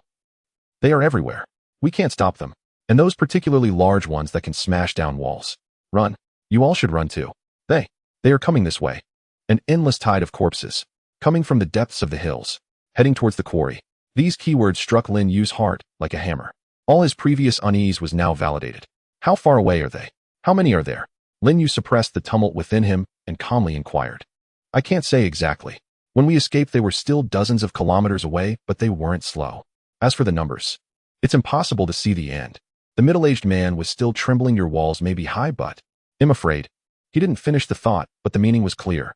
Lin Yue didn't ask further. He left all the food and water to the refugees and said solemnly, "Thank you for the information. Take care." Back in the vehicle, Lin Yue's expression was dark enough to drip water. He gazed through the window at the refugee group, fleeing westward like startled birds, the alarm bells in his heart ringing deafeningly. Return. Immediately gather all corps members for a meeting.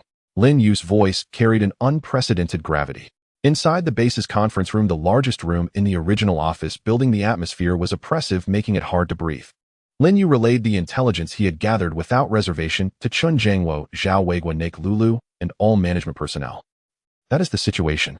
An unprecedented horde of corpses, possibly led by powerful mutated beings, is approaching us from the direction of the hills. It is expected to arrive in just a few days at the earliest. Lin Yue's voice echoed in the silent room, each word like a stone dropped into everyone's hearts.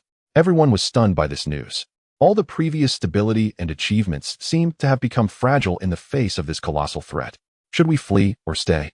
We cannot stay. So many outposts have fallen. How can we possibly hold with so few people? But where can we go? The west is a dead end. The north and south are uncertain. Are we to abandon the home we've worked so hard to build and wander in the wilderness? We have high walls, weapons, vehicles. We might still be able to fight. The corpse tide is endless. Just enduring will wear us down. Don't forget about the mutated beings. The debate raged on with no one able to convince another. Lin Yue listened to everyone's opinions, his mind racing. To leave. To abandon this well-managed base and escape, with everyone like refugees, uncertain of the future and with great risk. To stay. Facing an unknown scale of the corpse tide, the risks of holding firm are equally enormous. If breached, it would mean total annihilation. Ultimately, he raised his hand, silencing all arguments. To leave is too risky, equivalent to abandoning all our foundations. Lin Yue scanned the room, making the final decision. To stay, though dangerous, is not without the power to fight back. He stood up, his tone resolute. We choose to defend, but we must prepare for the worst. From now on, the base will enter the highest state of combat readiness. Lin Yue began issuing a series of commands. First, Old Zhao immediately organize all combat personnel for emergency combat training and defense drills.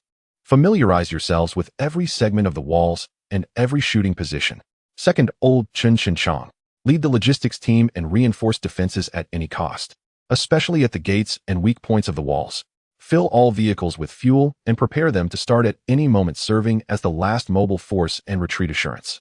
Third, Nake Lulu, your team will be responsible for perimeter vigilance and reconnaissance, trying to ascertain the specific movements and composition of the corpse tide. Fourth, everyone count and concentrate all weapons, ammunition, food, medicine, and fuel. Finally, his gaze turned sharp, and I will in these days do my utmost to prepare enough chips for us. After the meeting dispersed, Lin Yue went alone to the deepest part of the warehouse, the sample library. Here was stored all the weapon samples he had collected.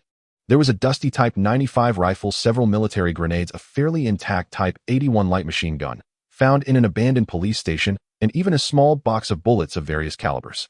He took a deep breath and placed his hand on the Type 95 rifle. Copy. A surge of heat flowed. One after another brand new Type 95 rifles appeared on the ground, stacking up. Copy. The magazines. The loaded magazines piled up like metal bricks. His mental energy was being consumed rapidly, pain like needles pricking his brain, but he did not pause for a moment. He picked up the Type 81 light machine gun and copied it again. Then the grenades. Box after box of grenades were replicated. He knew his limits. Copying these high-powered military weapons consumed far more than mere bullets. But he had to hold on. This was the key to their survival in the corpse tide. Sweat soaked his back, his face was as pale as paper, but the fire in his eyes blazed ever brighter. A corner of the warehouse was soon occupied by various brand-new standard weapons and towering stacks of ammunition boxes, forming a suffocating metal torrent. He raced against time, racing against the unknown disaster. In this final time, he aimed to replicate a steel storm capable of tearing through the corpse tide for his base and the people he aimed to protect. Whether to leave or stay has already been decided. Now what they need to do is grip the weapons in their hands tightly and face the impending devastating shock in this home they built with their own hands. After the command for maximum combat readiness was issued, the entire quarry base operated with unprecedented efficiency, like a machine that had suddenly tightened its springs. Zhao Weiguo hoarsely shouted, leading the combat team to repeatedly drill defensive formations and firepower configurations on the walls. Chen Jiangwo and Qin Chang directed the logistics personnel to reinforce the walls with all available materials, especially the main gate, which was almost welded with layer after layer of steel plates. The reconnaissance team dispatched by Nakulu quietly infiltrated the mountains and forests, trying to capture the exact traces of the corpse tide. Lin Yue locked himself in the largest warehouse deep within the base and ordered that no one should approach without permission. The heavy iron door of the warehouse was tightly closed, isolating him from the chaos outside. Only Lin Yue's heavy breathing and a subtle, indescribable sound of objects appearing from thin air echoed in the vast storage room. He stood in the center of the warehouse on the cold cement floor, surrounded by various material samples he had previously searched for and copied.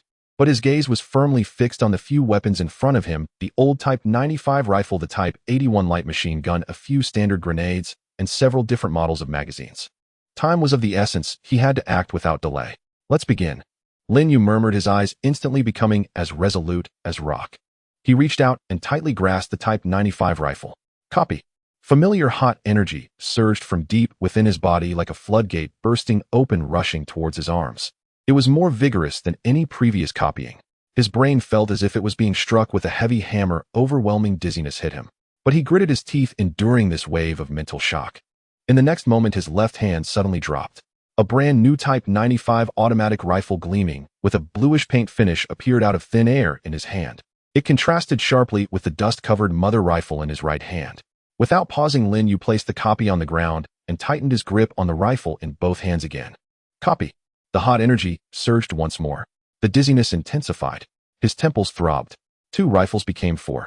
4 brand new Type 95 rifles fell to the ground, producing a crisp metallic clattering sound. Again, 4 became 8. Lin Yue's face turned pale at a visible speed, sweat rolling down his forehead, but the madness and focus in his eyes burned like tangible flames. He was like a tireless machine, repeating the motions of gripping, copying, and placing. The number of rifles began to grow exponentially. 10, 20, 50.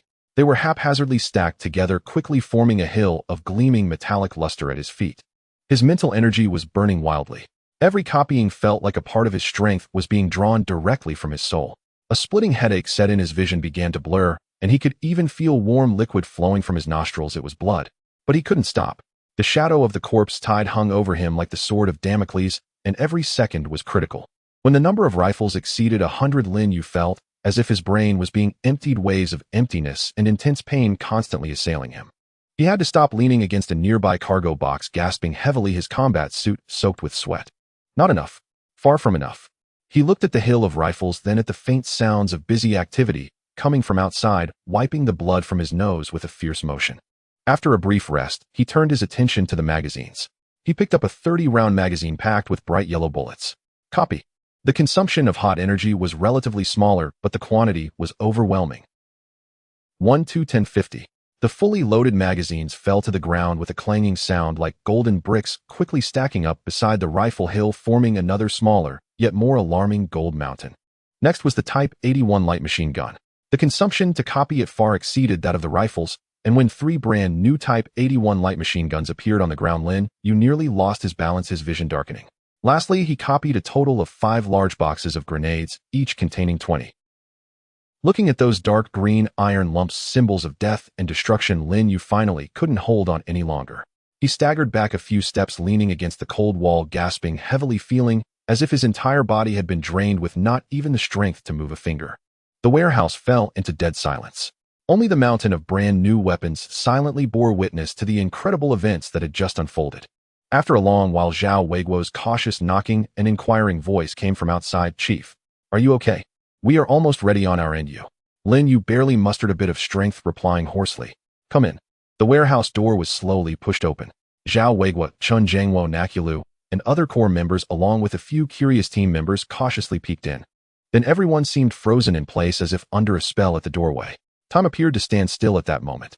Each person's eyes widened to their limits, mouths opening unconsciously, their faces filled with incomprehensible shock and daze. Under the light Lin Yue had previously set up temporary lighting in the warehouse, what greeted their eyes was an astonishing sight that almost occupied half the warehouse space. Arms. A mountain of black metal formed by hundreds of brand new Type 95 rifles. A golden small hill constructed from hundreds of magazines packed with bullets. 3 gleaming Type 81 light machine guns stood like loyal sentinels nearby, plus several large boxes of grenades opened to reveal their dark green spheres. The air was filled with the unique smell of gun oil from the new guns and the chilling aura of metal. What is going on? The chief alone created a room full of guns in the warehouse, and with countless bullets and grenades. This was beyond their comprehension. Even magic, even miracles seemed too exaggerated. Zhao Weiguo's Adam's apple moved up and down, making a dry gulp sound, but he couldn't utter a word. Chun Jiangwo leaned against the door frame, his glasses sliding down to the tip of his nose, forgotten, staring blankly. Nakula's breathing quickened. She looked at Lin Yue, who was slumped against the wall, pale as paper, his military uniform soaked in sweat. She glanced at the terrifying metallic torrent, finally coming to a complete intuitive understanding of the terrifying concept represented by the 2 words copy. This was not searching, nor was it manufacturing. This was creation. It was a power that approached godliness. What are you still stunned for? Lin Yue's weak voice broke the silence. He forced out a smile that was utterly exhausted. Move it out. Distribute it. Let everyone equip it. Good Lord. His voice was soft, yet it jolted everyone present awake like thunder. Move. Hurry and move. Zhao Weiguo was the first to react, his voice trembling with excitement and shock. His eyes reddened as if he had witnessed a miracle of salvation, shouting at the still-dazed team members behind him, "Be careful. This is all the chief's. This is all our lifeline." Only then did the team members snap out of their dreamlike state. Filled with a near-pilgrimage level of excitement and caution, they surged into the warehouse, beginning to transport these brand new weapons and ammunition. As everyone touched the cold metal, their hands trembled slightly, and the look in their eyes towards Lin Yue was no longer just awe, but also a fervent near faith. With these, they might really be able to hold on. Nakulu walked up to Lin Yue, squatting down beside him, looking at his pale, exhausted face, her eyes filled with complex emotions, ultimately forming into a gentle inquiry. Are you okay?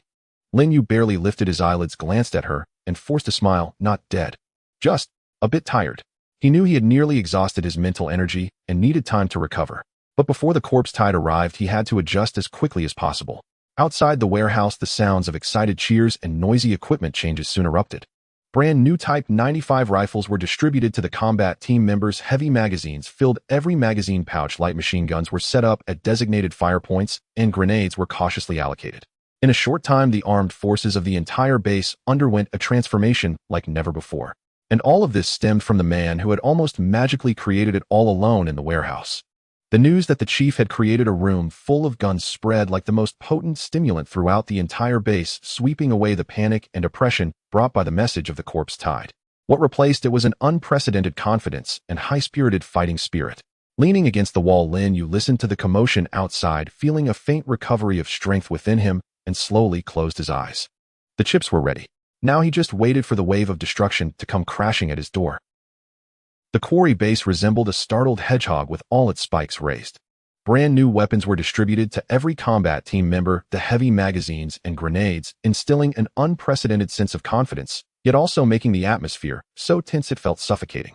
On the walls, shadows flickered and gun barrels gleamed ominously with pairs of anxious, yet resolute eyes hidden behind every shooting hole. Lin Yue forced himself to suppress the fatigue and headache caused by the depletion of his mental energy, standing atop the tallest watchtower, binoculars in hand fixated on the southeastern direction where a horde of corpses was expected to surge. The last reconnaissance team sent by Nakaru had retreated, and the news they brought plunged everyone's hearts into despair. The numbers are impossible to estimate as far as the eye can see. It's all a dark mass. The forward units have already entered a 20-kilometer range. Their speed is not fast, but it is steady. Like a moving black swamp, the reconnaissance member's voice trembled uncontrollably. Did you see any special mutated beings? Lin Yue's voice was hoarse. Yes, many. The giant force are appearing in groups, and the swift are darting around the periphery of the horde. We even saw a few larger ones in the distance that seemed capable of spitting things out. They're too far away to see clearly what they are. Bad news came one after another. The scale of the horde far exceeded expectations, and the types and numbers of mutated beings were alarming. Time passed in agonizing seconds. In the afternoon, the sky gradually darkened with low-hanging dark clouds, as if even the heavens were stifled by the impending slaughter. In the distance, a writhing black line finally appeared on the horizon. At first it was just a vague line, but as time passed it thickened and widened like spreading mold devouring the desolate earth. A deep, resonant buzzing sound like countless drums beating simultaneously faintly reached their ears, initially subtle, but gradually becoming clearer, ultimately merging into a heavy and terrifying sound wave that resonated with their hearts. The horde, a true, boundless horde of corpses. Everyone on the watchtower held their breath. Even though they were mentally prepared, the sight of this devastating scene before them unleashed a fear that was difficult to suppress, stemming from the depths of their souls. The black tide swept over the hills, filling the ravines, trampling the dry grass into mud wherever it passed. Countless decaying arms waved in the air, and countless mouths opened in silent screams, their sounds drowned out by the overall roar. In this black ocean, some particularly tall giant force could be seen surging like reefs. Gray shadows darted at incredible speeds along the edges of the horde. Those were the swift. Further away, there seemed to be even more bizarre figures emitting a sinister aura. Prepare for battle. Zhao Weiguo's hoarse shout echoed through the entire wall via the loudspeaker. His voice ignited the fighting spirit and resolve in everyone's hearts like a spark thrown into boiling oil. There was no retreat. Behind them lay their homeland. Check weapons. Load. Get the grenades ready. Machine gunners take positions. Report status each team. Orders and responses rapidly circulated along the wall, tense yet orderly. Lin Yue lowered the binoculars, inhaling the acrid air thick with the stench of decay and death, his gaze as cold as iron. He picked up a brand new Type 95 rifle, pulled back the bolt, and the bullet chambered with a crisp click. This sound felt like a signal. The vanguard of the horde had finally entered the effective range of their rifles. Open fire. At Lin Yue's command, a deafening roar erupted from the wall. Bang, bang, bang, bang, tat-a-tat, tat-a-tat, boom. The crisp single shots of rifles, the furious bursts from machine guns, and the intermittent explosions of grenades intertwined to create a symphony of death. The zombies in the front fell like cut wheat, collapsing in droves. Black blood and shredded flesh splattered everywhere, instantly staining the ground in front of the base a deep black. However, the sheer number of the horde was simply overwhelming. As the front fell, the rear surged forward, fearlessly trampling over the remains of their companions. They felt neither pain nor fear, only an insatiable thirst for living beings. Flames spewed from the muzzles, and shells fell like raindrops, quickly accumulating a thick layer at the shooters' feet. The acrid smell of gunpowder masked the stench of the zombies, but brought another suffocating oppression. Reload. We need support over here. Be careful on the right. The swift are coming. The battle entered a fever pitch from the very start. Several swifts used ordinary zombies as cover, darting towards the wall at astonishing speed, attempting to climb. Aim at them. Don't let them up.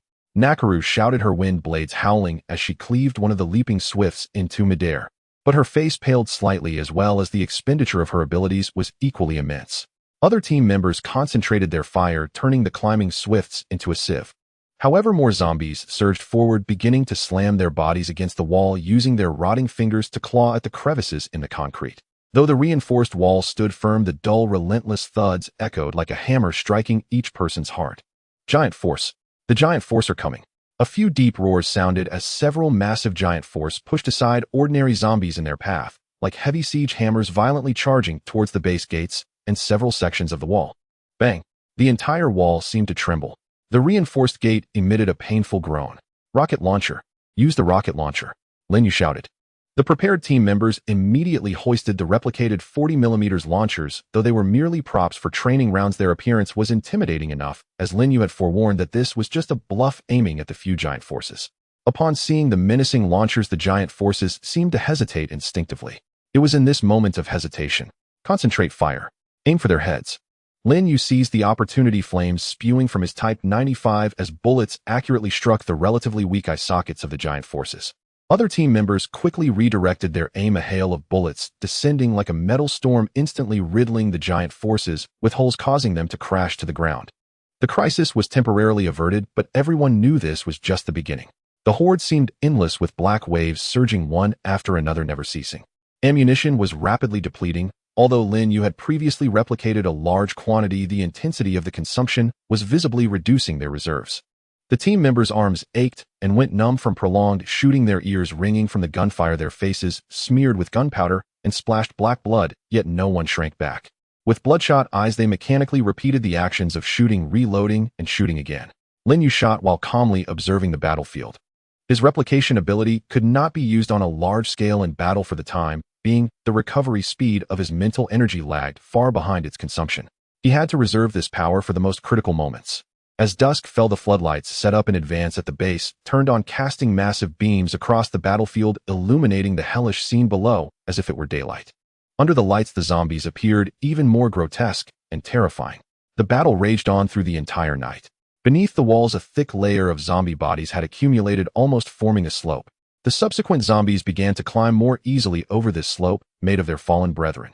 The situation grew increasingly dire. Grenades. Use grenades to clear the corpses at the base of the wall. Lin Yue decisively ordered. Bundles of grenades were thrown over the wall, exploding in the pile of corpses, blasting the accumulated remains into pieces, temporarily relieving the pressure. However, new bodies quickly piled on top again. Fatigue, ammunition, pressure, and the overwhelming scale of the horde began to erode the defenders, bit by bit. At that moment, a strange, sharp, piercing screech suddenly came from the back of the horde. This sound seemed to carry some sort of command, and the previously mindless surge of zombies suddenly began to move with more coordination. Not good. There's a commanding mutant. Nakaru's complexion changed dramatically. Lin Yue's heart sank as well. The most feared scenario had come to pass. A horde with unified command posed a threat of an entirely different level compared to a disorganized mass. We must find it. Eliminate it. Lin Yue's eyes glinted like lightning as he scanned the back of the horde, trying to locate the hidden brain. But the horde was densely packed, and the lighting was chaotic, making it difficult to pinpoint a specific target. At this critical moment, a clear, piercing roar suddenly erupted from the mountains and forests behind the base. Immediately after, a silver-gray flash of lightning moving at an almost imperceptible speed shot out from the forest, directly leaping over the periphery of the horde like an arrow released from a bow, darting towards an inconspicuous corner at the back of the horde. It was the silver wildcat. The scales on its forehead reflected dazzling light under the floodlights. Its target was a peculiar zombie hiding behind several giant forces, small in size, but with an unusually large head continuously emitting sharp screams. It's the controller. Nakaru exclaimed in shock. The silver wildcat moved with incredible speed, gracefully leaping several times atop the zombies' heads, evading all attempts to intercept, its sharp claws glinting with a strange, space-rending silver light, precisely slicing through the controller's neck. Puff! The massive head soared into the sky. The sharp screech suddenly ceased. With the death of the controller, the previously organized horde instantly fell into greater chaos. The zombies lost their unified commands, turning once again into a disorganized mob driven solely by instinct. The pressure drastically decreased. Good opportunity. Lin Yue's spirits soared. Fire with all you've got. Push them back. The sudden turn of events and the death of their commander greatly boosted the morale of the defenders. All weapons once again spat furious tongues of flame, mowing down the disorganized horde in droves. The silver wildcat vanished into the dark forest once more, leaving no trace, as if it had never appeared after delivering its fatal blow. Lin Yue gazed deeply in the direction it had vanished, his heart surging with emotions. The battle continued from the depths of night until dawn. When the first rays of morning light pierced through the dark clouds, the gunfire gradually subsided. Beyond the walls, as far as the eye could see, were layers upon layers of piled zombie bodies with black blood nearly forming little streams flowing into the distant mine pit. The air was thick with an extreme stench and the smell of gunpowder. The horde had finally retreated, or rather they had been forcefully driven back. The remaining zombies lost their numerical advantage, beginning to wander aimlessly, no longer posing a cohesive threat. On the walls, the surviving team members gazed at the scene before them, resembling a battlefield of the damned, almost unable to believe their eyes. They did it. They defended their homeland. After a brief silence, the overwhelming joy of survival and immense fatigue surged simultaneously. Some collapsed on the ground, others embraced and wept, while some looked at the rising sun, letting out inarticulate howls. Lin Yue leaned against his rifle, standing at the edge of the watchtower looking down. His face remained pale, but his eyes shone with an unsettling brightness. They had won. With steel fire and willpower, they had secured a crucial battle for survival in this wasteland. He turned back, looking at the equally weary yet joyful faces within the base, at Yaya and Chen Jiangwo running towards him, and at Nakaru, who gave him a slight nod. The homeland still stood. But Lin Yue knew that the impact of this horde was perhaps just the beginning. This world was growing ever more dangerous, and they had to become stronger to face the greater storms ahead. He tightened his grip on the gun. The deafening gunfire ceased, yet the acrid stench of gunpowder and blood lingered stubbornly, thick, suffocating like a shroud draped over the quarry where survivors clung to life. Beyond the wall, corpses piled into grim mountains, a black blood saturated the earth, coalescing into viscous, sluggish streams that crept toward the sunken mine pit. After the clamor of victory and the exhausted sobs of the living, a deeper, more primal unease began to seep into the hearts of the surviving defenders. The battle had raged through the night. Once the razor-edge tension of combat slackened, their bodies sharpened into hyper-awareness. Some soldiers retched uncontrollably, not from the familiar reek of decay, but from another scent, faint, elusive chemical and nauseating, interwoven with the heavy iron tang of blood, far more chilling for its subtlety. This smell, it's wrong. Chen Jiangwo twitched, his nose, brow furrowed. Years spent among machinery and lubricants had honed his sensitivity to aberrant odors. He approached the wall's edge and studied the dark, sluggish stream below. Lin Yue too sensed the anomaly, and despite his body's utter depletion, he staggered forward to stand beside Chun. What met their gaze was blood oozing from the zombie corpses, so profoundly black it verged on ink, shimmering under the rising sun with an unnatural, greasy, malevolent sheen. More unsettling still, from certain corpses, especially those of the mutated abominations, dark green viscous fluid oozed slowly, mingling with the black blood and releasing a sharper, more invasive stench, formaldehyde fused with rotting organic matter. It's the mutants. Neko Lulu covered her mouth and nose, her expression grave. Their blood and bodily fluids may be toxic. As if to confirm her dread, a squad member clearing the battlefield's periphery cried out in agony, splashed by several droplets of the viridian sludge. He dropped his tool and writhed on the ground, clutching his arm. Where the viscous liquid had struck his skin, flesh erupted in furious red, swelling, blistering, and necrotic ulceration, hissing softly as white vapor curled upward. Quick, get him inside. Flush the wound with water. Avoid direct contact. Zhao Weigu's face paled. He immediately ordered the medical team forward. That single horror cast a long, cold shadow over every soul present. Lin Yue's heart sank. He issued his command without delay. Everyone who touched corpses or blood, full decontamination now. Use alkaline solution. No one is to touch battlefield residue again. Without my explicit order. Panic, swift and infectious, began to spread. The euphoria of triumph dissolved, replaced by terror of an invisible contagion. Yet worse lay ahead. At noon, a logistics officer burst in, breathless and panicked. Leader. It's terrible. The well water. It's changed color. And it smells foul. Lin Yue's pulse lurched. He raced at once to the hand pump well, the base's primary source of drinking water. The water drawn was no longer clear, but turbid, tinged with a sickly pale brown hue. An oily film floated on its surface, exuding the very same putrid stench that haunted the battlefield outside. The mine pit. The stagnant water in the pit has changed too, someone shouted. They rushed to the pit's rim. The water, already murky, had deepened into an almost inky emerald green. Thick foam blanketed its surface. Dead fish, tiny creatures once occasionally caught, floated belly up reeking of corruption. Their water, the lifeline sustaining the entire base, was poisoned. Its infiltration, Chun Jingwo knelt by the well, scooping damp soil into his palm, his face ashen. Too much of that cursed blood and toxin has seeped underground, poisoning the aquifer. The pit lies lowest, all contaminants converge there. As if fate sought to deepen the blow, grim news arrived from the experimental fields at dusk. Ye ran weeping to Lin Yue, clutching a few wilted seedlings whose leaves bore eerie rust-colored blotches. Big brother, the vegetables, they're all sick. Even the soil itself had been defiled. Those unknown toxins, carried by rain, a light shower had fallen late in the battle, and their own viscous flow had infiltrated and contaminated the land both within and beyond the base. Despair, cold and inexorable as a rising tide, drowned the weary survivors, still gasping from the recent carnage. They had held the wall, repelled the undead tide, only to lose to an invisible poison. Without clean water, food sources were severed, the experimental plots unusable for the foreseeable future. Even the earth beneath their feet had turned treacherous. This was more crushing than any horde of the dead. Brother, big brother, do we have no clean water to drink? Ye lifted her pallid little face, wide eyes brimming with fear, whispering the child's raw, unvarnished truth, thirst without purity. Lin Yue looked at Ye, and then at the circle of faces around him, terrified, exhausted, yet clinging just barely to a final fragile hope directed solely at him. A crushing weight pressed upon his chest, near to suffocation. He drew a slow, deliberate breath, forcing calm. His copy ability could alleviate food shortages. He still held reserves of replicated provisions, and even manufacture bottled water. But such measures were drops in an ocean incapable of sustaining the base long term. And his spiritual energy imposed hard limits. A solution for the poisoned water and the tainted soil had to be found. Otherwise, this home they had bled to defend would become a gilded tomb. Listen to me, all of you. Lin Yue's voice cut through the panic, firm and unyielding.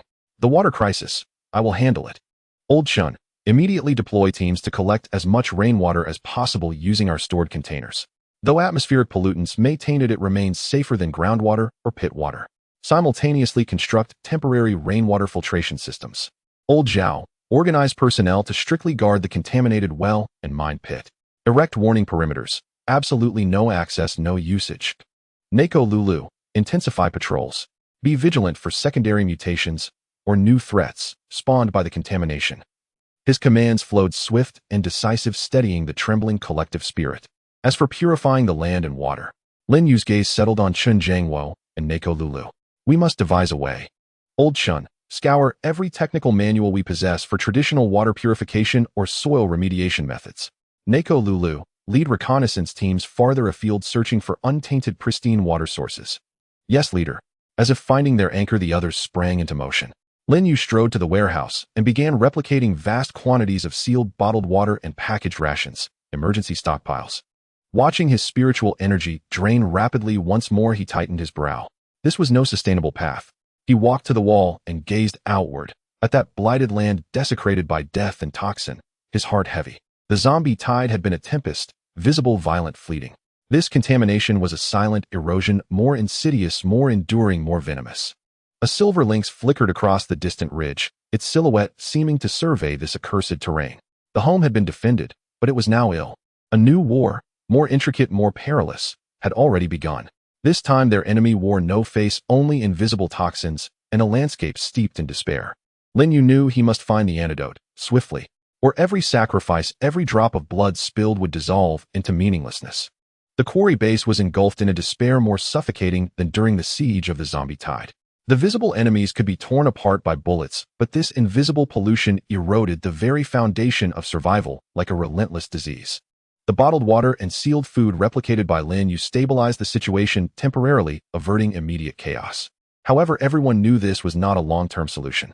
The mountains of bottled water in the warehouse were depleting at a visible rate, and Lin Yue's pale complexion and the fatigue barely concealed in his brow were evident to all. The leader's divine power was not endless. Chun Jingwo, along with a few technically savvy individuals, tirelessly pored over the tattered practical technology handbook for rural areas and all available scraps of information, trying to find methods to purify water sources and land. They attempted to use all available materials, sand, gravel, charcoal, even disassembling several abandoned filters, to create makeshift filtration devices. However, when the contaminated well water was filtered through multiple layers, the liquid that emerged looked somewhat clearer, yet its eerie hue and pungent odor remained unchanged. Chen Jiangwo daringly dipped his fingertip into it and tasted it, instantly bursting into a violent coughing fit, as if his throat had been set ablaze. This won't do. Cough, cough. Impurities might be filtered out partially, but the toxins dissolved in the water or whatever it is cannot be removed at all. Chen Jiangwo slumped to the ground, his bloodshot eyes behind his glasses filled with despair and a profound sense of powerlessness. They were even more helpless regarding the land. The crops in the experimental field withered completely within a few days, and even the weeds began to yellow and die in large patches. The contaminated land seemed to have lost all vitality, leaving only silence. Some were unwilling to accept this fate and attempted to replant seeds in a small plot of land far from the main contaminated area, but the seeds either failed to germinate or withered and rotted as soon as they sprouted. The reconnaissance team sent by Nakaru returned with equally bleak news. They explored further west and north, discovering that almost all surface water sources, streams, ponds, and even some shallower wells had been contaminated to varying degrees. The zombie tide resembled a massive crawling creature flowing with venom, leaving behind a wide death zone in its wake. And their quarry was situated right on the edge of this zone. We might need to abandon this place. In a core meeting heavy with an atmosphere that could crush anyone, Zhao Weihua hoarsely voiced a possibility everyone dreaded but had to start considering. This home they had built brick by brick, for which they had bled and sacrificed. The meeting room fell into a deep silence. Abandoned? Where could they go? Like those refugees wandering aimlessly in a perilous wilderness, searching for the next potential new stronghold that might be just as fragile or perhaps non-existent. Chen Jiangwo clutched his head in anguish. But where can we go? Where is there still clean water and arable land?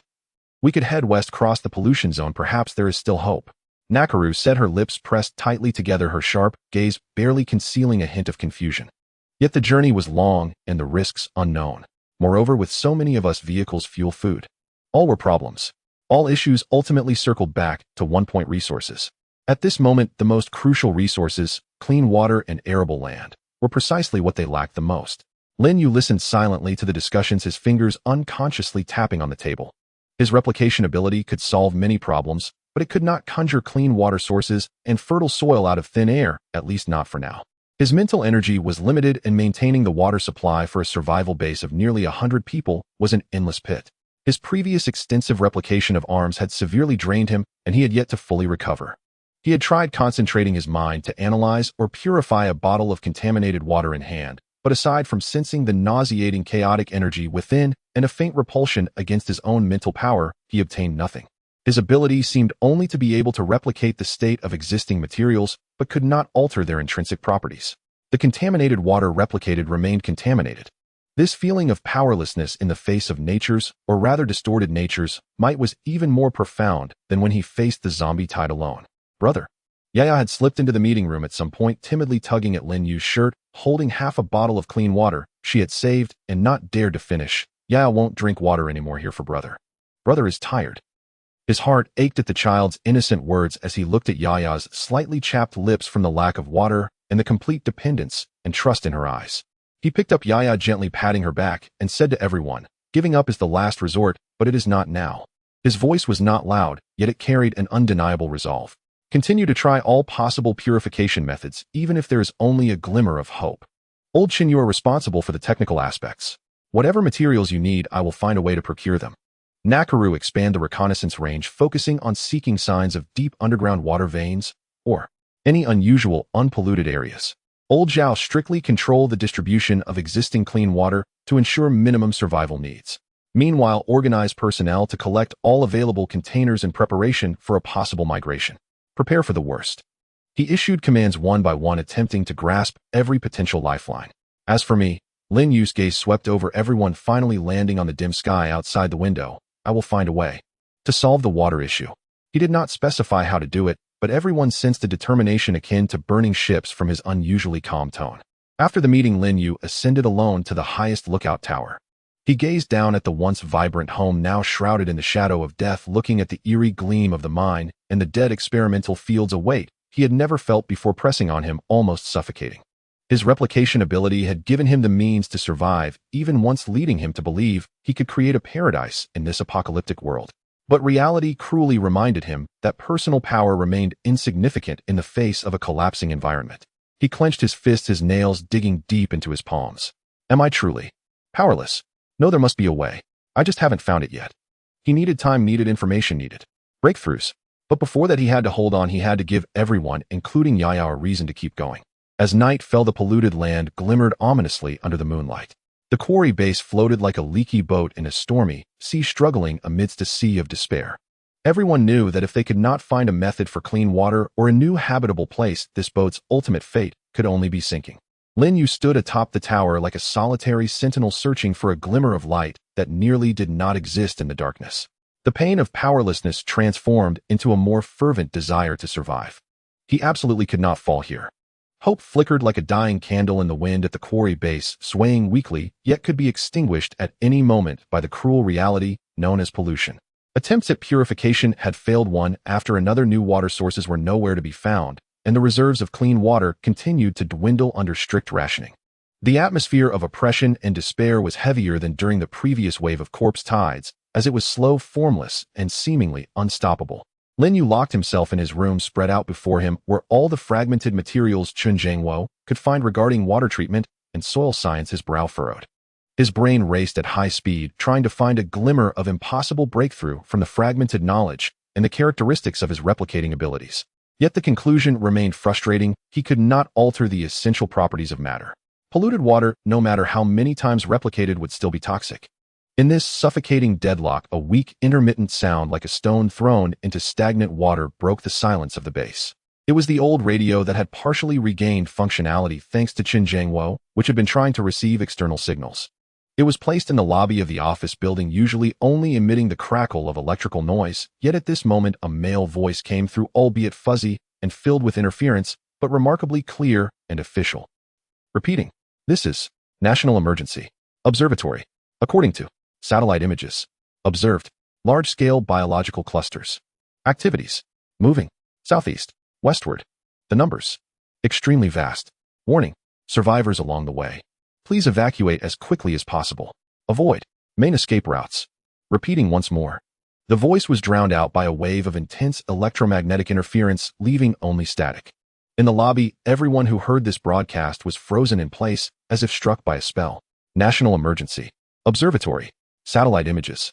These terms felt as distant to those struggling to survive in the apocalypse, almost severed from civilization, as if from a past life. Is there actually an official organization still functioning, using satellites to monitor? But what chilled them even more was the content of the broadcast. Large-scale biological clusters. Moving westward in the southeast direction. Extremely vast numbers. Warning to evacuate. Southeast. Isn't that the direction of the incoming corpse tide? Could it be that the previous wave, which had caused them heavy losses and left deadly pollution, was merely the vanguard? Or was there an even larger scale? Lin Yue burst out of the room like a cheetah, his face more serious than ever. What did the broadcast just say? Tune in again. Quickly. The team member responsible for monitoring the radio fumbled to adjust the knobs, but apart from the noise, no effective information could be captured. That fragment of broadcast appeared like a ghostly signal, briefly showing up and then vanishing completely. But that was enough. That intermittent message was like a cold key, instantly unlocking all the mysteries. Why had the previous refugees ignored the base and fled westward at all costs? Why was the scale of the corpse tide so abnormal? What kind of bizarre mutated entities could even contaminate land and water sources? Every question had an answer. What they had repelled before was likely just an advance party or the flank of a much larger tide.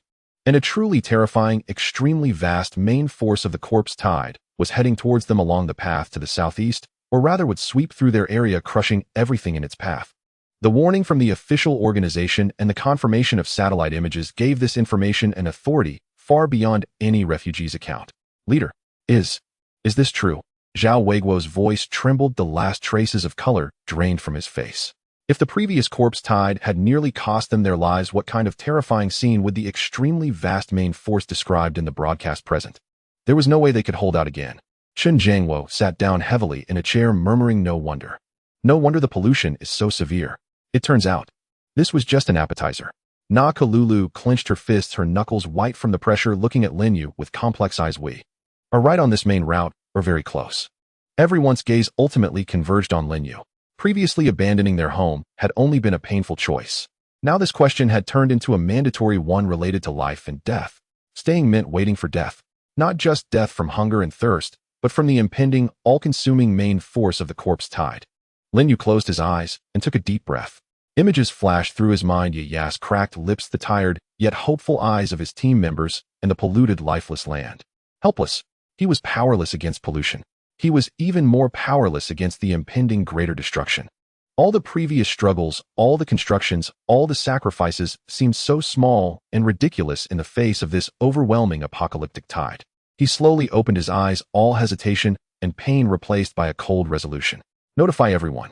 His voice was calm without a hint of fluctuation, but carried an undeniable finality. Abandon the base, prepare to evacuate. Those 4 words struck each person's heart like a heavy hammer, bringing immense disappointment, yet also a sense of relief. Finally, they no longer had to cling to unrealistic fantasies waiting to die on this cursed land. Target westward as far away from the southeast main route as possible, traverse the contaminated zone, and seek new habitats. Lin Yue continued speaking faster. Old Zhao immediately started organizing personnel, forming groups, and assigning tasks. Old Chen Chong.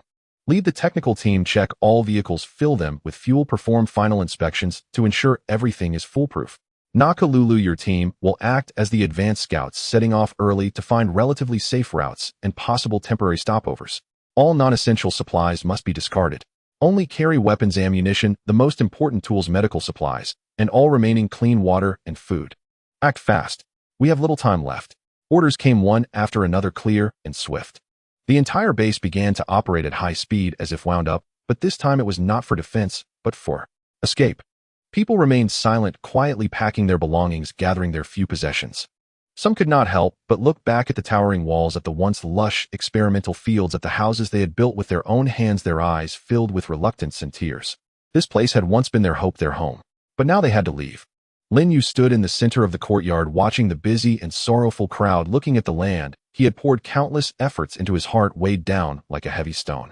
That incomprehensible broadcast, which had appeared suddenly and then abruptly ceased, became the last straw that broke the camel's back, as well as the cruel lighthouse guiding them to escape.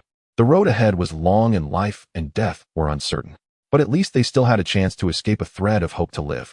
He raised his head, gazing at the overcast sky. Surviving in the apocalypse was never about holding on to a corner, but about seeking that faint glimmer of life amidst constant destruction and migration. The evacuation had begun. The gate of the quarry base slowly closed behind them, emitting a heavy and sluggish scraping sound akin to a long sigh, marking the end of their arduous years spent establishing and then being forced to abandon their home. A convoy of modified trucks and off-road vehicles scarred by the ravages of war, loaded with survivors and their last possessions, drove onto the desolate road heading west. Lin Yue sat in the passenger seat of the lead vehicle, glancing back one last time. The towering gray walls stood silently in the morning light, resembling a massive tombstone that buried their past sweat, hopes, and sacrifices. The experimental fields had completely withered, and the wells and mines exuded an ominous hue. This place was no longer a sanctuary for them, but a desolate land soaked in death. Let's go, he retracted his gaze, speaking calmly to Zhao Weigua, who was in the driver's seat. The convoy began to move, rolling over the dried blood and shattered bones on the road, heading towards the unknown. Inside the vehicle, people sat in silence, their faces a mixture of parting sorrow, confusion about the road ahead, and a trace of relief at escaping a dire situation. Yaya tightly hugged her small backpack, leaning against Lin Yue, her big eyes gazing out at the increasingly desolate scenery passing by. The first-legged journey through the death zone felt as if they were driving on the edge of hell. The warning of the pollution zone from the broadcast materialized before their eyes. Vegetation had largely withered and turned black, the ground cracked, and strange colored mold covered the exposed rocks. A pungent odor, a mix of decay and chemicals, permeated the air, impossible to fully block even with the windows closed. Occasionally they could see the bodies of more highly mutated and grotesquely deformed animals, and even spotted a few human survivors' remains frozen in a running posture, their skin displaying a toxic blue-purple hue. Everyone put on your masks. Try not to touch anything outside, Lin Yue commanded through the vehicle's radio. The convoy did not dare to speed up, carefully avoiding potential dangers on the road. Along the way, they attempted a brief rest beside the ruins of what appeared to be an intact farmhouse. To refuel, Lin Yue was duplicating the stored reserves. However, shortly after, they stopped. Several swift-moving zombie dogs with mutated straw-like mouths that could spray weak acid leaped out from the farmhouse cellar. After a brief exchange of gunfire, the zombie dogs were eliminated, but one team member was accidentally splashed with acid, corroding his protective suit and burning his skin. This damn place, even the zombies are toxic. Zhao Weiguo cursed while helping the injured team member. Lin Yue looked at the pain etched on the team member's face, feeling heavy-hearted. Pollution existed not only in the water and soil, but evidently also affected the local fauna. They had to leave this area as soon as possible. The second-leg survivors in the ruins. After traversing about 2 days through heavily polluted areas, the environment began to slightly improve. It was still desolate, but at least some tenacious greenery could be seen. The convoy stopped on the outskirts of an abandoned town, preparing for a more thorough rest and resource search, mainly looking for fuel and vehicle part samples. The town was silent, but not completely devoid of life. In a relatively sturdy department store, Lin Yue's team unexpectedly encountered another group of about a dozen survivors. The other party clearly appeared to be struggling, immensely gaunt and haggard. Upon seeing Lin Yue and his team fully armed and equipped, they initially showed fear, soon followed by intense desire and a barely noticeable hostility in their eyes. Food. Hand over the food. The leader of the group, a burly man with scars on his face, waved a machete, his voice hoarse and menacing, though his slightly trembling hand betrayed his inner fear. Those behind him also raised makeshift weapons, their eyes resembling hungry wolves. Lin Yue signaled to his team to hold their ground and not fire easily. He stepped forward, spreading his hands to show he meant no harm. We do not wish for conflict. We can share some food with you, but we need to exchange information. Seeing that Lin Yue's side outnumbered them and was well-equipped, especially with those fearsome modified vehicles, the scarred man's demeanor weakened. After receiving a few boxes of compressed biscuits and bottled water, their hostility dissipated, replaced by pleading. You came from the east. Is it really uninhabitable over there? The scarred man asked, swallowing greedily, his words unclear. We were planning to head east. The east is done for, Lin Yue replied succinctly. The pollution is severe, and there are even larger waves of zombies behind. You'd better head west too. Hearing about the larger wave of zombies, the scarred man and his companions turned pale instantly. After exchanging some information about the road conditions and scattered zombie distributions ahead, Lin Yue's team prepared to leave. The group of survivors watched their convoy with envy and despair. They lacked vehicles, weapons, and everything. In this apocalypse, they could hardly see a future. Brother, can we not take them with us? Yi asked softly. Lin Yue looked at the group and silently shook his head. It wasn't that he was cold-hearted, but their resources and transport capacity had also reached their limits. Taking them along meant that everyone could fall into trouble. In the apocalypse, sometimes mercy comes at a cost, and he had to be responsible for those who followed him. The convoy set off again, leaving the desperate survivors and the dilapidated town behind. In the rearview mirror, those figures grew smaller until they ultimately disappeared into the ruins. Such encounters and farewells may continue to occur on the road ahead. The third leg, the terrifying gorge. According to the map and prior information, the convoy needed to pass through a narrow valley named Soul-Breaking Gorge, the fastest route west. Steep cliffs flanked both sides of the gorge, with the road winding through the valley floor. Out of caution, Lin Yue had Nakaru lead a reconnaissance team to scout ahead. The feedback was that there were not many zombies in the gorge, but the terrain was complex and prone to ambushes. Stay alert and pass through quickly, Lin Yue ordered. As the convoy entered the gorge, the light suddenly dimmed, and the cliffs cast enormous shadows. The roar of the engines echoed harshly in the narrow space. Just as the convoy reached the midpoint of the gorge, an unexpected change occurred.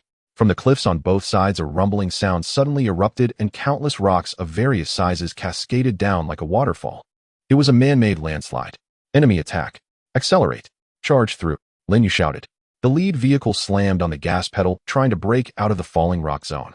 However, a massive boulder crashed down, just barely landing in front of the lead vehicle, blocking the way. At the same time, dozens of figures appeared on the cliffs, dressed in ragged clothing, wielding various weapons, including a few bows and homemade firearms. They emitted strange cries, hurling stones and Molotov cocktails at the convoy. They are raiders. Zhao Weiguo gritted his teeth. The Molotov cocktails smashed against the armored truck, erupting into flames. Although they couldn't immediately breach the armor, they caused chaos and panic. Arrows and bullets clanged against the reinforced body. Don't panic. Use the vehicles to return fire, Lin Yue calmly commanded, raising his Type 95 rifle and accurately shooting down a raider attempting to throw a second Molotov cocktail. The battle erupted in an instant. The convoy's firepower far exceeded that of the raiders, but the raiders held the advantage of terrain, continuously launching attacks from above, which was quite troublesome. Nakaru, clear the left cliff, Lin Yue shouted. Nakaru understood, nimbly jumping out of the vehicle, taking cover behind the rocks, and quickly approaching the left cliff. She formed hand seals, and the air around her surged. Wind whirl. A small tornado formed in her palm, and was violently hurled towards the left cliff. The fierce wind stirred the sand and stones, causing the raiders in that area to stumble and halt their attacks. On the right side, Zhao Weiguo also directed his team to suppress the raiders with powerful firepower. Seizing the opportunity, Lin Yue shouted to Chen Chong, use the heavy truck to smash that boulder. Chen Chong drove the heavy truck, letting out a roar, flooring the accelerator and charging towards the blocking boulder. Boom! The boulder shattered upon impact, forcibly clearing the path. Everyone get in the vehicle. Retreat, Lin Yue ordered. The convoy, under sporadic attacks, awkwardly rushed out of the gorge, leaving the frustrated raiders behind. Upon counting, several team members had sustained minor injuries from flying debris, and one vehicle's window was shattered, but fortunately, there were no casualties. This encounter made everyone realize that in the apocalypse, danger came not only from zombies and the environment, but also from fellow beings struggling to survive, who chose the path of plunder. After several days of bumps and dangers, the convoy finally drove out of the most severely polluted core area, where greenery gradually increased and the air became much fresher. Though the scenery remained scarred, it at least revealed the tenacity of life. That evening, the convoy stopped for the night on a hillside with an expansive view. The setting sun painted the sky a warm orange, while the distant mountains appeared like layers of indigo. People got out of the vehicle to stretch their stiff bodies, silently preparing a simple dinner. Having endured the fall of their homeland, the threat of death, and the trials of humanity, each person's face bore signs of fatigue, yet also a newfound resilience forged through hardship. Lin Yue stood at the top of the hillside, gazing at the undulating mountains in the west. There perhaps lay new water sources, unpolluted land, and a place where they could start anew. Yia walked to his side, tugging at the corner of his clothing with her small hand softly, saying, "Brother, we will find a new home, right?" Lin Yue looked down at the unwavering light of hope in Yia's eyes, reached out to ruffle her hair, and nodded affirmatively, saying, "Yes, we will." He turned back to look at the team members busy at work down the hillside, observing the few steel steeds that had weathered many storms yet remained reliable. Though their homeland was lost, they still existed, and hope remained.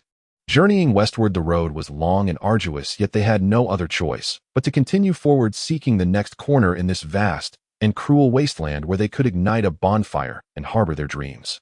As night deepened, the bonfire was lit, dispelling the chill and darkness of the wilderness. Tomorrow the sun would rise again, and their journey would continue.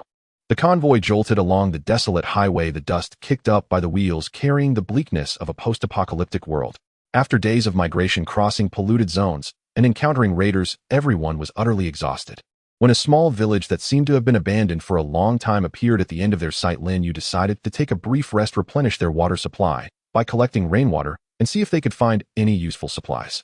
The village was lifeless, with most of the houses either collapsed or burned down, and the streets scattered with debris and long-since weathered bones. The air was filled with dust and a faint mustiness, much better than the polluted areas they had passed through, yet still uncomfortable. Spread out into small groups, stay vigilant. Focus on searching for hardware stores, pharmacies, or any places that might have sealed packaged items. Gather at the town square in an hour. After Lin Yue issued the orders, the team members split into several small groups and cautiously entered the ruins. Neko Luyulu, accompanied by her assistant swordsman and 2 other team members, was responsible for an area on the west side of the village.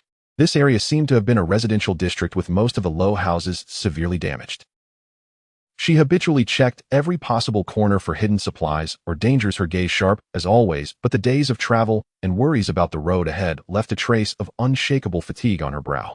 In front of a half-collapsed house with a worn sign reading Community Health Station hanging at the entrance, Neko Luyulu stopped.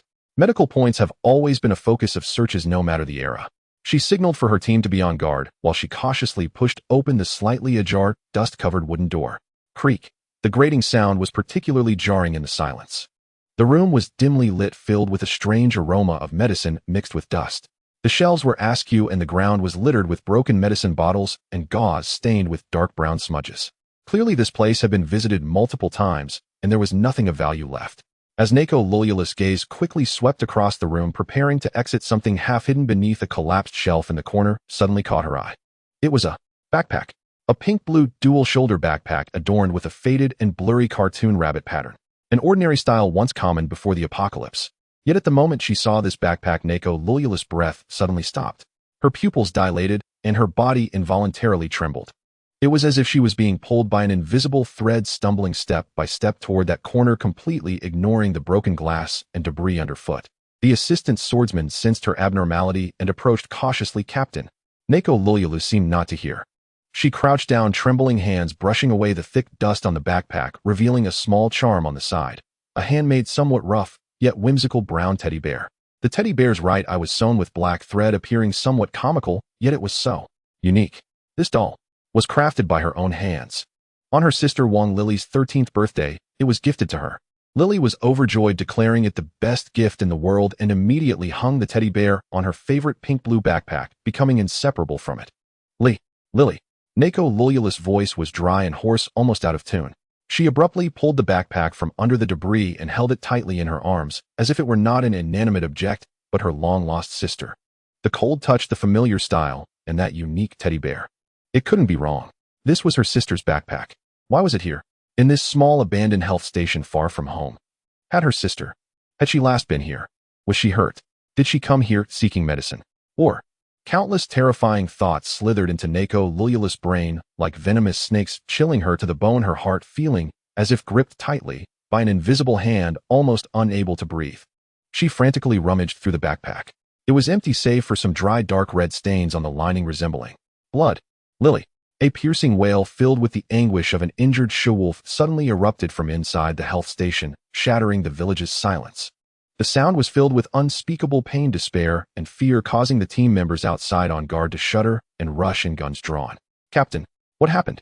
They saw Neko Lululu collapsed on the ground, tightly clutching a tattered pink-blue backpack, tears streaming down her face, her body shaking violently from the overwhelming emotional shock, revealing a vulnerability and breakdown never shown before, leaving everyone who knew her stunned. Lin Yue and the other team members were also drawn in by the unusual wail and rushed over. When Lin Yue saw the backpack in Neko Lulula's arms and her state of collapse, he immediately understood much of what had transpired. He had heard Neko Lulula mention her sister and the teddy bear. He gestured for the other team members to step back and maintain watch, while he slowly approached Neko Lulula's side, squatting down, without saying a word, simply staying there with her. Neko Lululu looked up, her tear-filled eyes gazing at Lin Yue, her voice broken and fragile. It's Lily's. Her backpack. She must have been here. She isn't. Unable to finish her sentence, the immense fear and sorrow nearly engulfed her. Lin Yue looked at the dark red stains on the backpack and sighed internally. In this apocalypse, a girl alone ending up here with a lost backpack containing what seemed to be blood stains. It boded ill. But he couldn't say that. The backpack being here doesn't imply something has happened to her. Lin Yue's voice aimed to remain steady, carrying a reassuring strength. Perhaps she simply dropped it in haste, or maybe she received treatment here and went somewhere else. Neko, calm down. What we need now are clues, not despair. Neko Lululu seemed to grasp a lifeline, suddenly lifting her head, a flicker of weak hope reigniting in her eyes. Yes. Clues. Find clues. She must still be alive. She's definitely waiting for me. She seemed to be invigorated, struggling to rise, beginning to meticulously search every corner of the health station, not letting slip any potential trace. The team members silently joined in to help her search. However, aside from the backpack, there was nothing directly related to Wang Lily. Too much time had passed, and many traces had long been covered by dust and newcomers. Ultimately, Neko Lululu stood helplessly in place, tightly clutching the backpack, and the teddy bear, her gaze hollow and sorrowful. Lin Yue knew it was pointless to stay here any longer. He patted Neko Lulula's shoulder. We will find her, Neko. As long as she is still alive, we will definitely find her. Neko Lululu slowly lifted her head, looking at Lin Yue, and then at the concerned faces around, wiping her tears and dust from her face with determination, carefully securing the backpack laden with endless longing and pain on her back. The teddy bear swayed gently against her chest, its crooked eye seemingly gazing ahead toward the unknown and perilous road. Let's go. Her voice was still hoarse, but now carried a sense of reckless determination to the west.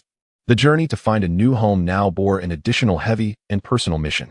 Neko Lululu would carry her sister's backpack across this cruel wasteland, continuing to seek the faint glimmer of hope.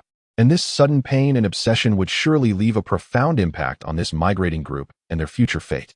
Neko Lulu tightly secured her sister's backpack, behind her the rough fabric and the icy touch of the teddy bear constantly pricking at her nerves, yet it also provided her with a grotesque sense of support.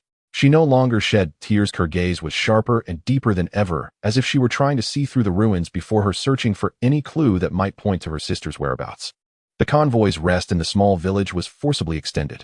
Lin Yue understood Neko Lulu's feelings and ordered a more thorough search, not just for supplies, but also to seek clues. Everyone became acutely aware of Neko Lulu's sister's situation, paying extra attention to any items or traces that might be related to the young girl. The village was small and was soon turned upside down. Besides the backpack, no other directly related items were found. Despair began to gnaw at Neko Lulu once again. Just as she was about to give up and force herself to accept the worst outcome, news came from Chun Jangwo, who was responsible for the old village committee site. Chief, Captain Neko, you must come and see this. Chun Jangwo's voice came through the radio, filled with excitement, as if he had discovered a new continent. Lin Yue and Neko Lulu rushed over immediately. The so-called village committee was a relatively sturdy two-story building, equally dilapidated, but the main structure was still intact. Chun Jingwo stood in a corner of what appeared to be an archive room on the first floor, where a heavy iron cabinet originally used for storing files had been moved, revealing a dark hole that extended downwards. A basement. There's a hidden basement here. Chun Jingwo pointed at the hole, his tone excited. The entrance was blocked by this cabinet. If I hadn't checked thoroughly, I would never have found it. A mixture of moldy, dusty, and faintly a hint of life aroma wafted from the hole. This was entirely different from the pure smell of death and decay outside. Lin Yue felt a chill in his heart and immediately signaled his team to be on guard. He turned on the powerful flashlight and cautiously descended the steep concrete stairs. Neko Lulu followed closely behind, her hand firmly resting on the grip of her gun, her breath involuntarily held. The staircase was short, and at the bottom was a space of about a dozen square meters. As the beam of light swept across, the scene inside startled everyone. It was evident that this place had been carefully arranged. Though simple, it was orderly. In the corner were several relatively clean straw mats and worn-out bedding stacked neatly. On a makeshift stove made of bricks, there was a small iron pot with some remnants of dried food at the bottom. Next to it were piles of empty canned food and plastic water bottles, various brands, but all cleaned. On the walls, simple markings were drawn with charcoal, seemingly dates or counting symbols. The most eye-catching was a crumpled hand-drawn map pinned to the wall near the staircase. The area covered by the map seemed to extend beyond this small town. Someone has lived here, and they haven't left for long. Chun Jingwo squatted by the stove, rubbing the remnants at the bottom of the pot with his fingers. From these traces, it's no more than 3 to 5 days old. Neko Lulu's gaze swept through every corner like a searchlight, not missing any detail. She walked over to the straw mats, examining them carefully, even bending down to gently sniff, trying to catch any scent her sister might have left behind, but only detected dust and the smell of strangers. She then looked at the empty cans and bottles, finding none of the brands or styles her sister frequently used. Disappointment surged again, but soon her attention was drawn back to the hand-drawn map on the wall. Lin Yue also approached the map. It was drawn quite roughly, but the key terrains, rivers, roads, and major towns were clearly marked. In this world where information was cut off, such a map was priceless. His gaze fell on a corner of the map where their current small village was circled. From the village's position, a clear arrow was drawn in conspicuous red charcoal, pointing to the true north. Next to the arrow, several small words were hastily annotated, but still legible: north. Mountain. Hollow. They went north. Neko Lulu's voice trembled with excitement as she pointed at the arrow. The people who left here went north. Lily might be with them. This discovery struck like a lightning bolt through the darkness. Though there was still no direct evidence that Wang Lily was among those survivors, at least it provided a clear direction. A direction filled with the unknown, yet infused with hope, different from their original plan to head west. Looking at these signs of life, there shouldn't be many of them, probably fewer than 10, and they seem organized, knowing how to conceal and gather supplies. Zhao Weigua examined the surroundings and analyzed. They chose to go north instead of heading west like most refugees, indicating they might know something, or there's a specific target to the north. Lin Yue stared at the red arrow pointing north on the map, his mind racing. Heading west would be a relatively safe direction away from the main forces of the undead tide, but the future was uncertain and competition could be fierce. To the north, however, lay a complete fog. The map indicated that the north consisted of more rugged mountains with complex terrain and uncertain resources. Yet here traces of recent human activity were discovered, and they had clearly chosen to head north. Should they follow this unexpected clue and take the risk of turning northward? Or should they stick to their original plan and continue the relatively safe journey west? Chief Wei. Chun Jingwo looked at Lin Yue, waiting for his decision. Everyone understood that this decision could determine everyone's fate, and also held the last hope for Neko Lulu to find her sister. Neko Lulu also looked at Lin Yue. She said nothing, but her bloodshot eyes, intertwined with despair, hope, and pleading, spoke volumes. Lin Yue's gaze shifted from the map to Neko Lulu's face, then swept over the comrades beside him who had fought alongside him. Risk and opportunity lay before them once more. After a moment of silence, Lin Yue extended his finger and firmly pointed at the red arrow on the map. Change course. We head north. His voice was not loud, yet it clearly echoed throughout the entire basement. Pack your things, we depart in 10 minutes. The target is North Mountain Hollow. No explanations, no excessive deliberations, only a decision based on the current information and a promise to his comrades. Neko Lulu closed her eyes, took a deep breath, and when she opened them again, only determination remained in her eyes. She nodded heavily at Lin Yue. Hope was like a faint ray of light filtering through the entrance of the basement, though weak it genuinely illuminated the path ahead.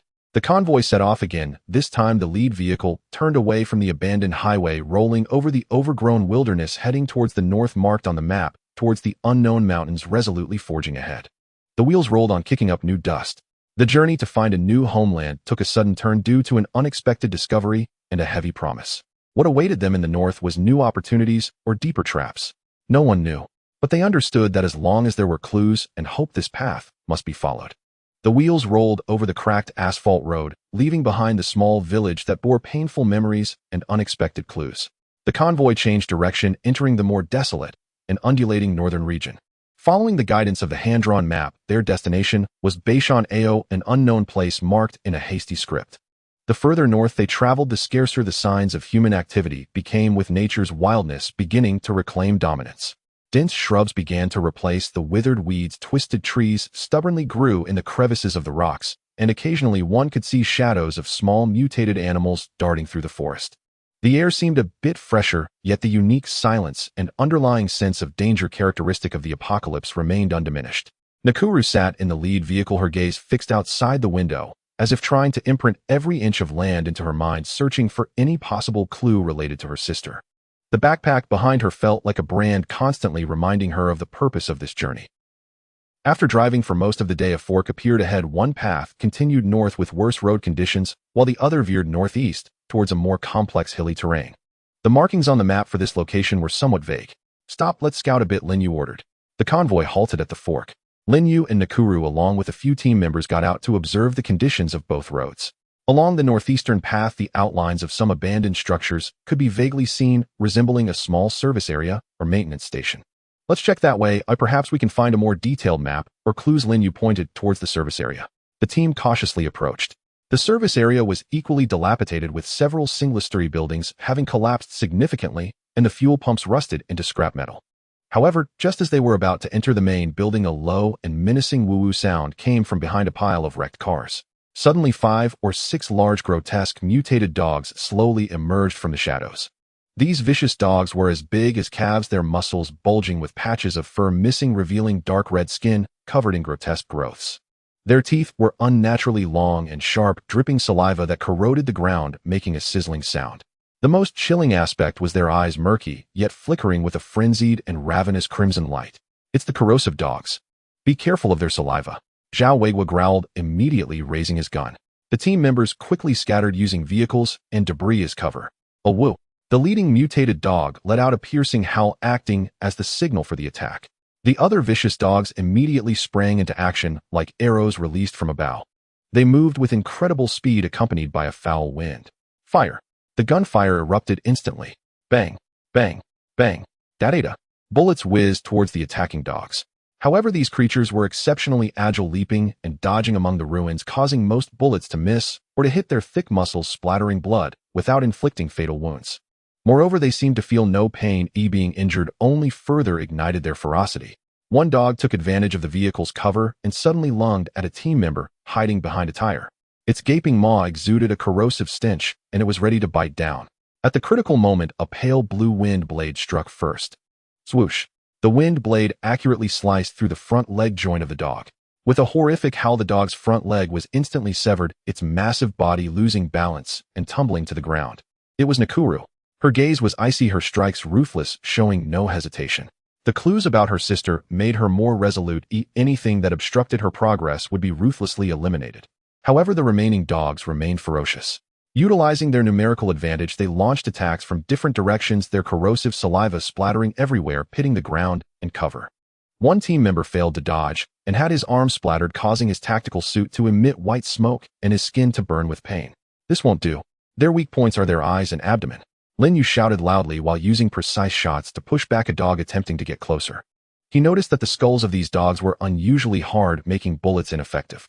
"Old Zhao, provide suppressive fire. Nakuru, come with me. We need to deal with them up close." Lin Yue decisively drew out a fire axe, a replica, but sharp and heavy enough, and dashed out from behind cover. Nakuru understood, wielding a military machete acquired during their search, and followed, closely moving like the wind. The two of them cut through the pack of dogs like two blades. Lin Yue's strength surged, his movements as swift as lightning. A fierce dog lunged at him with a roar. He sidestepped to avoid the bite, his fire axe swinging upward with ferocious force. Thud! The axe blade accurately cleaved into the dog's relatively soft abdomen, nearly disemboweling it. Dark red entrails and foul blood gushed out. The dog let out a piercing wail, convulsing on the ground. Nakuru, being more agile, used her speed to weave through the pack, her machete transforming into a streak of cold light, targeting the dog's eyes and joints. Each swing of her blade inevitably sprayed blood and elicited pained howls. With the two of them engaging closely, the suppressive fire from Zhao Weigua and the others became more effective. Bullets seemed to have a mind of their own, specifically targeting those dogs exposed by Lin Yue and Nakuru. The battle was fierce yet brief. Minutes later, the last dog had its skull crushed by Lin Yue's axe, its huge body crashing to the ground, no longer moving. The scene was in disarray, filled with the acrid smell of smoke, blood, and corrosive liquid. Several team members had sustained minor injuries and were urgently treating them. "Clear the battlefield and check these guys' lair," Lin Yue commanded, shaking the blood off his axe blade. The team began to inspect the pile of wrecked cars. Soon someone discovered some gnawed human bones and scattered belongings under the chassis of a rusted bus, clearly indicating that this was the lair and dining area of these mutated dogs. Nakuru swallowed her disgust and carefully examined the scattered items, hoping to find clues about her sister, but found nothing. Just some ordinary pieces of clothing and daily necessities. Just as she was feeling disappointed, Chen Jiangwo called out with a discovery. "Leader, Nakuru, look at this." Chen Jiangwo struggled to unfasten something from the neck of an exceptionally large mutated dog that seemed to be the lead dog. It was a collar, not the kind used for pets, but made of tough leather and metal, resembling more of a piece of equipment. The collar was also embedded with a small, although dirty, metal nameplate that was barely discernible. Chen Jiangwo wiped the grime off the nameplate with his sleeve, and with the light barely made out the engraved text: Beishan Research Institute, Security Department, Caesar, Sample No. 0. Beishan Research Institute. This name coincided with the Beishan AO marked on the map. Moreover, the terms Research Institute, Security Department, and Sample No. 0 all hinted that this place was once a facility with advanced technology and strict security. These mutated dogs could very likely be experimental subjects that escaped or were released from that so-called Beishan Research Institute. The Research Institute. Could Lily have been taken there? Nakuru's voice trembled with excitement. A research institution with security forces could very well have become a stronghold for survivors at the onset of the apocalypse.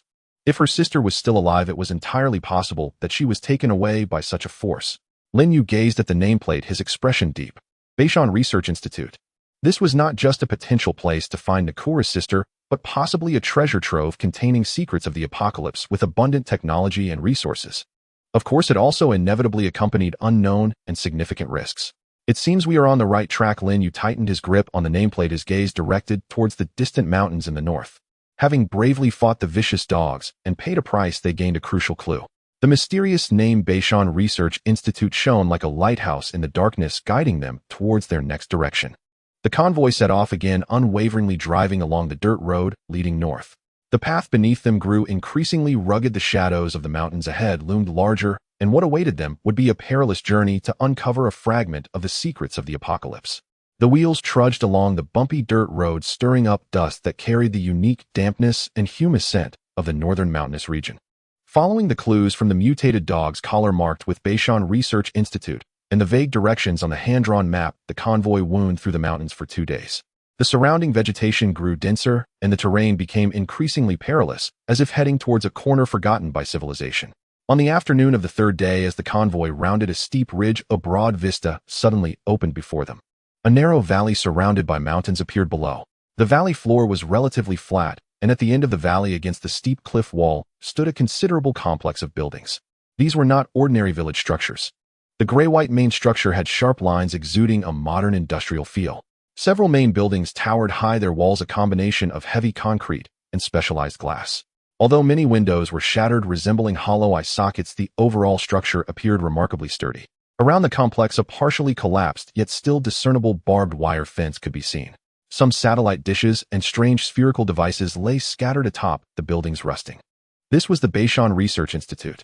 It lay quietly nestled in the embrace of the mountains like a slumbering steel behemoth, exuding a cold, hard, and mysterious aura that was at odds with the surrounding natural environment.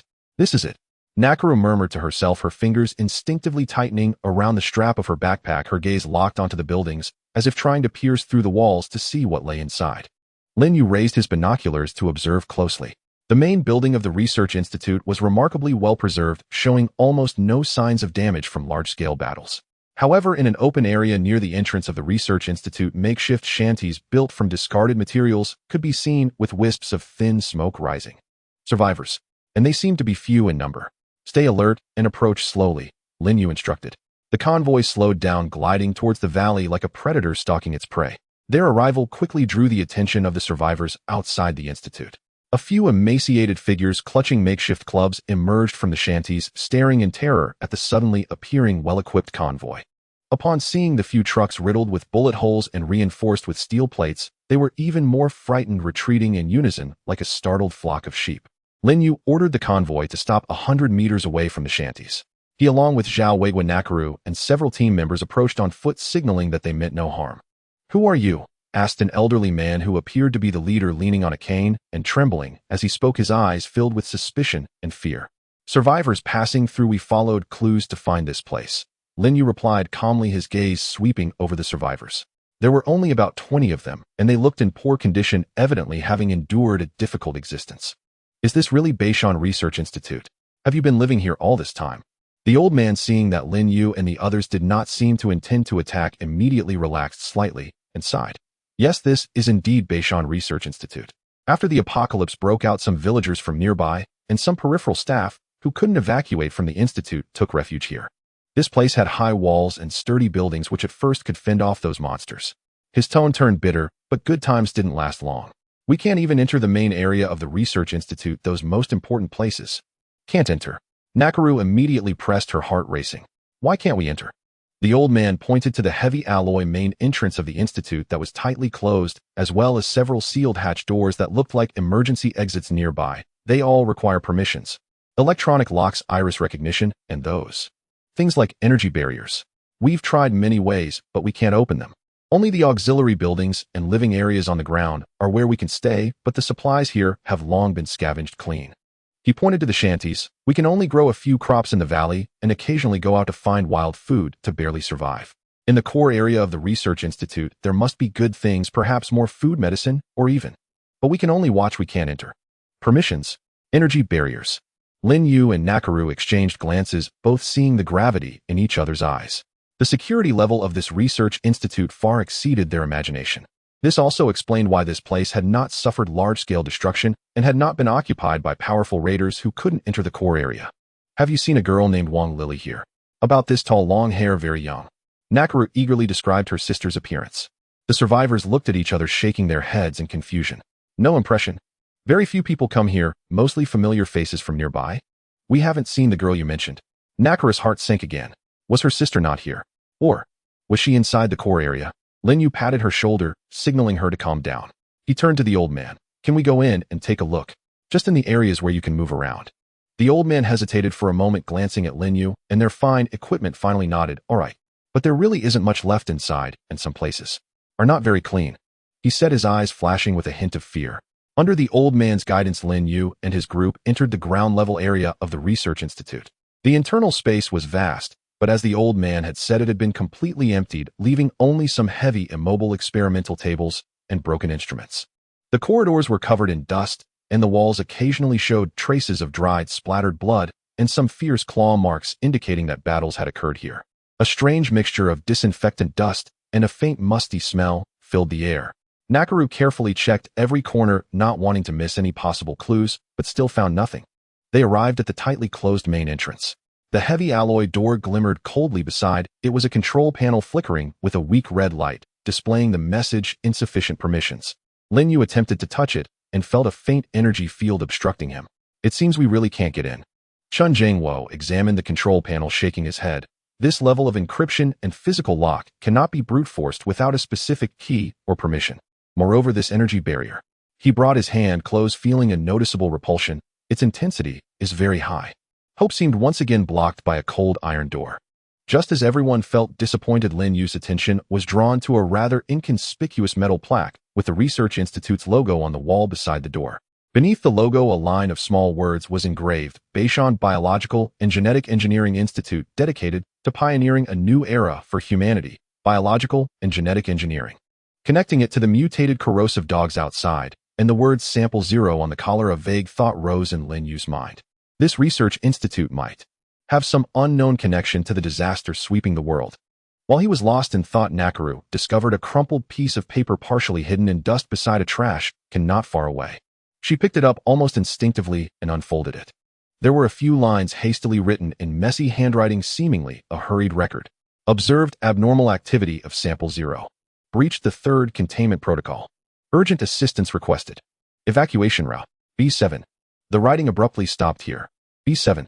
What is that? An area code? Or? Nakaru's heart raced. She looked up at the tightly closed door and then at the paper in her hand. Sister, are you behind this door? In the core of this research institute, hiding the secrets of the apocalypse. Clues seemed to resurface, pointing towards deeper mists and dangers. Beishan Research Institute, this abandoned fortress, what secrets lie within its core? And how could they unlock this door that separates hope from truth? Hope flickered like a dying candle in the wind, wavering before the cold alloy door of the Beishan Research Institute. The core area was within reach, yet it remained unattainable due to stringent access restrictions and energy barriers. The information provided by the outer survivors and a hastily written note saying B7 dangled everyone's hopes like a hook, especially for Nakaru. There must be another way in. Lin Yue stood outside the main building of the Research Institute, his sharp gaze sweeping over the vast complex. A research institute of this scale could not possibly have only one main entrance. Emergency exits, ventilation systems, supply delivery pipelines. There must be oversights. He ordered teams to conduct a thorough search of all visible external structures of the institute, looking for any potential overlooked entrances. After half a day, the results were disheartening. All identified emergency exits also required permissions or were sealed from within. The ventilation ducts were mostly too narrow for adults to pass through, and they were usually reinforced with sturdy grates. Just as morale began to dip again, Chun Chong, in charge of the area near the mountain at the back of the institute, reported a piece of not so good news. Leader, over here. There's a sewer entrance. Chun Chong's voice crackled through the radio, tinged with excitement at the discovery, but quickly turned hesitant, however. The situation is a bit troublesome. Lin Yue and Nakaru immediately rushed over. In an inconspicuous corner at the back of the Research Institute, overgrown with weeds, there was indeed a circular sewer entrance about 1 meter in diameter. The manhole cover had long since disappeared, revealing a dark, descending tunnel from which a gust of damp, moldy air mixed with a faint chemical odor surged upward. However, the problem lay about half a meter below the entrance. A tightly welded barrier made of solid steel bars thicker than a thumb, like a sturdy cage, firmly blocked the path downward. The rebar was rusted, but when struck it responded with an unusually solid feedback, indicating that the material was special and not mere iron bars. Damn it, this barrier is welded shut. Zhao Weigua cursed, trying to smash it with the butt of his gun. Aside from shaking off some rust, the barrier remained unyielding. Chen Jiangwo squatted down to inspect the welding points and the rebar material, closely adjusting his glasses, his brow furrowed. This is high-strength alloy steel, and the welds are extremely secure. To get through it, we either need a large hydraulic cutter or a cutting machine, or we can only resort to the most rudimentary method, grinding it down bit by bit. They had an angle grinder, a replica, and enough grinding wheels which Lin Yue could replicate. But the problem was the rebar was so thick and the mesh so tight that there were many points that needed cutting. This would be an extremely time-consuming and labor-intensive project. There are at least a dozen points that need cutting, Chun Jiangwo estimated. Even with continuous operation, it would take at least half a day or even longer. Moreover, the noise and sparks may attract unnecessary trouble. Everyone's gaze turned to Lin Yue. Entering the sewer was already going off the beaten path, and now they faced such a tricky physical obstacle. Nakaru looked at the sturdy barrier, a flicker of anxiety crossing her eyes, but it was quickly replaced by determination. She turned to Lin Yue. No matter what, we must get in. I can take responsibility for the lookout. Lin Yue did not hesitate. With the main route blocked, this was their only breakthrough. Time-consuming. Risky. In the face of finding his sister and uncovering the secrets of the Research Institute, all of this could be overcome. Let's do it. Lin Yue declared decisively. Old Chun Chong, the tech team, will handle the cutting. Old Zhao, take your people to establish a perimeter outside to ensure safety during construction. Nakaru, your team will assist with the lookout, focusing on guarding against any potential disturbances from within the institute. All non-combat personnel rest in place and remain vigilant. With the command issued, everyone immediately sprang into action. Chen Jiangwo, and Ching quickly unloaded a diesel generator which was relatively quiet, an angle grinder, and boxes of grinding wheels from the vehicle. The generator began to hum in the distance, providing power. The sharp piercing sound of cutting instantly shattered the valley's silence. The first dazzling sparks erupted as the angle grinder made contact with the rebar. Ching, wearing goggles and thick gloves, firmly grasped the angle grinder, aiming at a welding point, and began cutting with all his might. The hard alloy steel fiercely rubbed against the high-speed rotating grinding wheel, emitting a sound that made one's teeth ache, and sparks sprayed like fireworks, quickly filling the air with the burnt smell of metal. The progress was slower than expected. The hardness of the rebar was extraordinary, and the grinding wheels wore down quickly, needing replacement almost every few minutes. Lin Yue stood by, ready to replicate new grinding wheels to hand over at any moment.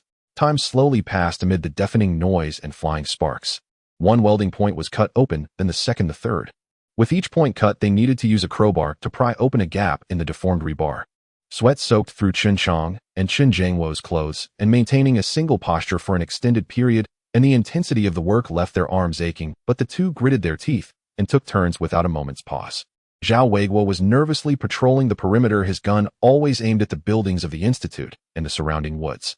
Nakaru moved like a ghost in the shadows near the Institute, sensing any subtle movements. The piercing sound of cutting echoed in the valley, indeed alarming, making everyone fear, attracting unwanted attention.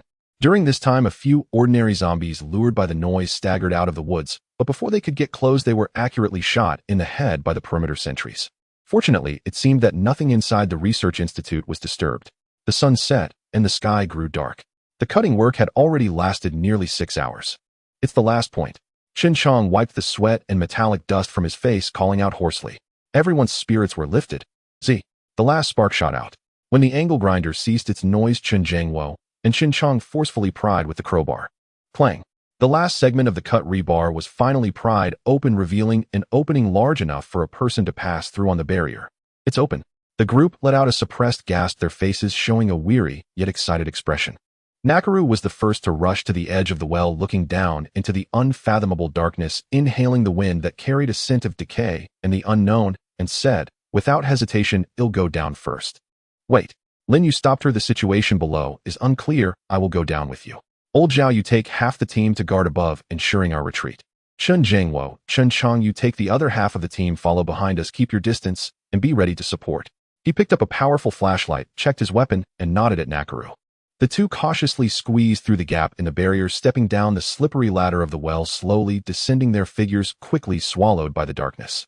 By not taking the conventional route, they finally pried open the first gap leading to the core area of the Beishan Research Institute. And this sewer, filled with unknowns and dangers beneath their feet, would lead them where? Was it the dawn of hope or a deeper hell? The answer lay at the end of that darkness. Squeezing through the forcibly cut steel bar fence, a cold air mixed with years of filth, chemical residue, and an indescribable stench of decay rushed towards them, palpable enough to induce nausea. Lin Yue and Na Lu turned on their high-powered flashlights, piercing beams of light shattering the thick darkness below. Beneath their feet lay a slippery, sticky metal escalator covered in a thick layer of unknown, oily sludge. The two descended carefully, each step taken with utmost caution, fearful of making any noise that might disturb anything lurking in the deathly quiet corridor. The light from the well above was soon swallowed, plunging the surroundings into an impenetrable darkness where only the flashlight beams swayed in the narrow circular passage, illuminating a limited area ahead. The air was stagnant, hot, and humid, filled only with their heavy breathing and the occasional faint sound made by stepping on unknown objects echoing hollowly. After crawling down for about 10 meters, the escalator came to an end. The ground turned into a flat, equally sticky concrete surface. They reached the bottom of this vertical sewer where a wider horizontal circular pipeline connected a head large enough for two people to walk side by side. The walls of the pipe were covered in dried stains and moss, with some areas slowly oozing dark liquid emitting a pungent odor. This way. Lin Yue shone the flashlight in the direction the pipe extended, deducing that it should lead to the interior of the research facility based on the position of the main building. Na Lu nodded, gripping her machete tightly, her eyes flickering with vigilance and urgency in the darkness. The thought that her younger sister might be at the end of this passage spurred her on, suppressing her instinctive fear of the unknown environment. The two moved slowly along the horizontal pipe. The pipe was not silent, distant sounds of dripping, whether from water or some other liquid, added to the eerie atmosphere. The flashlight occasionally swept over the pipe walls, revealing abandoned rusty pipe parts or shattered fragments of containers. After proceeding for about 50 to 60 meters, a fork appeared ahead. One pipe continued straight, while another extended upward, connecting to a square grid exit that seemed to lead to a drainage outlet of some room. Let's check that one. Lin Yue pointed to the upward exit. They should be quite close to the main part of the research facility. The grating of the exit was similarly rusty, but far more fragile than the steel bar fence at the entrance. Lin Yue pried the grating off with a few swings of the fire axe, easily removing it. He poked his head out first, sweeping the flashlight across the space above. It appeared to be an equipment room or storage area. The space was not large, filled with discarded instrument boxes and clutter, all covered in a thick layer of dust. Though the air remained murky, it was an improvement over the sewer. Lin Yue and Na Lu climbed up and turned, standing once more on relatively solid ground. They were likely in some lower-level area of the ground building of the research facility. Look for a path to the core area, Lin Yue whispered. Typically, important laboratories and research areas would be located in deeper or more secure sections of the building. The two cautiously pushed open the slightly ajar door of the equipment room, revealing a dimly lit corridor outside. The corridor walls were made of cold metal, the ceiling lights long extinguished, with only emergency indicator lights emitting a faint ghostly green glow, casting eerie shadows in the corridor. The corridor was also thick with dust scattered with documents and broken glass on the ground. Most of the doors along the sides were tightly shut, some bearing marks of violent impacts and dried blood handprints. They proceeded cautiously along the corridor. Na Lu's gaze swept over every corner, searching for any clues related to her younger sister, but aside from the chaos and destruction typical of an apocalypse, they found nothing. As they reached the midpoint of the corridor, preparing to turn into another passage, Lin Yue suddenly stopped the flashlight beam, freezing on a half-open metal door marked B7 Preparation Room, not far ahead. B7, just like the mark on that note. Na Lu's heart raced, and she almost rushed forward. Lin Yue quickly grabbed her, signaling her to stay calm, while he angled his body to shine the flashlight into the room. Light flooded into the room, illuminating the scene inside. In an instant, both Lin Yue and Na Lu froze at the doorway as a chill shot up their spines. The preparation room was not large, about 20 square meters, filled with 7 or 8 corpses sprawled haphazardly. These corpses had long since decayed, leaving behind only stark white bones and a few patches of dried flesh clinging to them, clad in tattered lab coats or security uniforms. But what truly sent shivers down their spines was not the state of their deaths, but their final positions. Some were curled up in corners, arms tightly wrapped around their heads, as if trying to evade some nameless terror. Some lay against the door, fingers deeply embedded in the cracks of the door panel, seemingly in a desperate attempt to pry it open and escape. Others were entangled together, bony arms clutching each other's necks as if caught in a frenzied struggle to the death at the moment of their last breaths. Most chilling of all was a corpse against the wall, sitting on the ground with its skull tilted at an unnatural angle, gazing up at the ceiling, its jaw wide open, as if emitting a silent, desperate scream. The entire room was permeated with a lingering sense of despair and dread that could not be completely dissipated even after the passage of time. It was as if time had frozen here, permanently imprinting the most extreme emotions of these individuals in their final moments into this small space. There were no obvious external injuries, no signs of zombie bites. They seemed to have died trapped here. Moreover, they perished in extreme fear and madness. They were not killed by zombies. Na Lu's voice trembled slightly as she forced herself to look away from the unsettling corpses. The sight before them was far more horrifying than the bloody battles outside. Lin Yue's gaze was sharp as a knife, scanning every detail of the room.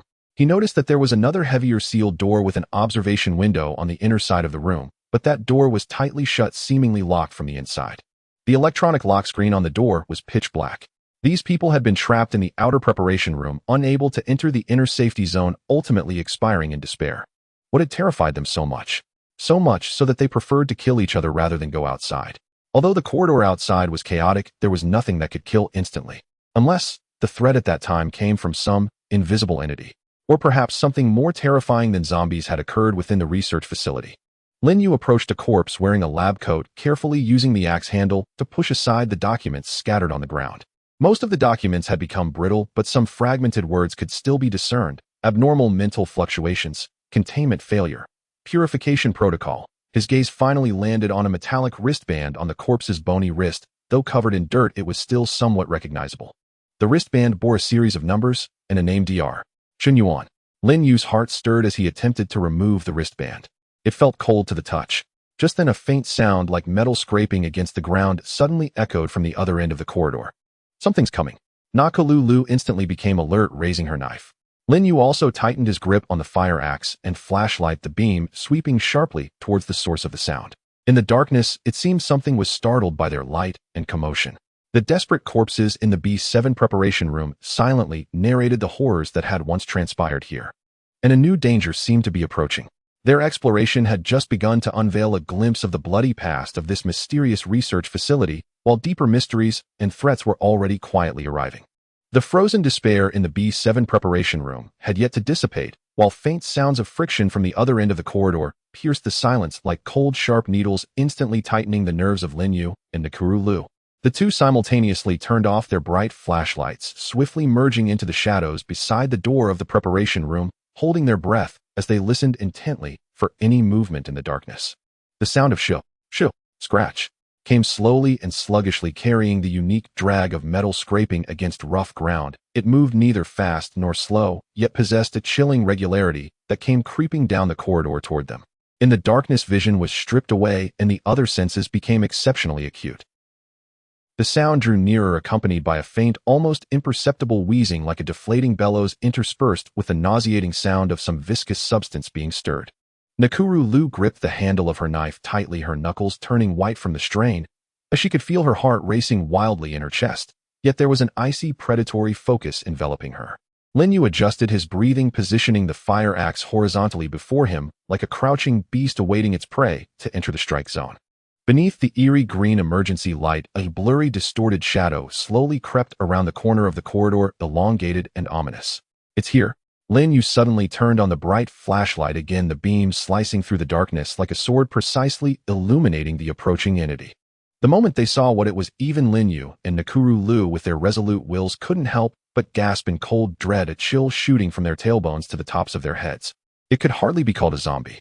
It stood approximately 2 meters tall, barely maintaining a rough human shape, yet its body proportions were grotesque, its limbs stretching like elongated modeling clay twisted at angles that defied ergonomic norms.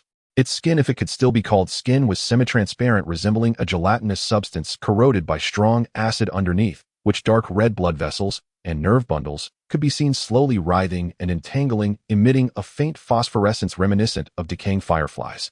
Its head lacked discernible facial features, only a terrifying orifice that opened and closed continuously, filled with layers of circular serrated teeth reminiscent of a lamprey. Thick, foul-smelling yellow saliva dripped incessantly from the mouth, corroding the ground beneath with a hissing sound. Most chillingly, it seemed to be wearing a tattered lab coat along with several twisted, rusted metal supports and cables that appeared almost fused with its gelatinous body. It was as if this monster was forcibly merged from a human and some experimental apparatus in extreme agony. It had no eyes, but when the flashlight beam hit it, its constantly opening and closing mouth froze for a brief moment before letting out a sharp, chaotic, and agonizing scream filled with unbearable pain and madness. The sound did not seem to emerge from vocal cords, but rather to directly affect the brain. Screech. Alongside this mentally contaminating shriek, Lin Yue and Nakuru Lu both felt an intense wave of dizziness and nausea wash over them, as if countless needles were piercing their nerves. "Be careful. This thing can affect the mind." Lin Yue gritted his teeth against the discomfort and shouted a warning. Almost simultaneously, the fusion monster moved.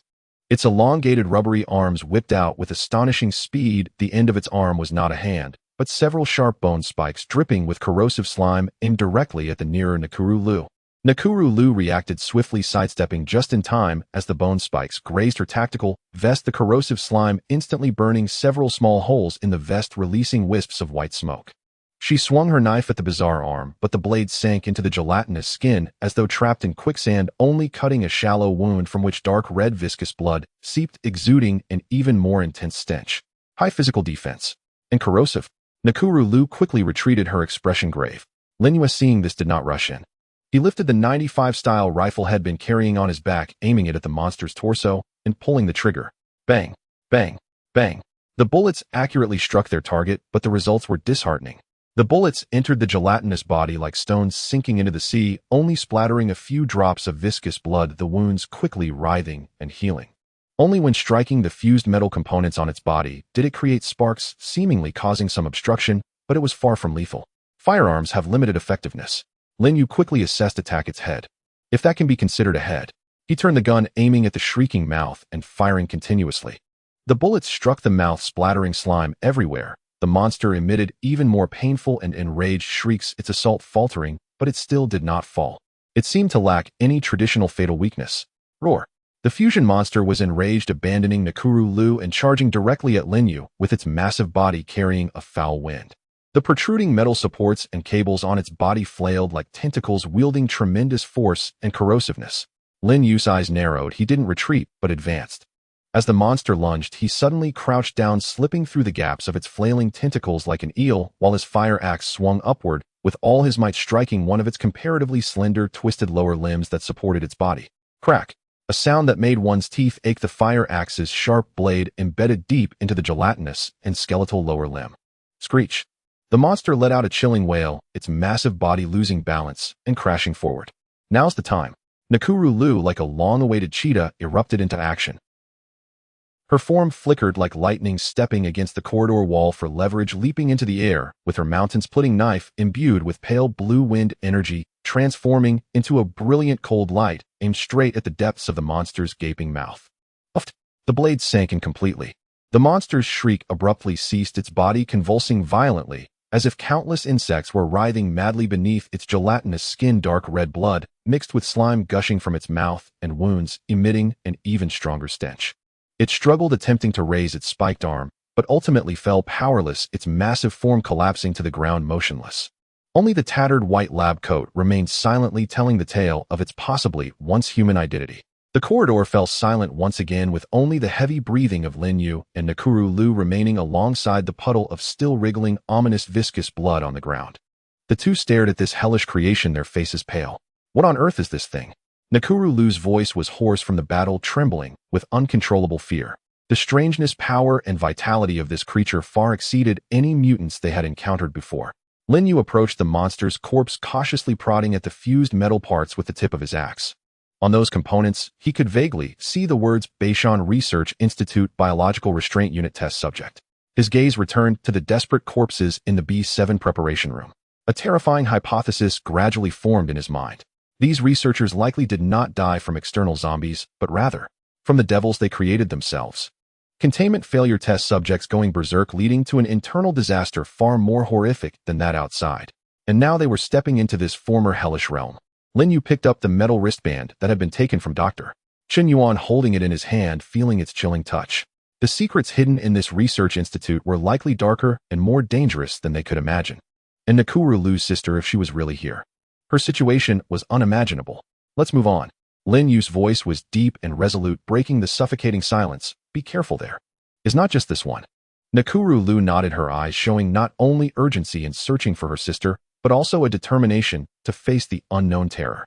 They bypassed the puddle of still wriggling viscous blood on the ground, stepping deeper into the corridor toward the darker, more ominous, unknown area that seemed to swallow everything. The devil from hell had already emerged, but how many more similar horrors lay hidden within this steel tomb? The answer perhaps awaited them ahead. The corridor was filled with the stench of rotting flesh, a noxious blend of corrosive liquid and decaying organic matter emanating from the fused monster's corpse. The still dark red blood, slightly writhing silently, bore witness to the horror just encountered. Lin Yue and Nakulu adjusted their breathing, preparing to delve deeper into the research facility, searching for more clues or a path to the core area. As Lin Yue's gaze swept over the monster's corpse, which was gradually ceasing its convulsions, the corner of his eye suddenly caught a glimmer of something unusual amidst the ruptured gelatinous back of the creature, where the filthy blood and viscous tissue seemed to reflect the light of their flashlight, emanating a faint blue glow that stood in stark contrast to the surrounding filth. Wait! Lin Yue called out to Nakulu, who had already taken a step forward. He crouched down, forcing himself to endure the nauseating smell, and carefully used the tip of his fire axe to gently probe through the viscous tissue and filthy blood covering the blue light. As the filth fell away, the full form of the object gradually revealed itself. It was a roughly thumbnail-sized, irregularly shaped blue crystal. The crystal displayed a profound and pure azure hue, as if it encapsulated a tranquil night sky within its small confines. Inside the crystal, countless tiny points of light seemed to flow, slowly flickering, like breathing, exuding an indescribable, gentle, yet powerful energy fluctuation. Even in this bloody and filthy place, it remained untainted, radiating a sacred and mysterious aura. This object was certainly no ordinary item. Lin Yue and Nakulu exchanged a glance, both seeing shock and disbelief reflected in each other's eyes. How could such a peculiar crystal be hidden within this bizarre, fused monster? Lin Yue gently pried the blue crystal from the slime, placing it on a relatively clean patch of ground. After hesitating for a moment, he took out a clean cloth from his backpack and carefully wrapped the crystal, holding it in his hand. The moment his fingers touched the crystal through the fabric, a gentle, yet exceptionally pure flow of energy, different from the mental energy consumed by his copying ability, surged through his fingertips, slowly permeating his body. As this energy flowed through him, it brought an indescribable sense of comfort, as if the parched earth had been nourished, soothing even the lingering pain in his mind from previous battles and the strain of copying. More importantly, the previously tranquil flow of his copying ability within him subtly stirred in response to this external energy, a change so slight, yet he could clearly feel it. This crystal contains energy. Lin Yue suddenly raised his head, his eyes bursting with astonishing brilliance, a type of energy that resonates with our very being. Nakulu, curious, reached out her hand to touch the crystal through the fabric. The next moment, a slight shiver ran through her face, revealing an expression of disbelief. My wind ability seems to have stirred a little. Is there a slight recovery in consumption? Both realized the extraordinary value contained within this blue crystal. It was not just a beautiful stone, it could very well be a rare resource, capable of promoting recovery of abilities or even enhancing them. Recalling the sample 0 inscriptions on the collars of the mutated dogs and the bizarre form of this fused monster, a bold hypothesis formed in Lin Yue's mind. The so-called biological and genetic engineering conducted by Beishan Research Institute likely centered around the energy related to this blue crystal. These monsters might be products of failed experiments or uncontrolled energy, and this crystal was the source and key to it all. Keep it safe. Lin Yue rewrapped the crystal in the cloth and solemnly handed it to Nakulu. This item could be extremely important, perhaps. It can help us become stronger. Nakulu accepted the crystal, feeling the gentle, reassuring energy waves coming through the fabric, and nodded firmly. If this crystal could truly stimulate ordinary people's abilities or enhance the powers of existing ability users, it would undoubtedly be a boon for their struggling team, possibly even a key to changing their fate. They hoped that in an unexpected manner fortune would once again smile upon them. They momentarily suppressed their impulse to delve deeper, deciding instead to return to the surface, to reunite with the others, share this astonishing discovery, and discuss their next plan. With the mysterious blue crystal and the clues discovered in the B7 preparation room, they carefully retraced their steps out of the corridor of the research facility, filled with death and strangeness. As Lin Yue and Nakulu emerged from the sewer exit, returning to the dimly lit equipment room, they were immediately surrounded by Zhao Weiguo, Chen Jiangwo, and others who had been waiting outside. How is it down there? Did you find anything? Zhao Weiguo asked eagerly. Nakulu remained silent, simply retrieving the object wrapped in cloth and slowly unveiling it under the curious gazes of the crowd. In the dim light, the crystal, radiating a soft blue glow, resembled a star in the dark night, instantly captivating everyone's attention. What is this? Chen Jiangwo adjusted his glasses, leaning in for a closer look, his face displaying the unique obsession and astonishment of a researcher. Lin Yue briefly recounted their experiences down below, including the terrifying fused monster, the despairing corpses in the B7 preparation room, and the blue crystal discovered in the monster's brain. Upon hearing that this crystal might contain energy capable of stimulating abilities, everyone erupted in excitement. Is it true? Can this thing turn ordinary people into ability users? A young team member's voice trembled with excitement. Then do we have a chance? Another team member's eyes sparkled with longing. In the apocalypse, individual power is crucial. An ability user often means greater survival capability and influence. The emergence of this crystal undoubtedly brought unprecedented hope to all ordinary team members. Don't get too excited too soon. Lin Yue calmly poured cold water on their enthusiasm. We know nothing about how this thing works or its potential side effects. Moreover, it is certainly extremely rare. His gaze swept over the crowd. The urgent task is to clarify the usage and origin of this crystal. Deep within the research facility, there are surely more secrets and possibly greater dangers. We must continue exploring while ensuring safety. He turned to Nakulu.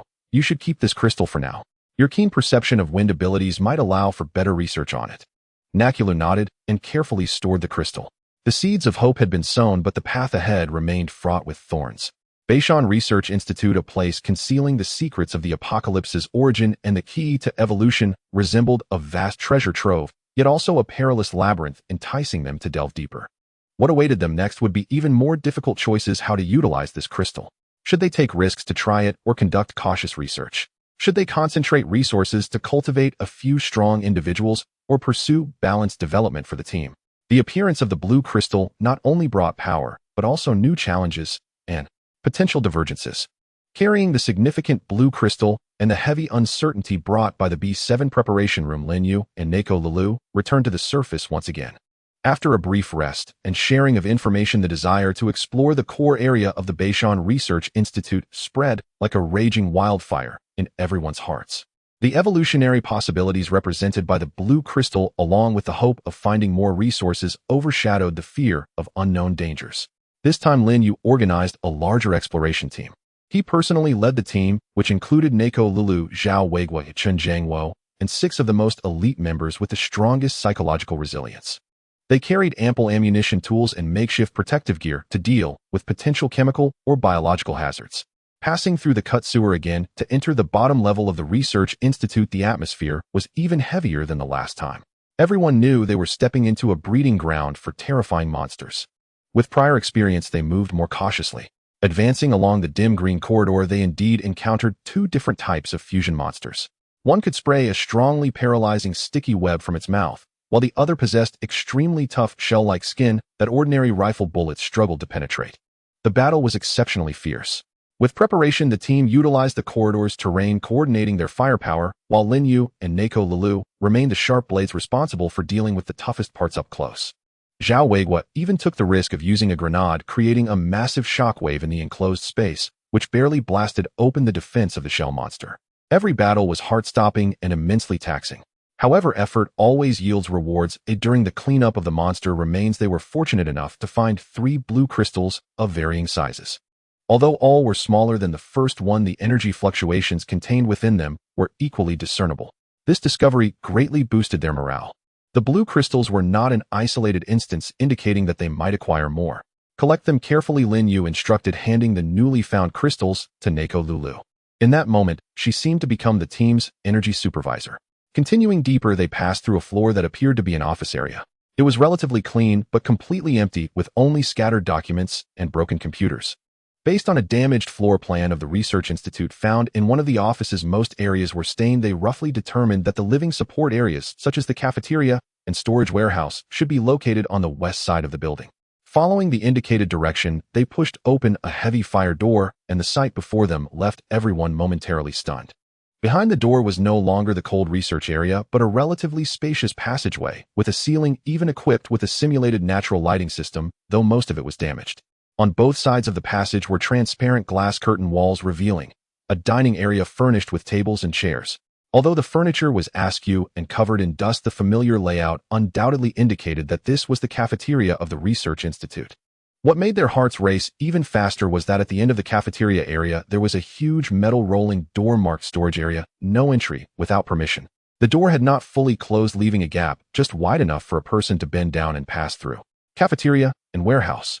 Zhao Weiguo exclaimed, barely containing his excitement. Hurry. Let's go take a look. The exploration team quickly crossed the chaotic cafeteria area and arrived at the rolling door. Lin Yue signaled for the team to be on alert, while he was the first to bend down and slip inside. As the beam of the flashlight swept in, the sight that greeted Lin Yue, who was accustomed to various surprises in the apocalypse, made him catch his breath. This was an enormous storage area. Tall shelves were neatly arranged in rows. Although many shelves were already empty, a significant portion still held a variety of supplies. Boxes of military rations, though they might be expired, they were treasures in the apocalypse. Sealed bottled water and beverages. A large quantity of basic medicines and medical equipment. Barrels of fuel and lubricating oil. Even brand new clothing and tents covered with waterproof cloth were piled in the corner. Although covered in thick dust and many packages were damaged due to age, the supply reserves here were akin to a gold mine for them, who had been struggling and were almost out of ammunition. My God, we struck it rich. One team member exclaimed, trembling at the sight before him. Don't just stand there. Lao Zhao, take people to immediately check the supply situation and tally the types and quantities. Be on the lookout for anything spoiled or contaminated. Lin Yue suppressed his excitement and quickly ordered Chen Jiangwo, check the ventilation and structural safety of the warehouse. The rest of you keep watch on the perimeter to ensure no monsters slip through. With the command issued, everyone immediately sprang into action like clockwork. Zhao Weiguo led people to climb the shelves and began counting. The more they counted, the more joy spread across their faces. Report. Compressed biscuits, at least 100 boxes. Canned goods. Various meats and fruit cans, quite a few. Bottled water, although some bottles are broken, most are intact. Medicines. Antibiotics, painkillers, bandages, it's all here. Chen Jiangwo inspected the warehouse's ventilation system. Although most of it was malfunctioning, the space was large and the air circulation was decent. The structure of the warehouse was also very sturdy with no obvious safety hazards found. Neko Lulu walked over to Lin Yue, looking at the unexpected treasure before them, her eyes shining, but more importantly, she remained calm. These supplies are enough for us to last a long time. Moreover, this place is easy to defend and hard to attack. Perhaps it can serve as a temporary base. Lin Yue nodded. Although the interior of the Beishan Research Institute was dangerous, its sturdy structure and relatively concealed location indeed made it an ideal stronghold. Especially this storage area, rich in resources, as long as they clear away the internal threats and make slight modifications, it could become a very safe logistics center. First, send the news back to the surface and let old Chun Chinchang bring down some non-combat personnel to begin gradually transporting the supplies up. We will continue to explore, ensure the safety of this area, and search for paths to other core areas. Lin Yue made the decision. It seemed that the goddess of fortune had finally begun to favor this battle-hardened team. Not only had they found the crucial blue crystal, but they also discovered a substantial amount of supplies that would allow them to recuperate. The cafeteria was freely open and the warehouse doors stood wide open. This sudden abundance diluted the previous gloom and provided them with a solid material foundation for their upcoming survival and exploration. However, Lin Yue was well aware that the secrets of this research institute were far from being unveiled. Where did those fusion monsters come from? What is the essence of the blue crystal? What else is hidden in the core area of the research institute? All of this still needed their exploration. But at least now they had the confidence, a refueling station, and an ammunition depot to rely on. In the vast labyrinth of the Beishan Research Institute, they finally found the first safe harbor and valuable supply point. The future path seemed to have become clearer due to this fortunate discovery of the cafeteria's free opening. The discovery of the storage area was like a long-awaited rain after a drought, greatly uplifting the morale of the migration team. A large amount of supplies was carefully transported to the surface, overseen by the logistics team, led by Chen Chang, who was responsible for counting, organizing, and distributing them. With ample food, water, and medicine as their support, the people's faces finally bore a long-lost, hopeful expression of relief. However, Lin Yue and Neko Lulu were not swayed by this temporary abundance. The core secrets of the Beishan Research Institute, the source of that blue crystal, and the potential final answers regarding Wang Lily's whereabouts continued to attract them like a magnet. After ensuring the basic safety of the surface camp and the orderly transfer of supplies, they organized an elite exploration team, once again aiming directly for the core area of the Research Institute. This time they were better prepared. In addition to weapons and ammunition, they brought along several energy detectors temporarily modified by Chen Jiangwo, using found parts targeting the energy fluctuations of the blue crystal and simple demolition tools. As they re-entered the familiar corridor filled with the atmosphere of death and the uncanny, the mood was starkly different from before. The electronic doors that once required violent breaches or careful avoidance were now all in an open state. The heavy alloy doors stood ajar, as if silently inviting them in. Something's off, Zhao Weigua said, gun raised, cautiously scanning the surroundings. Why are these doors opening by themselves? Lin Yue furrowed his brow, attempting to touch the control panel of one door. The screen was black, clearly not powered. Yet the door remained open, as if held in that state by some external force. Is it a trap? A team member asked nervously. Neko Lulu sensed the faint energy fluctuations belonging to the blue crystal in the air and shook her head. It doesn't seem like it. More like a form of guidance. She had a strong intuition, as if an invisible thread was pulling them toward a specific destination. Lin Yue pondered for a moment and made a decision. Stay on high alert and follow the guidance. Let's see where it wants to take us. The exploration team advanced step by step through the open portals deeper into the Research Institute. They passed through more laboratories and observation areas marked by battle scars and dried blood, and even saw several researchers in heavy protective suits outside a room labeled high-risk sample, handling their corpses in a tragic state. The deeper they went, the cleaner the environment appeared.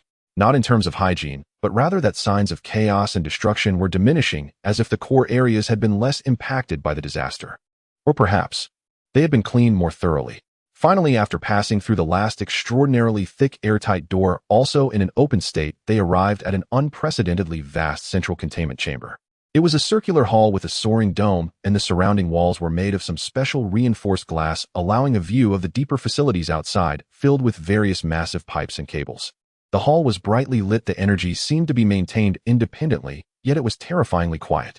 In the center of the hall, there were no rows of containment tanks or complex experimental equipment, as one might expect. Only a solitary approximately 3-meter-high cylindrical transparent containment tank stood quietly there. The tank was filled with a light blue nutrient solution emitting a soft glow, and in the center of that nutrient solution floated a figure. It was a young girl wearing tattered clothing resembling a patient gown. Her eyes were tightly closed, her face pale, and her long black hair flowed slowly in the nutrient solution like seaweed. Her body had undergone a terrifying transformation.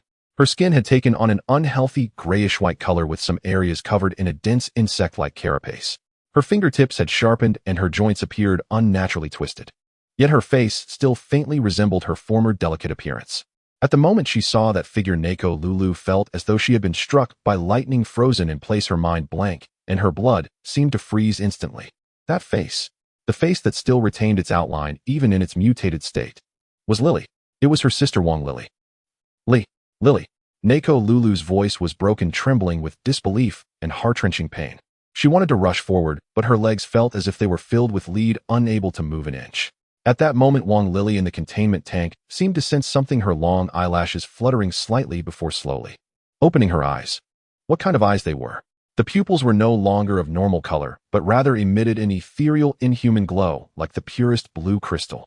Yet deep within those inhuman eyes, Neko Lulu's reflection was clearly visible, filled with an extreme complexity of emotions: shock, confusion, pain, longing, and a hint of release, as if it had been separated by a long century. A clear, electrically distorted but familiar voice of a young girl suddenly echoed through the hall from a speaker hidden somewhere, each word striking like a hammer on the hearts of Neko Lulu and Lin Yue. "Welcome, my sister." Wang Lily was speaking. She was still conscious. Neko Lulu snapped back to reality, frantically rushing to the front of the containment tank, pressing her hands firmly against the cold glass, tears streaming down. "Lily, it's you. It really is you. You're still alive. How could you become like this?"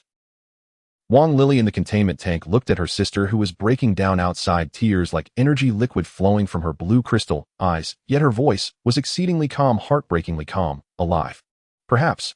In a way that I cannot even define, I am alive." She slightly moved her mutated fingers, tapping on the inner wall of the glass, producing a dull sound. "As you can see, sister, I have become a monster. They locked me in here." Her gaze shifted past Neko Lulu to Lin Yue and the other exploration team members, finally returning to Neko Lulu's face, revealing a sorrowful smile filled with endless grief. "Thank you for finding me, sister. But I can no longer leave." Wang Lily's familiar yet strange voice, accompanied by static, pierced through Nakula's last psychological defense like a cold, sharp needle. Watching her sister's inhuman form and the pained yet conscious look in her eyes within the containment tank, Nakula felt as if her heart was being tightly gripped by an invisible hand, nearly shattering. "No, Lily, it can't be. There must be a way. I will definitely save you." Nakula almost screamed, frantically pounding on the impenetrable glass of the containment tank, tears mixed with sweat streaming down her pale face. She could not accept that her sister, whom she had found after countless hardships, appeared before her in such a desperate state. Lin Yue quickly recovered from the immense shock, restraining the nearly uncontrollable Nakula, and asked Wang Lily in the tank in a deep voice, "Lily, tell us what happened. How can we save you?" Wang Lily's blue crystalline eyes flashed with a hint of emotion. She seemed to sense the power and determination in Lin Yue's words through the glass. She struggled to move her lips, her voice still crackled with static, but quickened slightly. "The Research Institute. Energy core out of control. Source crystal. They experimented on me, trying to create the perfect container." Her voice was intermittent, filled with painful memories. I became like this. Locked here, maintaining minimal life functions. The control system of the tank is at the main console outside. Needs authorization." She directed her gaze toward a side of the hall where a raised operation platform with various indicators and screens was located. Source crystal, container. Lin Yue captured these keywords, a storm raging in his heart. This confirmed his suspicion that the core research of the Beishan Research Institute was indeed closely related to that blue crystal, and Wang Lily had unexpectedly become their test subject. Authorization. What authorization? Nakula pressed eagerly. Highest. Research Director. Or emergency. Physical super control key. Wang Lily's voice grew fainter, as if maintaining consciousness and communication consumed a tremendous amount of her energy. The key might be with Dr. Chen Yuan. Dr. Chen Yuan, the skeleton with the bracelet in the B7 preparation room. Lin Yue immediately pulled out the metallic bracelet he had taken from Dr. Chen Yuan's wrist. "Is this it?" He held the bracelet up to the glass tank. Wang Lily's blue eyes brightened momentarily, and she nodded slightly. Old Chun, Zhao Weiguo, check the main console. Lin Yue ordered immediately. Chen Zhangwo and Zhao Weiguo rushed to the operation platform with 2 team members. Most of the screens on the platform were black, but a primary control interface still glowed faintly, displaying the status parameters of the containment tank and a huge red, locked symbol. Chen Zhangwo attempted to click the screen, but there was no response. He carefully examined the physical structure of the console and quickly found an inconspicuous emergency interface with a keyhole beneath the operation desk. Physical key needed. It should be this bracelet. Chen Zhangwo shouted. Lin Yue immediately handed over the bracelet without hesitation. Chen Zhangwo took the bracelet, aimed it at the keyhole, carefully inserted it, and gently twisted. Click! A crisp mechanical unlocking sound echoed. At the same time, the red, locked, symbol on the main console instantly turned green. The screen displayed a series of new options. Unlocked. Now we can operate it. Chen Zhangwo shouted excitedly, his hands quickly tapping on the screen, analyzing the status of the containment tank. Attempting to start the activation program. Everyone's hearts were in their throats, nervously watching Chen Zhangwo's actions and the gigantic containment tank. Nakulu held her breath, her hands clenched tightly into fists, her nails nearly embedding into her palms. The progress bar on the screen moved slowly. A faint buzzing sound emerged from inside the containment tank, and the light blue nutrient solution began to slowly descend. Draining procedure initiated. Life support system switching. Preparing to open the outer hatch. Chen Zhangwo reported nervously while operating. Time seemed to stretch. Every second felt as long as a century. Finally, when the nutrient solution was completely drained, the heavy circular door of the containment tank slowly slid open with a hiss of released air pressure. A rush of cold air thick with the scent of disinfectant and a certain biological essence surged out. Wang Lily's mutated body lost the buoyancy of the liquid, softly leaning forward. Lily. Nakulu was the first to rush forward, unhesitatingly stretching out her hands to catch her sister's cold and heavy body. She tightly embraced Wang Lily as if trying to merge her into her very bones, and blood, tears surging forth and dripping onto her sister's grayish-white keratin-covered skin. Sister, I finally waited for you. Wang Lily weakly leaned against Nakulu, her blue eyes filled with exhaustion and relief. She struggled to raise her mutated hand and gently touched Nakula's cheek. That cold touch made Nakula's heart ache. Lin Yue and the team members gathered around, watching the embraced sisters with complex emotions. They had indeed rescued her, but Wang Lily's condition. Could she still be considered human? What path lay ahead for her? We shouldn't linger here. Lin Yue suppressed the chaotic thoughts in his heart and calmly said, Lily needs medical assistance and observation. We must retreat immediately and return to the surface camp. Nakula nodded, carefully carrying Wang Lily on her back. Wang Lily's body felt heavier than it appeared, and the mutated keratin layer was somewhat prickly, but Nakulu felt that this was the most precious weight in the world. The exploration team quickly retreated along the path they came. This time the return journey seemed much smoother. The open doors remained unchanged and no new monsters appeared. It was as if the presence that guided them here and maintained the energy quietly vanished after they rescued Wang Lily. When Nakulu climbed back to the surface with the unconscious Wang Lily on her back, bathing in the long-awaited albeit cloudy sunlight, everyone felt as if they had returned from another world. They successfully rescued Nakula's sister from the hellish core of the Beishan Research Institute. However, looking at Wang Lily, the sleeping half-human half-monster figure on Nakula's back, everyone understood that this rescue might just be the beginning of a longer, more arduous story. The secrets of Wang Lily, the truth of the Beishan Research Institute, and the mysterious source, crystal, and container. All of this was just the tip of the iceberg. But at least for now, they had completed an almost impossible task. The sisters were reunited, and hope remained. As for the future, they could only take it step by step, continuing to navigate through this cruel end times. The journey back to the ground camp was remarkably smooth, as if all the malice within the Research Institute had silently retreated the moment they rescued Wang Lily. As Nakaruru carefully placed her still unconscious sister in the hastily erected medical tent, a complex silence enveloped the entire camp. People felt both relieved for Nakaruru finding her family and instinctively uneasy and fearful of Wang Lily's inhuman state. Chen Jingwo, accompanied by a few team members with some medical knowledge, conducted a preliminary examination on Wang Lily. The results were alarming. Her vital signs were extremely weak, her heartbeat slow to the point of near undetectability, and her body temperature far below normal.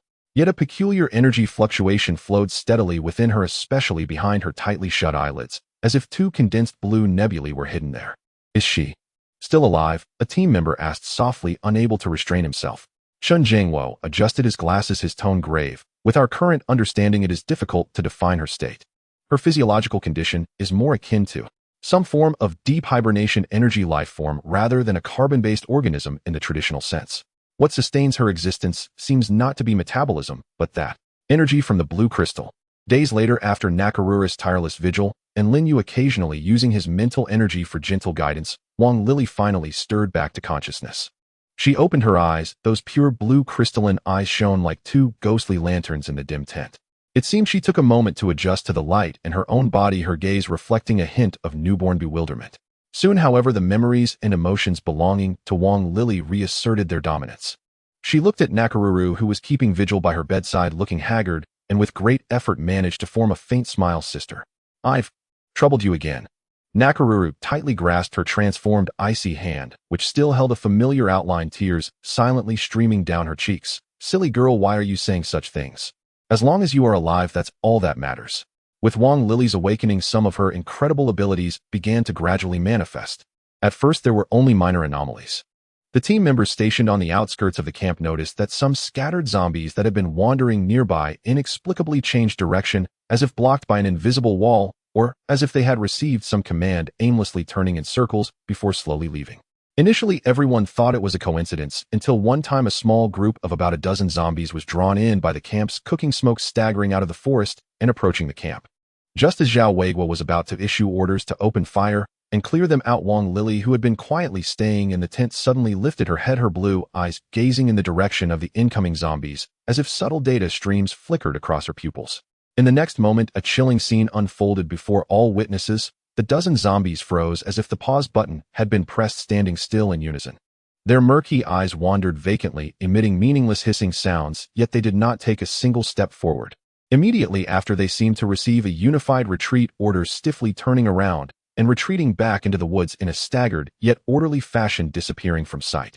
Throughout the entire process, there were no gunshots, no battles, just an eerie silence. Is that Miss Lily?" a team member asked, his voice hoarse, staring in disbelief towards the medical tent. Lin Yue and Nakaruru exchanged a glance, both seeing the shock reflected in each other's eyes. They entered the tent to find Wang Lili's complexion even paler than before, her blue eyes dimmed slightly, appearing somewhat fatigued. "Lily, was that you just now?" Nakaruru asked softly. Wang Lili nodded slightly, her voice weak. "Yes. I seem to be able to sense them. Can make them obey temporarily. But it's so exhausting." She pointed to her head. "It's like being pricked by many needles." Mental control over zombies. This ability was simply extraordinary. If used properly, they could almost navigate through this zombie-ridden apocalypse effortlessly. However, the cost was equally immense. Wang Lili clearly stated that this ability placed a heavy mental burden on her. The number of ordinary zombies she could control was limited. Currently, the maximum was around 20 and could not be sustained for long. Attempting to control more powerful mutated beings would cause the consumption to grow exponentially and could even result in backlash against herself. Moreover, after each use of this ability, she needed a long period of rest to recover. More critically, they discovered the problem of the food required for Wang Lili's survival. Ordinary food and water were meaningless to her and could even trigger rejection reactions in her body. What she needed was a dark red core crystal about the size of a grain of rice that could only be formed with a very low probability within mutated zombies. This core crystal contained highly concentrated volatile biological energy, starkly different from the gentle purity of the blue crystal, but could be slowly absorbed by Wang Lili's body, serving as the source to sustain her existence and restore her strength. "The core crystal is extremely rare," Wang Lili explained, "in fragments only. Very strong monsters might have it in their bodies." This meant that if they wanted to maintain Wang Lili's life and combat effectiveness, they would have to actively hunt powerful mutated zombies to obtain that scant food from their bodies. This undoubtedly placed them in greater danger. Wang Lili's existence completely overturned the team's understanding of the apocalypse. She was neither human nor purely a zombie, but a new species created by the Beishan Research Institute, existing between the two, possessing terrifying potential. Her abilities were powerful strategic weapons, but they also drained the already scarce resources and energy of the team, bringing forth new ethical and survival challenges. Lin Yue gazed at the weakened Wang Lili leaning against Nakaruru, his eyes deep with thought. Rescuing his sister was just the beginning. Wang Lili's awakening and her astonishing abilities were akin to a massive stone thrown into a tranquil lake, stirring ripples across the temporary camp outside the Beishan Research Institute. Hope, fear, curiosity, worry. Complex emotions intertwined in everyone's heart. Yet an undeniable fact lay before them. They needed resources, particularly powerful weapons and equipment, to confront greater threats in the future. Lin Yue stood at the edge of the camp, gazing at the main building of the Research Institute, which loomed silently, like a slumbering behemoth. The supplies in the storage area had addressed their immediate needs, but those were merely basic survival materials. A national-level secret institution engaged in biological and genetic engineering, possibly even involving the supernatural source crystals, would surely be equipped with corresponding defense forces and armories. Energy weapons, Gauss rifles, even powered armor. These items, which existed only in science fiction and military secrets before the apocalypse, might actually be present here. We can't just leave like this. Lin Yue's voice shattered the silence among the core members as his gaze swept over Zhao Weiguo, Chen Jingwo, Neko Lulu, and Wang Lili, who had just begun to walk, but still looked pale. There may be an armory or a higher-level laboratory in the core area of the Research Institute that we have yet to explore, containing items that could significantly enhance all our chances of survival. Zhao Weiguo's eyes lit up, but then he expressed concern. Leader, you've seen the dangers inside. Those fusion monsters, and that feeling of being guided. The risk of another sweep is too great. Chen Jingwo adjusted his glasses in agreement. Indeed. The energy is controlled by an unknown entity, and the internal structure is complex with too many unknown threats. Moreover, Miss Lily's condition is not suitable for deeper exploration. He glanced worriedly at Wang Lili. Leaning against Neko Lulu, Wang Lili's blue eyes flickered slightly. She spoke softly, her voice still somewhat weak, yet exceptionally clear. I can feel something inside, calling. Those crystals are deeper. Her perception undoubtedly added weight to the exploration. Neko Lulu tightened her grip on her sister's hand, looking at Lin Yue with resolute eyes. I agree to one last exploration. For the nuclear crystal that Lily needs, and for our future strength. But we must plan meticulously and act decisively. Lin Yue nodded. Exactly. This might be our only opportunity in the short term to access resources and technology of this level. Once we withdraw, it will be nearly impossible to return. We must take our chances. He quickly devised an action plan. Target core area of the Research Institute, suspected armory or high-risk laboratory. Principal, act decisively, never linger in battle, collect the target materials, and withdraw immediately. Team Me, Neko Lulu, Zhao Weiguo, and 4 of the most elite members. Old Chen, you stay outside with the others, ready to support us, and prepare for a forced breach if necessary. Lily, Lin Yue turned to Wang Lili. You stay at the camp and recover as much as possible. Your perception ability is crucial. If you sense a massive energy explosion or mental shock inside, immediately warn us via radio. Everyone, check your gear and carry the maximum amount of ammunition and explosives. We leave in 1 hour. With the order given, the camp began to operate efficiently once more. No one complained. Everyone understood the significance of this operation, which might be a critical gamble of short-term risk for long-term survival capital. 1 hour later, the elite 7-member exploration team once again plunged into that familiar sewer.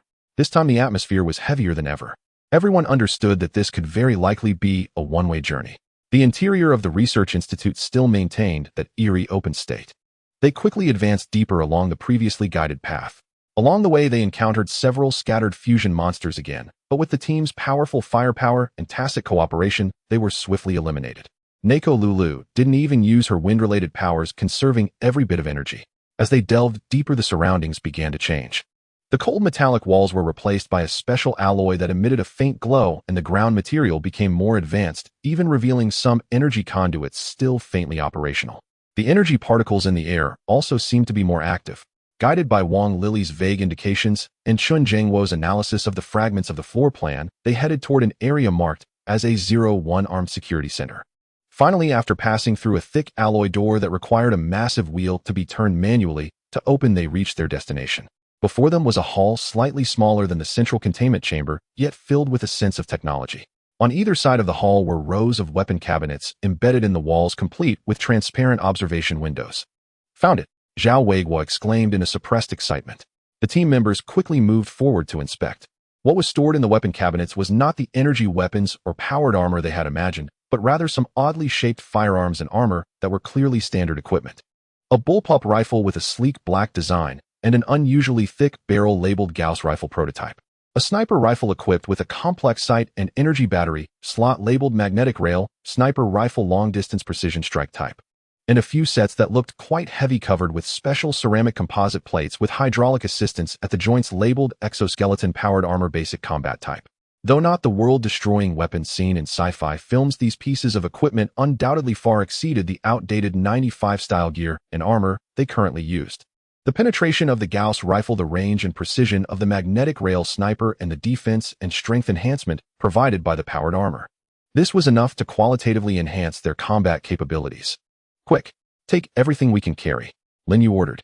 The team members immediately began attempting to open the weapon cabinets. Most of the cabinets required authorization or physical keys, and their demolition tools were not very efficient. "Over here. This cabinet isn't locked," a team member shouted. He found what seemed to be an emergency reserve cabinet and managed to pry it open with a crowbar. Inside were 2 sets of powered armor and 3 Gauss rifles. "Prioritize these." Lin Yue helped unload the heavy powered armor components. Just as they were busy moving this unexpected boon, Neko Lulu, who was on guard at the front, suddenly halted, staring at a closed, unmarked, dark, silver metal door at the end of the hall, her brow furrowed. "Lin Yue, behind this door, there is a strong crystal reaction. Many, very concentrated." Her voice trembled slightly, not from fear, but from a certain instinctive attraction. Lin Yue's heart sank. Many blue crystals. Could it be the storage of source crystals? A tremendous temptation lay before them. The gains from the armory had already exceeded expectations, but if they could acquire more blue crystals, it would be even more significant for Wang Lily and the future development of the entire team. The scale of risk versus reward tilted again. Lin Yue glanced at the team members struggling to move the powered armor, then at the dark silver door exuding an invisible allure, and gritted his teeth. "Zhao Wei would take 2 people and continue moving the weapons. Take as much as you can. Neko Lulu, you and I will check what's behind that door. 5 minutes. Regardless of whether we find anything, we must withdraw in 5 minutes." He made a risky decision. The last sweep must maximize value. Neko Lulu nodded, gripping her gun tightly. The 2 cautiously approached the dark silver door. The door was not locked. With a gentle push, it slid open silently. What lay behind the door caused even the well-traveled duo to hold their breath instantly. It was a small chamber. In the center of the chamber there were no instruments or equipment, only a small crystal mountain formed by countless blue crystals radiating a dreamy azure glow. Rich, pure energy waves surged from the crystal mountain like a tidal wave, filling the entire chamber. Just breathing felt invigorating. And hovering above the crystal mountain was a fist-sized, perfectly shaped core crystal with internal light flows rotating slowly like a galaxy. The energy contained within far exceeded the total of all the crystals they had found before. "Source crystal," Lin Yue murmured to himself. Just as his words fell, an unexpected change occurred. The lights in the entire research institute flickered violently, and a piercing alarm rang out abruptly. A cold, emotionless electronic synthesized voice echoed through the speakers scattered everywhere. "Unauthorized access detected in the highest security storage room. The highest defense protocol is activated. Purification program countdown 10, 9, 8. They had been discovered. Moreover, it triggered the self-destruct or extermination program. "Run!" Lin Yue shouted, rushing toward the crystal mountain, without hesitation, frantically, sweeping the smaller blue crystals into a specially prepared bag. Neko Lulu also reacted, helping to gather. 7, 6, 5. Time was of the essence. Lin Yue's gaze swept over the hovering core source crystal, gritting his teeth as he reached for it. The moment his fingers touched the core source crystal, an unimaginably vast stream of pure energy surged into his body like a flood breaking a dam. "Ugh!" Lin Yue grunted, feeling as if his body and soul were about to be burst by this energy. The ability to replicate activated spontaneously at an unprecedented speed, crazily absorbing and transforming this energy, but his consciousness began to blur. 4, 3, 2. "Lin Yue." Neko Lulu saw Lin Yue frozen in place, his face contorted in pain. She grabbed him with one hand while using the other to clutch the bag filled with blue crystals, struggling to drag him toward the door. 1. Purification program initiated. Boom. A massive explosion echoed from deep within the research institute, shaking the entire building violently. The scorching shockwave and flames swept toward them from the end of the passage. "Withdraw. Quickly withdraw." Zhao Weigua shouted, seeing Lin Yue and Neko Lulu burst out, ignoring the remaining weapons, and led the team to fleet along the way they came. The last sweep ended abruptly amid the earth-shattering explosion and flight. They brought back some future technological weapons and a small bag of precious blue crystals, and possibly that immeasurable core source crystal. However, the price paid was awakening this sleeping steel giant and leaving Lin Yue unconscious with energy raging within him. Gains and risks coexisted. Their future, because of this last gamble, was once again filled with enormous uncertainty. The purification program is activated. In the chilling moment when the digital countdown reaches 0, it sounds like the death knell of hell. Boom. The deafening explosion did not come from the armed security center where they were located, but from deeper within the research institute from the direction of the energy core. The solid ground beneath their feet shook violently, dust and small chunks of concrete falling from above as a scorching wave of heat mixed with acrid smoke surged like an invisible beast roaring down the corridor. Go! Zhao Weiguo's roar was almost drowned out by the thunderous explosion. He glanced at Lin Yue, who was half-dragged and half-held by Nakulu, his face twisted in pain and seemingly unconscious, then at the power armor and weapons that had just been moved out, but were not yet taken away. A flash of regret crossing his eyes, but the instinct to survive overwhelmed everything. Drop the heavy stuff. Everyone, follow me. Quickly.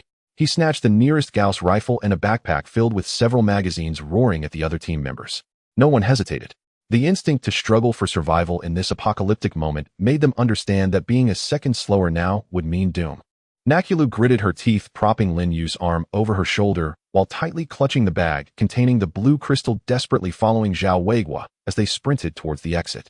Lin Yue's body felt exceptionally heavy, and there seemed to be a chaotic energy crashing within him, causing his body to twitch violently from time to time. Hang in there, Lin Yue. Nakula shouted in his ear, her wind-based ability instinctively flowing to slightly ease the burden, though her own face was equally pale. The corridor continued to collapse behind them, the explosive flames and thick smoke relentlessly pursuing.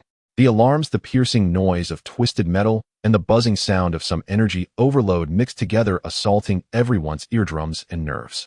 Left. Go left. A team member shouted, pointing to a relatively stable fork leading back towards the sewer they had come from. The group rushed toward that glimmer of hope like startled lemmings. The overhead lights flickered, casting their frantic escape onto the violently trembling walls, resembling a desperate silent drama. Bang!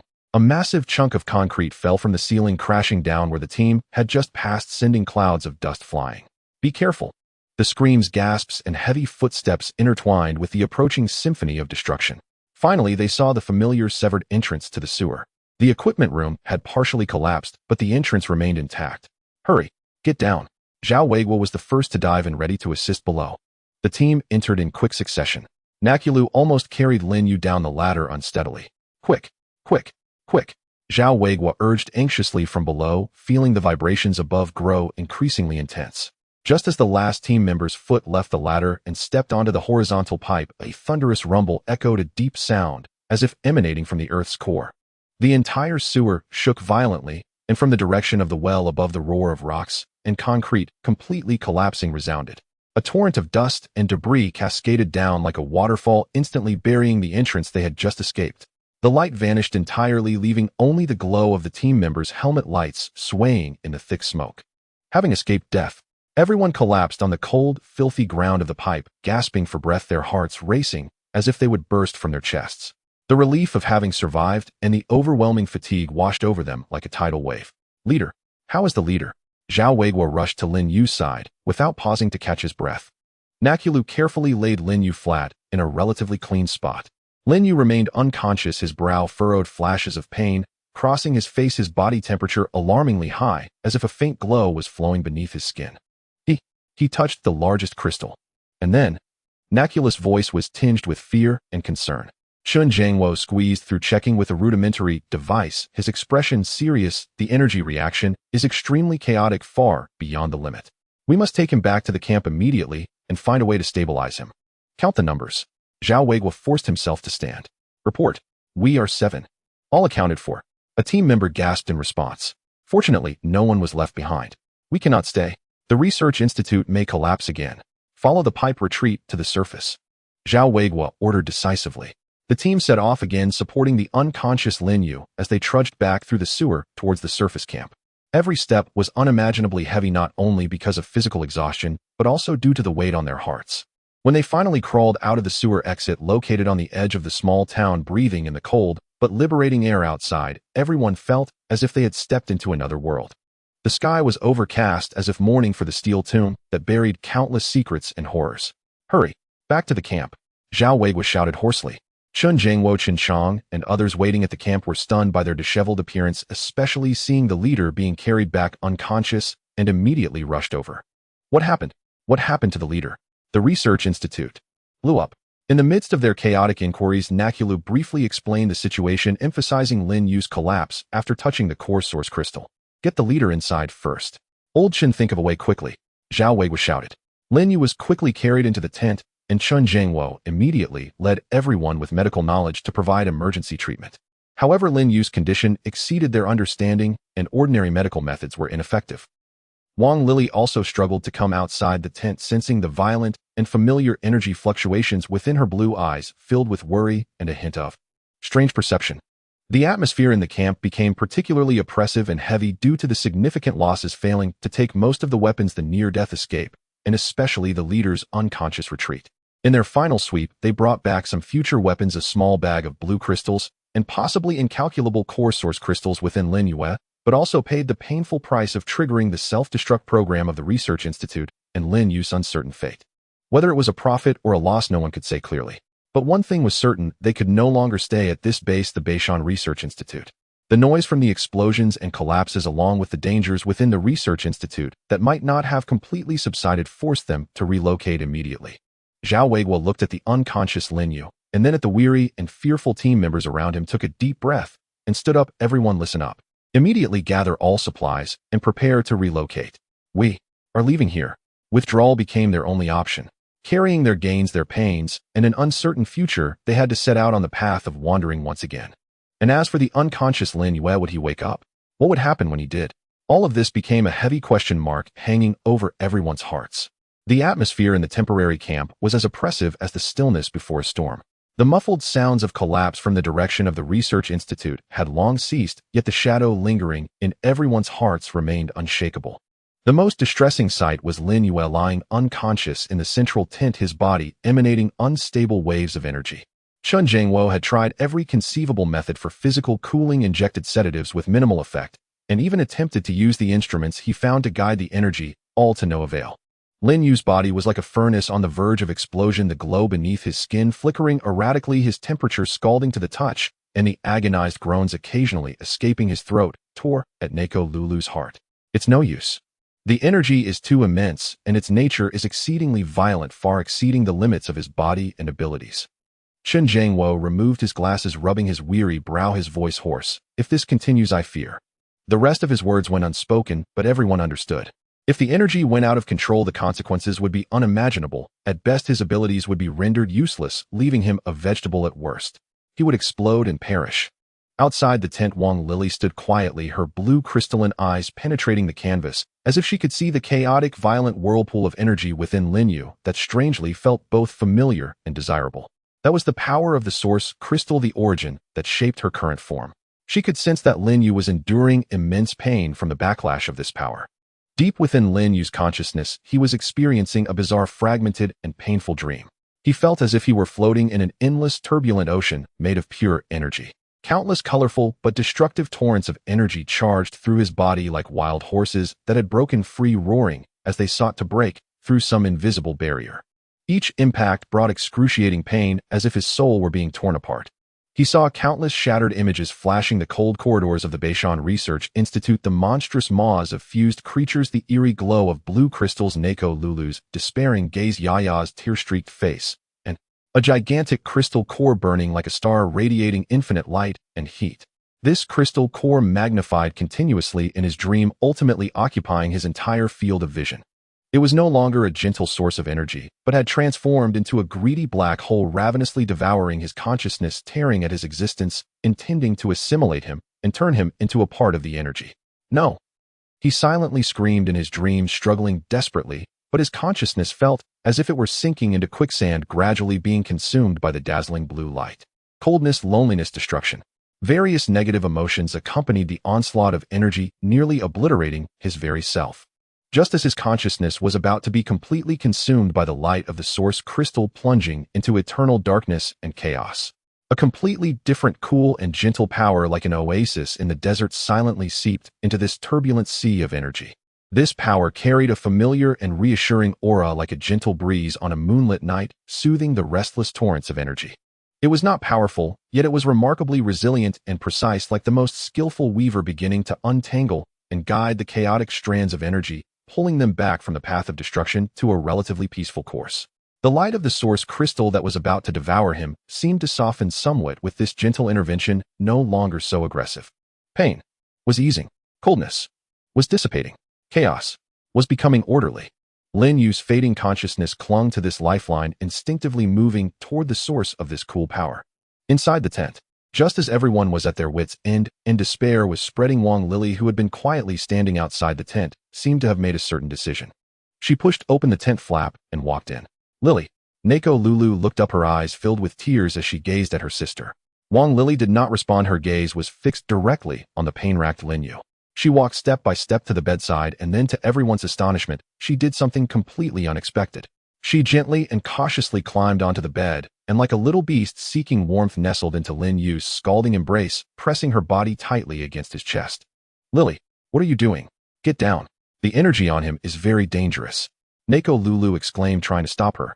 But the next moment something shocking happened. As Wang Lili drew closer, the violent fluctuations of energy within Lin Yue remarkably began to calm down at a visibly discernible rate. The turbulent glow beneath his skin gradually subsided, his furrowed brow relaxed slightly, and the agonized groans from his throat transformed into steadier breaths. Meanwhile, Wang Lili closed her blue eyes, and instead of pain, her face revealed an expression of satisfaction and comfort akin to having just enjoyed a hearty meal. The blue sheen of her skin, previously dull due to weakness, had now regained some luster. She was like a parched sponge, greedily and efficiently absorbing the redundant energy from Lin Yue's body that he could not bear, and that was on the verge of going berserk. Is she absorbing the leader's energy? Zhao Weiguo exclaimed, his eyes wide in disbelief. Chun Jingwo immediately took out the energy detector, and sure enough, the data showed that the energy levels within Lin Yue were steadily declining, while the energy fluctuations around Wang Lili were slowly and steadily rising. Incredible.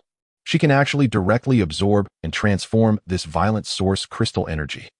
Chun Jingwo murmured, as if witnessing a miracle in biology and energy science. Is it because she herself is a container transformed by this very energy? Neko Lulu looked at the tightly embraced pair, seeing the rare tranquility on her sister's face, and Lin Yue's gradually stabilizing state. Her anxious heart finally eased somewhat. She signaled for others to exit the tent, leaving only herself and Chun Jingwo to quietly observe from a distance. Inside the tent, a strange balance was established. In his dream, Lin Yue chased after the life-saving cool source, his consciousness gradually returning from the brink of collapse, sinking into a deep restorative sleep. Wang Lili nestled in his arms, as if she had found the most comfortable charging station, silently drawing an energy that was like supplements to her. She did not need ordinary food. This pure, albeit violent, to Lin Yue's source crystal energy was the best nourishment to sustain her existence and power. A potentially lethal energy crisis was inadvertently resolved by Wang Lili's instinctive action. When the morning sunlight streamed through the gaps in the tent, the energy fluctuations within Lin Yue had stabilized, his temperature returned to normal, yet he remained in a deep slumber. Wang Lili had already awakened, sitting quietly by the bedside, watching Lin Yue's sleeping face, a complex and inscrutable light flickering in her blue eyes. She felt her strength had recovered significantly, even slightly stronger than before. Neko Lulu walked in, seeing this, seeing her heart filled with mixed emotions. Lin Yue's dream escaped from destruction due to Wang Lili, while Wang Lili gained a much-needed energy replenishment because of Lin Yue. These two, intertwined by fate due to the Beishan Research Institute, seemed to have formed a delicate and interdependent relationship in this apocalyptic world. The road ahead was destined to bind them even closer together. The soft morning sunlight filtered through the canvas of the tent, dispelling the darkness within and waking Nakulu from her shallow slumber by the bed. She rubbed her bloodshot eyes and immediately looked towards the bed. Lin Yue lay quietly, but his complexion had returned to a normal rosy hue, his breathing steady and long, and the lingering pain in his brow had vanished, replaced by a deep tranquility brought on by profound sleep. The heart-wrenching energy fluctuations within him had completely subsided, as if the energy storm that had nearly consumed him the previous night had never occurred. As for Wang Lili, she was already awake. She did not stay in the corner as usual, but instead moved a small stool to sit by the bed, resting her chin on her hands, her pure blue crystalline eyes fixed intently on Lin Yue's sleeping face, as if observing a rare treasure, or perhaps waiting for something. Noticing her sister's unusual focus, Nakulu felt a stir in her heart, and softly asked, "Lily, what are you looking at?" Wang Lili did not turn around, still staring at Lin Yue, her voice carrying a hint of sleepy laziness, yet exceptionally clear, waiting for him to wake up. Waiting for him to wake up. Is there something going on? Nakulu asked, somewhat confused. Wang Lili finally turned her head, looking at her sister with a glimmer of an extremely human-like expression in her blue eyes, akin to "of course," and spoke in a tone that was as casual as if she were commenting on the weather, "because he looks delicious." Delicious. Nacula's brain short-circuited for a full 3 seconds before she suddenly grasped the meaning behind her sister's words. She was not referring to Lin Yue's physical body, but rather to the raw energy within him that had begun to merge with the core source crystal, which although volatile, was incredibly pure. For Wang Lili, who relied on absorbing energy, especially nuclear and source crystal energy, to sustain her existence, Lin Yue, now stable and full of energy, was akin to a walking feast emanating an enticing aroma. Lili, no, absolutely not. Naculu exclaimed in panic and anger, nearly jumping up. Lin Yue is our companion. He is the benefactor who saved you. How can you treat him as food?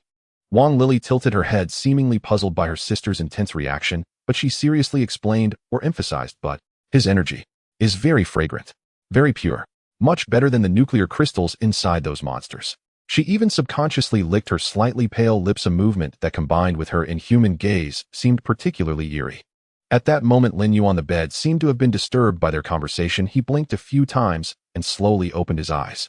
The momentary confusion of awakening lasted only an instant as the painful memories of the previous night's uncontrolled energy akin to being in a furnace surged back into his mind, causing him to instinctively tense his body. But soon he realized that not only was he alive, but his physical condition was unprecedentedly good. It felt as if every cell in his body was brimming with vitality, his mental energy was abundant, and even the operation of his copying ability became smoother and sharper. He sat up, stretching his somewhat stiff limbs, and coincidentally met the gaze of Wang Lili, whose blue eyes seemed to shine literally. "You're awake," Wang Lili said, her voice carrying a hint of barely perceptible anticipation. Lin Yue felt somewhat uneasy under her gaze and nodded. "Yes, I'm awake. I feel pretty good." He glanced at Naculu, who had a strange expression. "What happened last night?" Naculu opened her mouth, unsure of how to explain the shocking and bizarre scene from last night, where her sister had treated the unconscious Lin Yue as a human-shaped power bank and had snuggled up to him for a full recharge. However, Wang Lili directly interrupted her sister's confusion. She stood up and leaned towards Lin Yue, almost touching noses, her blue eyes scanning him like a scanner, and then with a tone as if announcing a major discovery, she solemnly said to Lin Yue, "You will be my breakfast, lunch, and dinner from now on." Lin Yue, he was completely baffled. Breakfast, lunch, and dinner. What did that mean? He looked at Wang Lili's incredibly serious blue eyes, which were not joking at all, and then glanced at Naculu, who was holding her forehead, with an expression of "I can't bear to look," and a ridiculous and chilling thought slowly surfaced in his mind.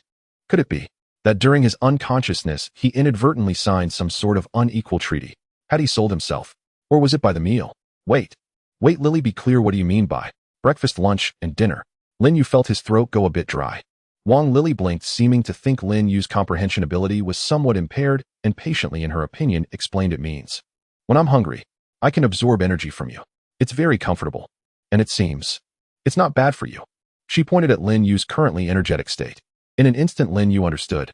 Yes, Wang Lili needed energy to sustain her existence, and he had absorbed the core source crystal the previous night.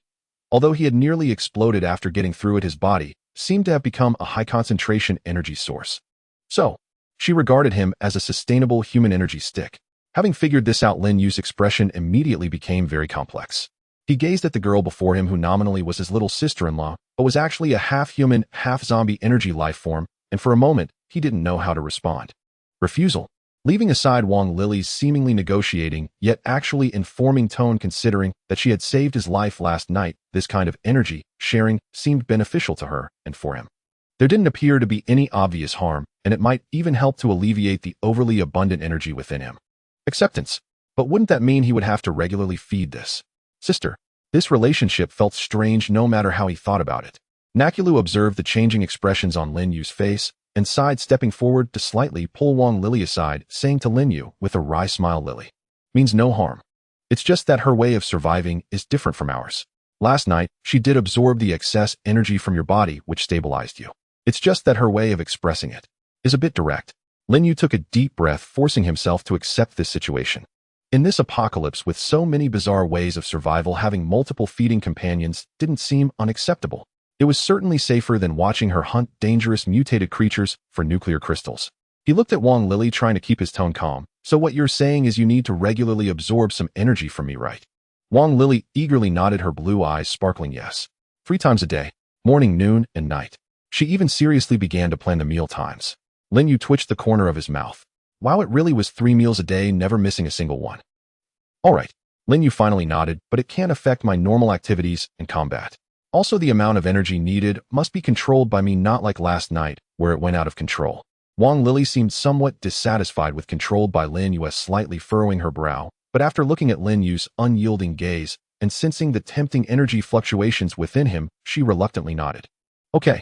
Thus, a negotiation regarding meal rights reached a preliminary agreement in this bizarre atmosphere. From that day onward, in addition to managing the team searching for supplies and dealing with crises, Lin Yue had an additional unique task to serve as Wang Lily's exclusive power bank. And Wang Lily's gaze towards him had completely shifted from sister's companion and life-saving benefactor to one filled with a hint of desire and anticipation for my breakfast, lunch, and dinner. This peculiar relationship would undoubtedly add more unpredictable variables and fun to this survival team in the apocalypse. At the very least, Lin Yue didn't have to worry about malnutrition. Instead, he was concerned about whether he would be sucked dry. The harrowing night at the Beishan Research Institute and Lin Yue's energy crisis were akin to a high-intensity tempering. Though fraught with peril, it allowed the entire team to undergo a transformation in the face of adversity. Carrying several sets of exoskeleton power armor basic combat version, 3 Gauss rifles prototype, and a small bag of precious blue crystals salvaged from the research facility's armory, the team set forth on their journey once again. This time their goal was not aimless wandering, but to head towards a relatively stable area in the northwest where a major survivor stronghold was rumored to exist based on the intelligence and maps they had obtained earlier. With a clear objective and ample supplies, especially the advanced equipment, the morale of the team was markedly higher than before. After several days of relatively smooth marching, they arrived at a vast open area that had once been a large state-owned farm. According to the map and scattered information, this place was referred to as the River Valley Plain, with relatively fertile land and more abundant water resources, though possibly contaminated, making it a rare cultivable area in the apocalypse. The rumored large stronghold was established in a fortified area at the center of the plain, relying on an old town for reinforcement. However, before they could approach the perimeter of the stronghold, trouble found them first. That afternoon, the convoy was traveling along an abandoned provincial highway, preparing to find a suitable spot to spend the night. Suddenly, the Reconnaissance off-road vehicle in front signaled an urgent warning. Boss, 3 kilometers ahead at the highway bridgehead, there's armed conflict. One side appears to be the patrol team of the local stronghold, while the other seems like roving raiders, numerous and well-equipped. Lin Yue immediately ordered the convoy to halt and take cover behind the trees by the roadside. He, along with Zhao Weiguo, Nake Lulu, and 2 elite team members armed with Gauss rifles, stealthily approached to observe. Lying behind a dirt slope and using binoculars, he saw that an intense firefight had erupted at the bridgehead spanning the dry riverbed. One side had about 10 individuals clad in matching, slightly worn, yet fully functional dark green combat uniforms, using several modified pickup trucks and bridge piers for defense. Their tactical maneuvers were standardized, and their cooperation was seamless, indicating they were the regular patrol team of the large stronghold. Their weapons were primarily standard-issue Type 95 or Type 81 firearms, boasting considerable firepower. The attacking side, however, outnumbered them by more than double, with around 20 to 30 people dressed in a hodgepodge of attire, yet their weapons were unexpectedly sophisticated. In addition to common automatic rifles, there were several light machine guns, and even 2 RPG-7 rocket launchers. Their tactics were brutal, attempting to overwhelm the patrol team's defenses with their numbers and firepower. Although the patrol team was well-trained, they were already suffering casualties under the overwhelming firepower, and their defenses were on the brink of collapse. It's the Bloodwolf gang. Zhao Weiguo cursed under his breath, his expression grim. A bunch of ruthless bandits roaming this area, known for mercilessly robbing passing survivors and weak strongholds. I didn't expect them to be so bold as to directly attack the patrol team of the River Valley stronghold. Just as the patrol team was about to falter, the consequences of a breached defense were unimaginable. Help them. Lin Yue made the decision without hesitation. Legally, they were newcomers, and aiding them could forge a good relationship for future interactions with the major stronghold. Personally, he could not tolerate such bullying of the weak happening before his eyes. How do we help? The enemy's firepower is fierce, and they outnumber us. Nake Lulu frowned. Lin Yue's gaze fell on the 2 team members holding the uniquely designed Gauss rifles beside him, and a cold smirk appeared at the corners of his mouth. Old Zhao, take the others and use our standard weapons to harass from the flank to draw their attention. Nake, find an opportunity to take out those 2 with the RPGs. They're the biggest threat. He pointed at the 2 team members with Gauss rifles. You 2 follow me. Well, show them some new tricks. The orders were quickly relayed. Zhao Weiguo led several team members using the cover of the trees to move to the raiders' flank before suddenly opening fire. The dense bullets, while not causing massive casualties, successfully drew most of the Blood Wolf gang's fire and attention. Damn it! There are ambushers. Watch the sides. Just as the raiders' formation was thrown into disarray, Nake Lulu approached stealthily from the other side, like a phantom, and at the right moment, two pale blue wind blades silently cut through the air. Thud! Thud! The two raiders preparing to load their rocket launchers fell to the ground, their throats precisely slit. Meanwhile, Lin Yue, accompanied by the two team members, had stealthily maneuvered to a small hillside about 400 meters from the battle at the bridgehead. This distance was already beyond the effective range of ordinary rifles, but for Gauss rifles, it was merely a warm-up. Target the enemy machine gunner, and that little leader waving his pistol. Lin Yue calmly issued the command. Steady your breathing, calculate the trajectory, and fire at will. The two team members took a deep breath and steadied their Gauss rifles on the rocks, locking onto their targets through the advanced high-magnification scopes. They pulled the triggers. There was no deafening gunfire, just two extremely faint sounds like high-pressure gas being released. In the next moment, a sudden change occurred on the battlefield 400 meters away. The raider machine gunner who had been firing wildly was struck, as if by an invisible hammer, abruptly leaning back. The makeshift bulletproof vest he wore, reinforced with steel plates, was pierced, as if it were made of paper, exploding into a gaping hole the size of a bowl. He didn't even have time to scream before dying instantly. Almost simultaneously, the raider leader who had been brandishing his pistol and shouting orders had his head explode like a ripe watermelon. Red and white matter splattered all over the nearby henchmen. Silence. A deathly stillness instantly enveloped the battlefield. Both the beleaguered patrol team and the ferocious Blood Wolf gang bandits were stunned by this sudden and incomprehensible precision killing. What kind of gun is this? What range? What power? 400 meters away, a first shot hit a single kill, and it even penetrated a bulletproof vest to burst a skull. This was beyond anything they understood about weaponry. There's a sniper. A master.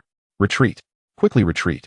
The unknown brought fear, especially this incomprehensible and unresistible method of attack. The morale of the Blood Wolf gang instantly collapsed. They could no longer care about the fat prey before them. With a shout, they abandoned a few corpses and fled in a disorganized panic. The crisis was averted. The patrol team members of the River Valley stronghold, still shaken, exchanged glances before instinctively turning their gaze toward the direction from which the bullets had come, filled with gratitude, awe, and a hint of uncontainable shock. Lin Yue and his team walked down calmly from the high ground. The patrol team leader, a middle-aged man with a scar on his face and a rugged demeanor, adjusted his gear and quickly approached, saluting Lin Yue formally, though their uniforms were not matching his actions were standard. River Valley stronghold captain of the 3rd Patrol Team, Lei Bao. Thank you all for your timely assistance. May I ask who you are? His gaze was inadvertently drawn to the futuristic-looking Gauss rifles held by the two team members behind Lin Yue's, eyes lighting up with fervor. Lin Yue returned a simple gesture, calmly stating, "Just passing by, Lin Yue. I couldn't stand by and watch the weak being bullied." Lei Bao looked at Lin Yue and the sharp-eyed, well-equipped team members behind him, especially those strange rifles, feeling a sense of awe. They were certainly not an ordinary group of wandering survivors. Their demonstrated combat proficiency and those unheard-of weapons indicated that they were a force to be reckoned with. Captain Lin's kindness will be remembered by the River Valley stronghold. Lei Bao's tone became even more courteous. If you have no place to go, why not return to the stronghold with me to rest? Our chief will surely welcome you. Lin Yue nodded, not refusing. This was precisely the outcome he desired. As Lin Yue's team followed Lei Bao's patrol team, driving those rugged, bullet-riddled modified vehicles toward the River Valley stronghold, the sentinels in the stronghold's outer watchtower had already relayed the news back. Especially when the two uniquely designed Gauss rifles, which had just displayed their terrifying power, and the figures of team members clad in fully covered metallic sheen exoskeleton power armor, albeit only the basic model, but still exuding a sci-fi vibe to outsiders, appeared, the entire River Valley stronghold was stirred. Martial virtue abounded. This was the first word that sprang to mind for everyone who saw this team. They announced their arrival in the most direct and shocking manner. They were not refugees begging for shelter, but powerful collaborators capable of changing the local situation, potentially even new rule makers. Lin Yue gazed at the gradually clearer, massive stronghold constructed with concrete walls and iron barricades, his expression calm. The appearance of the martial virtue had an immediate effect. As Lin Yue's team followed the patrol team of the Thunder Leopard, they arrived at the tall concrete wall of the River Valley stronghold, which was filled with shooting holes and watchtowers, and the heavy gates of the stronghold had already been opened. A group of guards dressed uniformly and looking capable stood on either side. Although they tried to maintain a serious demeanor, their gazes were irresistibly drawn to the several sets of exoskeleton power armor glinting with a cold metallic sheen and the sci-fi-styled Gauss rifles among the team, their eyes filled with unmistakable shock and curiosity. The Thunder Leopard had reported the situation via radio ahead of time, and the stronghold's response time was extraordinary. Leader Lin, please this way. Our Chief Zhou is already waiting in the conference hall. The Thunder Leopard's attitude was even more respectful than before, carrying a hint of pride in introducing a powerful ally. As they passed through the heavily guarded gates, the scene inside made Lin Yue and his companions slightly moved.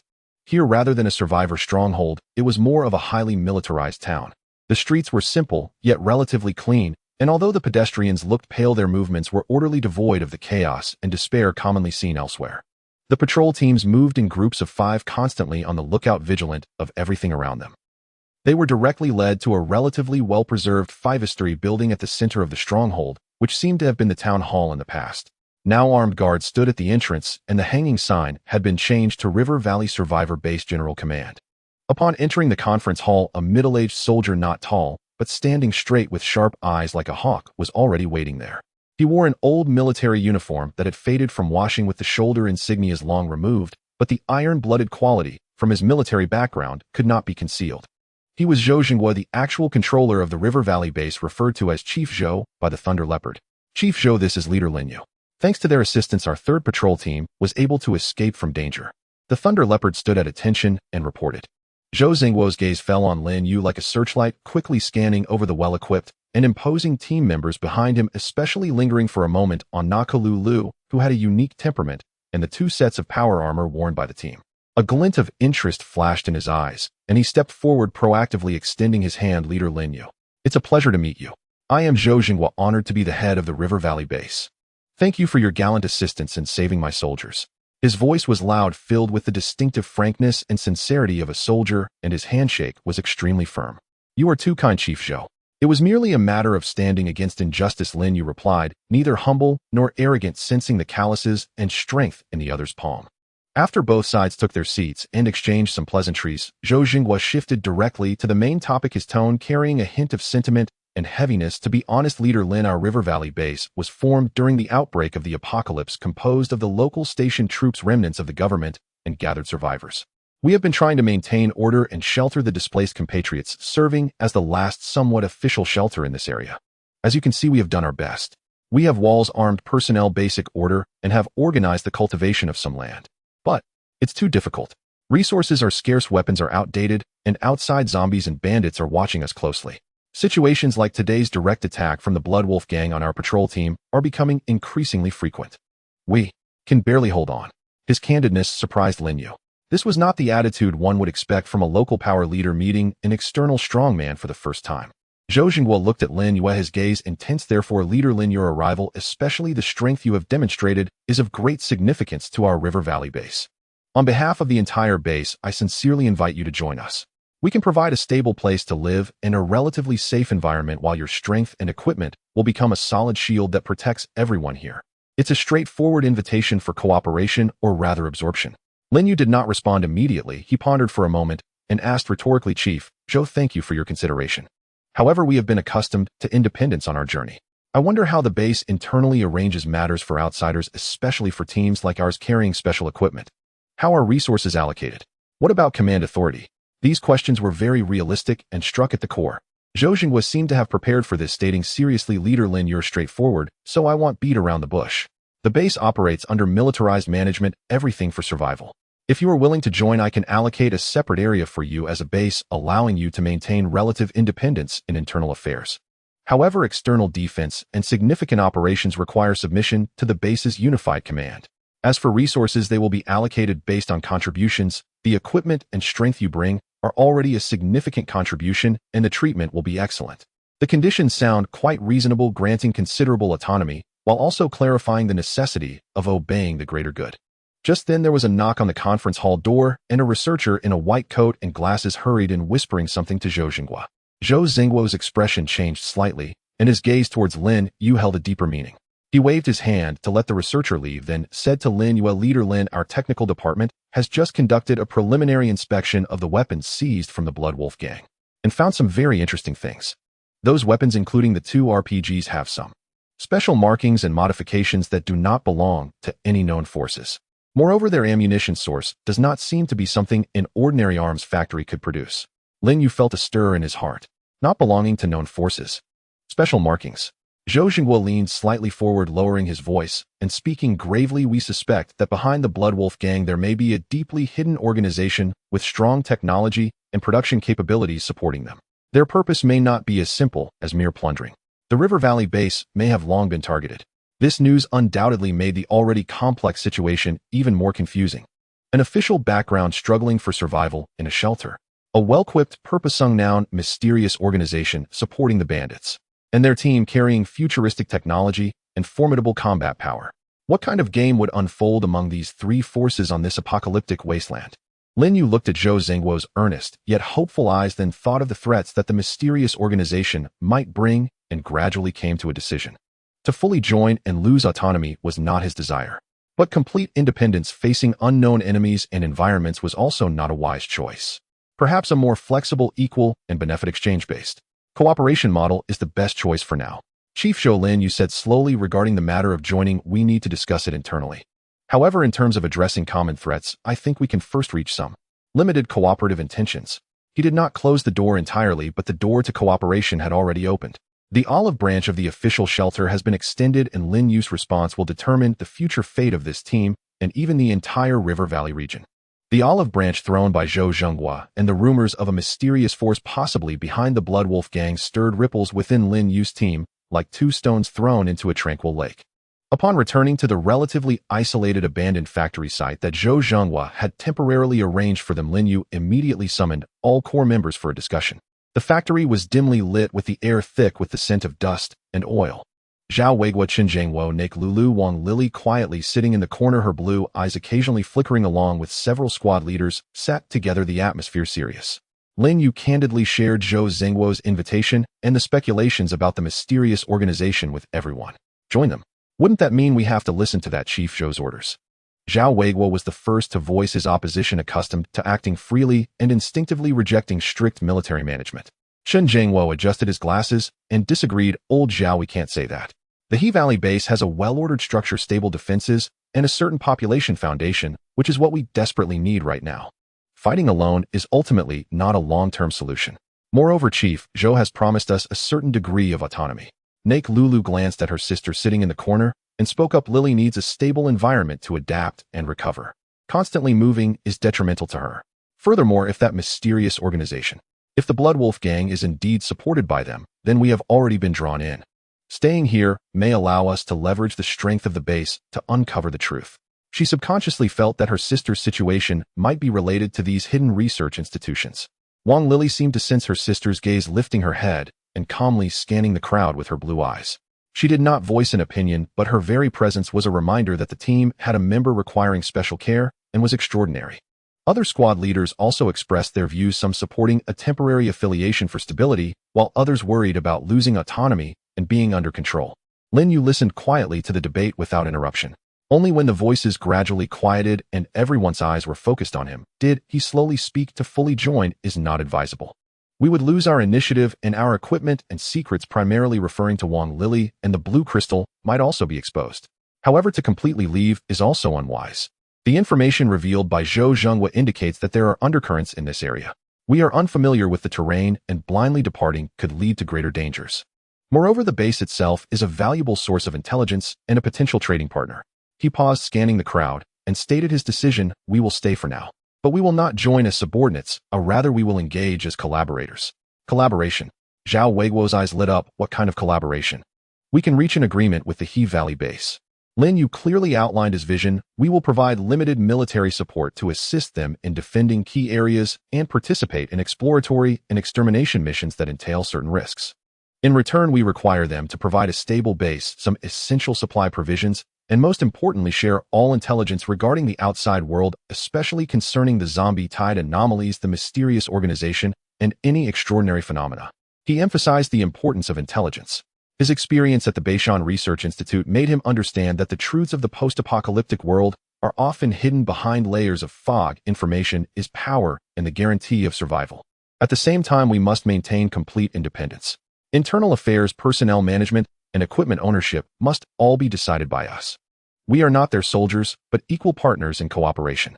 This plan not only leveraged the resources and information network of the He Valley base, but also preserved their independence and secrets to the greatest extent. Chen Zhengwo nodded. This plan is a compromise and feasible. It allows us to gain opportunities for rest and development while avoiding complete absorption. Nake Lulu also agreed gathering intelligence is crucial, especially regarding Lily's situation. Zhao Weiguo thought for a moment and also felt this was much better than fully joining. All right. Cooperation it is. We provide manpower and effort, and they provide intelligence and territory. It's fair. Opinions quickly unified.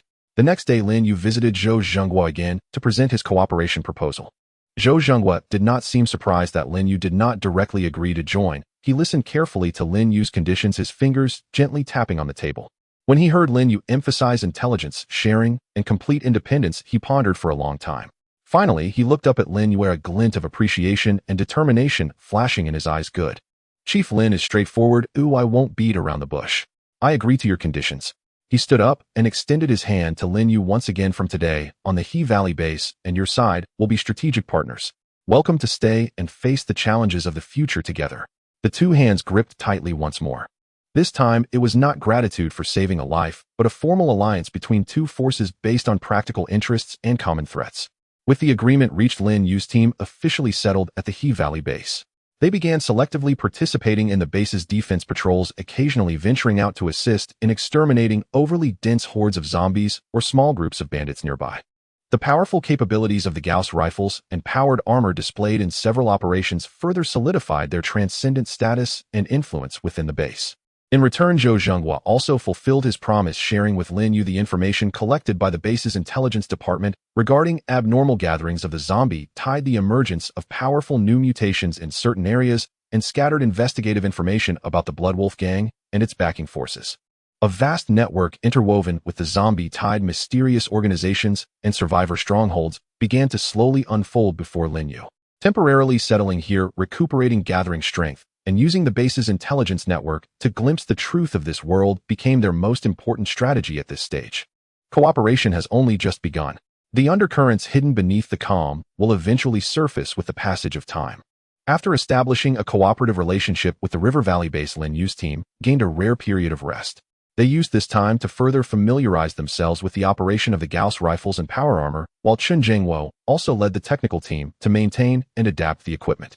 Wang Lily's condition gradually improved after steadily absorbing the gentle source crystal energy from Lin Yue's body.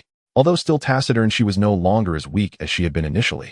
One day, Zhou Zheng was sent word that the base's pioneer team was preparing to head to a small town about 30 kilometers away from the outpost for a large-scale resource search. Given Lin Yue's teams demonstrated formidable combat power, they were specially invited to join both to enhance the safety of the scavenging team and to fulfill their obligation under the agreement to assist with external explorations. The target town was known before the apocalypse for its light industry and as a small logistics distribution center, and theoretically, there should still be a considerable amount of unopened supplies remaining. Lin Yue did not refuse. Stockpiling resources was always a theme in the apocalypse, and he also wanted to take this opportunity to further coordinate with the personnel from the River Valley base and conduct a field investigation of the surrounding environment. He personally led the team, which included Zhao Weiguo, Nakariulu, and 6 elite members equipped with power armor or Gauss rifles. The River Valley base was led by an old acquaintance, Lei Bao, who dispatched 3 modified trucks and 20 experienced soldiers. The joint convoy set off in grand style, clearing several waves of scattered zombies along the way, and everything went relatively smoothly. After more than an hour, the outline of the abandoned small town appeared in sight. The entrance to the town was in disarray, with abandoned vehicles and debris blocking the road, and a faint stench permeated the air. The joint team did not rashly advance, but instead occupied a high point outside the town for reconnaissance. Lei Bao took out binoculars and carefully observed the situation in the town, introducing to Lin Yue. According to old maps and previous scouts' intelligence, there are several large supermarkets and that logistics warehouse at the town center, which are the key targets. However, the density of zombies is not low, and it is uncertain if there are any mutated bodies hiding there. Lin Yue also raised his binoculars, scanning over the dilapidated buildings. Suddenly, his gaze stopped at a relatively intact 3-story building on the eastern edge of the town. The building's exterior was covered with white tiles, which, although dusty, still displayed a large blue sign that read, Fuwanjia Xingguo Supermarket. More importantly, all the roll-up doors of the supermarket were tightly shut, and most of the street-facing windows were intact, merely covered in dust and grime obscuring the internal situation. That supermarket, Lin Yue pointed in its direction, looks to be quite well preserved. Lei Bao's eyes brightened as he followed the direction, Fuanju Shengguo. Yes, this is a large chain supermarket. If it hasn't been looted, the supplies inside will definitely be considerable. Moreover, its position is relatively isolated, making it less likely to be surrounded by hordes of zombies. With the target locked, risks and rewards coexisted. A well-preserved supermarket with intact doors and windows felt like an unopened treasure trove in the apocalypse, but no one knew what was hidden inside. The joint team formulated an action plan. Lin Yue's squad would act as the vanguard responsible for clearing the area around the supermarket and breaching the entrance. Lei Bao's team would handle perimeter security and subsequent resource transport. The team cautiously entered the town, avoiding the dense abandoned vehicles on the main road, approaching the supermarket along a narrow path. The closer they got to the supermarket, the fewer zombies there were around, and this unusual silence made the experienced soldiers even more vigilant. Finally, the team reached the outskirts of the supermarket. In front of the supermarket was a small parking lot with a few rusted cars parked haphazardly. It was eerily quiet, with only the sound of the wind blowing through the damaged billboards.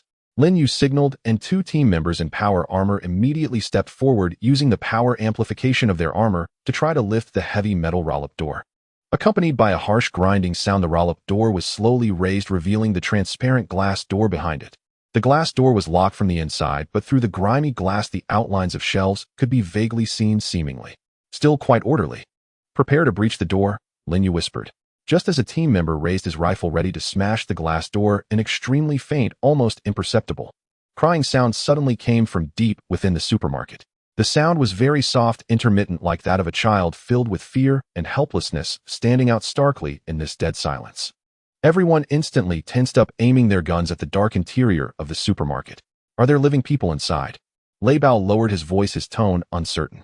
How could a child's cry be heard in a supermarket with all its doors and windows shut? Necessities listened intently, her brow furrowing slightly. The sound is a bit strange. Lin Yue's eye sharpened. He signaled the team to pause the door breach and move closer to the glass door, carefully sensing the movements inside.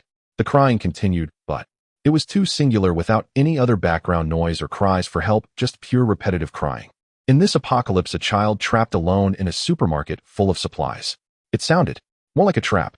"Be on guard," Lin Yue said solemnly. It could be a trap, using the child's cries to lure survivors in.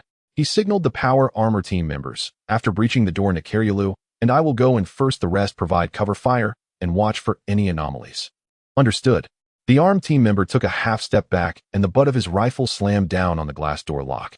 Crash! The glass shattered with a sound. Air filled with dust, mildew, and a hint of rotting food wafted out from inside the supermarket. At the same time, the child's crying abruptly stopped. The sudden silence was even more chilling than the previous crying. Lin Yue and Necessities exchanged glances. Without the slightest hesitation, they shot in like two arrows into the darkness of the supermarket. The deafening crash of the shattering glass door echoed within the silent supermarket, and the eerie sound of a child's crying abruptly ceased, as if a tape had been cut. The sudden silence, laden with unknown dangers lurking in the darkness, weighed heavily on everyone's hearts. Lin Yue and Necessities moved like two leopards, blending into the shadows, quickly separating. The moment they rushed into the supermarket, using fallen shelves and debris as cover while cautiously scanning their surroundings. The beam of the flashlight pierced through the darkness, swaying in the vast sales floor. What met their eyes was a typical apocalyptic supermarket scene. Shelves toppled, products scattered across the ground, covered in thick dust, with some areas showing dark, dried bloodstains and signs of struggle. The air was thick with a strange odor, a mix of rotting food, dust, and something indescribably sweet and foul. There were no zombies attacking, nor any signs of movement. Only their own breathing and heartbeat echoed in the empty space. Where did that crying sound come from? Necessities lowered her voice. Her wind-based abilities made her unusually sensitive to airflow and sounds, but at that moment, she couldn't pinpoint the source. Lin Yue's gaze swept through every corner like a hawk, finally settling deep within the store, near the fresh produce section and the warehouse passage. "That way." He pointed. It appeared even darker there, the shadows thick and unyielding. "Stay in formation and move slowly. Thunder Leopard, secure the entrance. Don't come in unless you receive my signal." Lin Yue issued the command via radio. He and Necessities cautiously moved towards the fresh produce section, stepping on broken packaging or glass bottles that made faint sounds which were particularly jarring in the silence. The deeper they went, the more intense the sweet and foul smell became. The flashlight's beam illuminated the ground, revealing some sticky, translucent slime that clung to the shelves and floor like spider silk. Something has been moving here. Neko Lulu used the tip of her knife to pick up a strand of slime, her brow furrowing. Just as they were about to approach the half-open plastic curtain leading to the rear warehouse, the child's crying sounded again. Woo! Woo! This time the sound was clearer, as if it were right behind the curtain. Still filled with helplessness and fear in this eerie silence and environment, the crying evoked not sympathy, but a chill down their spines. Lin Yue and Neko Lulu instantly halted, their gun and knife aimed at the swaying plastic curtain. Come out, Lin Yue commanded coldly. The crying paused for a moment, then turned more wretched and wronged as if it had been frightened, but there was still no response, nor did anyone emerge. Neko Lulu's gaze sharpened. Without hesitation, she condensed a wind blade in her hand and swung it fiercely. Swoosh! The light blue wind blade sliced through the heavy plastic curtain with precision, tearing it into shreds and revealing the dark entrance to the warehouse behind. The flashlight immediately illuminated the interior. The warehouse was larger, filled with more crates and clutter. In the center of the warehouse, a small figure in a tattered red dress was squatting with its back to them, its shoulders shaking incessantly as it emitted that distressing crying sound. From its shape, it certainly looked like a 5 or 6-year-old child. But Lin Yue and Neko Lulu felt their hearts sink. Because around that little girl, the ground was covered with more of that transparent, viscous, thread-like substance, resembling an unfinished nest. The sweet and foul smell in the air reached its peak here. Something's wrong. Fall back, Lin Yue growled lowly as he aimed his gun. As if to confirm his suspicions, the crying of the squatting little girl suddenly turned into a sharp, distorted, utterly unnatural laugh. He. Accompanied by this bone-chilling laughter, she suddenly turned her head. That was certainly not the face of a little girl. Its head was twisted and deformed, the skin appearing semi-transparent and gelatinous, devoid of a nose, with a horrific mouth that split to the roots of its ears, covered in fine backward-facing barbs. A pair of enormous pitch-black compound eyes occupied most of its face, reflecting the flashlight's beam and flashing with a cold, malevolent glint. Its limbs were long and twisted like those of an arthropod with sharp fingertips. This was entirely a mutated entity mimicking a human child. Screech! The monster let out a piercing shriek, its long limbs suddenly propelling off the ground, lunging towards Neko Lulu at an astonishing speed. Its mouth opened wide, revealing a writhing tentacle-like tongue. Watch out! Neko Lulu reacted quickly, sidestepping the attack, her machete swinging towards the monster's neck. But the blade struck its gelatinous skin, producing a sound akin to metal clashing, leaving only a white mark. What a tough defense. Without hesitation, Lin Yue pulled the trigger. The distinctive soft PSH sound of the Gauss rifle rang out. The monster seemed to possess an acute sense of danger. The moment the bullet was about to hit it, its body twisted at an incredibly unnatural angle, causing the bullet to graze its body and strike a crate behind it, exploding into a cloud of wood chips. Food. Fresh food. The monster emitted a vague yet greedy mental wave, its black compound eyes fixated on the two, its elongated limbs moving rapidly along the walls and shelves like a large deformed spider searching for its next chance to attack. It's a mimetic species, skilled in disguise and mental interference. Lin Yue instantly deduced the type of monster. That child's crying was merely bait to attract prey. Attack its joints and compound eyes, he reminded her, while firing continuously, the bullets from the Gauss rifle whistling through the air, forcing the monster to evade constantly. Neko Lulu also changed her strategy, no longer pursuing slashing, but utilizing the long-range and cutting characteristics of the wind blades to specifically target the joint connections and those enormous compound eyes exposed during the monster's movement. Swoosh! Swoosh! The wind blades cut through, finally leaving a deep wound at the monster's leg joint, dark green viscous blood oozing out. The monster let out a painful shriek, its movements noticeably slowing down. Now's the chance. Lin Yue seized the opportunity, predicting its landing point, and the Gauss rifle unleashed a deadly tongue of fire. Uffed! The bullet accurately struck the monster's side black compound eye. Aru! The monster emitted a chillingly tragic scream. A massive mental shockwave expanded like a tangible force, causing even Neko Lulu to feel dizzy from being too close. Its remaining compound eye instantly turned blood red, plunging into utter madness, recklessly lunging towards Lin Yue, spewing a torrent of dark green corrosive acid from its mouth. Lin Yue's eyes were cold. He didn't flinch or evade. At the moment the monster lunged, he abruptly activated the powered armor he was wearing. The hydraulic system emitted a deep hum, a powerful force flooding his body. His left hand shot out like lightning, accurately grasping the monster's striking forelimb, the immense strength nearly crushing it. Simultaneously, he aimed the Gauss rifle in his right hand, nearly pressing the muzzle against the monster's open, barbed mouth. Goodbye. PSH'd. The bullet exploded from within. The monster's shriek abruptly ceased, its massive body convulsing violently a few times before finally collapsing limply to the ground, no longer moving. Deep within the supermarket, silence returned. Only the sweet and foul odor and the chaos on the ground testified to the perilous battle that had just taken place. Cleanup complete. Lin Yue released his grip, allowing the monster's corpse to slide to the ground, speaking through the radio to the outside. The crisis was averted, but a shadow loomed over everyone's hearts. In this apocalypse, even the crying sound in a supermarket could conceal a deadly threat. After the mimicry creature in the depths of the supermarket was slain, the sweet fishy smell and the invisible mental pressure in the air dissipated. Once confirming there were no further threats, Lin Yue notified the team waiting outside that they could enter.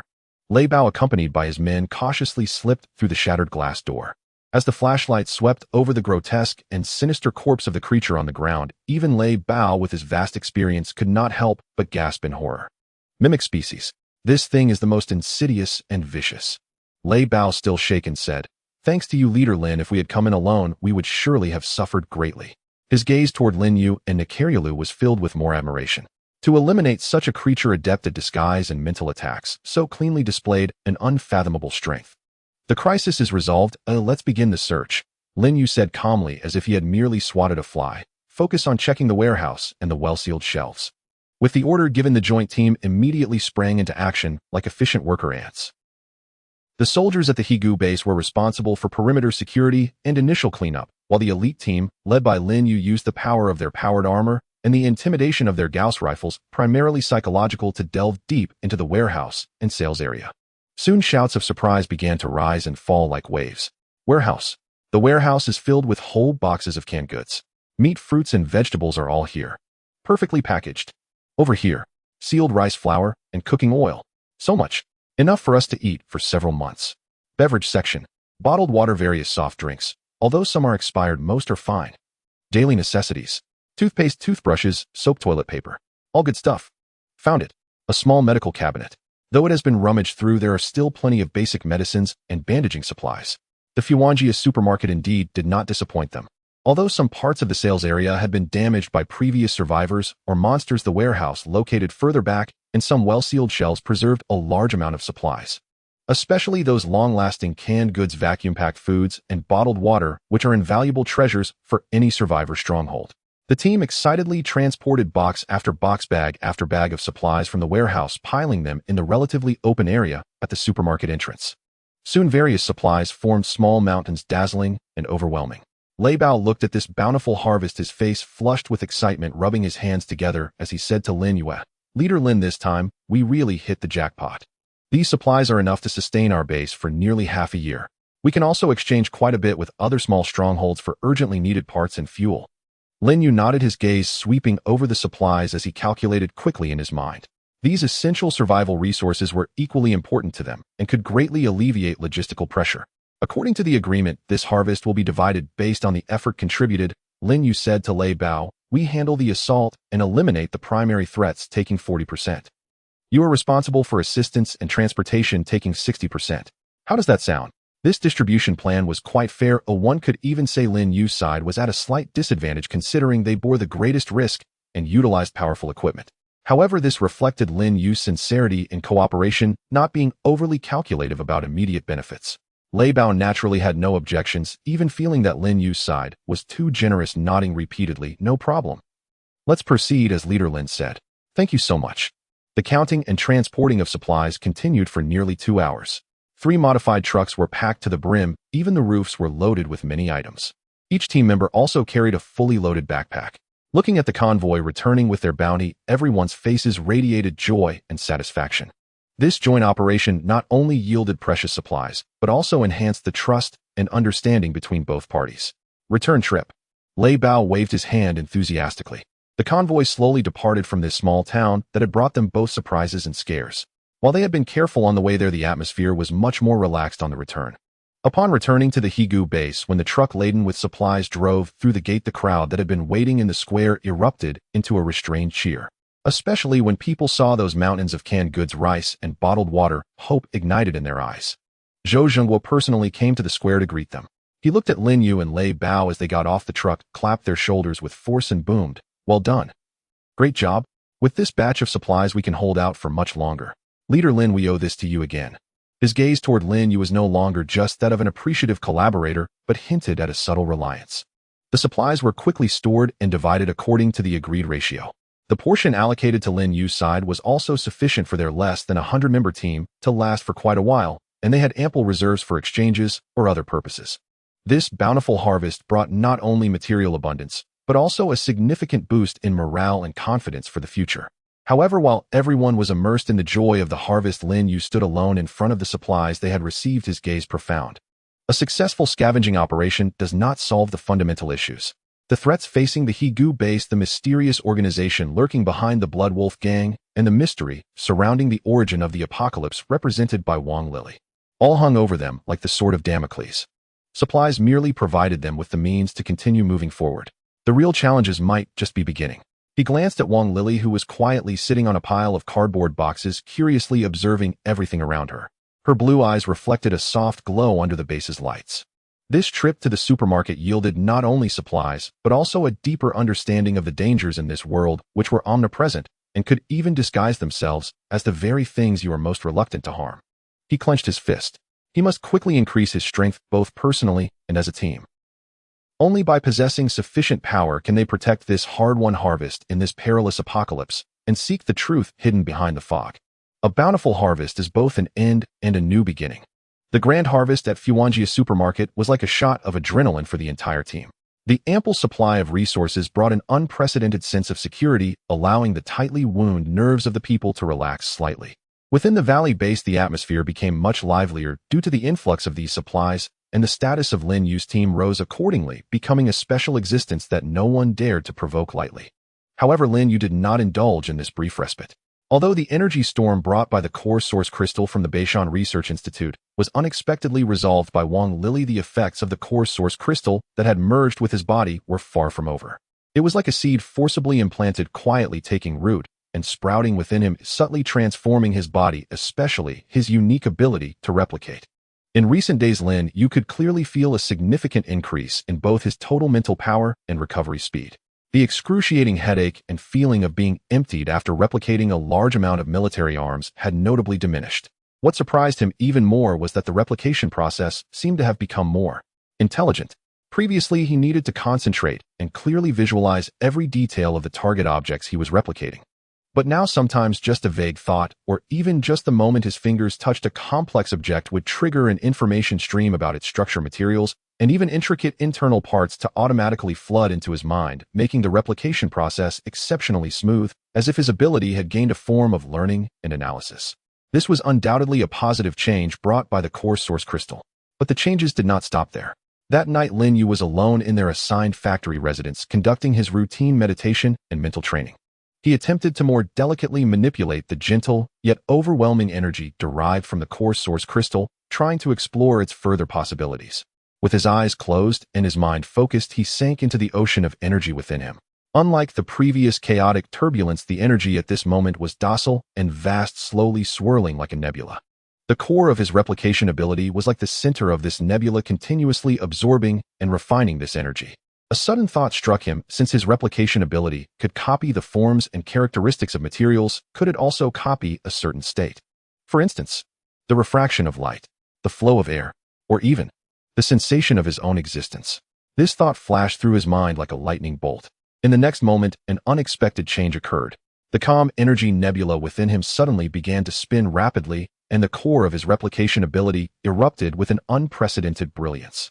A peculiar energy wave spread out from him, neither an attack nor a defense, but a strange frequency that integrated into the environment. Lin Yue suddenly opened his eyes and looked down at his hands. They were becoming transparent, not disappearing, but seemingly covered by a layer of flowing energy film that could perfectly refract the surrounding light. Not just his hands, but his arms, torso, and legs. The outline of his entire body was rapidly becoming blurred and faded until he ultimately vanished completely from his original spot. He could still feel his body and hear his own breathing and heartbeat, yet visually his location appeared empty. Even the dilapidated chair he had been sitting on was clearly visible, as if he had never existed. Invisibility. Lin Yue's heart surged with tumultuous waves. He attempted to move slightly, finding no obstruction nor any additional sound. He walked to a dusty mirror against the wall where only the empty factory and the chair he had just occupied were reflected. He had truly become invisible. This was not a visual residue from speed, but a genuine optical-level invisibility. He suppressed the excitement within him and carefully sensed his own state. Maintaining this invisibility required continuous consumption of mental power and that special energy within him. The consumption rate was neither fast nor slow, and at his current level of mental power, he could probably sustain it for about 10 minutes. With a thought, he withdrew the energy supply. The outline of his body rippled like water, quickly returning from a transparent state to a solid form. A slight feeling of fatigue washed over him, primarily from mental consumption. A new ability. Invisibility. Lin Yue murmured as he looked at his restored hands, his eyes sparkling with disbelief and intense excitement. This was undoubtedly a derivative ability brought by the core source crystal, surpassing his original replication ability. An evolution triggered by a qualitative change in energy. What did the ability to become invisible mean in the apocalypse? It signified unparalleled reconnaissance, infiltration, assassination abilities, and survival capabilities. This was practically a divine skill tailored for survival in the apocalypse. He immediately began to practice, repeatedly familiarizing himself with the activation, maintenance, and cancellation of this new ability. He discovered that this invisibility was not flawless. Intense movement or launching an attack would increase energy fluctuations, potentially leading to unstable invisibility or even failure. Moreover, for certain mutated beings with special perception abilities or high-tech detection devices, its effectiveness remained an unknown. Yet even so, it was a trump card capable of reversing the situation. In the following days, Lin Yue familiarized himself with his newly acquired invisibility while continuing to refine his mind and body with the energy of the core source crystal. He vaguely sensed that the changes brought by this source crystal were far from over, and that there seemed to be more potential waiting to be explored. The breakthrough in his abilities elevated both his personal survival capacity and the tactical choices of his team to an entirely new level. He glanced at the gradually brightening sky outside the window and the bustling scene at the valley base in the distance. The enhancement in strength gave him more confidence in the face of future uncertainties and potential threats. Whether facing hidden, mysterious organizations or the possibility of another wave of zombies, he now had more resources and leverage to maneuver and resist. In survival during the apocalypse, personal power is always fundamental, and this unexpectedly acquired ability of invisibility undoubtedly placed him in an extremely advantageous position on this cruel stage. Taking a deep breath, he felt the surging power and latent abilities within him. A new day had begun. With his newfound powers, he would face all challenges on this wasteland with a completely renewed stance. The invisibility power brought by the core source crystal was akin to equipping Lin Yue with an invisible wing, significantly enhancing his personal strength and tactical flexibility. However, he understood deeply that individual strength is ultimately limited. The enhancement of a team's overall capability is the fundamental basis for survival in the apocalypse. The small bag of blue crystals brought from the Beishan Research Institute was the key to unlocking this door. After careful consideration and technical discussions with Chun Jiangwo, especially after consulting Wang Lili, a veteran, Lin Yue finally made up his mind to initiate the awakening experiment for the blue crystal's abilities. The selection of the experimental subject was crucial. Wang Lili made it clear that although the energy contained in the blue crystal was gentle, the implantation process still involved immense pain and risks, requiring the recipient to possess a strong physical constitution and unyielding willpower. Otherwise, they could very well suffer mental breakdown or physical disintegration under the energy's impact. With almost no suspense, the first volunteer, deemed the most suitable by everyone, was Zhao Weiguo. This tower-like man not only had the best physical attributes among the team aside from Lin Yue, but also possessed an ironclad will forged in the mountains of corpses and seas of blood. His thirst for power and sense of responsibility to protect his companions compelled him to step forward without hesitation. "Boss, let me do it. I've always wanted to taste what it's like to be a superhero." Zhao Weiguo thumped his chest, his loud voice filled with excitement and determination. The experiment took place in a strictly sanitized and relatively sealed room within the base. The participants included Lin Yue, Chun Jiangwo, Neko Lulu in charge of emergencies, and Wang Lili, who acted as the technical advisor.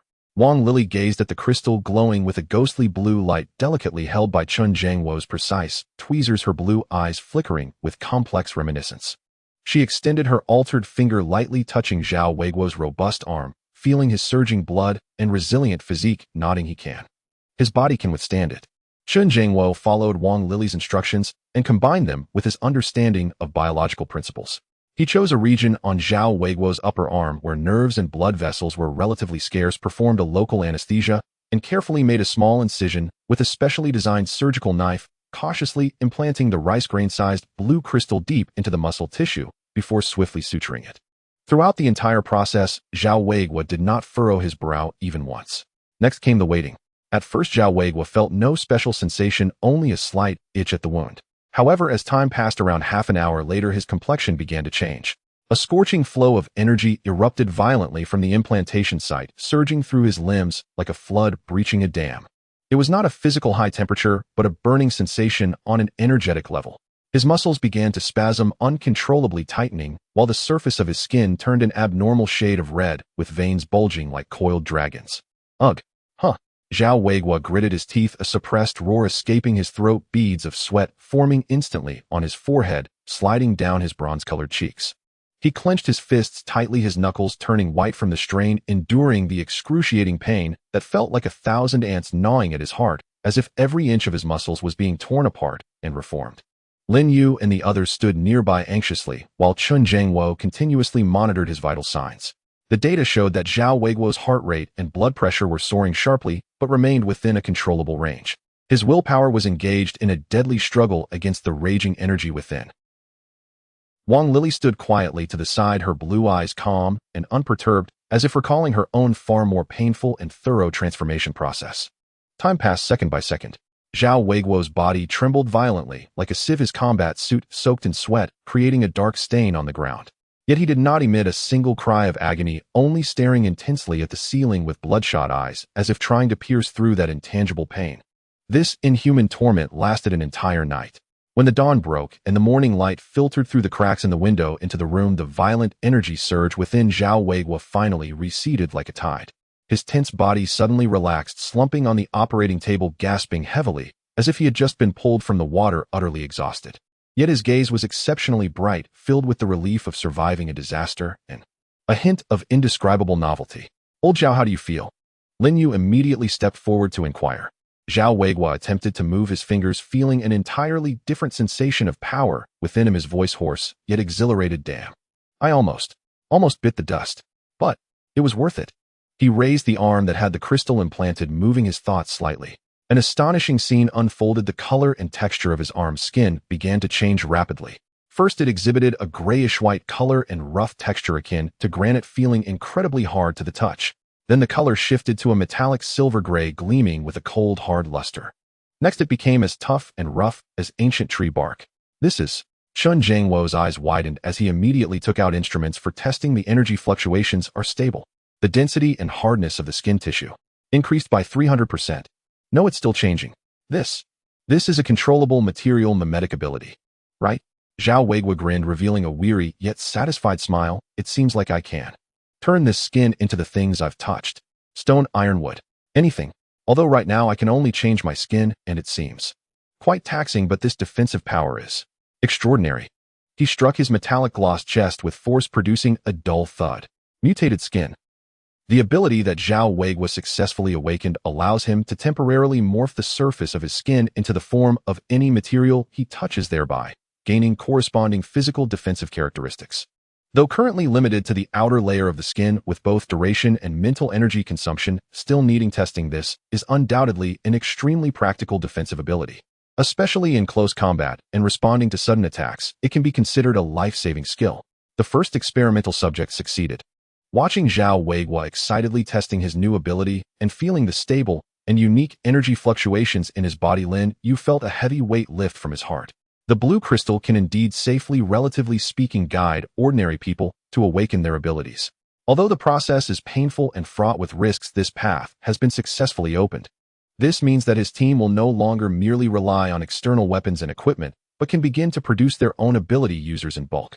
A special task force composed of various ability users will have far greater potential and combat power than ordinary armed forces. This is fantastic. Neko Lulu also smiled. The enhancement of the team's strength means that she and her sister can be safer. Wang Lily watched Zhao Weiguo's constantly changing skin, a flicker of barely noticeable fluctuation in her blue eyes, as if remembering something, but soon returned to calm. The success of the first experimental subject ignited the torch of hope.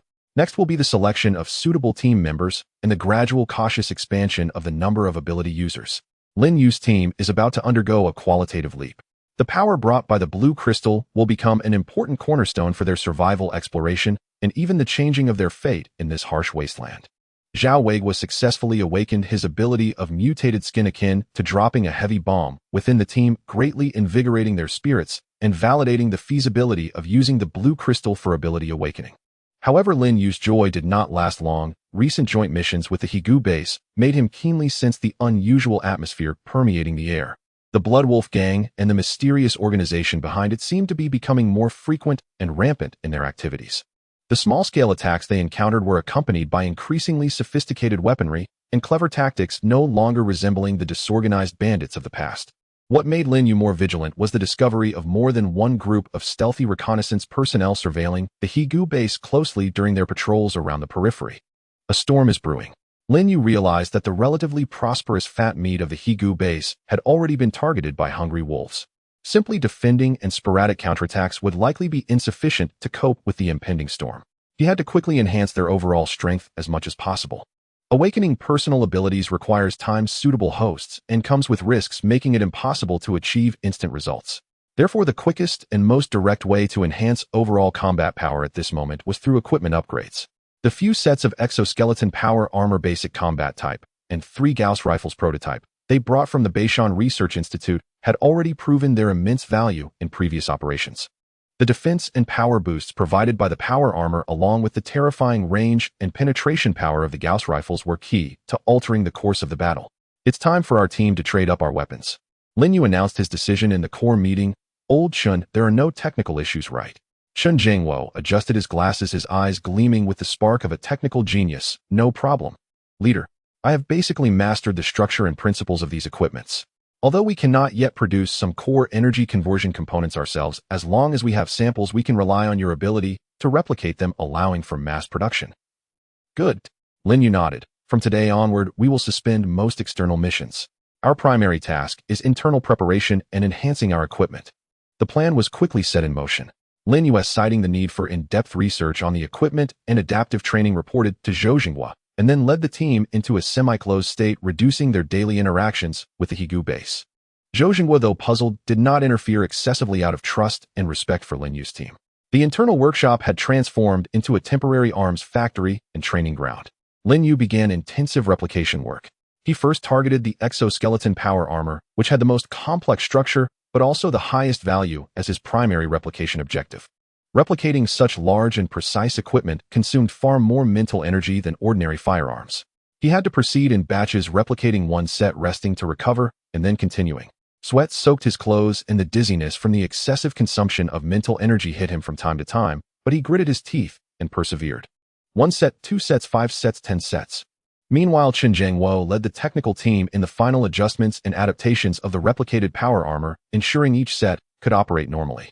Zhao Weiguo led the first batch of team members equipped with power armor in rigorous adaptive training on the factory floor, familiarizing themselves with the power enhancements and new tactical maneuvers the armor provided.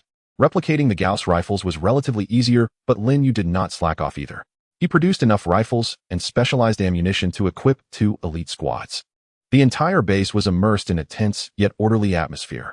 The buzzing of machines, the clashing of metal, and the shouts of team members during training intertwined, filling the air with a sense of strength. In just half a month, Lin Yue's team underwent a dramatic transformation. What had originally been only a handful of power armor was now fully equipped for 20 elite members.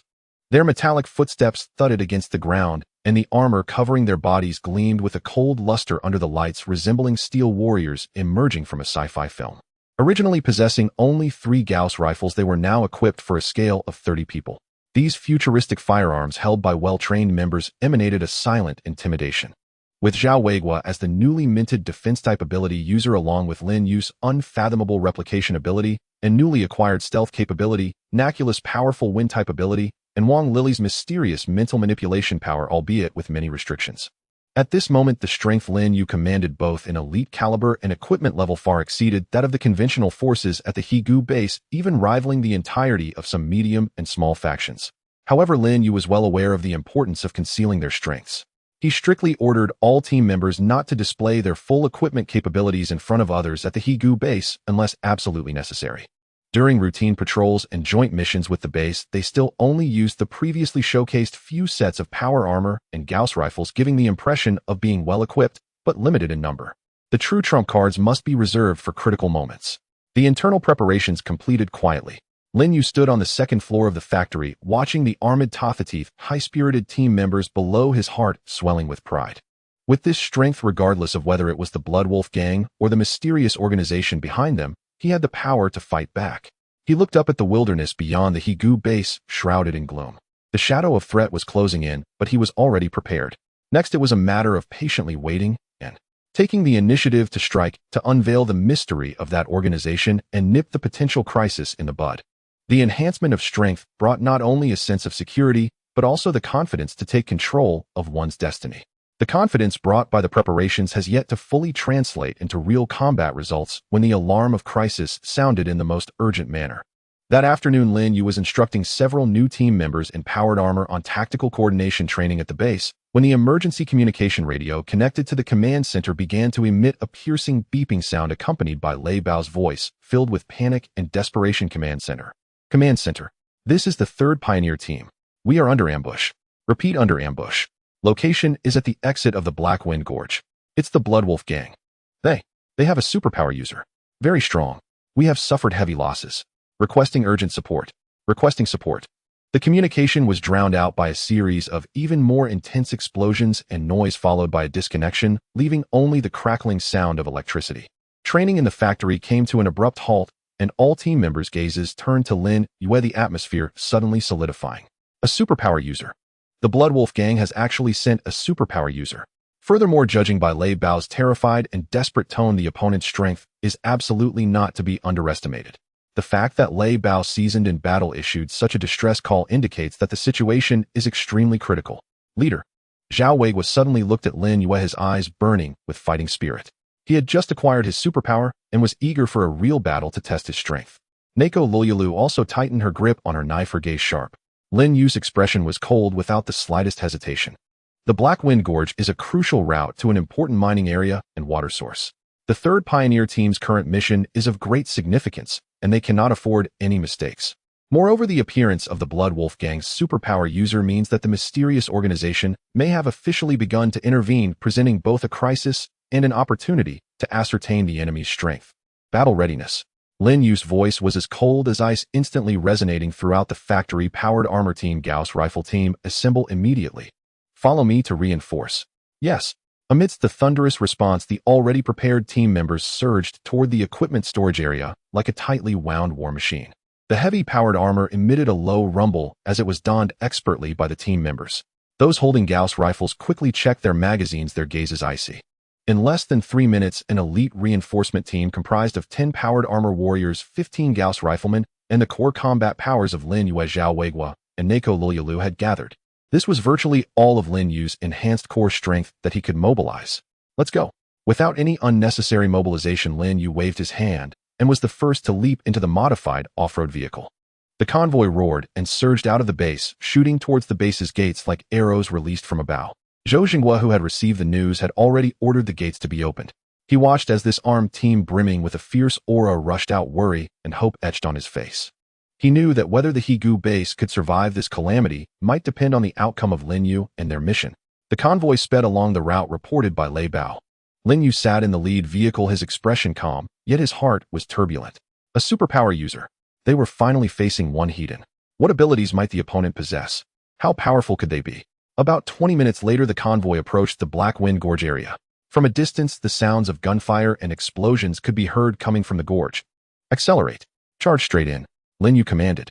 The convoy did not slow down, crashing into the gorge exit area like a torrent of steel. The sight before them made even those who had prepared mentally like Lin Yue shudder.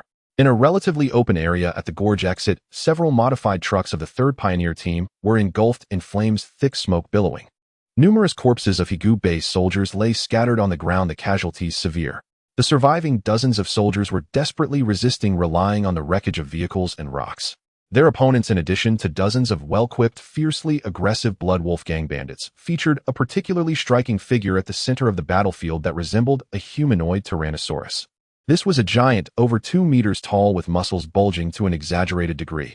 He was bare-chested, his skin exhibiting an abnormal dark red color, as if lava was flowing beneath the surface. He did not use any weapons at all, instead relying on his fists covered with a thick rock-like layer to frantically smash into a truck wreck used as cover. Boom, boom, boom. Each punch landed with a dull, thunderous roar. The solid steel plates of the truck crumpled and distorted under his fists as if made of paper. The flying debris and metal fragments scattered like pellets, forcing the Higu-based soldiers behind cover to be unable to raise their heads. A strength-type superpower user. Moreover, it appeared that he could partially petrify his body, gaining terrifying strength and defense through this ability. Lei Bao was desperately shooting at the giant with a few close guards, but the bullets merely sparked against his rock-like arms and chest, unable to penetrate. Instead, it provoked even more frenzied attacks from the giant. "Huh, ants, is this all you are capable of?" The giant laughed wildly, his voice like a broken gong filled with cruelty and savagery. "Today, none of you shall escape." He suddenly raised his rock-like fist, ready to smash down heavily onto the cover where Lei Bao and the others were hiding. At this critical moment, swish, swish, two extremely faint, yet deadly sounds cut through the air from the direction of the reinforcement convoy. It was the Gauss rifles. Two Gauss riflemen, while the vehicle sped steadily, aimed at the giant and pulled the trigger. The giant clearly had a strong sense of danger. In the moment before the bullets reached him, he roared, crossing his arms protectively over his chest, and his dark red skin instantly deepened as the rock-like layer thickened violently. Puff, puff. The specially made Gauss rifle bullets with tremendous kinetic energy slammed into the giant's crossed arms. This time it was no longer a mere shower of sparks. Although the bullets did not completely penetrate the thick rock defense, they embedded deeply within. Dark red blood, resembling lava, slowly seeped out from the bullet holes. The giant let out a heart-wrenching roar, his massive body staggering backward several steps from the impact. He abruptly raised his head, his eyes filled with brutality and bloodlust, fixating on the reinforcement convoy that had just stopped and was forming up, especially those warriors clad in powered armor and wielding strange rifles. "Who are you?" His voice carried a hint of suspicion and fury. Lin Yue pushed open the car door and calmly stepped down, meeting the giant's murderous gaze with his own. Faced a worthy opponent. He spoke lightly, his voice not loud, yet clearly resonating across the battlefield. "Coincidentally, we have some on our side too."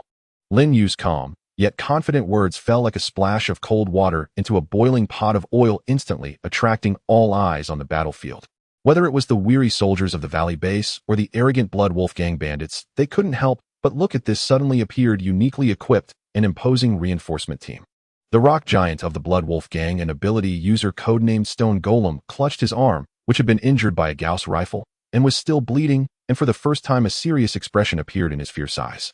He could feel that the power of the last two shots far exceeded that of ordinary weapons, and the aura emanating from those in the opposing team clad in full-body armor was certainly not something to be trifled with. Stone Golem licked his lips, the bloodthirsty light in his eyes intensifying. "Interesting. Looks like I can stretch my muscles today. Are you guys just the hidden trump card of the Valley Base?"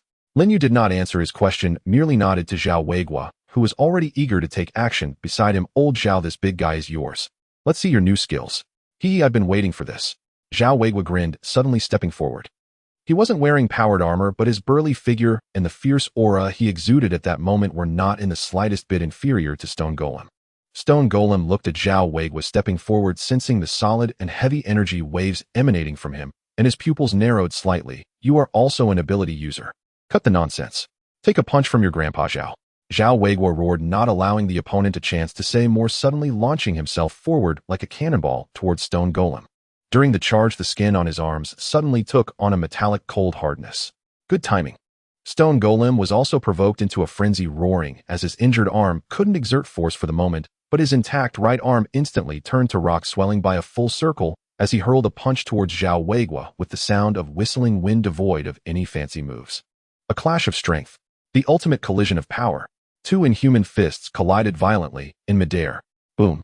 A deeply resonating sound erupted, as if two solid iron balls had collided violently. A visible shockwave burst forth, centered around their fists, kicking up dust from the ground. Zhao Weiguo grunted, retreating 3 steps with a thud-thud-thud each step, leaving a clear footprint on the hard ground, and there were even slight dents and cracks appearing on his metallic fist. The opponent's strength was beyond imagination. And Stone Golem was equally affected. He only took a step back, but a small piece of rock was actually smashed off his rock-like right fist by Zhao Weiguo, with dark red blood seeping out from the cracks. A trace of disbelief flashed in his eyes. The opponent's strength could actually shake his rocky body. What a hard punch. Stone Golem shook his numb arm, his gaze growing even more ferocious. You're not bad either. Zhao Weiguo spat out a mouthful of bloodied saliva, his fighting spirit soaring even higher. He shook his arms, the metallic sheen fading, and his skin instantly transformed back into a gray-white rough texture resembling granite, seemingly increasing his defensive strength. This was the subtle control he had just comprehended in battle, switching between different mimetic materials based on different opponents to achieve the best defensive effect. Come again. Zhao Weiguo lunged forward once more. Stone Golem was also unwilling to back down, roaring as he prepared to fight back. They clashed like two raging bulls, engaging in the most primal and violent brawl at the center of the battlefield. Pound for pound, the dull thuds continued. Zhao Weiguo's mutated skin constantly shifted between metal, rock, and even occasionally attempting hard, would flexibly responding to Stone Golem's rock-heavy punches that could shatter stones. Though his strength was slightly weaker, his defensive resilience and variability made up for the gap, often allowing him to withstand the opponent's attacks, while finding opportunities for counterattacks. Stone Golem grew more and more alarmed as the battle progressed.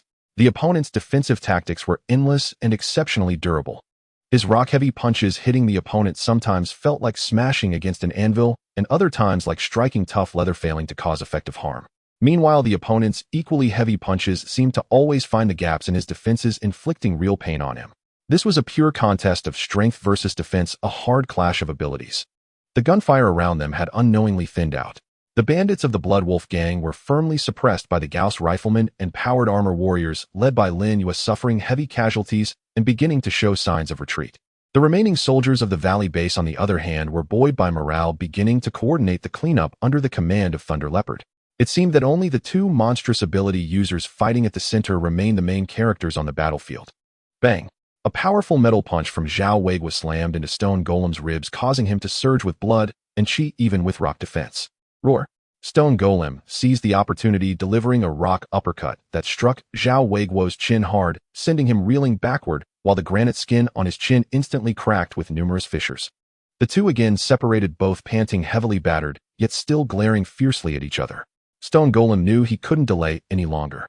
The reinforcements from the opposing side were formidable. If this continued, his side would likely face total annihilation. A trace of determination flashed in his eyes as he took a deep breath, the dark red light all over him suddenly becoming blinding. He raised both his intact right arm and his injured left arm simultaneously, the rocky keratin layer on his arms rapidly growing thicker, transforming at an unprecedented speed, ultimately condensing into two terrifying stone fists the size of siege hammers covered in spikes at the ends of his arms. Die, you bastard! He let out his final roar, charging toward the just stabilized Zhao Weiguo like a runaway locomotive carrying the momentum to crush everything in its path. This was his life or death strike, unleashing most of his ability energy in an instant. Zhao Weiguo's pupils constricted as he sensed the deadly threat. He didn't have time to think, instinctively crossing his arms in front of his body, frantically urging his abilities. This time the color of his skin's mimicry was no longer a single metallic or rocky hue, but instead presented a bizarre color and texture, a mix of black and yellow resembling some giant insect's chitin shell. This was the strongest defensive form he had instinctively chosen under the life and death crisis, which he had never attempted before. Boom! Stone Golem's siege hammer-like stone fist, infused with all his strength, smashed solidly against Zhao Weiguo's crossed arms. An explosion more terrifying than any before erupted. The violent shockwave cleared all the dust within a dozen meters around them.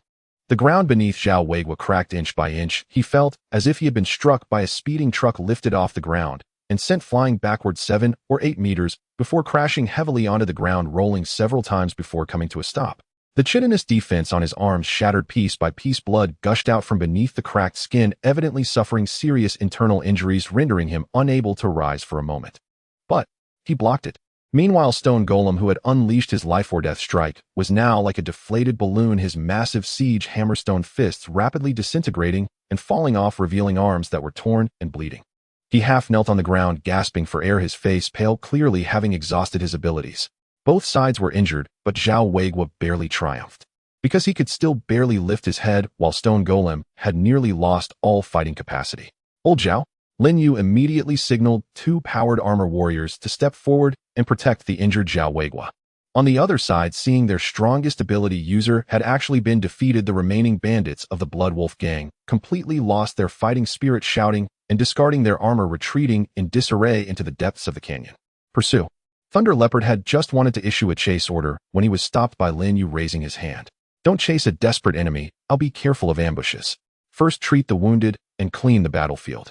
Lin Yue spoke calmly, his gaze sweeping over the fleeing bandits before landing on the half-kneeling stone golem who was glaring at them with resentment. In this hard clash, they had won successfully rescuing the third pioneering team. But they had paid the price. Zhao Weiguo was seriously injured, and the fact that their side-possessed ability users had been completely exposed.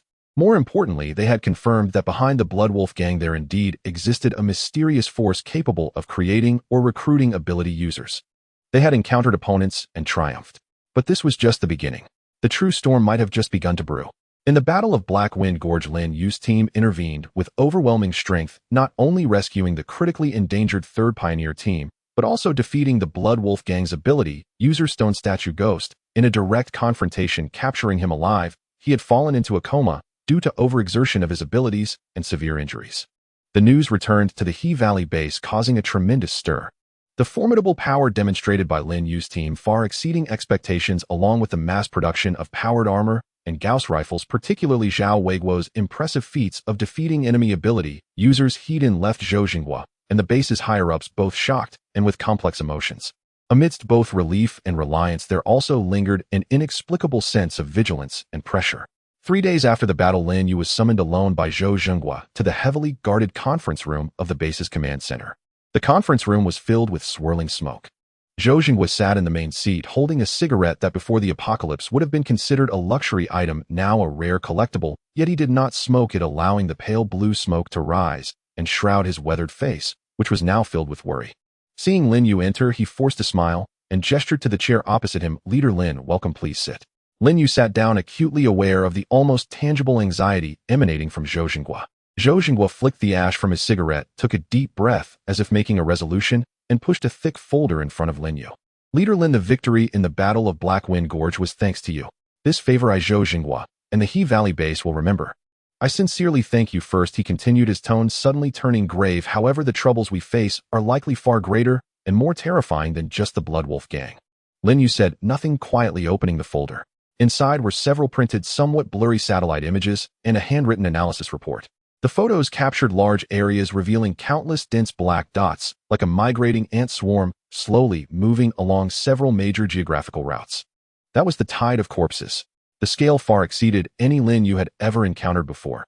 Zhou Jinghua pointed at the photos, his voice hoarse. This is the last bit of satellite resources we could utilize to send back this imagery. Look here and here. His finger traced several routes of the corpse tide marked on the photos based on previous observations and model predictions. Their main direction should be southwest, bypassing our area. However, the most recent transmissions indicate that their travel routes have shown a significant deviation. His finger heavily pointed at a region circled in red on the photo, which was roughly the location of the He Valley plain. Although the angle of deviation is still small and the speed very slow, the trend is already quite evident. This vast and unfathomable tide of corpses is moving towards our base. Zhou Zhengguo's voice carried a barely perceptible tremble. The reason is unknown. It completely contradicts their previous patterns of activity. Lin Yue's heart sank. He carefully examined the photos and the analysis report. Zhou Zhengguo's assessment was not wrong.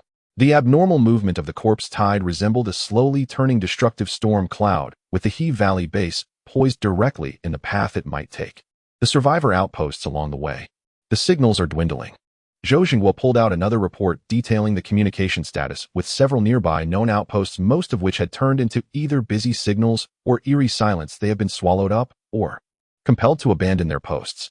Leader Lin, it may be time for our He Valley town to consider what comes next. He looked up, his bloodshot eyes fixed on Lin Yue, filled with resignation and determination. This tide of corpses is too massive. They are like a snowball, gathering more and more, leaving nothing in their wake, even polluting the land. We absolutely cannot withstand a direct confrontation. We must find a way to curb this abnormal movement before they completely change direction and encircle us, even if it means just altering their path or delaying their speed to buy us time to evacuate. Curbing the momentum of the corpse tide. How easy is that to say? That is a flood of zombies numbering in the millions or even tens of millions. The strength of an individual in such a scenario is akin to an ant trying to stop a chariot. The conference room fell into a prolonged silence, with only the cigarette in Zhou Zhengguo's hands silently burning, exuding a choking and oppressive aura.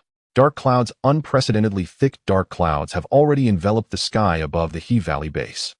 Not only are there threats from within humanity, the Blood Wolf Gang, and its backing organization, but also the destructive forces from nature, or rather the distorted nature.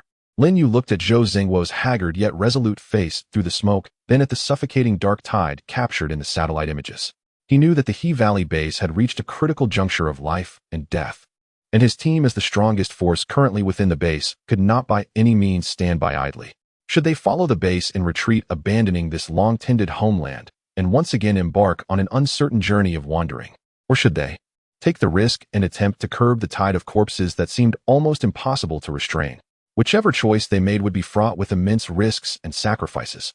Lin Yue slowly closed his eyes, the faces of his team members flashing through his mind, the reliance in Yaya's eyes, the inhuman blue gaze of Wang Lili. When he opened his eyes again, they were filled with clarity and determination. Chief Zhou, he spoke calmly, his voice breaking the silence of the conference room. We need more detailed information regarding the corpse tide. Additionally, the captured stone statue ghost may be able to tell us something about the Blood Wolf Gang and the potential hidden truths behind this abnormal movement of the corpse tide. He did not make an immediate choice, but he had decided to actively seek the truth and grasp more information. Under this dense cloud of darkness, only by understanding the shadows could they possibly find a glimmer of hope. The heavy smoke and even heavier pressure lingering in the conference room did not dissipate immediately due to Lin Yue's declaration. The movement of the corpse tide loomed like the sword of Damocles overhead, where every decision could determine the fate of thousands. Before obtaining more information, acting rashly would be akin to suicide. Lin Yue first focused on the captured supernatural being from the Blood Wolf Gang, codenamed Stone Statue Demon. This brute might not be aware of the macro-level secrets surrounding the movement of the corpse tide, but as a core combat force of the Blood Wolf Gang, he likely had contact with the mysterious organization behind it. The interrogation room was situated deep underground in the base, constructed from thick concrete, providing excellent sound insulation. The Stone Statue Demon was shackled to the chair with special alloy handcuffs, still in a comatose state, his face pale, wrapped in bandages with a weak breath. Lin Yue, Nakaru, and Wang Lili entered the interrogation room. Zhou Zhengguo, to avoid suspicion and for trust reasons, did not participate, but he stationed Lei Bao outside the door to ensure the process went undisturbed. Lili, are you confident? Lin Yue looked towards Wang Lili. Mental interrogation carried risks, especially when targeting another supernatural being, as it could lead to a mental backlash. Wang Lili's blue crystalline eyes calmly scanned the comatose stone statue demon, nodding. His spirit is very weak. His defenses are almost non-existent. She extended her mutated finger and gently touched the stone statue demon's forehead.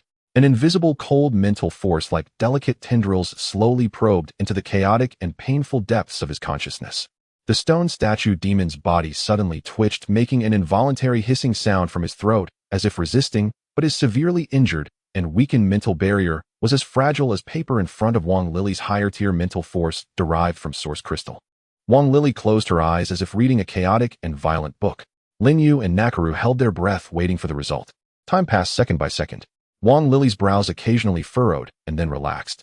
Finally, she withdrew her finger, opened her eyes, and a hint of exhaustion flashed in her blue gaze. How is it? Nakaru immediately asked.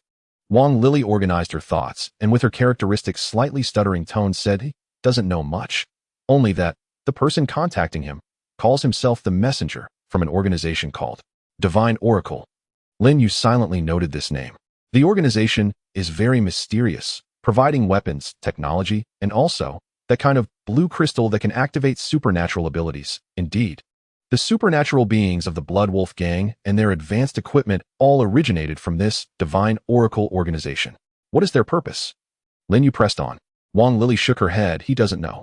He only follows orders. The messenger instructed him to cooperate with actions, to strike at the valley base and create chaos. What does he know about the movement of the corpse tide? This was the most crucial question. Wang Lili shook her head again, her tone firm. He doesn't know. He only has fear of the corpse tide. Divine Oracle hasn't mentioned anything to him. The clue ended here. The stone statue demon was merely a pawn being used, completely unaware of the core objectives of the Divine Oracle organization or the reasons behind the movement of the corpse tide. Disappointment spread throughout the interrogation room. While the existence of the Divine Oracle organization and some of its actions were confirmed, it provided no help in resolving the greatest imminent crisis posed by the corpse tide.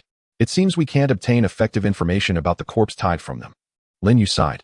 Just then Lei Bao, who had been standing guard outside, knocked and entered, followed by the excited Chen Zhengguo. Chief, Director Zhou, we have a solution. Chun Jiangwo, disregarding formalities, waved a tablet in his hand, regarding the reconnaissance of the corpse tide. We might be able to use this. The tablet displayed a hand-drawn sketch resembling a multi-rotor drone. But the structure was more complex, equipped with additional batteries, cameras, and signal transmission devices. A drone, eh? Lin Yue raised an eyebrow. Yes, a drone. Chun Jiangwo excitedly explained. In the base warehouse, we found a batch of industrial-grade drone wreckage and parts used for agricultural pest control and terrain mapping before the apocalypse. Although most of it was damaged, the core flight controls motors and some structures are still usable. My brothers from the tech team and I studied it, and we can completely repair and modify it with our existing parts. He pointed at the sketch. We can equip it with large-capacity batteries to extend its endurance. Replace it with high-resolution cameras and infrared night vision devices. Most importantly, we can use the military-grade signal amplifier we found to greatly extend its control range. As long as we find a sufficiently high launch point, it can delve deep above the corpse tide for prolonged, extensive aerial reconnaissance. We'll be able to clearly observe the real-time scale density speed of movement of the corpse tide and whether there are any special mutated beings inside. Aerial reconnaissance. This is indeed the most feasible and relatively safe method to obtain detailed information about the corpse tide. Upon hearing this, Zhou Jingguo's weary face finally revealed a glimmer of hope. Old Chen, are you confident? How long will it take? Chen Jiangwo patted his chest. Don't worry, Chief. The materials are all ready. Give us 2 days, no 1 day. We'll work through the night and definitely assemble at least 3 usable reconnaissance drones. Good? That's great. Zhou Jingguo slammed the table. Old Chen, this matter is entrusted to you. Whatever support you need, just say it. Make sure to get the drones ready as soon as possible. The mental interrogation could not unravel the mystery of the corpse tide's movement, but Chen Jiangwo's drone plan had, like a crack in the impenetrable darkness, opened a glimpse of light to peer into the outside world. Obtaining detailed intelligence about the corpse tide is the foundation for formulating all subsequent action plans. Whether to fight or retreat, how to fight, and how to retreat will all depend on the eyes brought back by the drones. At this moment, everyone's hope rested on those drones, soon to be assembled, carrying the spark of technology. The ominous clouds still loomed, but at least they had found a way to actively probe this darkness. Every subsequent step would be crucial. Chun Jiangwo and the technical team lived up to expectations, tirelessly working for more than 20 hours, and finally completed the assembly of 3 heavily modified brand-new industrial-grade drones.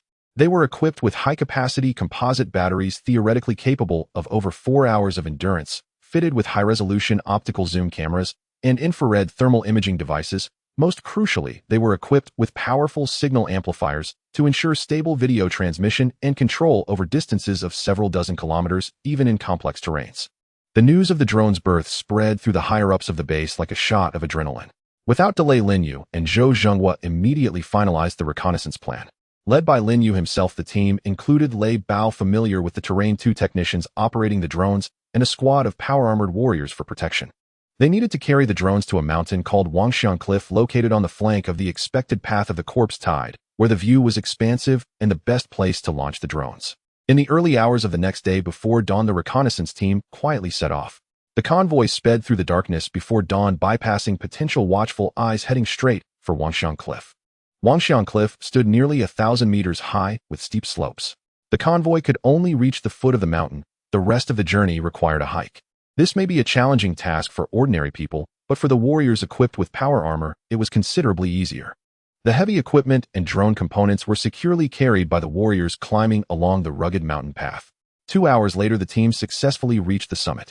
Standing atop the cliff, the wind howled fiercely and the view was exceptional. Looking out below was a rolling expanse of hills and wilderness, and further away at the horizon where the earth met the sky, a moving, chilling gray-black shadow could be seen. The vanguard of the corpse tide. This is the spot. Prepare for launch, Lin Yue commanded. The technician quickly selected a relatively flat rock, swiftly set up the equipment, and activated the drones. Buzz, the rotors emitted a low hum as the 3 drones soared into the sky like agile falcons flying towards the distant corpse tide. Everyone's gaze was fixed tightly on the control terminal screen held by the technician. The screen was divided into 3 images, each displaying real-time footage transmitted back from the 3 drones. As the drones drew closer, the images on the screen became increasingly clear and suffocating. The dense mass of zombies surged forward like an endless black tide, slow yet determined. They were packed shoulder to shoulder, their numbers utterly incalculable. This was far more intuitive and terrifying than the blurry black dots on satellite photos. What was even more shocking was that within this black ocean, numerous mutated forms of various shapes were mixed in. There were massive giant types that stood out like rocks in the corpse tide, swift types with 4 limbs on the ground, moving swiftly on the edge of the tide, corrosive types capable of spraying corrosive slime, and even some strange grotesque hybrids that seemed to be stitched together from multiple creatures. My God, how do we fight this? Even the battle-hardened Lei Bao couldn't help but tremble slightly at the hellish scene on the screen. Lin Yue's expression was also extremely grave. The scale of the corpse tide and the types and numbers of mutated beings far exceeded his worst estimates. Brute force would undoubtedly lead to death. At that moment, the technician operating the drones suddenly exclaimed, "Chief Lei team, look." The zombies seemed to have noticed the drones. On the screen, some zombies near the drone's flight path began to lift their heads, their murky eyes gazing at the uninvited guests in the sky.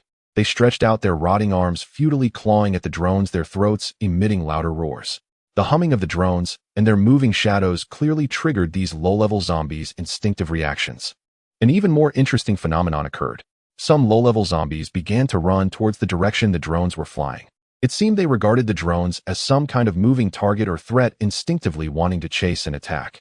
Initially, only a few were involved, but as the drones deliberately lowered their altitude, provocatively weaving back and forth at the edge of the corpse tide, more and more zombies were attracted, breaking away from their original formation to converge and run towards the drones. The originally relatively orderly advance of the corpse tide began to descend into chaos. It was like tossing a stone into a calm lake with ripples continuously expanding. The chaos in one area gradually affected the adjacent areas. The blind pursuit of the drones by the low-level zombies obstructed the advance of the zombies behind, even causing some trampling and collisions. It's working. Lei Bao's eyes lit up. These mindless creatures are indeed being attracted. Lin Yue felt a stir in his heart. If they could utilize this method to continuously create chaos, could it delay or even change the direction of the corpse tide? He immediately ordered control the drones to continue low-altitude provocations at the flank and vanguard of the corpse tide, expanding the area of chaos. The 3 drones acted like 3 nimble hummingbirds, constantly performing various provocative actions above the corpse tide, diving at times, circling at others, their buzzing sound particularly clear amid the zombies' roars. The area of chaos in the corpse tide further expanded, and even some mutated beings began to show signs of agitation. However, just as the chaos intensified, seemingly poised to trigger a larger-scale commotion, a roar erupted. A deep, prolonged, and filled with endless ferocity and majesty roar akin to a command from ancient times suddenly echoed from the rear of the corpse tide. This roar seemed to carry a strange power, penetrating the barriers of space, clearly resonating in the ears of everyone on Wangshan Cliff, even making their hearts flutter. After the roar, an unbelievable scene unfolded. All the zombies caught in chaos and chasing the drones suddenly seemed to be pressed pause, coming to an abrupt halt. The frenzy and chaos in their eyes quickly faded, returning to a numb and hollow state.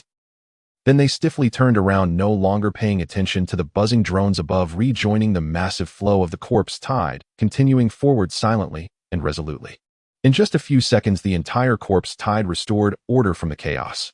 It was as if everything that had just happened had never occurred. The drones continued to hover above, but could no longer stir any ripples. The zombies ignored them, merely moving forward silently. Everyone in the reconnaissance team, including Lin Yue, felt a chill run from their feet to the top of their heads. What had caused that roar? It could command such a large-scale corpse tide so effectively. This was definitely beyond the capability of an ordinary mutated being. Behind the corpse tide there existed a highly intelligent entity, or at least one with a high degree of unified command ability. A brain. This discovery was even more terrifying than the scale of the corpse tide itself. Withdraw. Bring the drones back. Lin Yue's voice was somewhat hoarse. The drones successfully returned to base. In this reconnaissance, they successfully gathered detailed information about the scale and composition of the corpse tide, but also discovered a more terrifying fact: the corpse tide was not a mindless natural disaster, but rather a man-made catastrophe, or rather corpse disaster guided by some unknown entity. The owner of that roar and the higher-level existence it potentially represented loomed like an even more despairing mountain on the survival path of the He Valley base. With heavy hearts and crucial intelligence, the reconnaissance team began their descent. The road ahead seemed even darker and more difficult than when they ascended. The reconnaissance team returned to the River Valley base burdened with heavy intelligence and the terrifying roar echoing in their minds. When Lin Yue and Lei Bao reported the high-definition footage captured by the drone and the existence of that roar in the high-level meeting, without reservation, the entire conference room fell into a deathly silence. The vast number of the corpse tide and the diverse mutated beings were already enough to plunge one into despair. Moreover, the leader hidden deep within the corpse tide capable of restoring order to 1,000,000 zombies with a single command completely shattered the last glimmer of hope in everyone's heart. This is not a natural disaster. This is an organized and purposeful torrent of destruction. Let's evacuate. After a long pause, an elderly man with graying hair responsible for logistics broke the silence with a hoarse voice, his face etched with fatigue and helplessness. Such power is beyond our capacity to contend with. While they have not fully turned yet, immediately organize personnel and vehicles to carry essential supplies and retreat westward. Perhaps there is still a sliver of hope. The proposal to evacuate was immediately echoed by many. Faced with an unbeatable enemy, preserving the remaining strength was the only rational choice. A sense of pessimism and surrender hung in the air of the conference room. Zhou Jinghua supported himself on the table, his knuckles turning white from exertion as he gazed at the suffocating footage of the corpse, tied his eyes filled with struggle. How could he bear to abandon this base which had been nurtured with countless efforts? Yet as the leader, he had to take responsibility for everyone's lives. At that moment, Lin Yue's voice once again rang out, calm yet imbued with an undeniable strength. Evacuation is the last resort, but it is not the only thing we can do right now. Everyone's gaze focused on him. Lin Yue picked up a spare drone monitor casually placed on the conference table, his eyes sweeping over those present before finally landing on Zhou Jinghua. Director, Zhou, can we obtain high-explosive bombs from the base's warehouse or through other channels? Or incendiary bombs? The more the better, the greater the power the better. Bombs. Zhou Jinghua was taken aback, but quickly understood Lin Yue's intention. You want to conduct an airstrike. Exactly, an airstrike. Lin Yue nodded, his tone resolute, using our modified drones equipped with bombs to continuously strike the corpse tide, especially the area where that roaring leader is located. First, we need to test whether this disruptive airstrike can effectively slow down the advance of the corpse tide. Even if it only delays them for a few days, it will buy us precious time for evacuation. Second, and most importantly, Lin Yue's gaze was sharp as a blade, we need to attempt to see if high-powered explosives can deal fatal damage to that leader. As long as it can be killed or severely injured, the corpse tide may very well collapse without a fight. Even if we can't kill it, we can understand its defensive capabilities and some characteristics. This plan was bold, even a bit insane. Bombing the endless corpse tide with drones to search for and attack an unknown leader hidden among millions of zombies sounded like a fantasy. But upon careful consideration, this might be the only proactive method to try to turn the situation around. However, the drones have limited payload capacity and the bombs they can carry might. An officer in charge of military industry raised a question. Quantity compensates for power. Lin Yue interrupted him. We can produce a large number of drones. If one drone's bomb can't kill it, what about 10? What about 100? Conduct a saturation and continuous bombing. Surely one bomb will land on it. Even if it doesn't kill it, the massive explosion and fire will be enough to create ongoing chaos within the corpse tide, slowing their advance. Look at Chen Zhengwo. Old Chun, is there any problem with duplicating and modifying the drones? Chen Zhengwo immediately stood up excitedly, saying, no problem. Leader, as long as we have enough parts and batteries, we can mass-produce drones. We can also design the mounting and bombing mechanisms. Lin Yue then turned to Zhou Jinghua. Director Zhou, about the bombs. Zhou Jinghua took a deep breath, determination rekindled in his eyes, and slammed his hand on the table. Let's do it. There is still a batch of old aviation bombs and materials for napalm stored in the warehouse before the apocalypse. I will have them all unsealed immediately. The military industry department will fully cooperate to modify them into models suitable for drone mounting. Whatever the amount needed, we will provide it. In this desperate situation, Lin Yue proposed a seemingly impossible but immensely promising plan once again. All right. Lin Yue nodded heavily. Then let's split up. Director Zhou, you will be responsible for the procurement and modification of the bombs, as well as begin preparations for evacuation secretly, just in case. We will handle the mass production of drones and the formulation of airstrike tactics. The airstrike plan is codenamed Swarm. After the meeting concluded, the oppressive atmosphere was replaced by a tension filled with resolute action. No one mentioned immediate evacuation.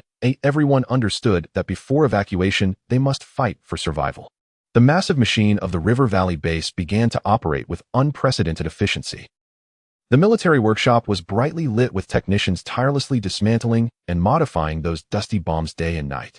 Chen Zhengwo led the technical team, and with Lin Yue continuously providing support with duplicate parts, they began to frantically assemble and debug reconnaissance attack drones.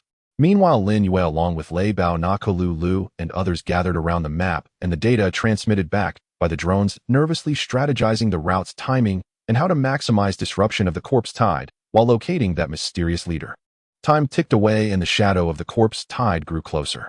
Above the River Valley base, a swarm composed of countless drones was quietly taking shape. They carried the last hopes of the entire base poised to launch a tragic, yet resolute airstrike against the wave of destruction. Would it be able to delay the footsteps of death? Time rushed by in the suffocating tension of preparations. In just 3 days, through the frantic efforts of the military department at the Higu base and Lin Yue's technical team, the hardware required for the swarm plan was essentially ready. Old-fashioned aerial bombs and napalm sealed deep within the warehouse were unsealed and disassembled, manually modified by skilled craftsmen into small cluster bombs and incendiary modules suitable for drone deployment. Although their power was inferior to the original models, their sheer numbers were sufficient to deliver widespread strikes. On Lin Yue's side, relying on the might of replication abilities and the tireless assembly and debugging, led by Chun Jiangwo's technical team, over 200 reinforced reconnaissance bombing drones were neatly arranged in the base square, silent and deadly. They were equipped with simple bomb release devices with both range and payload optimized. The vanguard of the horde, according to the latest reconnaissance, had already approached within 150 kilometers of the Higu base. At their current speed, in 4 to 5 days, the army would strike directly at the base's outer walls. No more time to wait. In the early hours of the 4th day before dawn, a special convoy of 20 heavy trucks silently departed from the Higu base. The trucks were laden with dismantled drones, bomb modules, fuel, and the technical personnel responsible for operation and maintenance. The escort was personally led by Lin Yue, consisting of 10 powered armor warriors and 20 Gauss riflemen, while Lei Bao led an elite squad from the Higu base. Their target was a high ground known as Eagle Beak Rock, located on the flank of the horde's advance route. The terrain there was perilous, easy to defend, but hard to attack, and offered a relatively open view, making it an ideal launch position for airstrikes. The convoy sped through the darkness before dawn, evading potential surveillance, and arrived at the foot of Eagle Beak Rock by noon. The vehicles could not traverse the upcoming mountain road, so all equipment and supplies had to be carried manually. This was undoubtedly a daunting task, but at this moment no one complained. The powered armor warriors bore the heaviest loads of the drone bodies and bomb modules, while other team members shared the burden of fuel and technical equipment. Everyone gritted their teeth, ascending step by step along the steep mountain path. Sweat soaked their clothes and heavy breaths echoed through the valley. Yet each person's gaze was resolutely steadfast. They knew that what they carried on their shoulders was the hope of survival for thousands of compatriots behind them. By evening, the team successfully reached the summit of Eagle Beak Rock. Without time to rest, the technical personnel immediately began setting up equipment on the mountaintop platform, assembling drones and attaching bomb modules. Lin Yue and Lei Bao directed the escort team to establish a circular defensive position, vigilant against potential disturbances from zombies or the Bloodwolf gang. As night fell, Eagle Beak Rock was brightly lit using strictly shielded lighting equipment, resembling a temporary frontline airport filled with tense yet orderly activity. The first drone responsible for reconnaissance took to the sky, quietly in the darkness like a ghost in the night, flying towards the direction of the horde. Everyone's hearts were in their throats, their eyes fixed on the control terminal. On the screen, the massive silhouette of the horde appeared vividly outlined in high-temperature red under infrared imaging. They moved like a slumbering giant python, exuding an aura of death, slowly writhing in the darkness. The reconnaissance drone cautiously lowered its altitude, avoiding those possibly airborne-capable mutants within the horde delving deeper behind them. Time ticked away, the atmosphere suffocating. Suddenly, the operator let out a low gasp. "We have a discovery." Behind the horde, slightly to the left, there is an unusually massive heat source reaction. The surrounding. The distribution of heat sources around it is also different from other places, as if guarding it. Zoom in. The screen image was enlarged and enhanced. In the rear of the horde, a colossal figure far exceeding that of the giant force variant could be vaguely seen. Surrounding it were numerous high-energy reaction heat sources, clearly powerful mutant guards. Although the specific appearance was unclear, the unique energy fluctuations and position could almost confirm that this was the source of the previous earth-shattering roar, the core of the horde. "Lock on it." Lin Yue's voice was icy. The coordinates were rapidly input into the control systems of other drones. Swarm units 1 to 50 armed with high-explosive cluster bombs, target locked, take off in succession. Chun Jiangwo issued the command through the communicator. Buzz, buzz, buzz. One by one, drones laden with death's burden ascended continuously from the Eagle Beak Rock platform. The roar of the rotors merged into a deep wave, shattering the mountain night's silence. They briefly formed a formation in the air, then, like an enraged swarm, they charged unhesitatingly into the distant darkness. Everyone's hearts tightened as the drones flew away. The first wave of 50 drones surged towards that massive target behind the horde, like 50 shooting stars. From the images relayed back by the subsequent reconnaissance drones, people could see that when the drone swarm approached the target airspace, the horde below stirred restlessly. Some mutants attempted to roar or spit at the sky, but the drones were flying high enough to avoid effective interception. Entering bombing zone. Prepare to drop bombs. With the control operator's command. In the night sky, 50 dark spots fell away from the drones' bellies like ripe fruits, whistling slightly as they plummeted towards the enormous heat source below. In the next moment, boom, boom, boom, boom, boom. The continuous explosions echoed, even from over 10 kilometers away, like muffled thunder. The people on Eagle Beak Rock could even feel a slight tremor in the ground beneath their feet. On the screen, brilliant fireballs erupted behind the horde. Thick smoke and dust soared into the sky. The shockwaves from the explosions cleared temporary gaps in the dense horde, but they were quickly filled again by the following zombies. Target area hit. The technician shouted excitedly. However, as the smoke had yet to dissipate, the images transmitted back by the reconnaissance drones caused everyone's hearts to sink again. That massive heat source, although it swayed in the explosion and the surrounding mutants suffered heavy casualties, still existed. Moreover, it seemed to be thoroughly enraged. A roar more violent and angrier than before erupted like the howl of a wounded beast from the center of the explosion. Even through the screen, one could feel the towering rage contained in that voice. The core had not been killed in the explosion. It seemed even far from being severely injured. Second wave. Incendiary bombs. Burn it down. Lin Yue's gaze was cold without a hint of hesitation. Swarm units 51 to 100. Armed with napalm. Take off. More drones soared into the sky, carrying even more brutal incendiary weapons flying towards that burning land. The swarm rose, pressing on. Explosions and flames continuously erupted within the horde. This initial direct confrontation between humanity and the core of the horde unfolded tragically in such an asymmetric airstrike. The curtain has risen on the aerial assault of the swarm, leaving no path for retreat. The first wave of high-explosive cluster bombs failed to eliminate the leader of the zombie tide, instead provoking the terrifying beast hidden deep within. Its roar, filled with pain and rage, resounded like a war drum heralding an even more brutal assault. Second wave. Incendiary bombs. Covering bombardment. Lin Yue's command came without hesitation. Swarm units 51 to 100 take off. 50 drones loaded with napalm soared into the sky like a second wave of death, rushing towards the area still shrouded in the smoke of previous explosions. This time, what was brought forth was not a momentary shock and shrapnel, but a more enduring and cruel purgatorial fire. Drop bombs. The drones' bellies opened, releasing canisters that plummeted to the ground. Boom. It was not a violent explosion, but rather a dull roar of combustion. Thick, viscous napalm akin to molten lava was scattered, instantly covering a large area where the leader of the zombie tide was located. Flames. Flames shooting into the sky.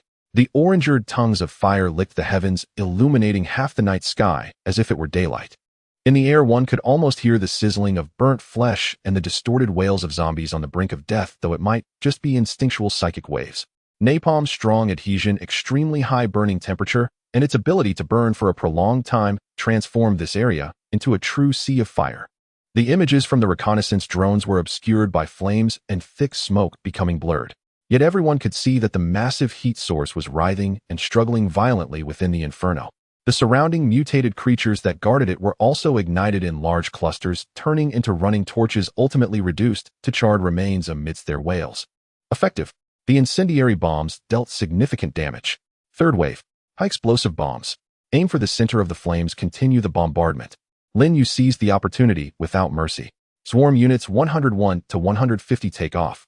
The third wave of drones carrying the remaining high-explosive bombs dived into the fiery skies like moths drawn to a flame, accurately dropping their deadly payloads onto the massive figure rolling in the flames.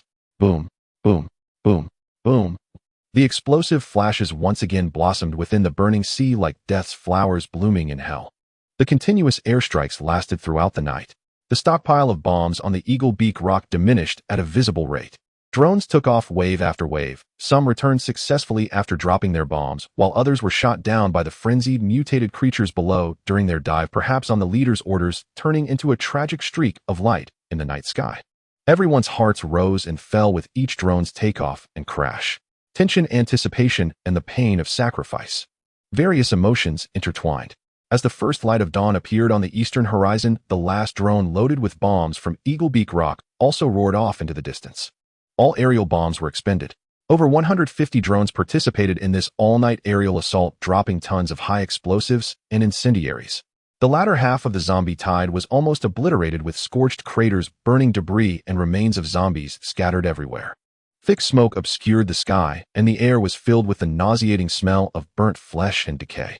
As for the leader of the zombie tide, the reconnaissance drone transmitted the latest and relatively clear images as many surrounding creatures that could interfere had decreased significantly. In the center of countless charred corpses and craters, a massive and distorted figure knelt on the ground.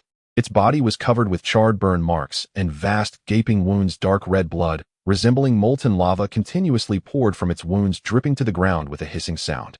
One of its arms seemed to have been blown off, leaving only a charred stub. Its head had also suffered severe damage, with half of its face burned away, revealing its stark white bones. It was severely injured, an unprecedented injury. Yet, it was still alive. Moreover, what it was doing sent a chill up the spine of everyone watching through the screen. It was using its intact claw covered with a thick layer of keratin to seize the relatively intact corpses of its mutated kin that had been blown or burned to death, stuffing them into its massive fanged mouth and ravenously devouring them. It was feeding. By consuming its own kind, it aimed to recover its injuries and strength. What was even more horrifying was that as it fed, the remaining zombies and mutated creatures around it, seemingly still under its control, began to attack and devour each other. As if losing the absolute suppression of the highest command, their inherent ferocity and evolutionary instincts were thoroughly unleashed. The zombie tide was thrown into utter chaos.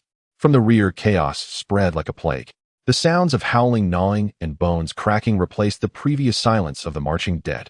The zombies no longer advanced, but fell into a frenzy of infighting and mutual slaughter. The advance of the zombie tide halted. It has stopped. The zombie tide has halted. Lei Bao shouted excitedly, his voice hoarse from a sleepless night. This was undoubtedly great news. One of the objectives of the airstrike, to delay the advance of the zombie tide, had been significantly achieved.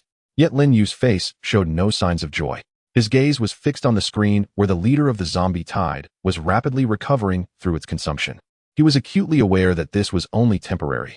Once this leader recovered and reorganized the chaotic zombie tide, all previous sacrifices and efforts would be in vain. Moreover, having endured this severe blow, it would likely become even more cunning and difficult to deal with. It must be dealt with while it is weak. At that moment, Qin Jiangwo hurried to Lin Yue's side and whispered, "Chief, we have 3 bombs left. They are the most powerful assault bombs, intended for testing, originally meant for dealing with super mutants or fortified structures."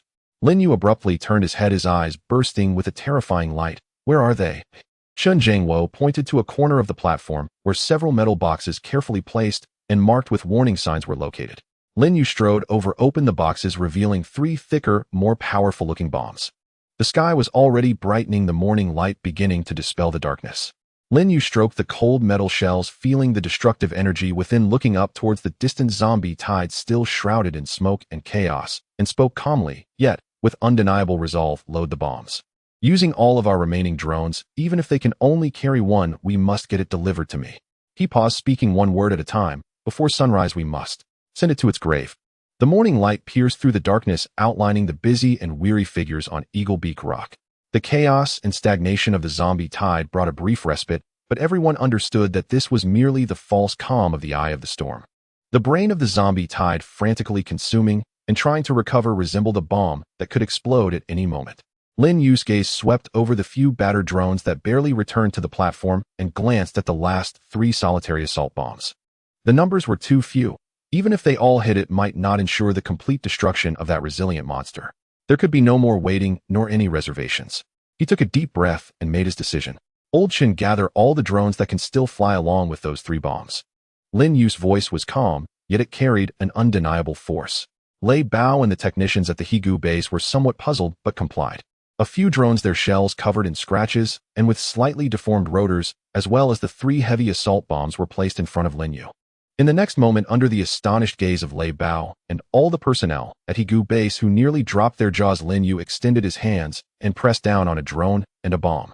There was no brilliant light, no earth-shattering momentum, only a subtle, indescribable illusion of space slightly warping. Then a brand new drone, gleaming with metallic luster, appeared out of thin air beside the damaged drone. Following that was the second, third, fourth. A brand new assault bomb, exuding a chilling aura, also quietly appeared beside the 3 original bombs. Then came the second, third. Replication. It was actually replication. Lei Bao gaped, his fingers trembling as he pointed at this absurd scene before him, his throat making a ha-ha sound, but he couldn't utter a word.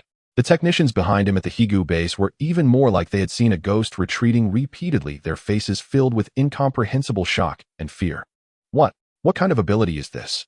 Creating things out of thin air. A deity. Na Kulu Lu and Zhao Weigua, however, looked calm. They were already accustomed to their leader's divine power. Lin Yue ignored their astonishment, his complexion turning visibly pale at an alarming rate, beads of sweat forming on his forehead. The mental strain of replicating so many large, complex objects at once was tremendous. But he did not stop until there were 20 brand new drones and 4 assault bombs neatly arranged before him. He subconsciously replicated one extra and then paused, breathing heavily. Old Chun, hurry, debug and load the bombs. Lin Yu's voice carried a hint of fatigue, yet his gaze remained sharp. Chen Jingwo was the first to react, suppressing the excitement in his heart each time it felt unbelievable, immediately leading the technical team forward. They checked the drone's status at the fastest speed and loaded those heavy assault bombs. Throughout the process, Lei Bao and the others were in a daze, their brains nearly ceasing to function. The way they looked at Lin Yue had completely transformed into reverence and an indescribable fervor towards a being beyond human. In just over 10 minutes, everything was ready. 20 drones burdened with the weight of death stood quietly on the launch platform in the faint morning light, like messengers about to undertake a sacred mission.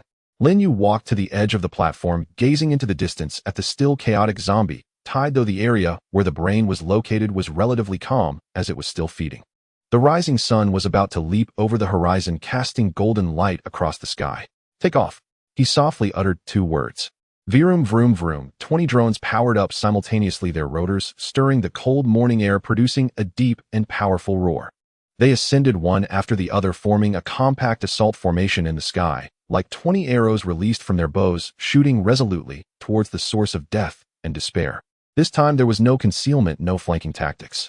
It was the most direct and resolute decapitation action. Through the footage transmitted by the Reconnaissance drones, it was clear to see that the massive brain of the zombie tide, seemingly due to severe injuries and focused on devouring to recover, was completely oblivious to this deadlier aerial threat. It remained half-kneeling on the scorched earth, using its intact giant claw to grasp the remains of mutated bodies, stuffing them into its massive maw, chewing dark red blood and minced flesh dripping continuously from the corners of its mouth. Those terrifying wounds on its body seemed to be slowly healing at a visible rate during the consumption process. It could not be allowed to recover any further. The 20 drones, like the heavenly punishment executing judgment, penetrated the thin morning mist and the lingering smoke, flying precisely over the target. There was no hesitation, no doubt. Drop bombs. The controller shouted the command hoarsely. 20 assault aerial bombs, representing one of humanity's highest destructive capabilities, fell like 20 black stars, screaming as they tore through the air, plummeting vertically towards the unsuspecting massive figure below. It seemed that only at this moment did the brain of the zombie tide sense the lethal threat. It abruptly raised its head, its intact eye filled with brutality and a hint of fear, saw those 20 rapidly enlarging black dots in the sky. It let out a final roar filled with unwillingness, anger, and a hint of disbelief. Roar. However, everything was already too late. In the next second, boom. The first bomb accurately struck its head. Then came the second, third, 19th and 20th. An explosion. An unprecedentedly violent explosion. It was as if 20 small suns were ignited simultaneously at the center of the zombie tide. The scorching light instantly engulfed everything. A massive fireball shot into the sky, expanding and rolling, overshadowing even the sun just rising over the horizon. The deafening roar was like the simultaneous beating of countless war drums, and the terrifying shockwave spread wildly, like a tsunami, flattening everything within a radius of several kilometers, be it zombies, mutated bodies, or scorched earth, into dust and fragments. On Eagle Beak Rock, even from more than 10 kilometers away, everyone was blinded by the dazzling light, their eardrums pained by the terrifying sound wave, and the rocks beneath them trembled violently. As the light gradually faded and the echoes of the thunderous sound still reverberated through the valley, people eagerly looked at the footage transmitted by the Reconnaissance drones. The position that the brain of the zombie tide once occupied was now just a giant charred pit over 100 meters in diameter, bottomless. The soil and rocks at the edge of the pit were melted by the high temperature, exhibiting a glaze-like sheen. That massive, invulnerable brain of the zombie tide that had brought nightmares to countless people had vanished. Along with all the zombies and mutated bodies within a radius of several thousand meters, it was completely wiped from this world by the destructive energy of those 20 assault bombs, sending it to its end, with the most extreme violence of human civilization executing the most thorough destruction. The truth lies only within the range of artillery.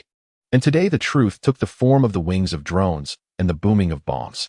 Silence, a dead silence, enveloped Eagle Beak Rock, as if it also shrouded the distant area that had fallen into total chaos and disorder. Immediately after, deafening euphoric cheers of survival erupted from Eagle Beak Rock like a volcano. We succeeded. We did it. The brain is dead. The zombie-tide brain has been taken down. Woo. We are alive. The base is safe. Lei Bao and the warriors of the Higu base embraced and wept, overwhelmed with emotion.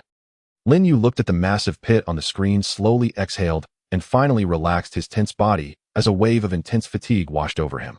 His complexion was pale, nearly unsteady on his feet, and Lu hurriedly came forward to support him. He had done it. Before the sunrise, he had sent that monster which brought destruction to its end. However, amidst this euphoric atmosphere, Wang Lili, who had been quietly standing by, suddenly furrowed her brows, her blue crystalline eyes fixated on the screen as if sensing something. Something's not right, she murmured softly, her voice laced with doubt and unease. Sister, Lin Yue. She turned her head to look at Lin Yue, supported by Lu, a hint of seriousness flashing in her blue eyes. That voice seems not to have completely disappeared. The fierce wind on Eagle Beak Rock roared like boiling water, washing over everyone's hearts with the excitement of surviving a catastrophe. With the leader of the undead tide completely eradicated, the destructive flood lost its unifying mind, plunging into utter chaos and stagnation. The impending disaster at the River Valley base seemed to have been lifted. However, amidst this jubilation, Wang Lili's soft and anxious words fell upon Lin Yue's heart like a splash of icy water. That voice seems not to have completely disappeared. Lin Yue suddenly looked at Wang Lili, forcing himself to endure the fatigue of mental exhaustion, and pressed, Lili, what are you talking about? What voice? Wang Lili's blue crystalline eyes remained fixed on the images transmitted back by the reconnaissance drone, her brow furrowed, as if she were striving to perceive something. It's the mental fluctuation controlling the undead tide. Very weak, but still there. Right. In that pit. She pointed at the massive, still smoldering black crater on the screen. The leader's mental fluctuation still exists. Is it not completely dead? Or has it left something behind? This discovery made Lin Yue's heart race once again. Cutting off the roots is essential. The spring breeze can bring them back. Especially for such incomprehensible monsters, any remnants could lead to unforeseen consequences. At that moment, Wang Lili seemed to be drawn by an invisible force. She turned to Lin Yue, her eyes filled with an unprecedented stubbornness and desire. I want to go there and see. No way. It's too dangerous. Lu was the first to object. Though the undead tide is in disarray, it's still an ocean of zombies. And who knows what else is in the pit? Zhao Weigua also dissuaded. Miss Lily, the leader, has just been blown to bits. The situation is unclear. Approaching recklessly is too risky. However, Wang Lili was unusually insistent as she shook her head, her blue eyes shimmering. There is something calling me. It's very important. I must go. Her attitude was unprecedentedly resolute, as if an instinct was compelling her to reach the center of destruction. Lin Yue gazed into Wang Lili's determined eyes, recalling her previous ability to absorb energy from his source crystal, and since the leader of the undead tide, a thought stirred within him. Perhaps she has a unique sensitivity and need for that kind of shared energy. Could that calling be some core energy left by the leader of the undead tide? The risks are immense, but they might also harbor great opportunities, especially for Wang Lili. After a moment of contemplation, Lin Yue made a bold decision. I will accompany you, he said to Wang Lili, his tone leaving no room for doubt. But you must follow my orders. Lin Yue, Lu exclaimed in shock. Lin Yue waved his hand, signaling her to calm down. They'll take her alone. The target is small and mobility is high. Old Zhao, you stay here with your team and support us. Lu, you stay too. He turned to Lei Bao. Team Lei, lend me the best off-road vehicle you have filled with gas. Though Lei Bao was worried, having witnessed Lin Yue's incredible feats, he gritted his teeth and nodded. All right. The vehicle will be ready soon. Moments later, a modified off-road vehicle roared down Eagle Beak Rock, heading towards the still chaotic but directionless undead tide. Only Lin Yue and Wang Lili were in the vehicle. Lin Yue took charge of driving, pushing the speed to its limit as they bounced across the wasteland. Wang Lili sat in the passenger seat, her eyes closed, seemingly striving to sense the source of that calling and guide Lin Yue's direction. The closer they got to the undead tide area, the stronger the stench of decay and burnt flesh became. Everywhere they looked, zombies wandered aimlessly, even tearing at each other. Having lost the leader's control, they had completely reverted to their chaotic and instinctual states. The vehicle could no longer advance. Lin Yue parked it behind a relatively hidden slope. Next we walk. Lin Yue took a deep breath and said to Wang Lili, stay close to me and do not make a sound. He concentrated activating his invisibility ability, his body swiftly becoming transparent until he completely vanished into the air. This was his newly acquired skill used for the first time in actual combat. Wang Lili gazed at the spot where Lin Yue had vanished. Her blue eyes blinked, and then she emanated a faint and peculiar mental fluctuation that simulated the unique chaos and deathly frequencies of the zombies, making her seemingly one of them in their perception.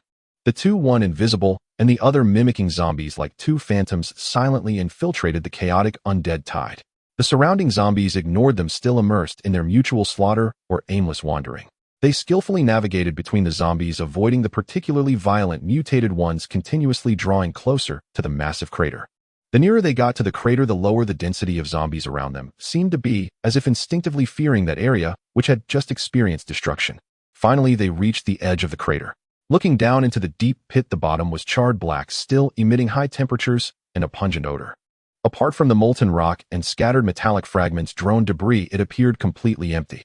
However, Wang Lili's gaze was fixed on the center of the pit, a seemingly ordinary piece of charred rock. "It's over there," she whispered, her voice laced with excitement. Lin Yue maintained his invisibility, cautiously observing the surroundings, and murmured, "Should I go get it?" "No. He'll go."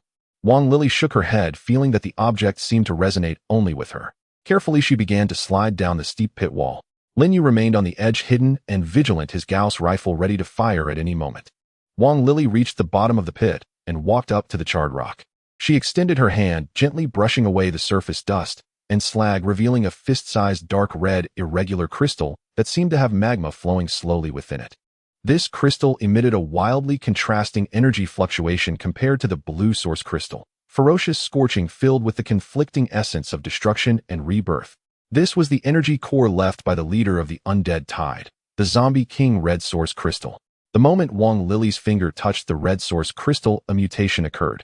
The red source crystal seemed to have found its home, instantly transforming into a blazing red stream of light that directly fused into Wang Lili's palm. "Opt!"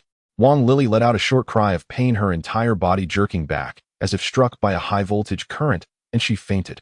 The mental fluctuations simulating zombies dissipated instantly from her body. Her blue eyes tightly closed, her face turning bright red, and her body temperature rapidly rising, with red light seemingly flowing beneath her skin. "Lily!" Lin Yue was taken aback, no longer caring about invisibility, revealing himself as he leapt down from the edge of the pit, rushing to Wang Lili's side. He lifted the unconscious, burning Wang Lili, his heart filled with anxiety. At that moment, he noticed that the zombies who had previously ignored them seemed to sense the violent aura emanating from Wang Lili, belonging to the zombie king red source crystal, and they emitted fearful roars, instinctively retreating to clear a path. It was the aura of the red source crystal that intimidated them. Lin Yue's heart stirred. Not daring to delay any further, he scooped up Wang Lili and sprinted along the path cleared by the retreating zombies, charging out of the crater area, desperately running back the way they came. He needed to return to Eagle Beak Rock as quickly as possible. Wang Lili's condition was incredibly unstable and required immediate treatment. The undead tide behind them remained chaotic, but the giant crater and the vanished red source crystal seemed to signal the end of an era and the beginning of another unknown one. And the unconscious Wang Lili became the first and only existence of this new era, having fused with the zombie king core. Where will her future lead? Lin Yue held Wang Lili tightly as he sprinted, breaking through the chaotic edge of the zombie tide. The body in his arms was frighteningly hot, as if he were cradling a piece of burning coal. He dared not pause for even a moment, only allowing himself to breathe slightly after rushing back behind the slope where the hidden off-road vehicle was concealed. He carefully placed Wang Lili in the passenger seat and was about to start the car to return to Eagle's Beak Rock when his gaze swept over her face and his actions suddenly froze. In just that brief moment, Wang Lili's transformation had become even more pronounced and horrifying. Her skin, once merely pale gray with some signs of keratinization, was now covered by a thick, dark red exoskeleton resembling cooled lava, visibly spreading from her neck upwards, enveloping her chin, cheeks, and forehead. These exoskeletal plates were not smooth, but formed a layered structure similar to scales, with sharp edges glimmering with a metallic cold sheen. But that was not all. Her finger joints made subtle cracking sounds as her nails grew long and sharp, the tips as sharp as daggers, and the color matching that of the exoskeleton. Most alarming was how her combat suit at the back was pushed up high, and then with a tearing sound, two pairs of pale bone spurs resembling insect limbs with sharp joints burst through her clothing and extended out.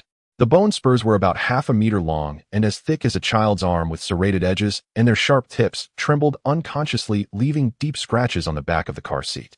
Her body curled slightly, breathing rapidly, and an unconscious low growl, filled with pain and a primal bestiality, escaped her throat. She looked as if she had completely transcended humanity, resembling a terrifying monster that had crawled out of the depths of hell, filled with the instinct for slaughter. Lily. Lin Yue's heart sank to the depths. No, he absolutely could not return like this. Not only were his teammates at Eagle's Beak Rock present, but also the elite of the entire valley base. They had just undergone a life-and-death battle with the zombie tide. Their nerves were at their most tense. If they saw Wang Lily in this monstrous form, they would never give her a chance to explain. Fear and instinct would drive them to regard her as the most dangerous mutant and unleash all their firepower. Even Zhao Weiguo, Chun Jiangwo, and even Nakaru. Could they remain calm upon witnessing such a horrifying transformation of his sister? Lin Yue dared not take that gamble. He could not let Wang Lily take that risk, nor could he allow the team to fall into potential internal conflict and painful choices. He had to find a safe place to stabilize her first at least. Wait until she wakes up and understands the situation. Lin Yue took a deep breath, forcibly suppressing the shock and worry in his heart, his gaze resolutely firmed. He abruptly turned the steering wheel. The off-road vehicle let out a low growl, its tires crushing the gravel as he changed direction, speeding towards the desolate and sparsely populated hilly area to the north, completely different from Eagle's Beak Rock. The vehicle raced across the bumpy wilderness, kicking up a cloud of dust. In the passenger seat, Wang Lily's transformation seemed to have temporarily halted, but the dark red exoskeletal armor and the fierce bone spurs on her back had already set into shape. She lay unconscious, her brows tightly knitted, as if enduring the immense pain and impact brought on by the fusion of the two forces within her, the blue source crystal and the red source crystal of the Zombie King. While driving, Lin Yue vigilantly observed his surroundings, keeping an eye on Wang Lily's condition. He needed to find a sufficiently concealed place to take refuge as soon as possible. He recalled the scene when Wang Lily touched that red source crystal. The energy contained within was clearly worlds apart from the gentle blue crystal before, filled with rage, destruction, and the essence of rebirth. The leader of the zombie tide relied on it to command millions of zombies. Its core was clearly not something to be taken lightly. Lily, hang in there. Lin Yue whispered, as if speaking to her or encouraging himself. No matter how you change, you are still Nakaru's sister, our companion. I will definitely bring you back. The sun was about to set, and the golden afterglow bathed the earth, yet it could not dispel the gloom in Lin Yue's heart. He drove the off-road vehicle, carrying the transformed Wang Lily like two abandoned souls in the world, heading towards the unknown and uncertain future. He did not know what would happen when Wang Lily woke up, nor did he know what consequences his decision would bring. But he knew that at this moment protecting her was the only choice he had to make. The sun sank completely below the horizon, the last glimmer of light swallowed by the deep blue night. Lin Yue drove the off-road vehicle, weaving through the desolate northern hills like a lone wolf, eventually discovering a small village built against the mountains, already in ruins at the end of a dirt road nearly concealed by weeds.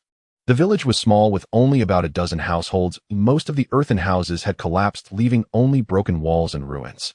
The air was thick with desolation and silence, devoid of zombies or any signs of life. This place was remote and unremarkable, making it an ideal temporary hiding spot. Lin Yue drove the vehicle into the backyard of an abandoned house with relatively intact walls and a small private courtyard roughly camouflaging it with dry branches and rags. He carefully carried the still unconscious Wang Lily into the only room in the house that was somewhat shielded from the wind and rain. The room was empty, containing only a dusty earthen bed. Lin Yue cleared a space and laid out his spare clothes, then gently placed Wang Lily down. The faint moonlight filtering through the broken window made her appearance clearer and even more unsettling. Dark red chitinous armor covered most of her face and neck, leaving only her tightly closed eyes and part of her forehead, giving her a cold, inhuman appearance reminiscent of a demonic sculpture. The four pale bony spikes extending from her back opened and closed slightly in a mindless manner, scraping against the edge of the earthen bed, producing a grating sound that sent chills down one's spine. Her body temperature was still high, her breathing alternately rapid and weak, as if a fierce battle was raging within her. Lin Yue furrowed his brow, filled with a sense of helplessness. He attempted to probe Wang Lily's condition with his gentle source crystal energy, but upon contact he was violently rebuffed by a furious searing force, causing a sharp pain in his mind. Two types of energy are in conflict, or perhaps merging. Lin Yue could only surmise. The blue source crystal granted her mental manipulation and a relatively stable energy form, while the Corpse King's red source crystal was filled with destructive physical and evolutionary power. The two were utterly distinct, currently vying for dominance within Wang Lily. He dared not intervene, recklessly remaining vigilant for any unforeseen incidents, while silently recovering his depleting mental energy. Time passed slowly in the suffocating silence. As night deepened, the wind whistled through the dilapidated village, sounding like a mournful wail, adding to the desolation. In the latter half of the night, Wang Lily's body suddenly convulsed violently, a suppressed, beast-like growl emanating from her throat. The dark red armor on her body shimmered erratically, and the bony spikes on her back suddenly stiffened. Lin Yue immediately tensed, gripping his Gauss rifle tightly. If Wang Lily completely lost her reason and turned into a mindless killer, then he... Just at that tense moment, Wang Lily's convulsions gradually subsided. The violent energy fluctuations emanating from her seemed to weaken, and her breathing became slightly steadier.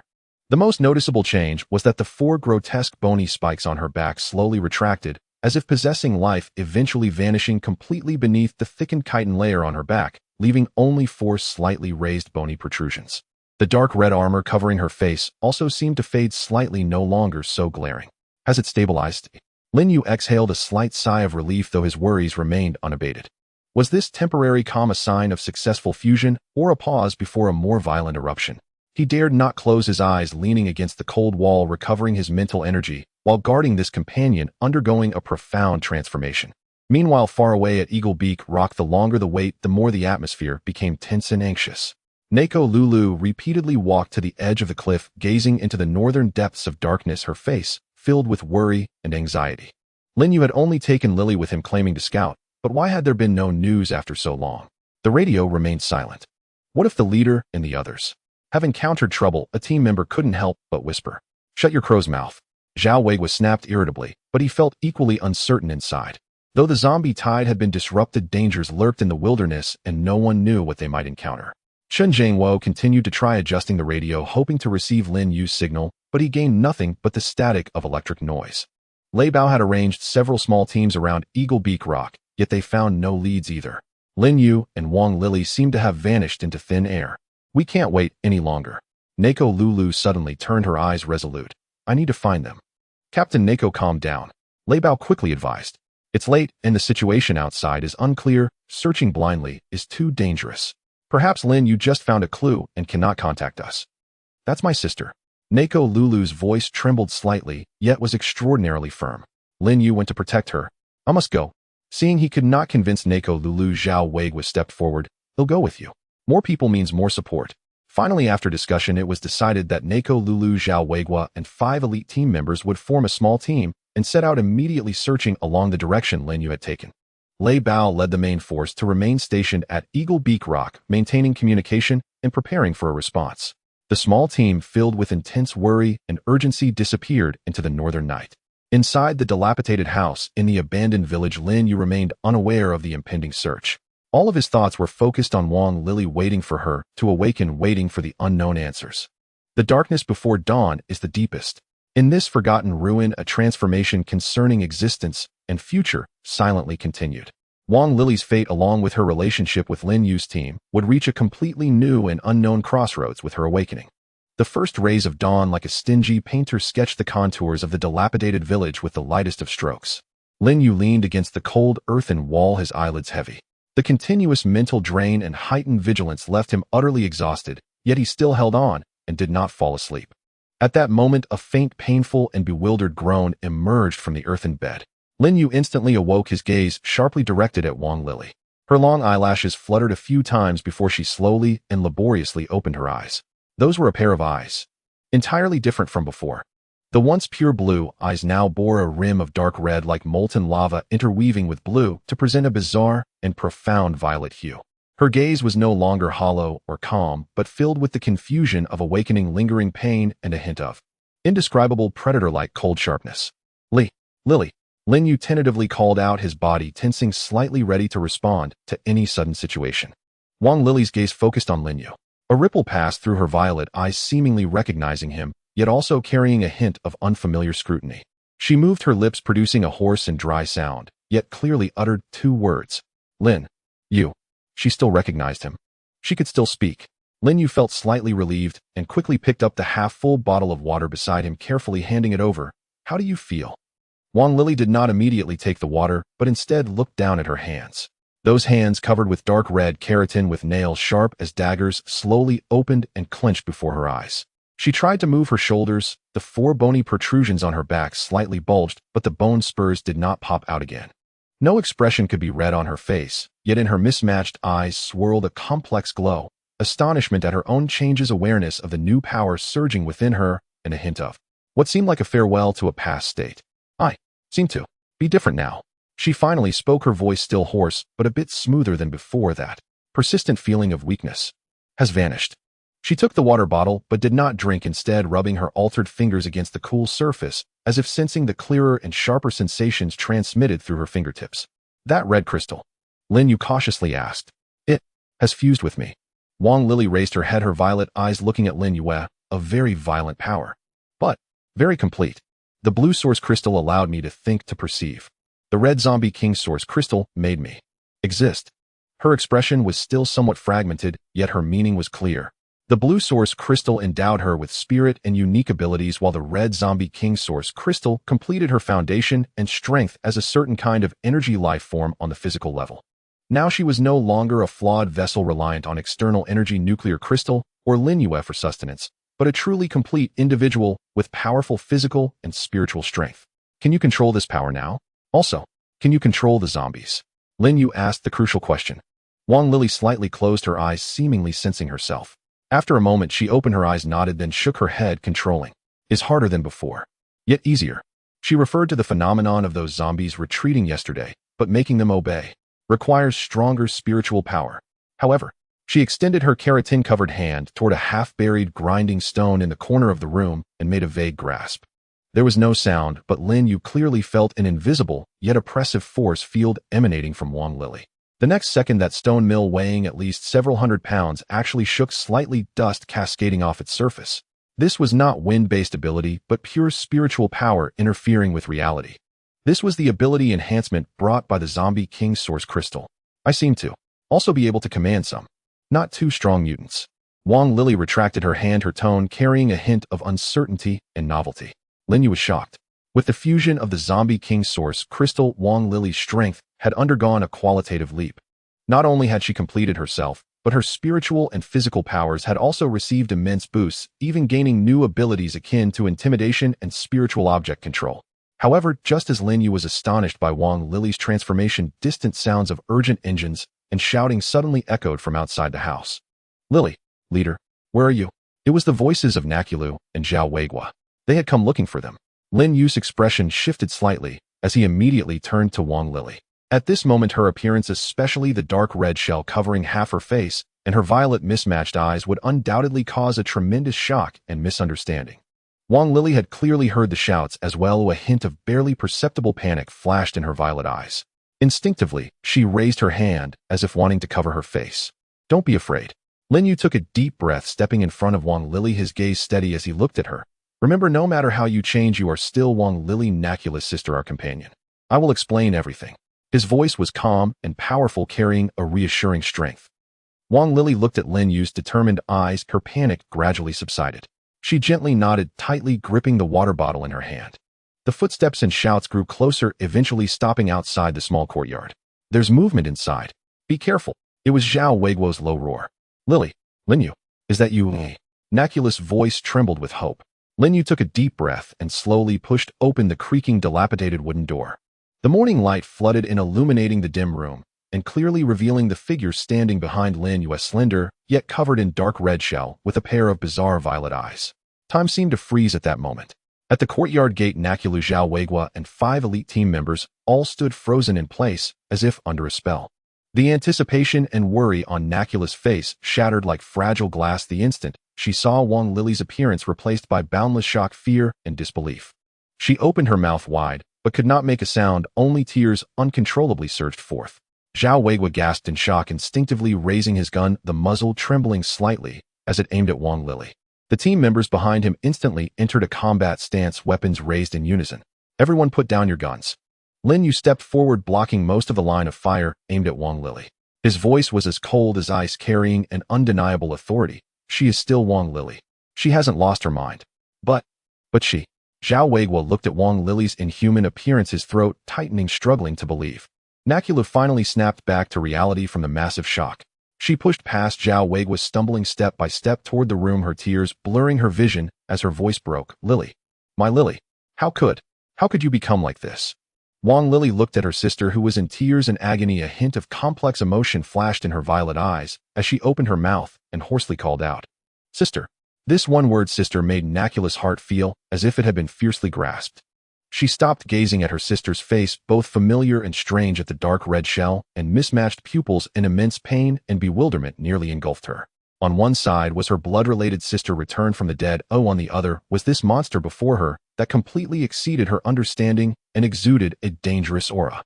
How should she choose? Should she embrace this already transformed relative, or, for the safety of the team, raise the knife in her hand? Nacula's body trembled violently, her fingers gripping the hilt of the knife, turning white due to excessive force. Her gaze painfully wandered between Wang Lili's mismatched eyes, which held a hint of timidity and hope, and Lin Yue's determined and steady eyes.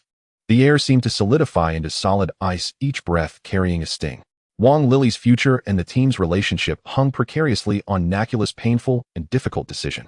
Time seemed to stretch, each second heavy enough to suffocate. Nacula's body trembled like a leaf in the wind, tears gushing forth like a broken dam, leaving 2 wet streaks on her dust-covered cheeks. She gazed into Wang Lili's violet eyes intertwined with blue and red, which contained confusion, a hint of timidity, and the deep-seated faint glow of her sister's soul piercing through all her fears and hesitations like a sharp blade. What zombies, what mutations, what inhuman appearances. At this moment, nothing compared to the power contained in that hoarse call of sister.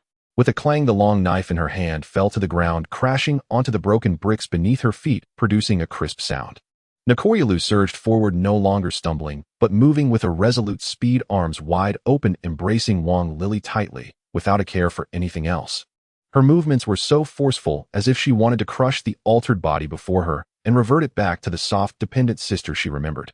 "Lily, my Lily." She buried her face in the cold, hard, dark red chitined shoulder pad, her voice choked with tears. "No matter what you become, you are still my sister, my only kin.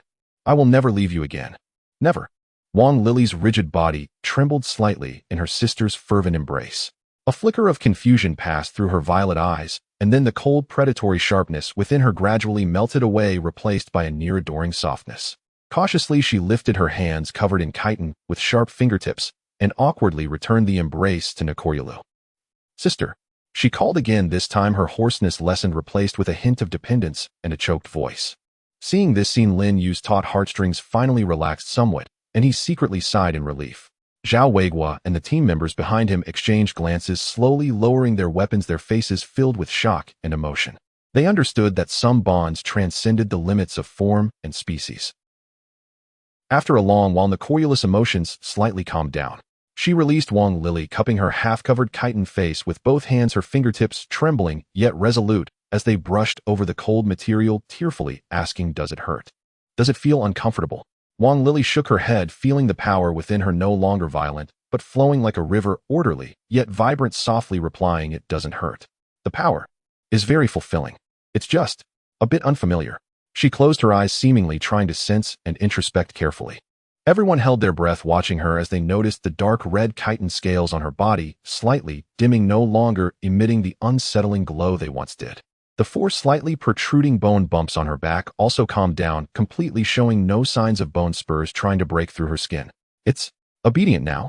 Wang Lili opened her eyes, a glimmer of curiosity lighting up within them. She focused her mind, and everyone clearly saw the fine dark red scale-like chitin along her cheek and neck, slightly undulating and contracting like a living creature, eventually slowly subsiding beneath her skin like a receding tide, revealing her originally fair complexion, with only some dark red veins remaining faintly visible like exquisite tattoos. Although the violet heterochromia and her overly sharp nails could not be changed, at least most of her face had returned to a human appearance, no longer having such a direct impact and inhuman feel. "That's great." Nacula broke into a smile through her tears, tightly grasping her sister's hand, as if afraid she would vanish again. Lin Yue also revealed a relieved smile. "It seems Lily's control over her power is quicker than we imagined." "That's a good thing." Zhao Weiguo scratched his head and chuckled. "As long as she can control it, that's all that matters. You scared the life out of me just now. Lily, it's all right." The team members behind him nodded in agreement, and the atmosphere finally eased from extreme tension. "Captain Lulu, this isn't a place to linger. We should quickly return to Eagle's Beak Rock and regroup with Captain Leba." "Exactly." Lin Yue nodded. "Though the zombie tide has dispersed, there are still scattered zombies and mutants, and the valley base needs us to return to stabilize the situation." The group no longer delayed, quickly tidying up before leaving the desolate village cottage. Wang Lili donned the spare cloak brought by Nekoryulu, the large hood concealing her heterochromatic eyes, and remaining abnormal patterns blending in with the team, appearing no different from ordinary people unless closely inspected. The journey back to Eagle's Beak Rock was very smooth. The occasional stray zombies didn't require Lin Yue and the others to take action, as they would instinctively avoid or lowly growl in fear, as if encountering a natural enemy. This was clearly due to the pressure Wang Lili exuded after merging with the Zombie King's source crystal. When they regrouped with the Leba squad left at Eagle's Beak Rock, Leba was greatly relieved to see Wang Lili return safely, even with the hood on. Although he was curious about what exactly had happened to Wang Lili, noticing that Lin Yue and Nekoryulu did not intend to elaborate, he wisely refrained from asking further, instead solemnly reporting to Lin Yue about the cleanup situation after the zombie tide and the current state of the valley base. After a brief rest, the joint team set out, embarking on the journey back to the valley base. When the towering base, supported by the mountain and surrounded by high walls, reappeared in their sight, everyone felt an inexplicable sense of reassurance.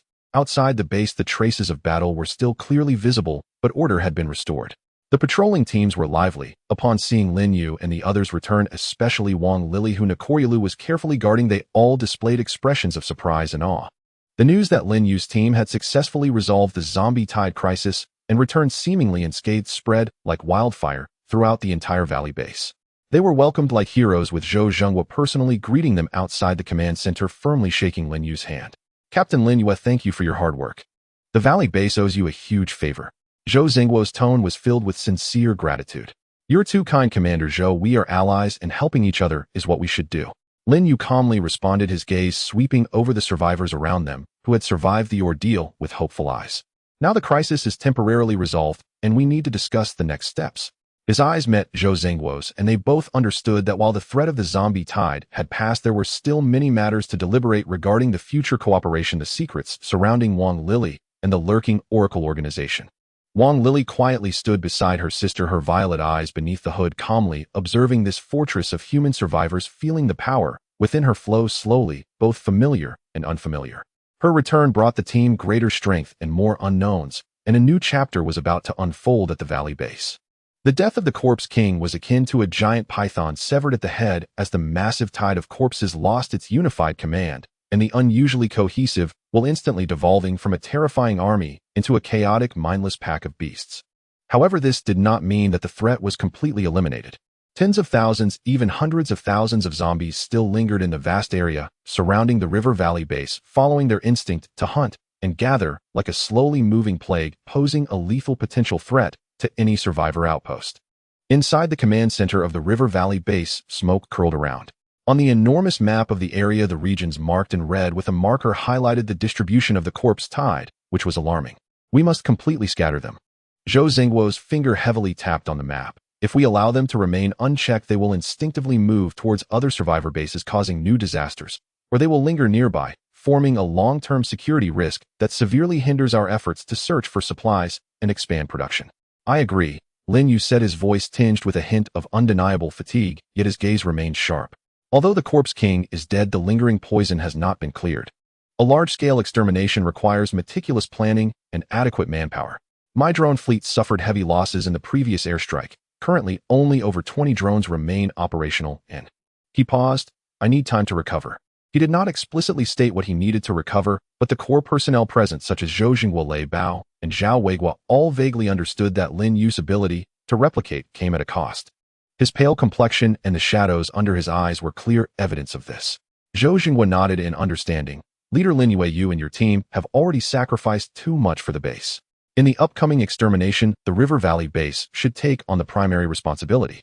However, relying solely on our strength, it is indeed beyond our capabilities to completely eliminate such a vast area of zombies."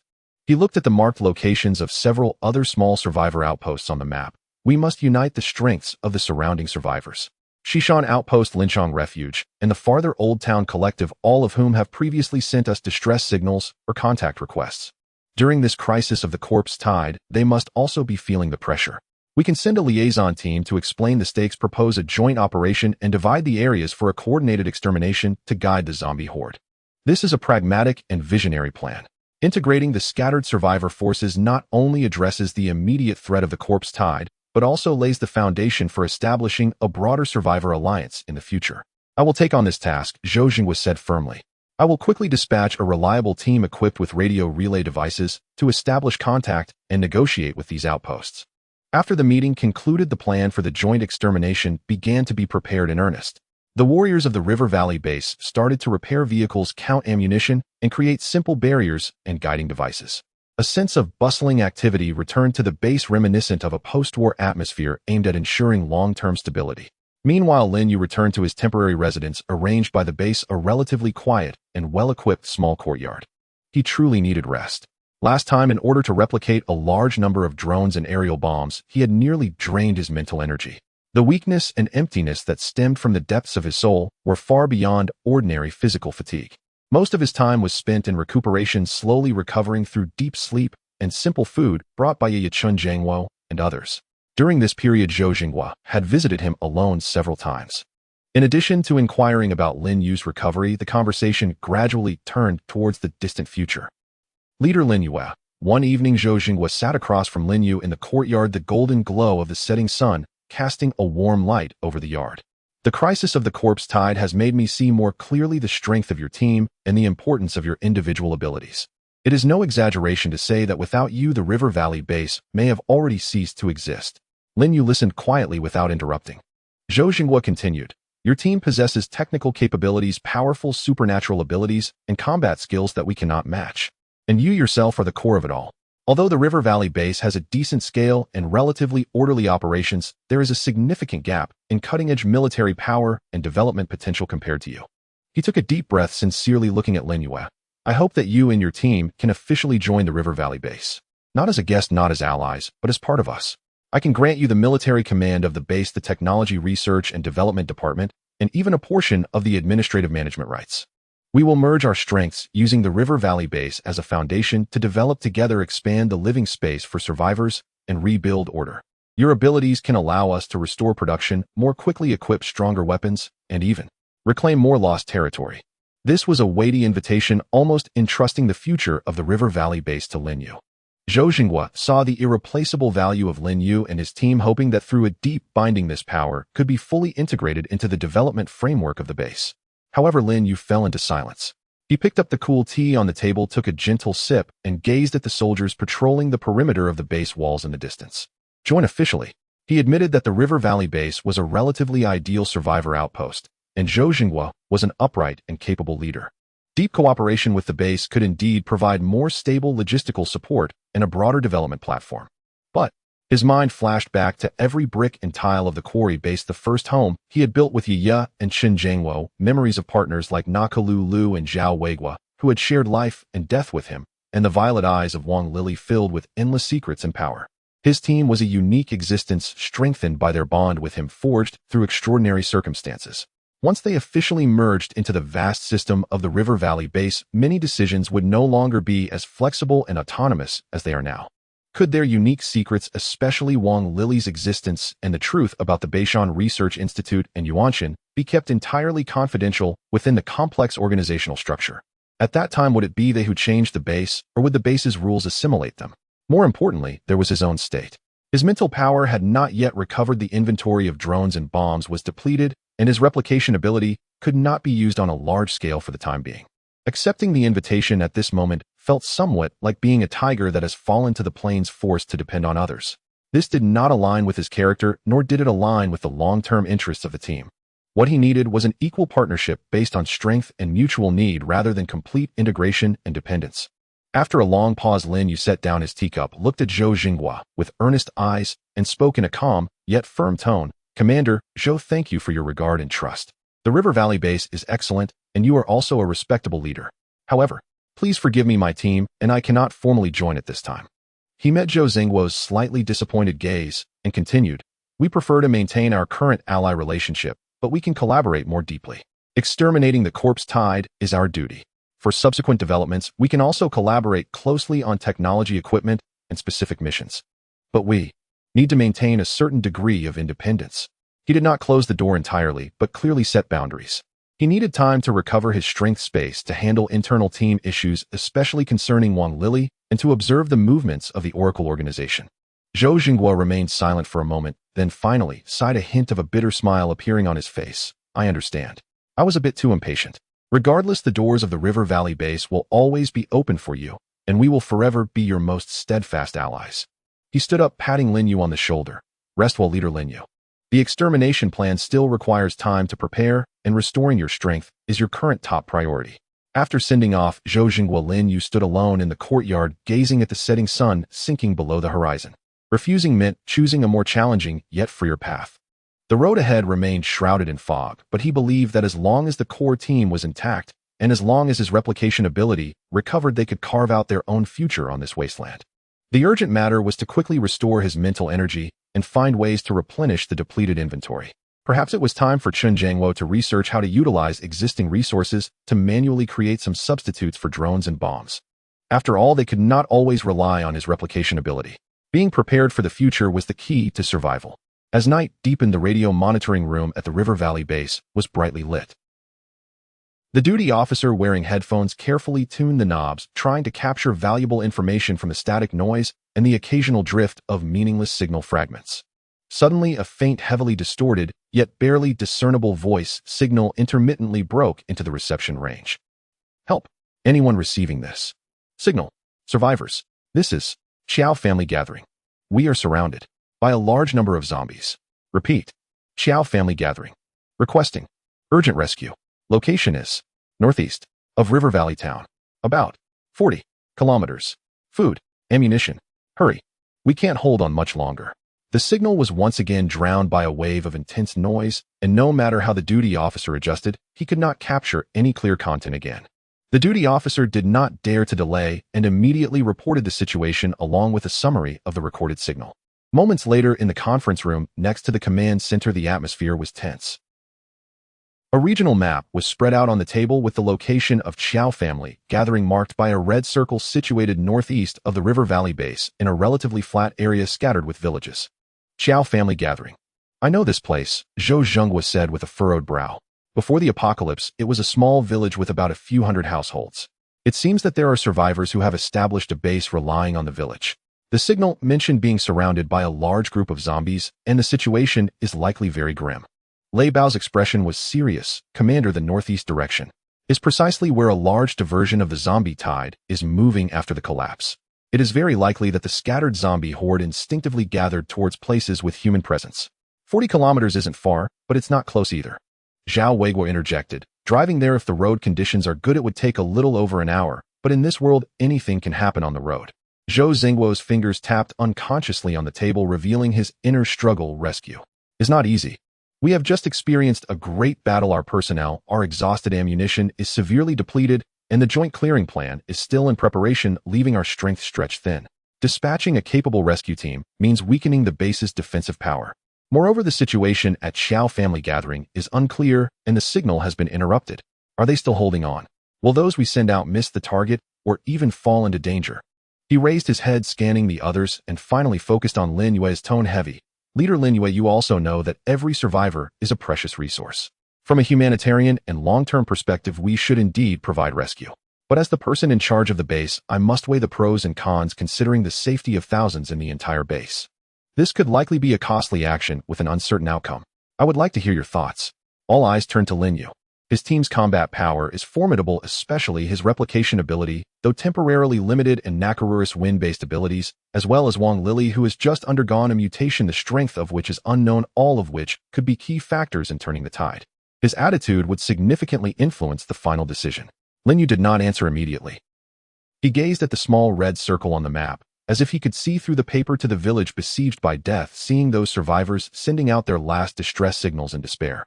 He recalled the days when he struggled to survive on the rooftop, remembering Yaya's helpless eyes. In the apocalypse, often the only hope among survivors is the faint coming from their kind. He also understood Zhou Zingguo's concerns. The River Valley base cannot withstand another significant loss. Blind rescue is indeed a major military taboo.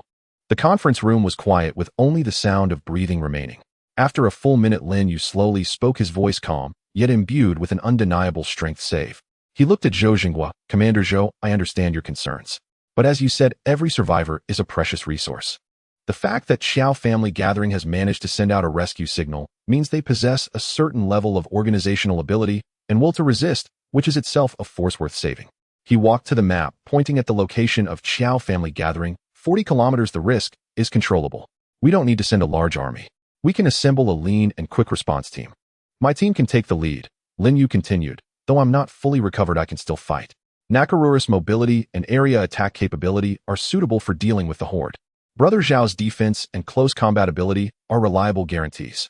Moreover, he paused, a glint of consideration in his eyes. Lily has just gained new powers and needs practical combat to familiarize and master them.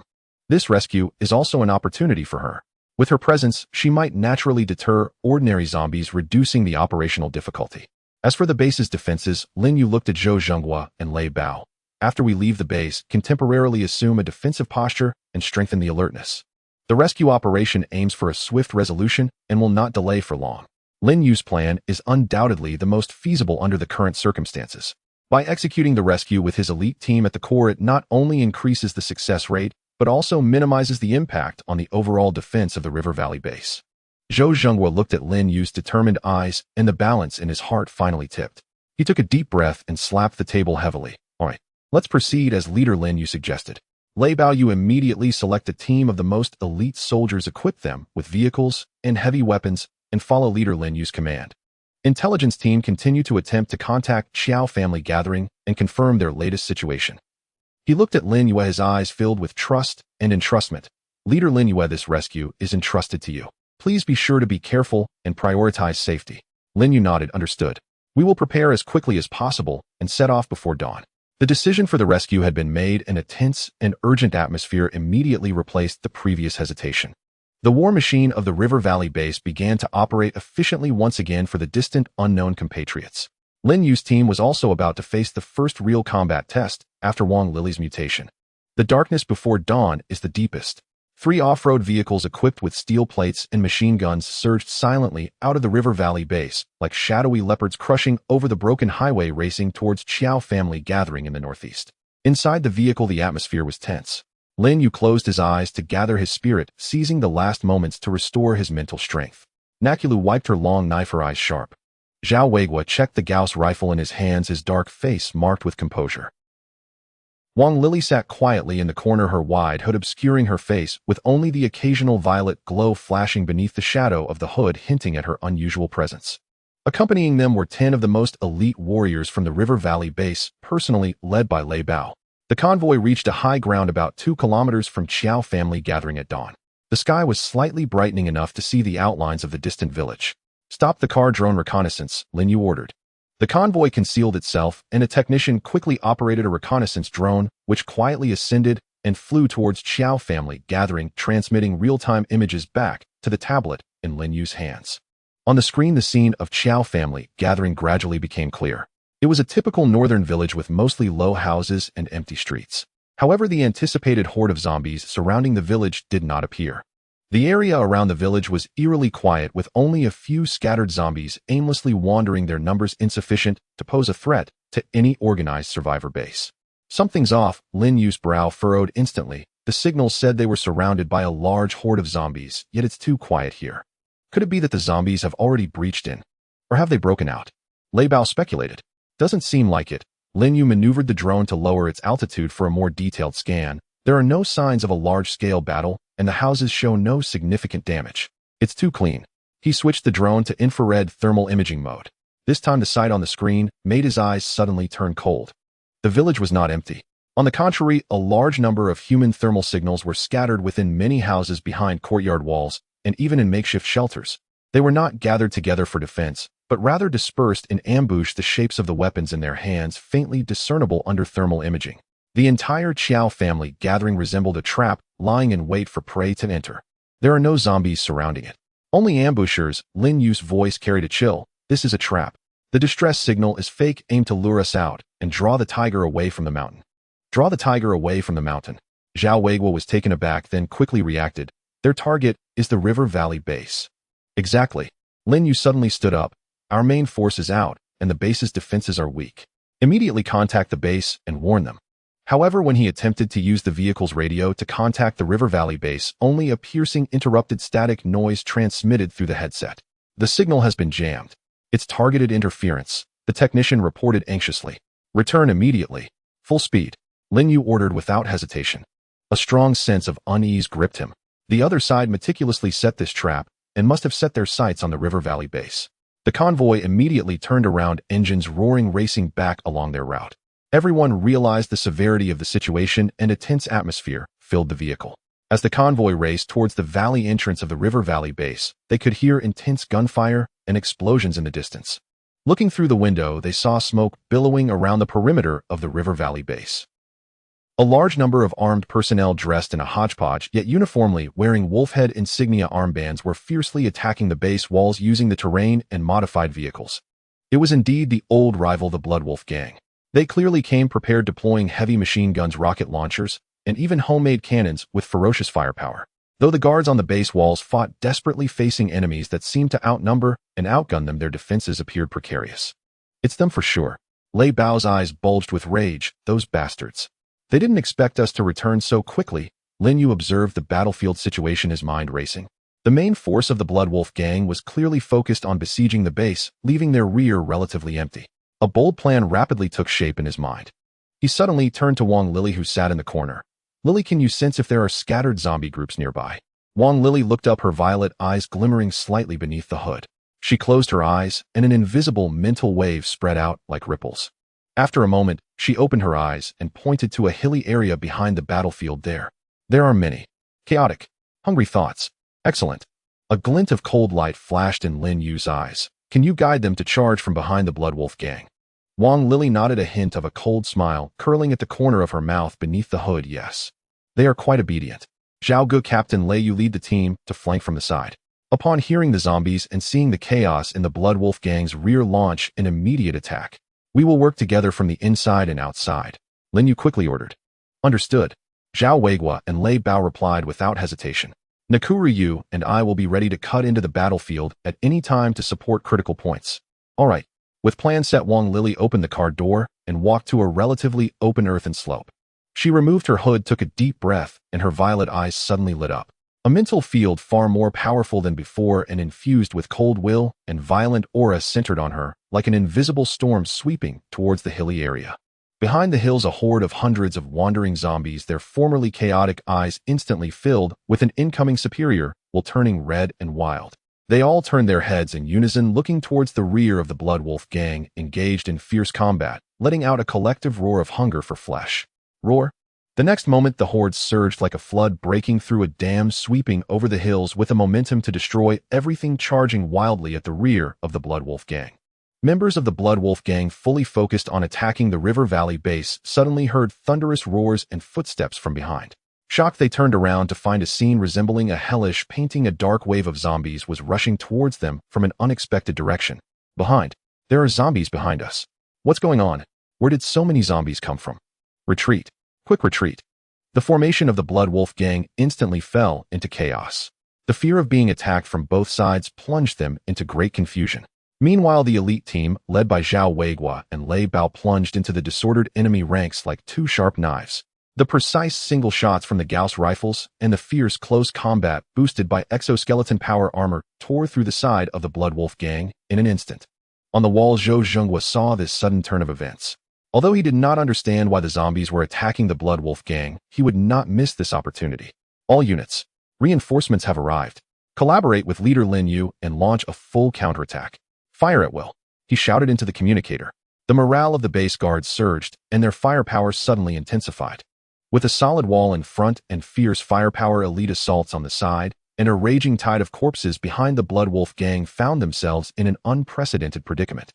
Lin Yue stood on the high ground, coldly observing the chaotic battlefield below. Wang Lili stood quietly beside him, the violet glow in her eyes gradually receding. This meticulously planned ambush ultimately turned into the grave for the Bloodwolf gang. The timely return of Lin Yue's team and Wang Lili's unsettling new ability once again proved that they were the indispensable guardians of the River Valley base. Following this battle, even if the Bloodwolf gang was not completely wiped out, they would undoubtedly be severely weakened. Meanwhile, the conspiracy of the Oracle organization revealed yet another sinister glimpse. The defeat was as swift as an avalanche. Under the fierce resistance of the defenders at the valley base, the flanking attack of Lin Yue's squad and the chaotic tide of corpses that seemed to descend from the heavens. The offensive of the Blood Wolf gang crumbled in an instant. The once ferocious bandits were now left with nothing but terror and the desire to escape. They discarded their helmets and armor, scrambling to leap into any operational vehicles like hyenas fleeing a destroyed den, panicking as they retreated in the direction they had come from. The battlefield was a scene of devastation, with burning vehicles, scattered weapons, and bodies torn apart by the tide of corpses and bullets, creating a brutal tapestry. Cheers of survival erupted from the survivors on the base's walls, yet Lin Yue's gaze remained cold. "We cannot let them escape like this." Leopard wiped the gunpowder from his face and said grimly, "These pests will come back again next time. They won't get away." Lin Yue's voice was calm, yet carried a hint of determination. His gaze locked onto a dilapidated pickup that had just started, riddled with bullet holes, awkwardly trying to keep up with the main force. "This is an opportunity to find their lair." He quickly turned to Zhao Weiguo and Nakulu. "Brother Zhao Lulu, lead your team to assist in clearing the battlefield, treating the wounded, and stabilizing the situation. Captain Lei, please report the situation to Commander Zhao." "Chief, are you going alone?" Zhao Weiguo asked worriedly. "It's too dangerous." Nakulu furrowed her brows as well. "I won't be alone." Lin Yue glanced at the quietly standing Wang Lily. Lily's ability can deter ordinary zombies, allowing her to assist in clearing the scattered zombies at the edge of the battlefield to avoid further troubles. As for me, his thoughts stirred, and the air around him rippled like water. The next moment his figure gradually faded before everyone's eyes, ultimately vanishing into thin air. Invisibility. Zhao Weiguo and Leopard had speculated earlier, but witnessing this marvelous scene still made them gasp in awe. "I will follow invisibly and find their hideout before returning. Having more people will only attract attention." Lin Yue's voice echoed from the air, carrying an ethereal quality. "I'll leave this to you." As soon as he finished speaking, everyone felt a breeze sweep past them. Using his invisibility, Lin Yue glided through the chaotic battlefield like a specter, skillfully avoiding the fleeing remnants of the Blood Wolf gang and sporadic clashes, swiftly approaching the target pickup. Inside the pickup truck, 4 terrified members of the Blood Wolf gang were crammed together. The driver cursed wildly while slamming the steering while trying to escape this hell. The small leader in the passenger seat was pale, constantly glancing back in fear of the terrifying zombies or the pursuers from the valley base catching up. Lin Yue silently approached the moving pickup, and as the vehicle slowed momentarily from the bumps, he nimbly flipped over, landing weightlessly on the pile of debris in the back without making a sound. He curled his body, using the cover of the debris and his invisibility to conceal himself perfectly. The pickup followed a few equally disheveled vehicles, bumpily driving away from the valley base. They chose not to return via the main road, but veered onto a more concealed and poorer dirt road, evidently leading to some secret stronghold. Lin Yue held his breath, carefully noting the terrain and landmarks along the way. After driving for more than an hour, the vehicle passed through a dense forest that nearly obscured the road and suddenly opened up ahead. Before him was a camp built around an abandoned quarry larger than Lin Yue's own quarry base, yet appearing far more chaotic and filthy. Rough wooden fences and barbed wire formed the outer defenses, with various makeshift shelters and tents inside. In the central area stood several relatively solid brick buildings, among which the tallest had a conspicuous flag with a snarling wolf's head hanging from its rooftop. The entrance to the camp was in disarray as numerous vehicles and personnel fleeing back were pouring in, with curses, cries, and shouts blending into a cacophony. The news of this miserable defeat had evidently spread, and the camp was in a state of chaos and panic. The pickup Lin Yue was in also slowly drove into the camp, with the flow of vehicles finally stopping in a corner piled with old tires and oil drums. The few members of the Blood Wolf gang in the vehicle jumped out, cursing, helping each other as they limped deeper into the camp, seemingly eager to find someone to treat their wounds or report the situation. Seizing this opportunity, Lin Yue silently slid down from the truck bed like an invisible ghost, blending into the chaos of this bandit lair. He needed to act quickly to ascertain the layout of this camp, troop distribution, and most importantly, any potential clues related to the Oracle organization. In his invisible state, he calmly surveyed this stronghold filled with crime and chaos, embarking on a dangerous reconnaissance. Following closely was just the beginning. The real challenge lay in how to find the desired information within this den of dragons and tigers and safely escape. The air was thick with the stench of low-quality tobacco, sweat, and a faint hint of blood. Lin Yue moved like an invisible ghost, weaving through the chaotic and noisy camp of the Blood Wolf gang. His invisibility power perfectly concealed his form and aura, allowing him to brush past rushing bandits without them noticing. The interior of the camp was even more deplorable than it appeared from the outside. Sewage flowed freely, garbage was strewn everywhere, and the groans of the wounded mixed with the curses of bandits who had survived the aftermath but were furious with their failures. He noticed that although the bandits' equipment was haphazard, it included several standard weapons, and he could even see some well-maintained automatic rifles, items that were certainly not typical for ordinary survivor outposts. He stealthily approached a few bandits gathered around a campfire, cursing while drinking a murky liquid. "Damn it, those bastards at the valley base, why is their firepower so fierce?" One scarred man spat viciously. "And what about those zombies? Did they see a ghost? They charged right at us from behind. Who knows? It's just so damn weird. I almost didn't make it back," another tall, thin man said, still shaken. "I heard Third Master's vehicle was blown up. He didn't make it out. What a huge loss. We lost so many brothers this time, and the things we robbed are barely warm before we have to give them back. What are we afraid of?" a seemingly minor leader whispered, laced with mystery. "Don't forget who's backing us. The lords of the divine oracles won't let us suffer losses. Once the headquarters has the resources or gives us some new toys, we will eventually crush the valley base. It seems like the headquarters has been busy with something big lately, otherwise they wouldn't have sent us the outpost to take the lead. I heard they pulled back quite a few good hands." "Shoo. Keep your voice down. Do you want to get killed?" They forbid us from talking carelessly. The conversation abruptly halted, and the group exchanged wary glances before resuming their complaints about casualties and supply issues. Lin Yue felt a chill in his heart. An outpost. Indeed, this was not the headquarters of the Blood Wolf gang, but merely a launching pad for their attack on the valley base. Moreover, they indeed had the support of the Divine Oracles organization, and it seemed that the Divine Oracles could provide new toys, likely referring to weapons technology, or even that blue crystal. He continued to move, taking advantage of his invisibility to boldly infiltrate the more solid stone structures. One building appeared to be a warehouse stocked with numerous bags of food and ammunition boxes, but the quantity was not as staggering as he had imagined. It seemed the recent assault had taken a toll. Another building resembled a command center where several figures resembling leaders were engaged in a heated argument, discussing nothing more than shirking responsibility, lamenting casualties, and requesting aid from headquarters. Lin Yue concealed himself in a corner, keenly listening to every piece of useful information. "We must report to headquarters immediately. We need support, personnel, and equipment." "Report? How do we report?" "Just say we fell into an ambush surrounded by zombies, and the valley base suffering heavy losses." "What will headquarters think of us?" "Then what do we do?" "Just hold on. What if the valley base reacts and attacks us while we're weak? They just finished a defensive battle and suffered losses too. It won't be quick. The urgent task is to stabilize our position and wait for the next instructions from headquarters. The envoy of the Divine Oracles should still be at headquarters. They must have a way." Through the fragmented dialogue, Lin Yue gradually pieced together some key information. This outpost had gathered a significant portion of the Blood Wolf gang's strength, originally around 300 people, but had suffered over a third loss in this battle, severely weakening their morale. The actual location of the Blood Wolf gang's headquarters remained unclear, but it seemed not to be close, and they were busy with another major event. The envoys of the Divine Oracles were stationed at headquarters, holding a superior position.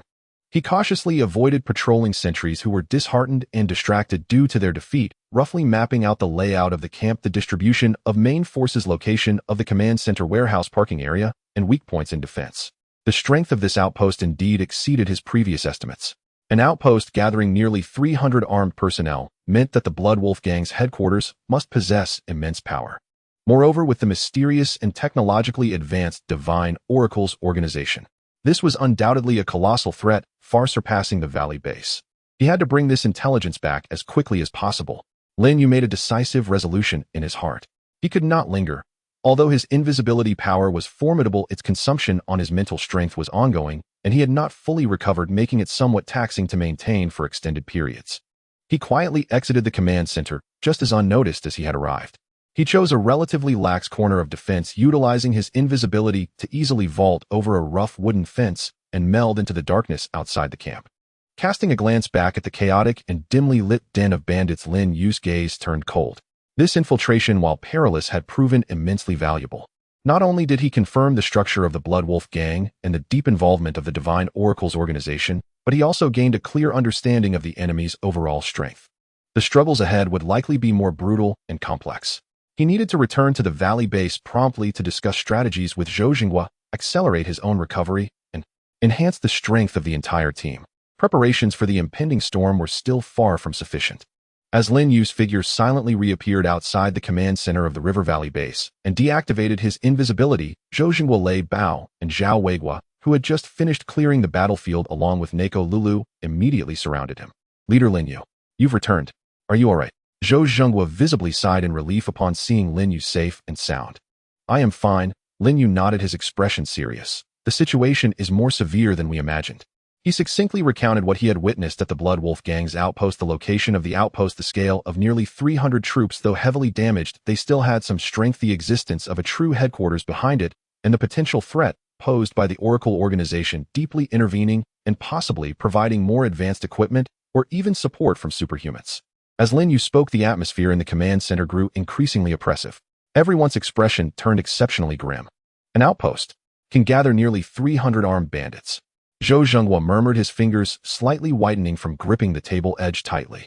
Although he had known the Blood Wolf Gang was powerful, he never expected their scale to be this enormous. This had completely exceeded the realm of ordinary bandit groups and resembled a well-trained private army with substantial backing. Lei Bao inhaled sharply. If the personnel and equipment from their headquarters are superior to the outpost combined with those new gadgets provided by the mysterious organization. He did not finish, but the implication was clear. All combat personnel at the River Valley base, combined number less than 200. Even with defensive fortifications facing an enemy several times their number, who might possess unknown technology and superpowers, the odds of victory were extremely slim. Zhao Weigua frowned tightly. Damn it, these scoundrels are determined to wipe us out. Neko Lulu tightened her grip on the hilt of her knife, her gaze icy. It seems the earlier conflict was just the beginning. Zhou Zhenghua slowly sat back, down, his face etched with fatigue and deep concern. He glanced around the command center, his gaze sweeping over the flag hanging on the wall, symbolizing the hope of thousands of survivors at the base, finally settling on Lin Yue's eyes filled with unprecedented heaviness and a hint of nearly desperate hope. Leader Lin Yue. Zhou Zhenghua's voice was rough. You also saw that at our River Valley base, counting everyone, there are less than 200 who can fight with guns. Including all survivors, there are only a little over 1,000. In today's world, we have done our utmost to establish such order and accommodate so many people. Yet against the Blood Wolf Gang and the forces behind them, our strength is too weak. He bitterly shook his head. Another 1 or 2 attacks of today's intensity, and we wouldn't even need that Oracle organization to deploy any trump cards. Just through attrition, they could wear us down. The base might not be able to be preserved. Silence fell within the command center. Zhou Zhenghua had articulated the harsh reality. The River Valley base seemed sturdy, yet its foundation was shallow, and its ability to withstand risk was far weaker than its scale suggested. We cannot sit back and wait for death. Zhou Zhenghua's gaze was fixed firmly on Lin Yue, as if grasping the last straw of hope. Leader Lin Yue, you and your team are our only visible hope to possibly turn the tide. Your abilities, the strength of your team members are beyond the ordinary. On behalf of the thousands of people at the River Valley base, I implore you. How should we respond next? The future of the base may very well hinge on your upcoming decisions. All the pressure, all the expectations focused entirely on Lin Yue at that moment. Zhou Zhenghua had practically entrusted the fate of the entire base to this young man whom he had known for only a short time, yet who had repeatedly created miracles. Lin Yue met Zhou Zhenghua's hopeful yet despairing gaze without immediately responding. He walked to the map, looking at the marked River Valley base, the Blood Wolf Gang outpost, already marked, and large areas of unknown territory. The enemy is strong, and we are weak. This is an undeniable fact. However, there are still ways to break the deadlock. He pondered for a moment, his gaze gradually becoming sharp and resolute, and slowly spoke. Commander Zhou, everyone, the situation is indeed dire, but it is not yet time for despair. His voice was steady, carrying a convincing power. Passive defense leads only to a dead end. We must take the initiative to strike, disrupting their rhythm and weakening their strength before their next attack, and strengthen ourselves. He turned around to face everyone, beginning to outline his strategies. First, reinforced defenses, but not just limited to walls. We need a more three-dimensional defense system, more automatic fire points, and a more comprehensive early warning mechanism. Chen Zhangwo can be responsible for the technical upgrades. Second, and most importantly, we must secure stronger firepower before the enemy.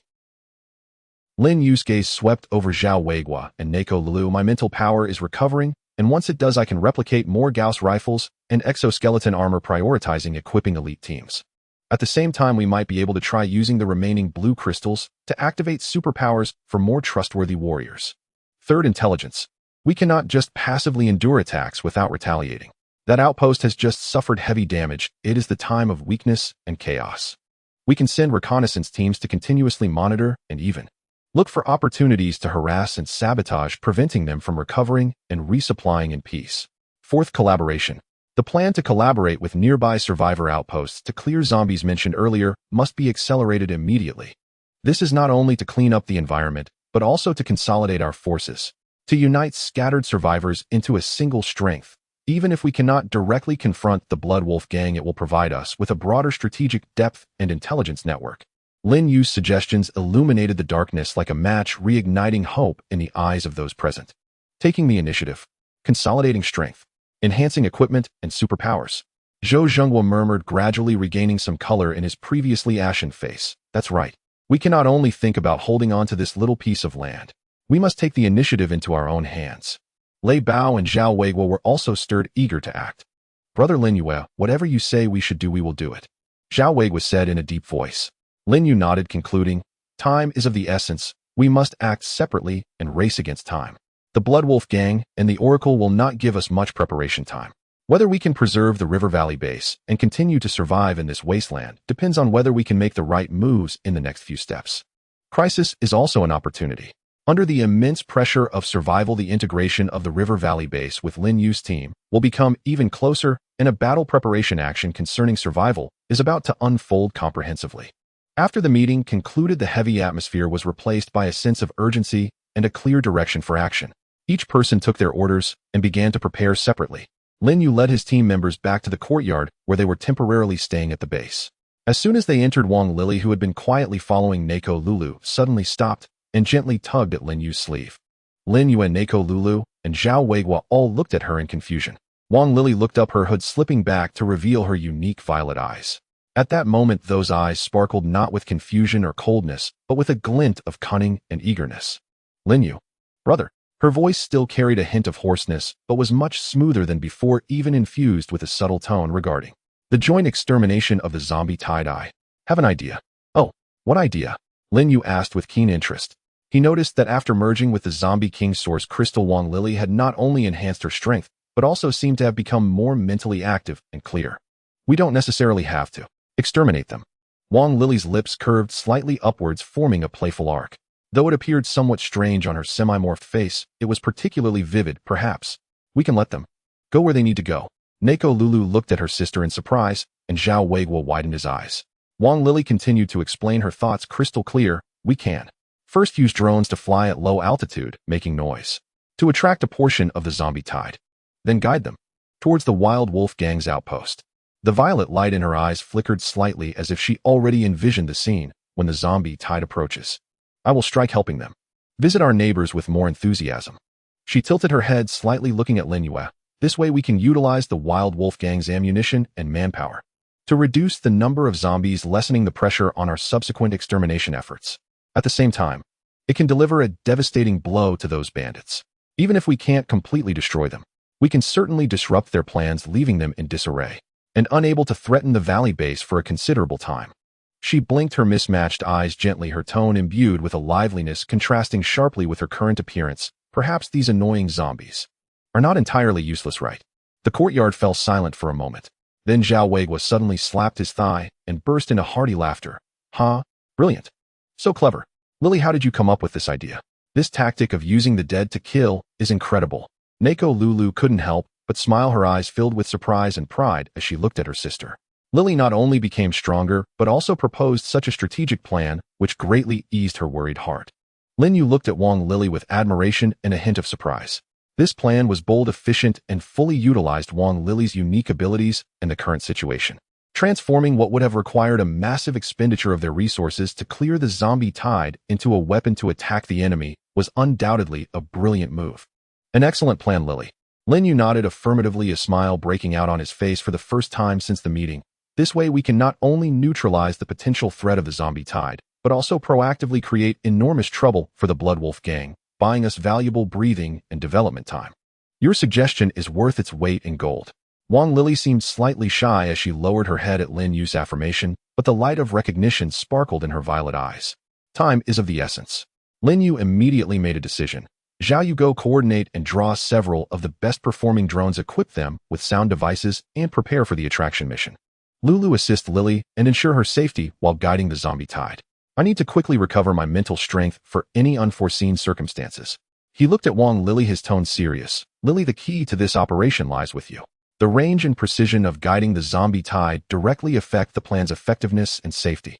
Are you confident? Wang Lili looked up, her violet eyes filled with confidence as she nodded vigorously. Yes, I can control them very well. They are quite obedient.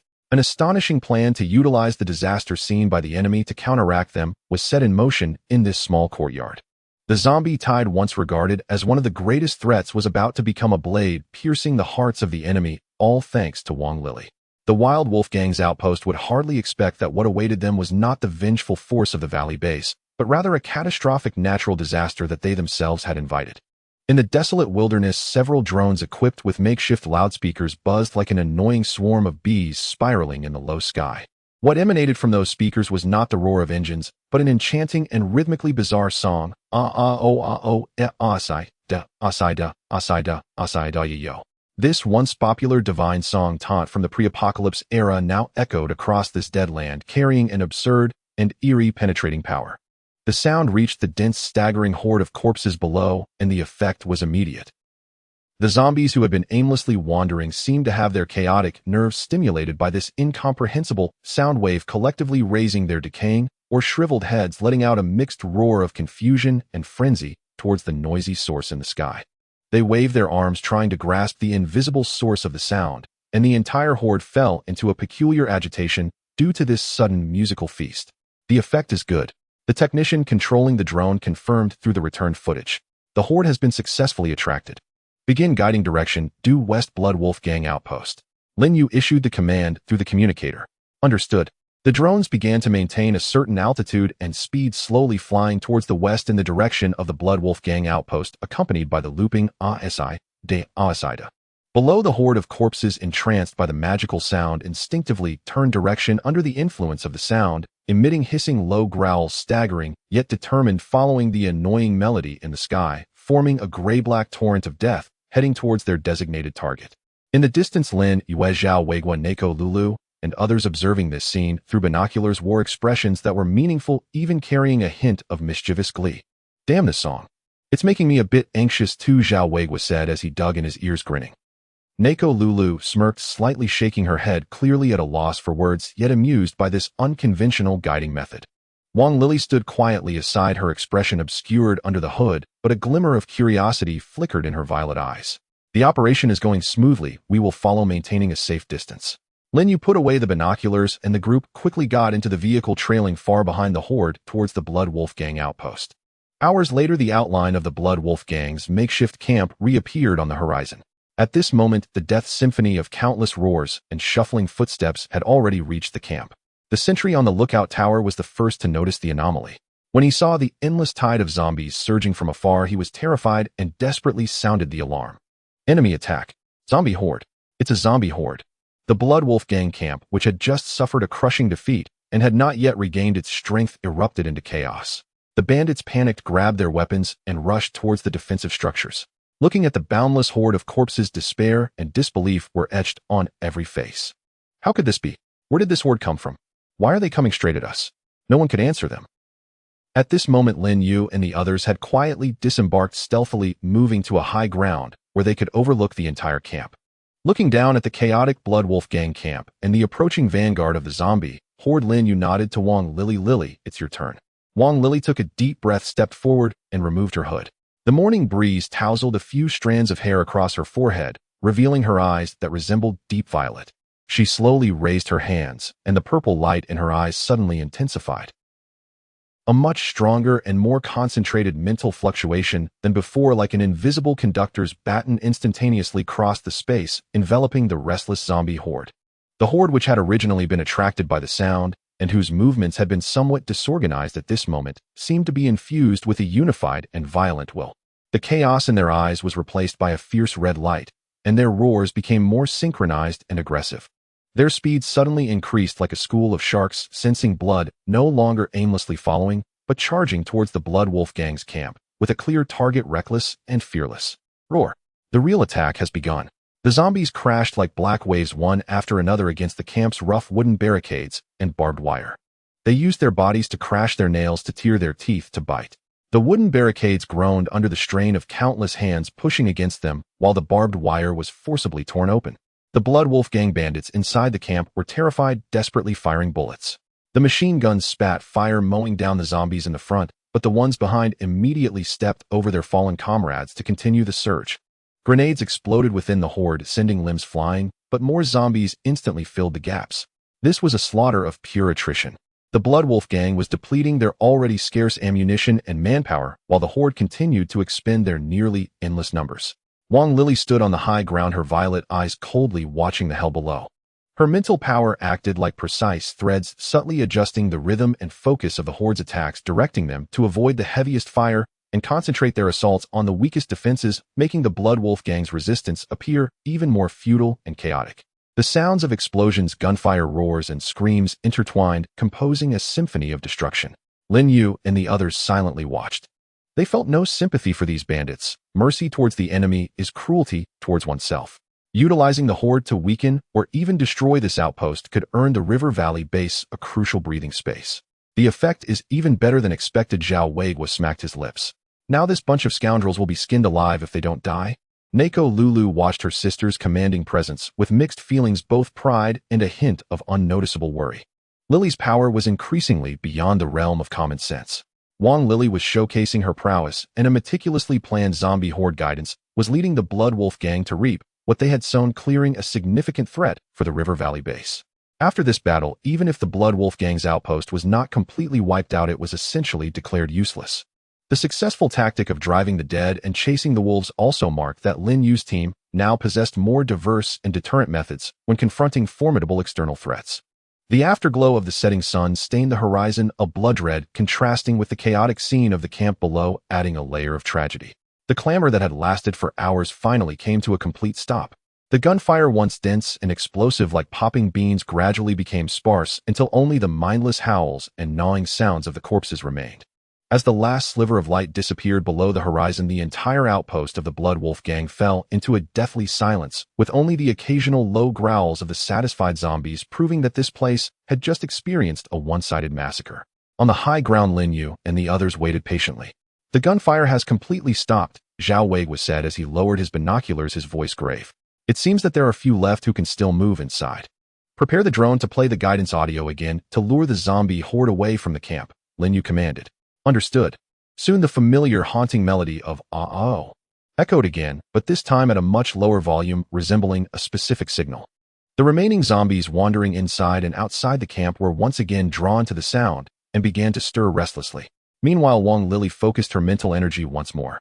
This time her guidance was more precise and gentle, like a shepherd flicking a whip, slowly and orderly driving the slightly lazy horde towards the northeast. She carefully controlled the rhythm, avoiding any provocation, ensuring they left the area smoothly. About an hour later, confirmed by the drone reconnaissance, there were no sizable hordes of zombies within a kilometer radius of the outpost, only a few sluggish ones lingering in the distance. It's time, Lin Yue stood up. Let's go in. Stay alert for any potential threats and traps. The group cautiously descended from the high ground, slipping into the ruins of the Blood Wolf gang outpost under the cover of night like phantoms. Inside the camp, the scene was even more horrific than imagined. Broken wooden fences and barbed wire were everywhere, and the ground was covered with thick black blood and shattered limbs. Bodies gnawed beyond recognition lay sprawled across the ground, and the air was thick with a nauseating stench of blood and decay. Damaged weapons, empty shells, and overturned vehicles all told the story of a desperate resistance that had taken place here. They began by checking the warehouse area. Surprisingly, the main structure of the warehouse was relatively intact, and most of the food, canned goods, and basic supplies inside had been preserved, as the zombie tide clearly showed no interest in these items. This was undoubtedly a significant find, enough to alleviate a considerable portion of the resource strain on the valley base. Fantastic. So much food. The focus is on the command center, Lin Yue reminded. We need to find maps, documents, anything related to their headquarters and the Oracle organization. The group moved through the chaotic center of the camp to the relatively sturdy stone building that served as the command center. This place had also suffered an assault. The front door was smashed, furniture was overturned, papers scattered everywhere, and there were splattered bloodstains on the walls. Lin Yue and Nakaruru and a technician from the valley base immediately began rummaging through the disordered room. They found several crumpled and then unfolded regional maps marked with some routes and strongholds in red and blue pencil, including one in the northwest highlighted as Heishan Town, which caught Lin Yue's attention as a potential location for the Blood Wolf gang's headquarters. There were also scattered notebooks recording resource allocations, personnel lists, most of which had been crossed out, and some simple action logs. I've got something.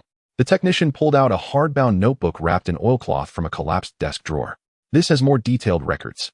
Lin Yue took the notebook and quickly flipped through it. It indeed contained more information related to the outpost, including summaries of several communications with headquarters, as well as fragments about the selection plan and source crystal adaptation mentioned by the Oracle envoy. Although vague, it was immensely valuable.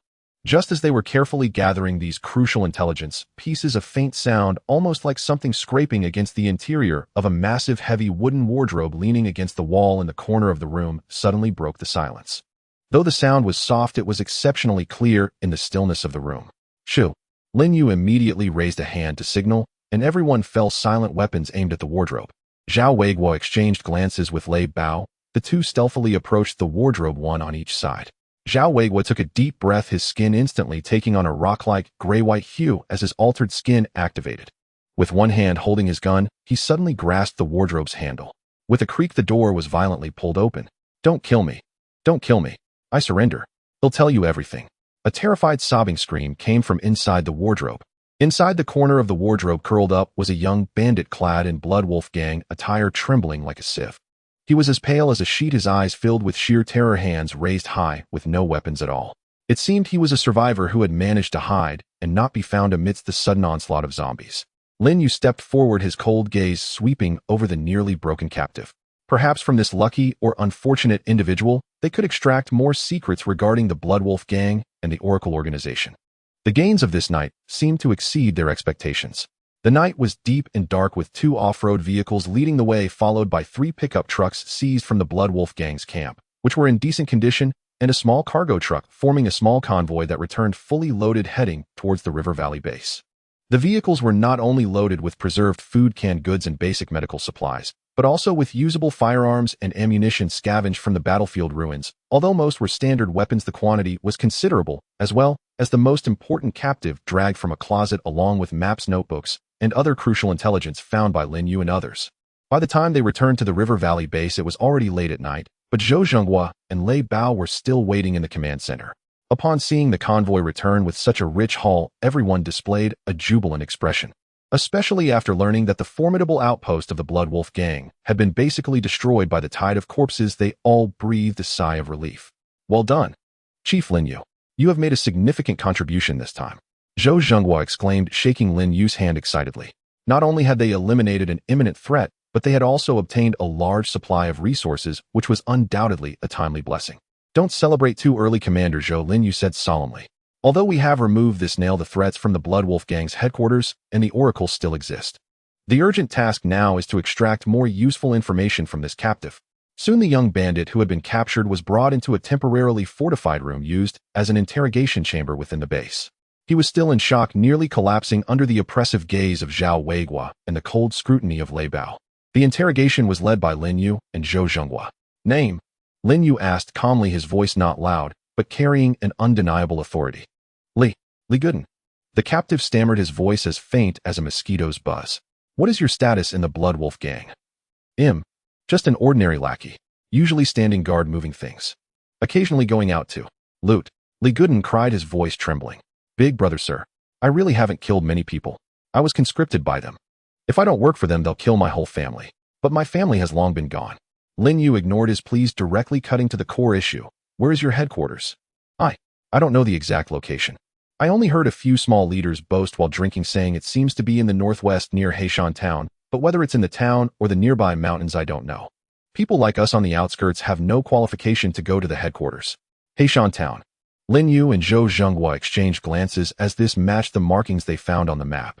"What do you know about that Oracle organization? Who are the big shots stationed at your headquarters?" Zhou Zhenghua asked in a deep voice. A deeper fear appeared on Li Gooden's face, as if merely mentioning the name frightened him. "Oracle. I really don't know anything. I only know that they are very, very powerful, and even the gang leader and the big bosses treat them with utmost respect. There is indeed an Oracle envoy at the headquarters, but a small role like me doesn't even have the qualification to meet him. I only know he seems to rarely show his face, surrounded by a few very intimidating guards. That's all I really know. Please don't kill me." In the subsequent interrogation, no matter how they asked, Li Gooden indeed could not produce more valuable information. His rank was too low and he had no access to core secrets, so his knowledge was limited. After the interrogation ended, Li Gooden was taken away for strict supervision. In the command center, the atmosphere did not lighten due to the interrogation results. It seems that our conjectures were mostly correct. The Blood Wolf Gang's headquarters is likely in the direction of Heishan Town, with the Oracle Envoy stationed there holding an extraordinary status. Zhou Zhenghua rubbed his temples, but the information provided by this captive is too vague. Heishan Town covers a large area, and in the apocalyptic environment, accurately locating a hidden base is not easy. Lin Yue looked at the open map and the hardcover notebook on the table, pondering. Although the information is vague, it has significantly narrowed down the range when combined with the maps and records we found. At the very least, we now know the direction that requires focused reconnaissance next. He raised his head, his gaze sharp. With the Blood Wolf Gang's outpost destroyed, the headquarters will sooner or later become aware of it. They will either send someone to investigate or accelerate their actions against the River Valley base. We must act before they do. What do you mean? Zhou Zhenghua looked at Lin Yue. Initiate reconnaissance in the Heishan Town area, Lin Yue said decisively. Before we are ready, we must first clarify the location of the enemy's lair and the details of that Oracle Envoy. The crisis has been temporarily averted, but a deeper and more dangerous game has just begun.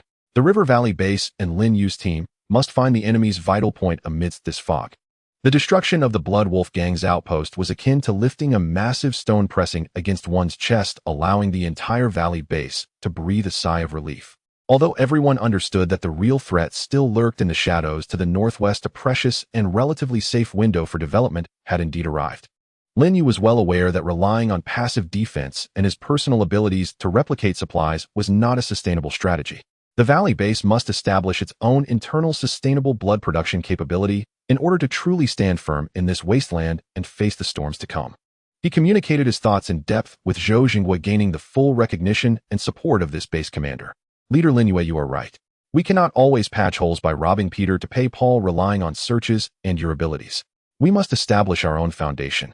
Zhou Zhenghua gazed intently at the rudimentary base planning map, his eyes ablaze. What do you suggest we do first? Electricity. Lin Yue pointed decisively at the energy zone on the planning map. Without stable and sufficient electricity, discussions of modern production and defense are futile.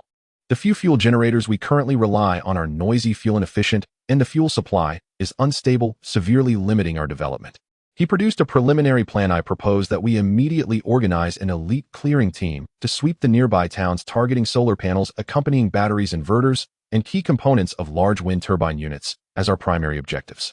We should also collect fuel generators, but as a backup and for emergencies.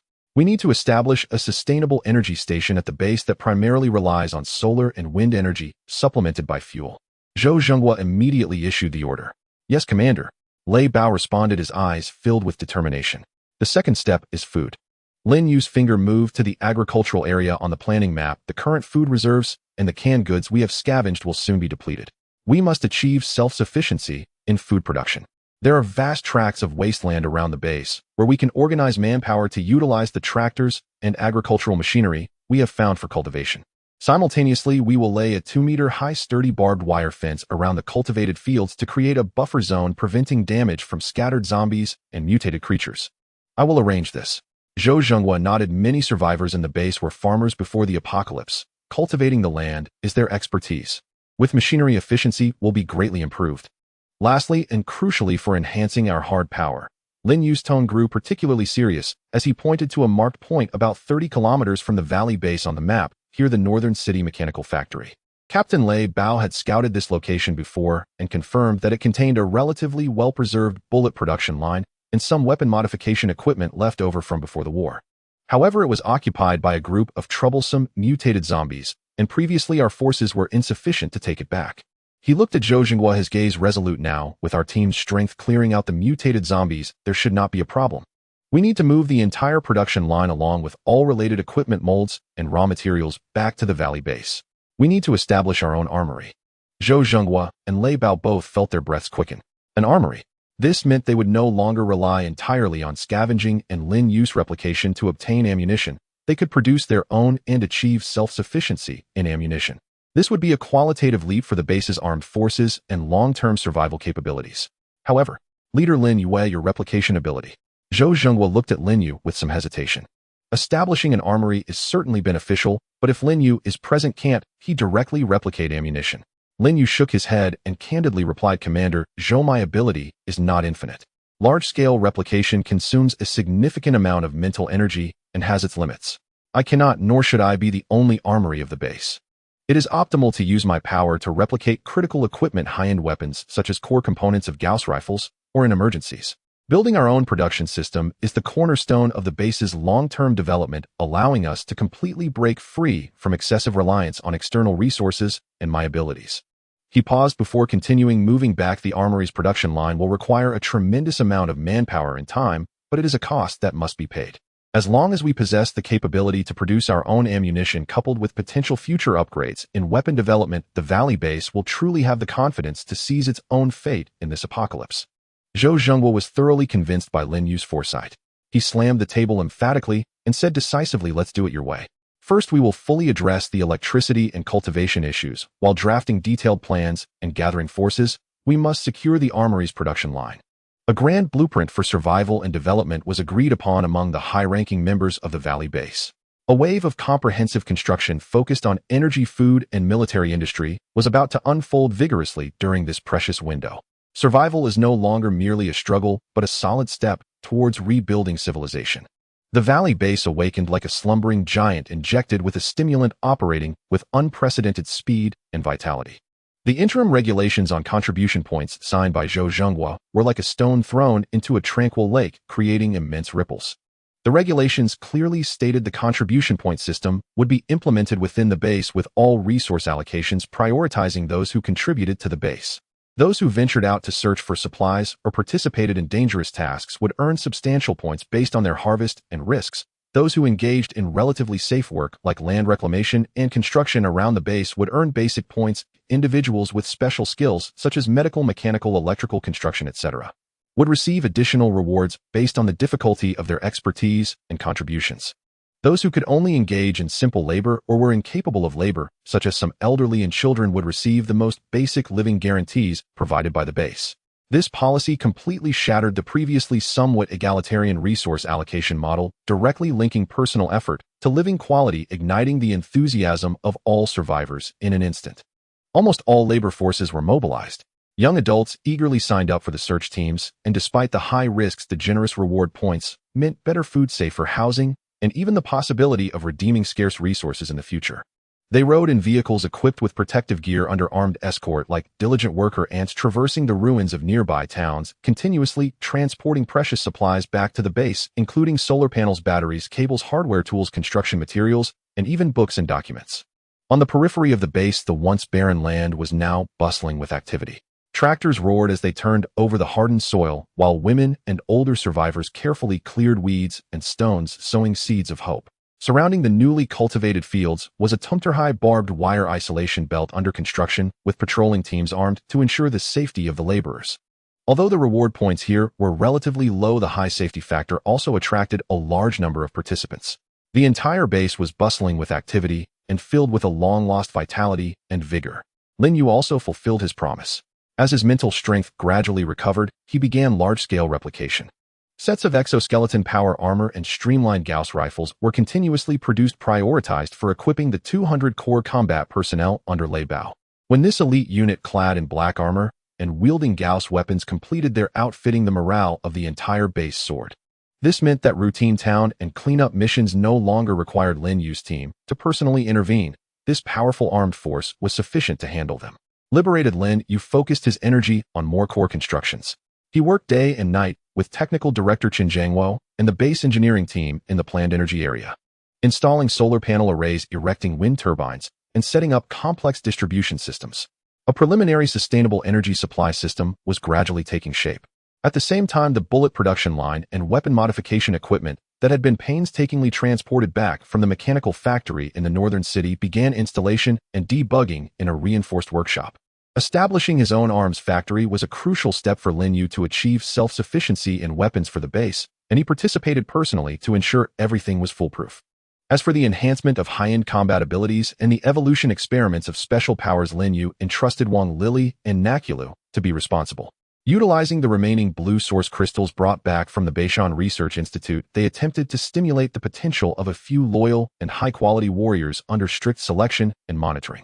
Wang Lili, with her unique perception of energy, and Nakulu, with her rich combat experience, jointly took charge of this crucial project.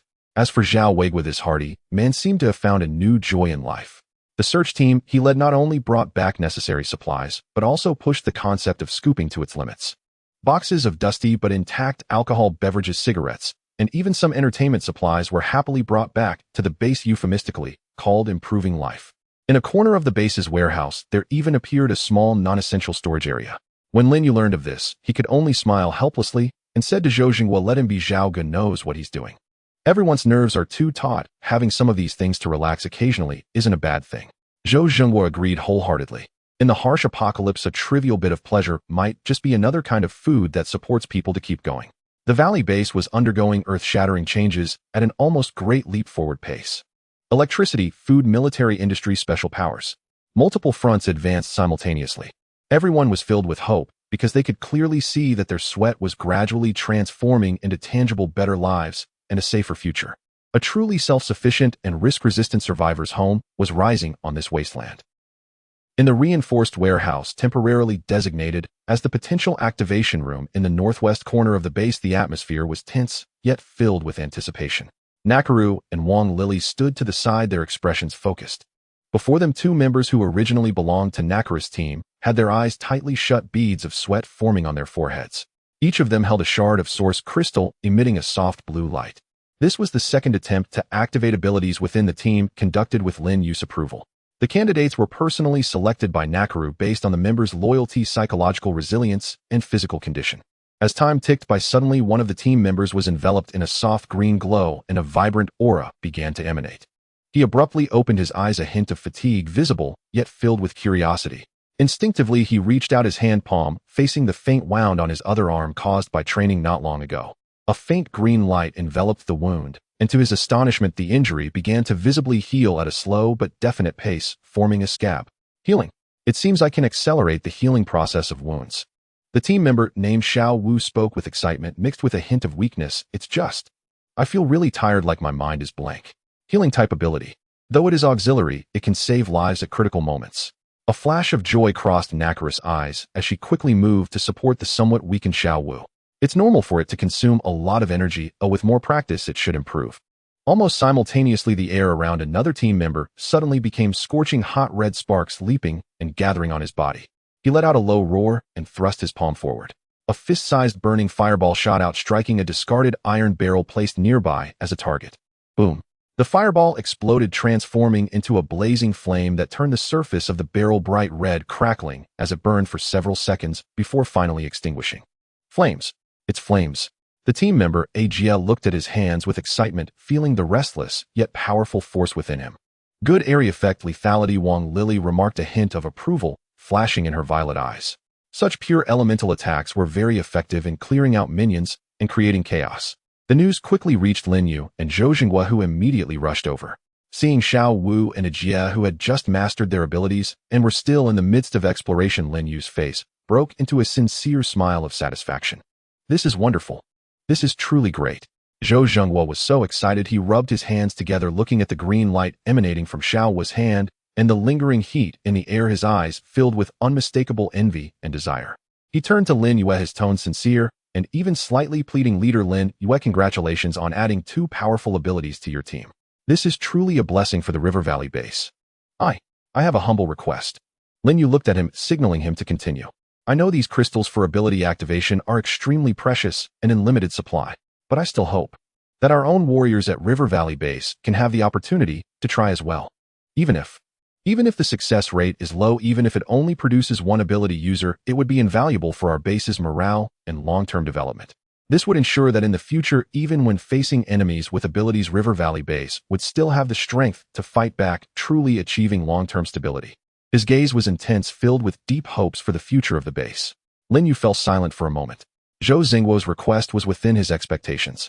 Indeed, the blue source crystals are running low. Using one means one less, and they must be utilized wisely. He glanced at Zhou Jinghua, and then at the steadfast and resolute Lei Bao standing beside him. As the captain of the patrol team at River Valley base, Lei Bao's loyalty is unquestionable, fighting bravely with a strong, while making him a core pillar of the base's armed forces. If he could awaken an ability, it would be a significant boost to both his personal strength and the base's control. Moreover, with Lei Bao's character, even with powerful abilities, he would never abuse his strength. Instead, he would be even more dedicated to protecting the base. Commander Zhou, I understand your thoughts. Lin Yue began slowly. The source crystals are indeed precious, and we cannot afford to waste them. He turned his gaze to Lei Bao and said solemnly, Captain Lei, if you are willing and mentally prepared to take on the corresponding responsibilities, I can give you a chance. Lei Bao's body shook, his eyes bursting with disbelief and excitement. He stood at attention, giving a standard military salute to Lin Yue, and Zhou Jinghua, his voice slightly hoarse with emotion, leader. Commander, Lei Bao is willing. I vow with my honor and life as a soldier, regardless of whether I succeed or what power I gain, I will dedicate myself to River Valley Base, protecting every comrade. Good. Lin Yue nodded, pulling out the last relatively intact blue source crystal and solemnly handing it to Lei Bao. Relax your mind and strive to sense and guide the energy within. Success or failure depends on your will and fortune. Under the watchful gaze of everyone, Lei Bao tightly grasped the source crystal, sat cross-legged, closed his eyes, and began his fateful attempt. The warehouse fell silent again, with only the tense breaths of the crowd remaining. Whether River Valley Base could give birth to its first ability user hung in the balance. Time dragged on, agonizingly slow as seconds bled into minutes. Inside the warehouse, Lei Bao gripped the azure source crystal tightly, his brow furrowed in anguish, every muscle coiled, like drawn steel, sweat pouring from his body, clearly enduring immense pain and a profound internal upheaval.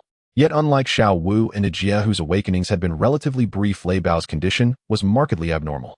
Hours passed, but instead of stirring, his breathing grew perilously faint, his heartbeat slowed to a sluggish crawl, and he sank deeper into an unbreakable comatose slumber. What's happening? Zhou Jinghua paced frantically like a man trapped on scorching iron. Xiao Wu and Jie were unconscious for barely 1 or 2 hours. Lei Bao's been out for over half a day. Lin Yue's expression darkened.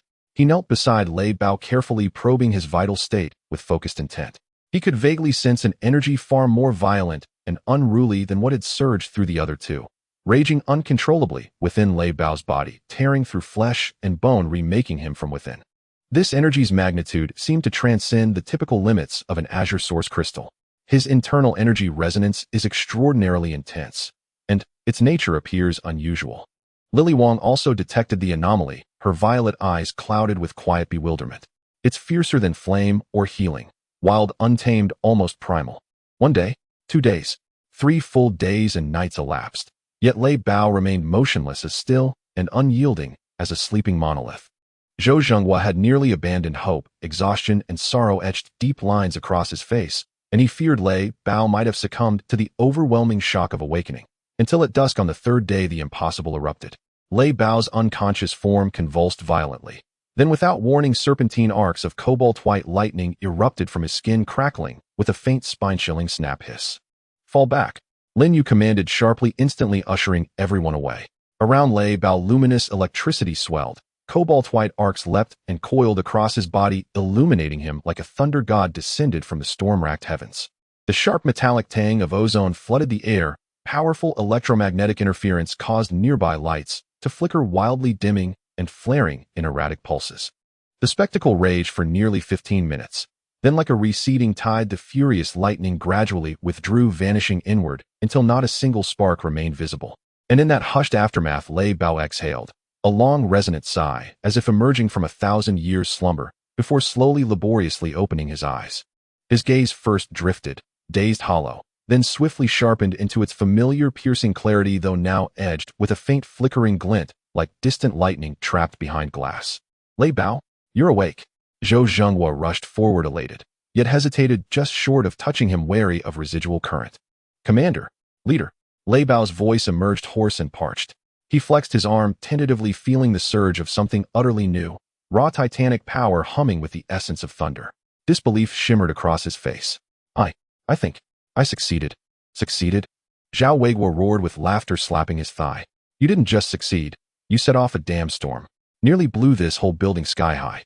Lightning. You awakened lightning-based abilities. Lightning. Lei Bao murmured instinctively, raising his hand and focusing his will. With a soft crackle, a slender arc of brilliant blue-white electricity danced briefly across his fingertip. Awe and exhilaration rippled through the group. Lightning manipulation, a rare, devastating, offensive ability. How do you feel? Can you control it? Lin Yue asked, concern threading his tone. Lei Bao shook his head, a wry, rueful smile tugging at his lips. It feels overwhelmingly powerful, yet utterly alien. Like holding a tempest in my palm. One misstep, and it'll tear free. That's perfectly natural for a nascent awakening, Lin Yue nodded. You must learn to master it, not merely wield it. Come, let's find an isolated place where you can truly test your limits. They departed immediately, driving several kilometers beyond the base to an abandoned mining site, vast, desolate, and untouched by human presence, ideal for training. At the mine's periphery, dozens of ordinary zombies shuffled aimlessly, drawn by the engine's roar. Lay bow, target the horde ahead. Begin with minimal output. Learn control before power. Lin Yue signaled. Lei Bao drew a slow, steadying breath and stepped forward, placing himself at the vanguard of the group. He fixed his gaze on the shambling figures, centering his mind, reaching inward for that volatile, thrumming force. The storm coiled in his veins. Recalling the delicate spark at his fingertip, he gathered energy into his palm. But mastery proved infinitely harder than imagined. He intended only a slender jolt, yet the moment his will stirred, the pent-up tempest surged forth unbidden and unrestrained. Crackboom! A blinding cobalt-white lightning bolt, thick as an arm twisting like a celestial dragon, roared from his palm, cleaving the air and striking dead center among the zombie ranks. The detonation deafened all sound. At the impact point, 3 or 4 zombies vanished in an instant, vaporized by searing heat, leaving not even ash behind. The blast cratered the earth into a charred, shallow pit, jagged arcs of electricity spiderwebbed outward, electrocuting 7 or 8 more zombies, blackened, convulsing, lifeless before they hit the ground. One strike, so terrifyingly absolute it erased an entire pocket of the horde. All stood stunned, Lei Bao included. He stared blankly at his own hand, then at the scorched earth and fallen corpses, shock and sobering dread written starkly across his face. This power. His throat tightened. He hadn't foreseen such cataclysmic destruction from a single instinctive thought. A flicker of astonishment crossed Lin Yue's eyes, then hardened into resolve. Its potency is extraordinary, but so too will be its toll. And precision. Abysmal. Your task isn't learning how to unleash it, but how to release it with surgical exactness, with minimal expenditure. From this moment, your sole mission is mastery until you can deliver a single pinpoint current, enough to silence one zombie cleanly, without wasting a single volt on collateral ruin. Lei Bao nodded, firm and resolute. He understood now, the weight of this power, the gravity of its responsibility. He would become its sovereign, not its slave. The first awakened adept of Higu Base had irrevocably stepped onto a path no ordinary warrior could tread, a solitary storm-forged ascent toward true strength. The tense construction and preparation pace that had lasted for weeks finally eased slightly. The various affairs of the base were on track. The power supply became increasingly stable and green sprouts had begun to emerge in the cultivated fields, while the arms factory had also commenced small-scale trial production. Lin Yue's burdens had lightened considerably. He no longer needed to be involved in every detail, but only needed to focus on the progress of key points and respond to some special replication requests. This rare leisure allowed him to finally have time to spend with Ye. Little Ye, the earliest emotional bond of the team, had been well taken care of since arriving at the populous Higu base, but Lin Yue had been busy with various affairs, greatly reducing the time he could spend with her. Often he could only see her for a few moments in the evening when he returned home, exchanging a few words. Now that Lin Yue finally had some leisure, Ye immediately transformed into a cheerful little bird, becoming his little tail. At the base, one could frequently see the stern and powerful leader Lin Yue with a bouncy, chattering little girl following him, either pestering him for stories from the pre-apocalyptic world or insisting on learning to draw. Faced with Ye's innocent, expectant gaze, the softest part of Lin Yue's heart was always stirred, making it hard for him to refuse, and he patiently accompanied her. That afternoon, Ye hugged her slightly worn but clean teddy bear and ran to Lin Yue, who was checking the operational data of the energy station, looking up at him with her big blinking eyes. Brother? Uncle Zhou from the base said today is October 20th. Ye's voice was filled with excitement. Uncle Zhou said this day is Ye's birthday. Ye is 7 now. Brother, did you prepare a gift for me? Upon hearing this, Lin Yue's fingers, which had been tapping on the virtual keyboard, suddenly stopped. He looked down at Ye's face filled with anticipation and was momentarily taken aback. Birthday, October 20th. It dawned on him that Ye was already 7 years old. Yet he had completely forgotten this day and had never thought to celebrate it for her. In the tumultuous life-or-death struggles of the apocalypse, the so-called birthday had long been forgotten by most. Looking into Ye's clear, unblemished eyes, a sense of guilt and pity surged within Lin Yue. He squatted down, gently touched Ye's head, and smiled warmly. Of course, Ye's birthday. How could brother forget? I'm sure it's as if I had long prepared for it, but the gift can only be given to you tonight. If I say it now, there would be no surprise. You be good. Brother still has some work to do. You go back and wait for me, okay? Ye's little mouth immediately pouted, clearly disappointed that she couldn't get the gift right away. But she was a sensible child and nodded, holding her bear as she turned back, glancing over her shoulders, saying then, Brother, you have to hurry. Seeing Ye Yas's small figure disappear in the direction of the quarters, Lin Yue immediately stood up, his gentle expression replaced by a hint of urgency. He quickly contacted Na Kululu Wang Li and Zhao Wei Guo through the communicator. A few minutes later, they gathered at Lin Yue's quarters. "What's the urgent matter, leader?" Zhao Wei Guo rushed in. Lin Yue recounted the situation regarding Ye Yas's birthday, smiling wryly. "I didn't know at all, and I didn't prepare anything. But now that I've said it, I can't let her down." Ye Yas's birthday? Naka Lulu's cold gaze softened. "It should be celebrated properly. This child is too sensible." "Indeed." Wang Lili nodded, gently, her eyes under the hood moving slightly, as if recalling something. Zhao Weiguo smacked his forehead. "Oh, what was I thinking? Gifts are easy to handle. A few days ago, I led a team to scavenge that abandoned Wanda Plaza in the west. I remember there were a few children's clothing and toy stores on the third floor. Although everything inside is covered in dust, many things are intact. Dolls, little dresses, building blocks. There must be something you would like. We can just make a trip there." Lin Yue's eyes lit up. "How's the safety situation at that mall?" "Most of the zombies have been cleared out. Only a few scattered ones were lured away by us. It has a large space and a complex structure, but with our team's strength we can go there and back quickly without any issues," Zhao Weiguo assured. "Good." Lin Yue made a decisive decision. "This is our first time celebrating Ye Yas's birthday. Even in the apocalypse, we can't let her have regrets. Prepare, and we will set off immediately. Target the children's area of Wanda Plaza. Safety first, quick and decisive." "No problem." Zhao Weiguo rubbed his hands together. Nakalulu also nodded. "I'll go grab the weapons." Wang Lili quietly followed, indicating she would go along. Soon an off-road vehicle sped out of the Higu base, racing towards the town in the west. On the vehicle, Lin Yue gazed out of the window, already imagining Ye Yas's happy, joyful smile when she received her gift that evening. In this cruel apocalypse, perhaps safeguarding such smiles was one of the meanings behind their continual struggle.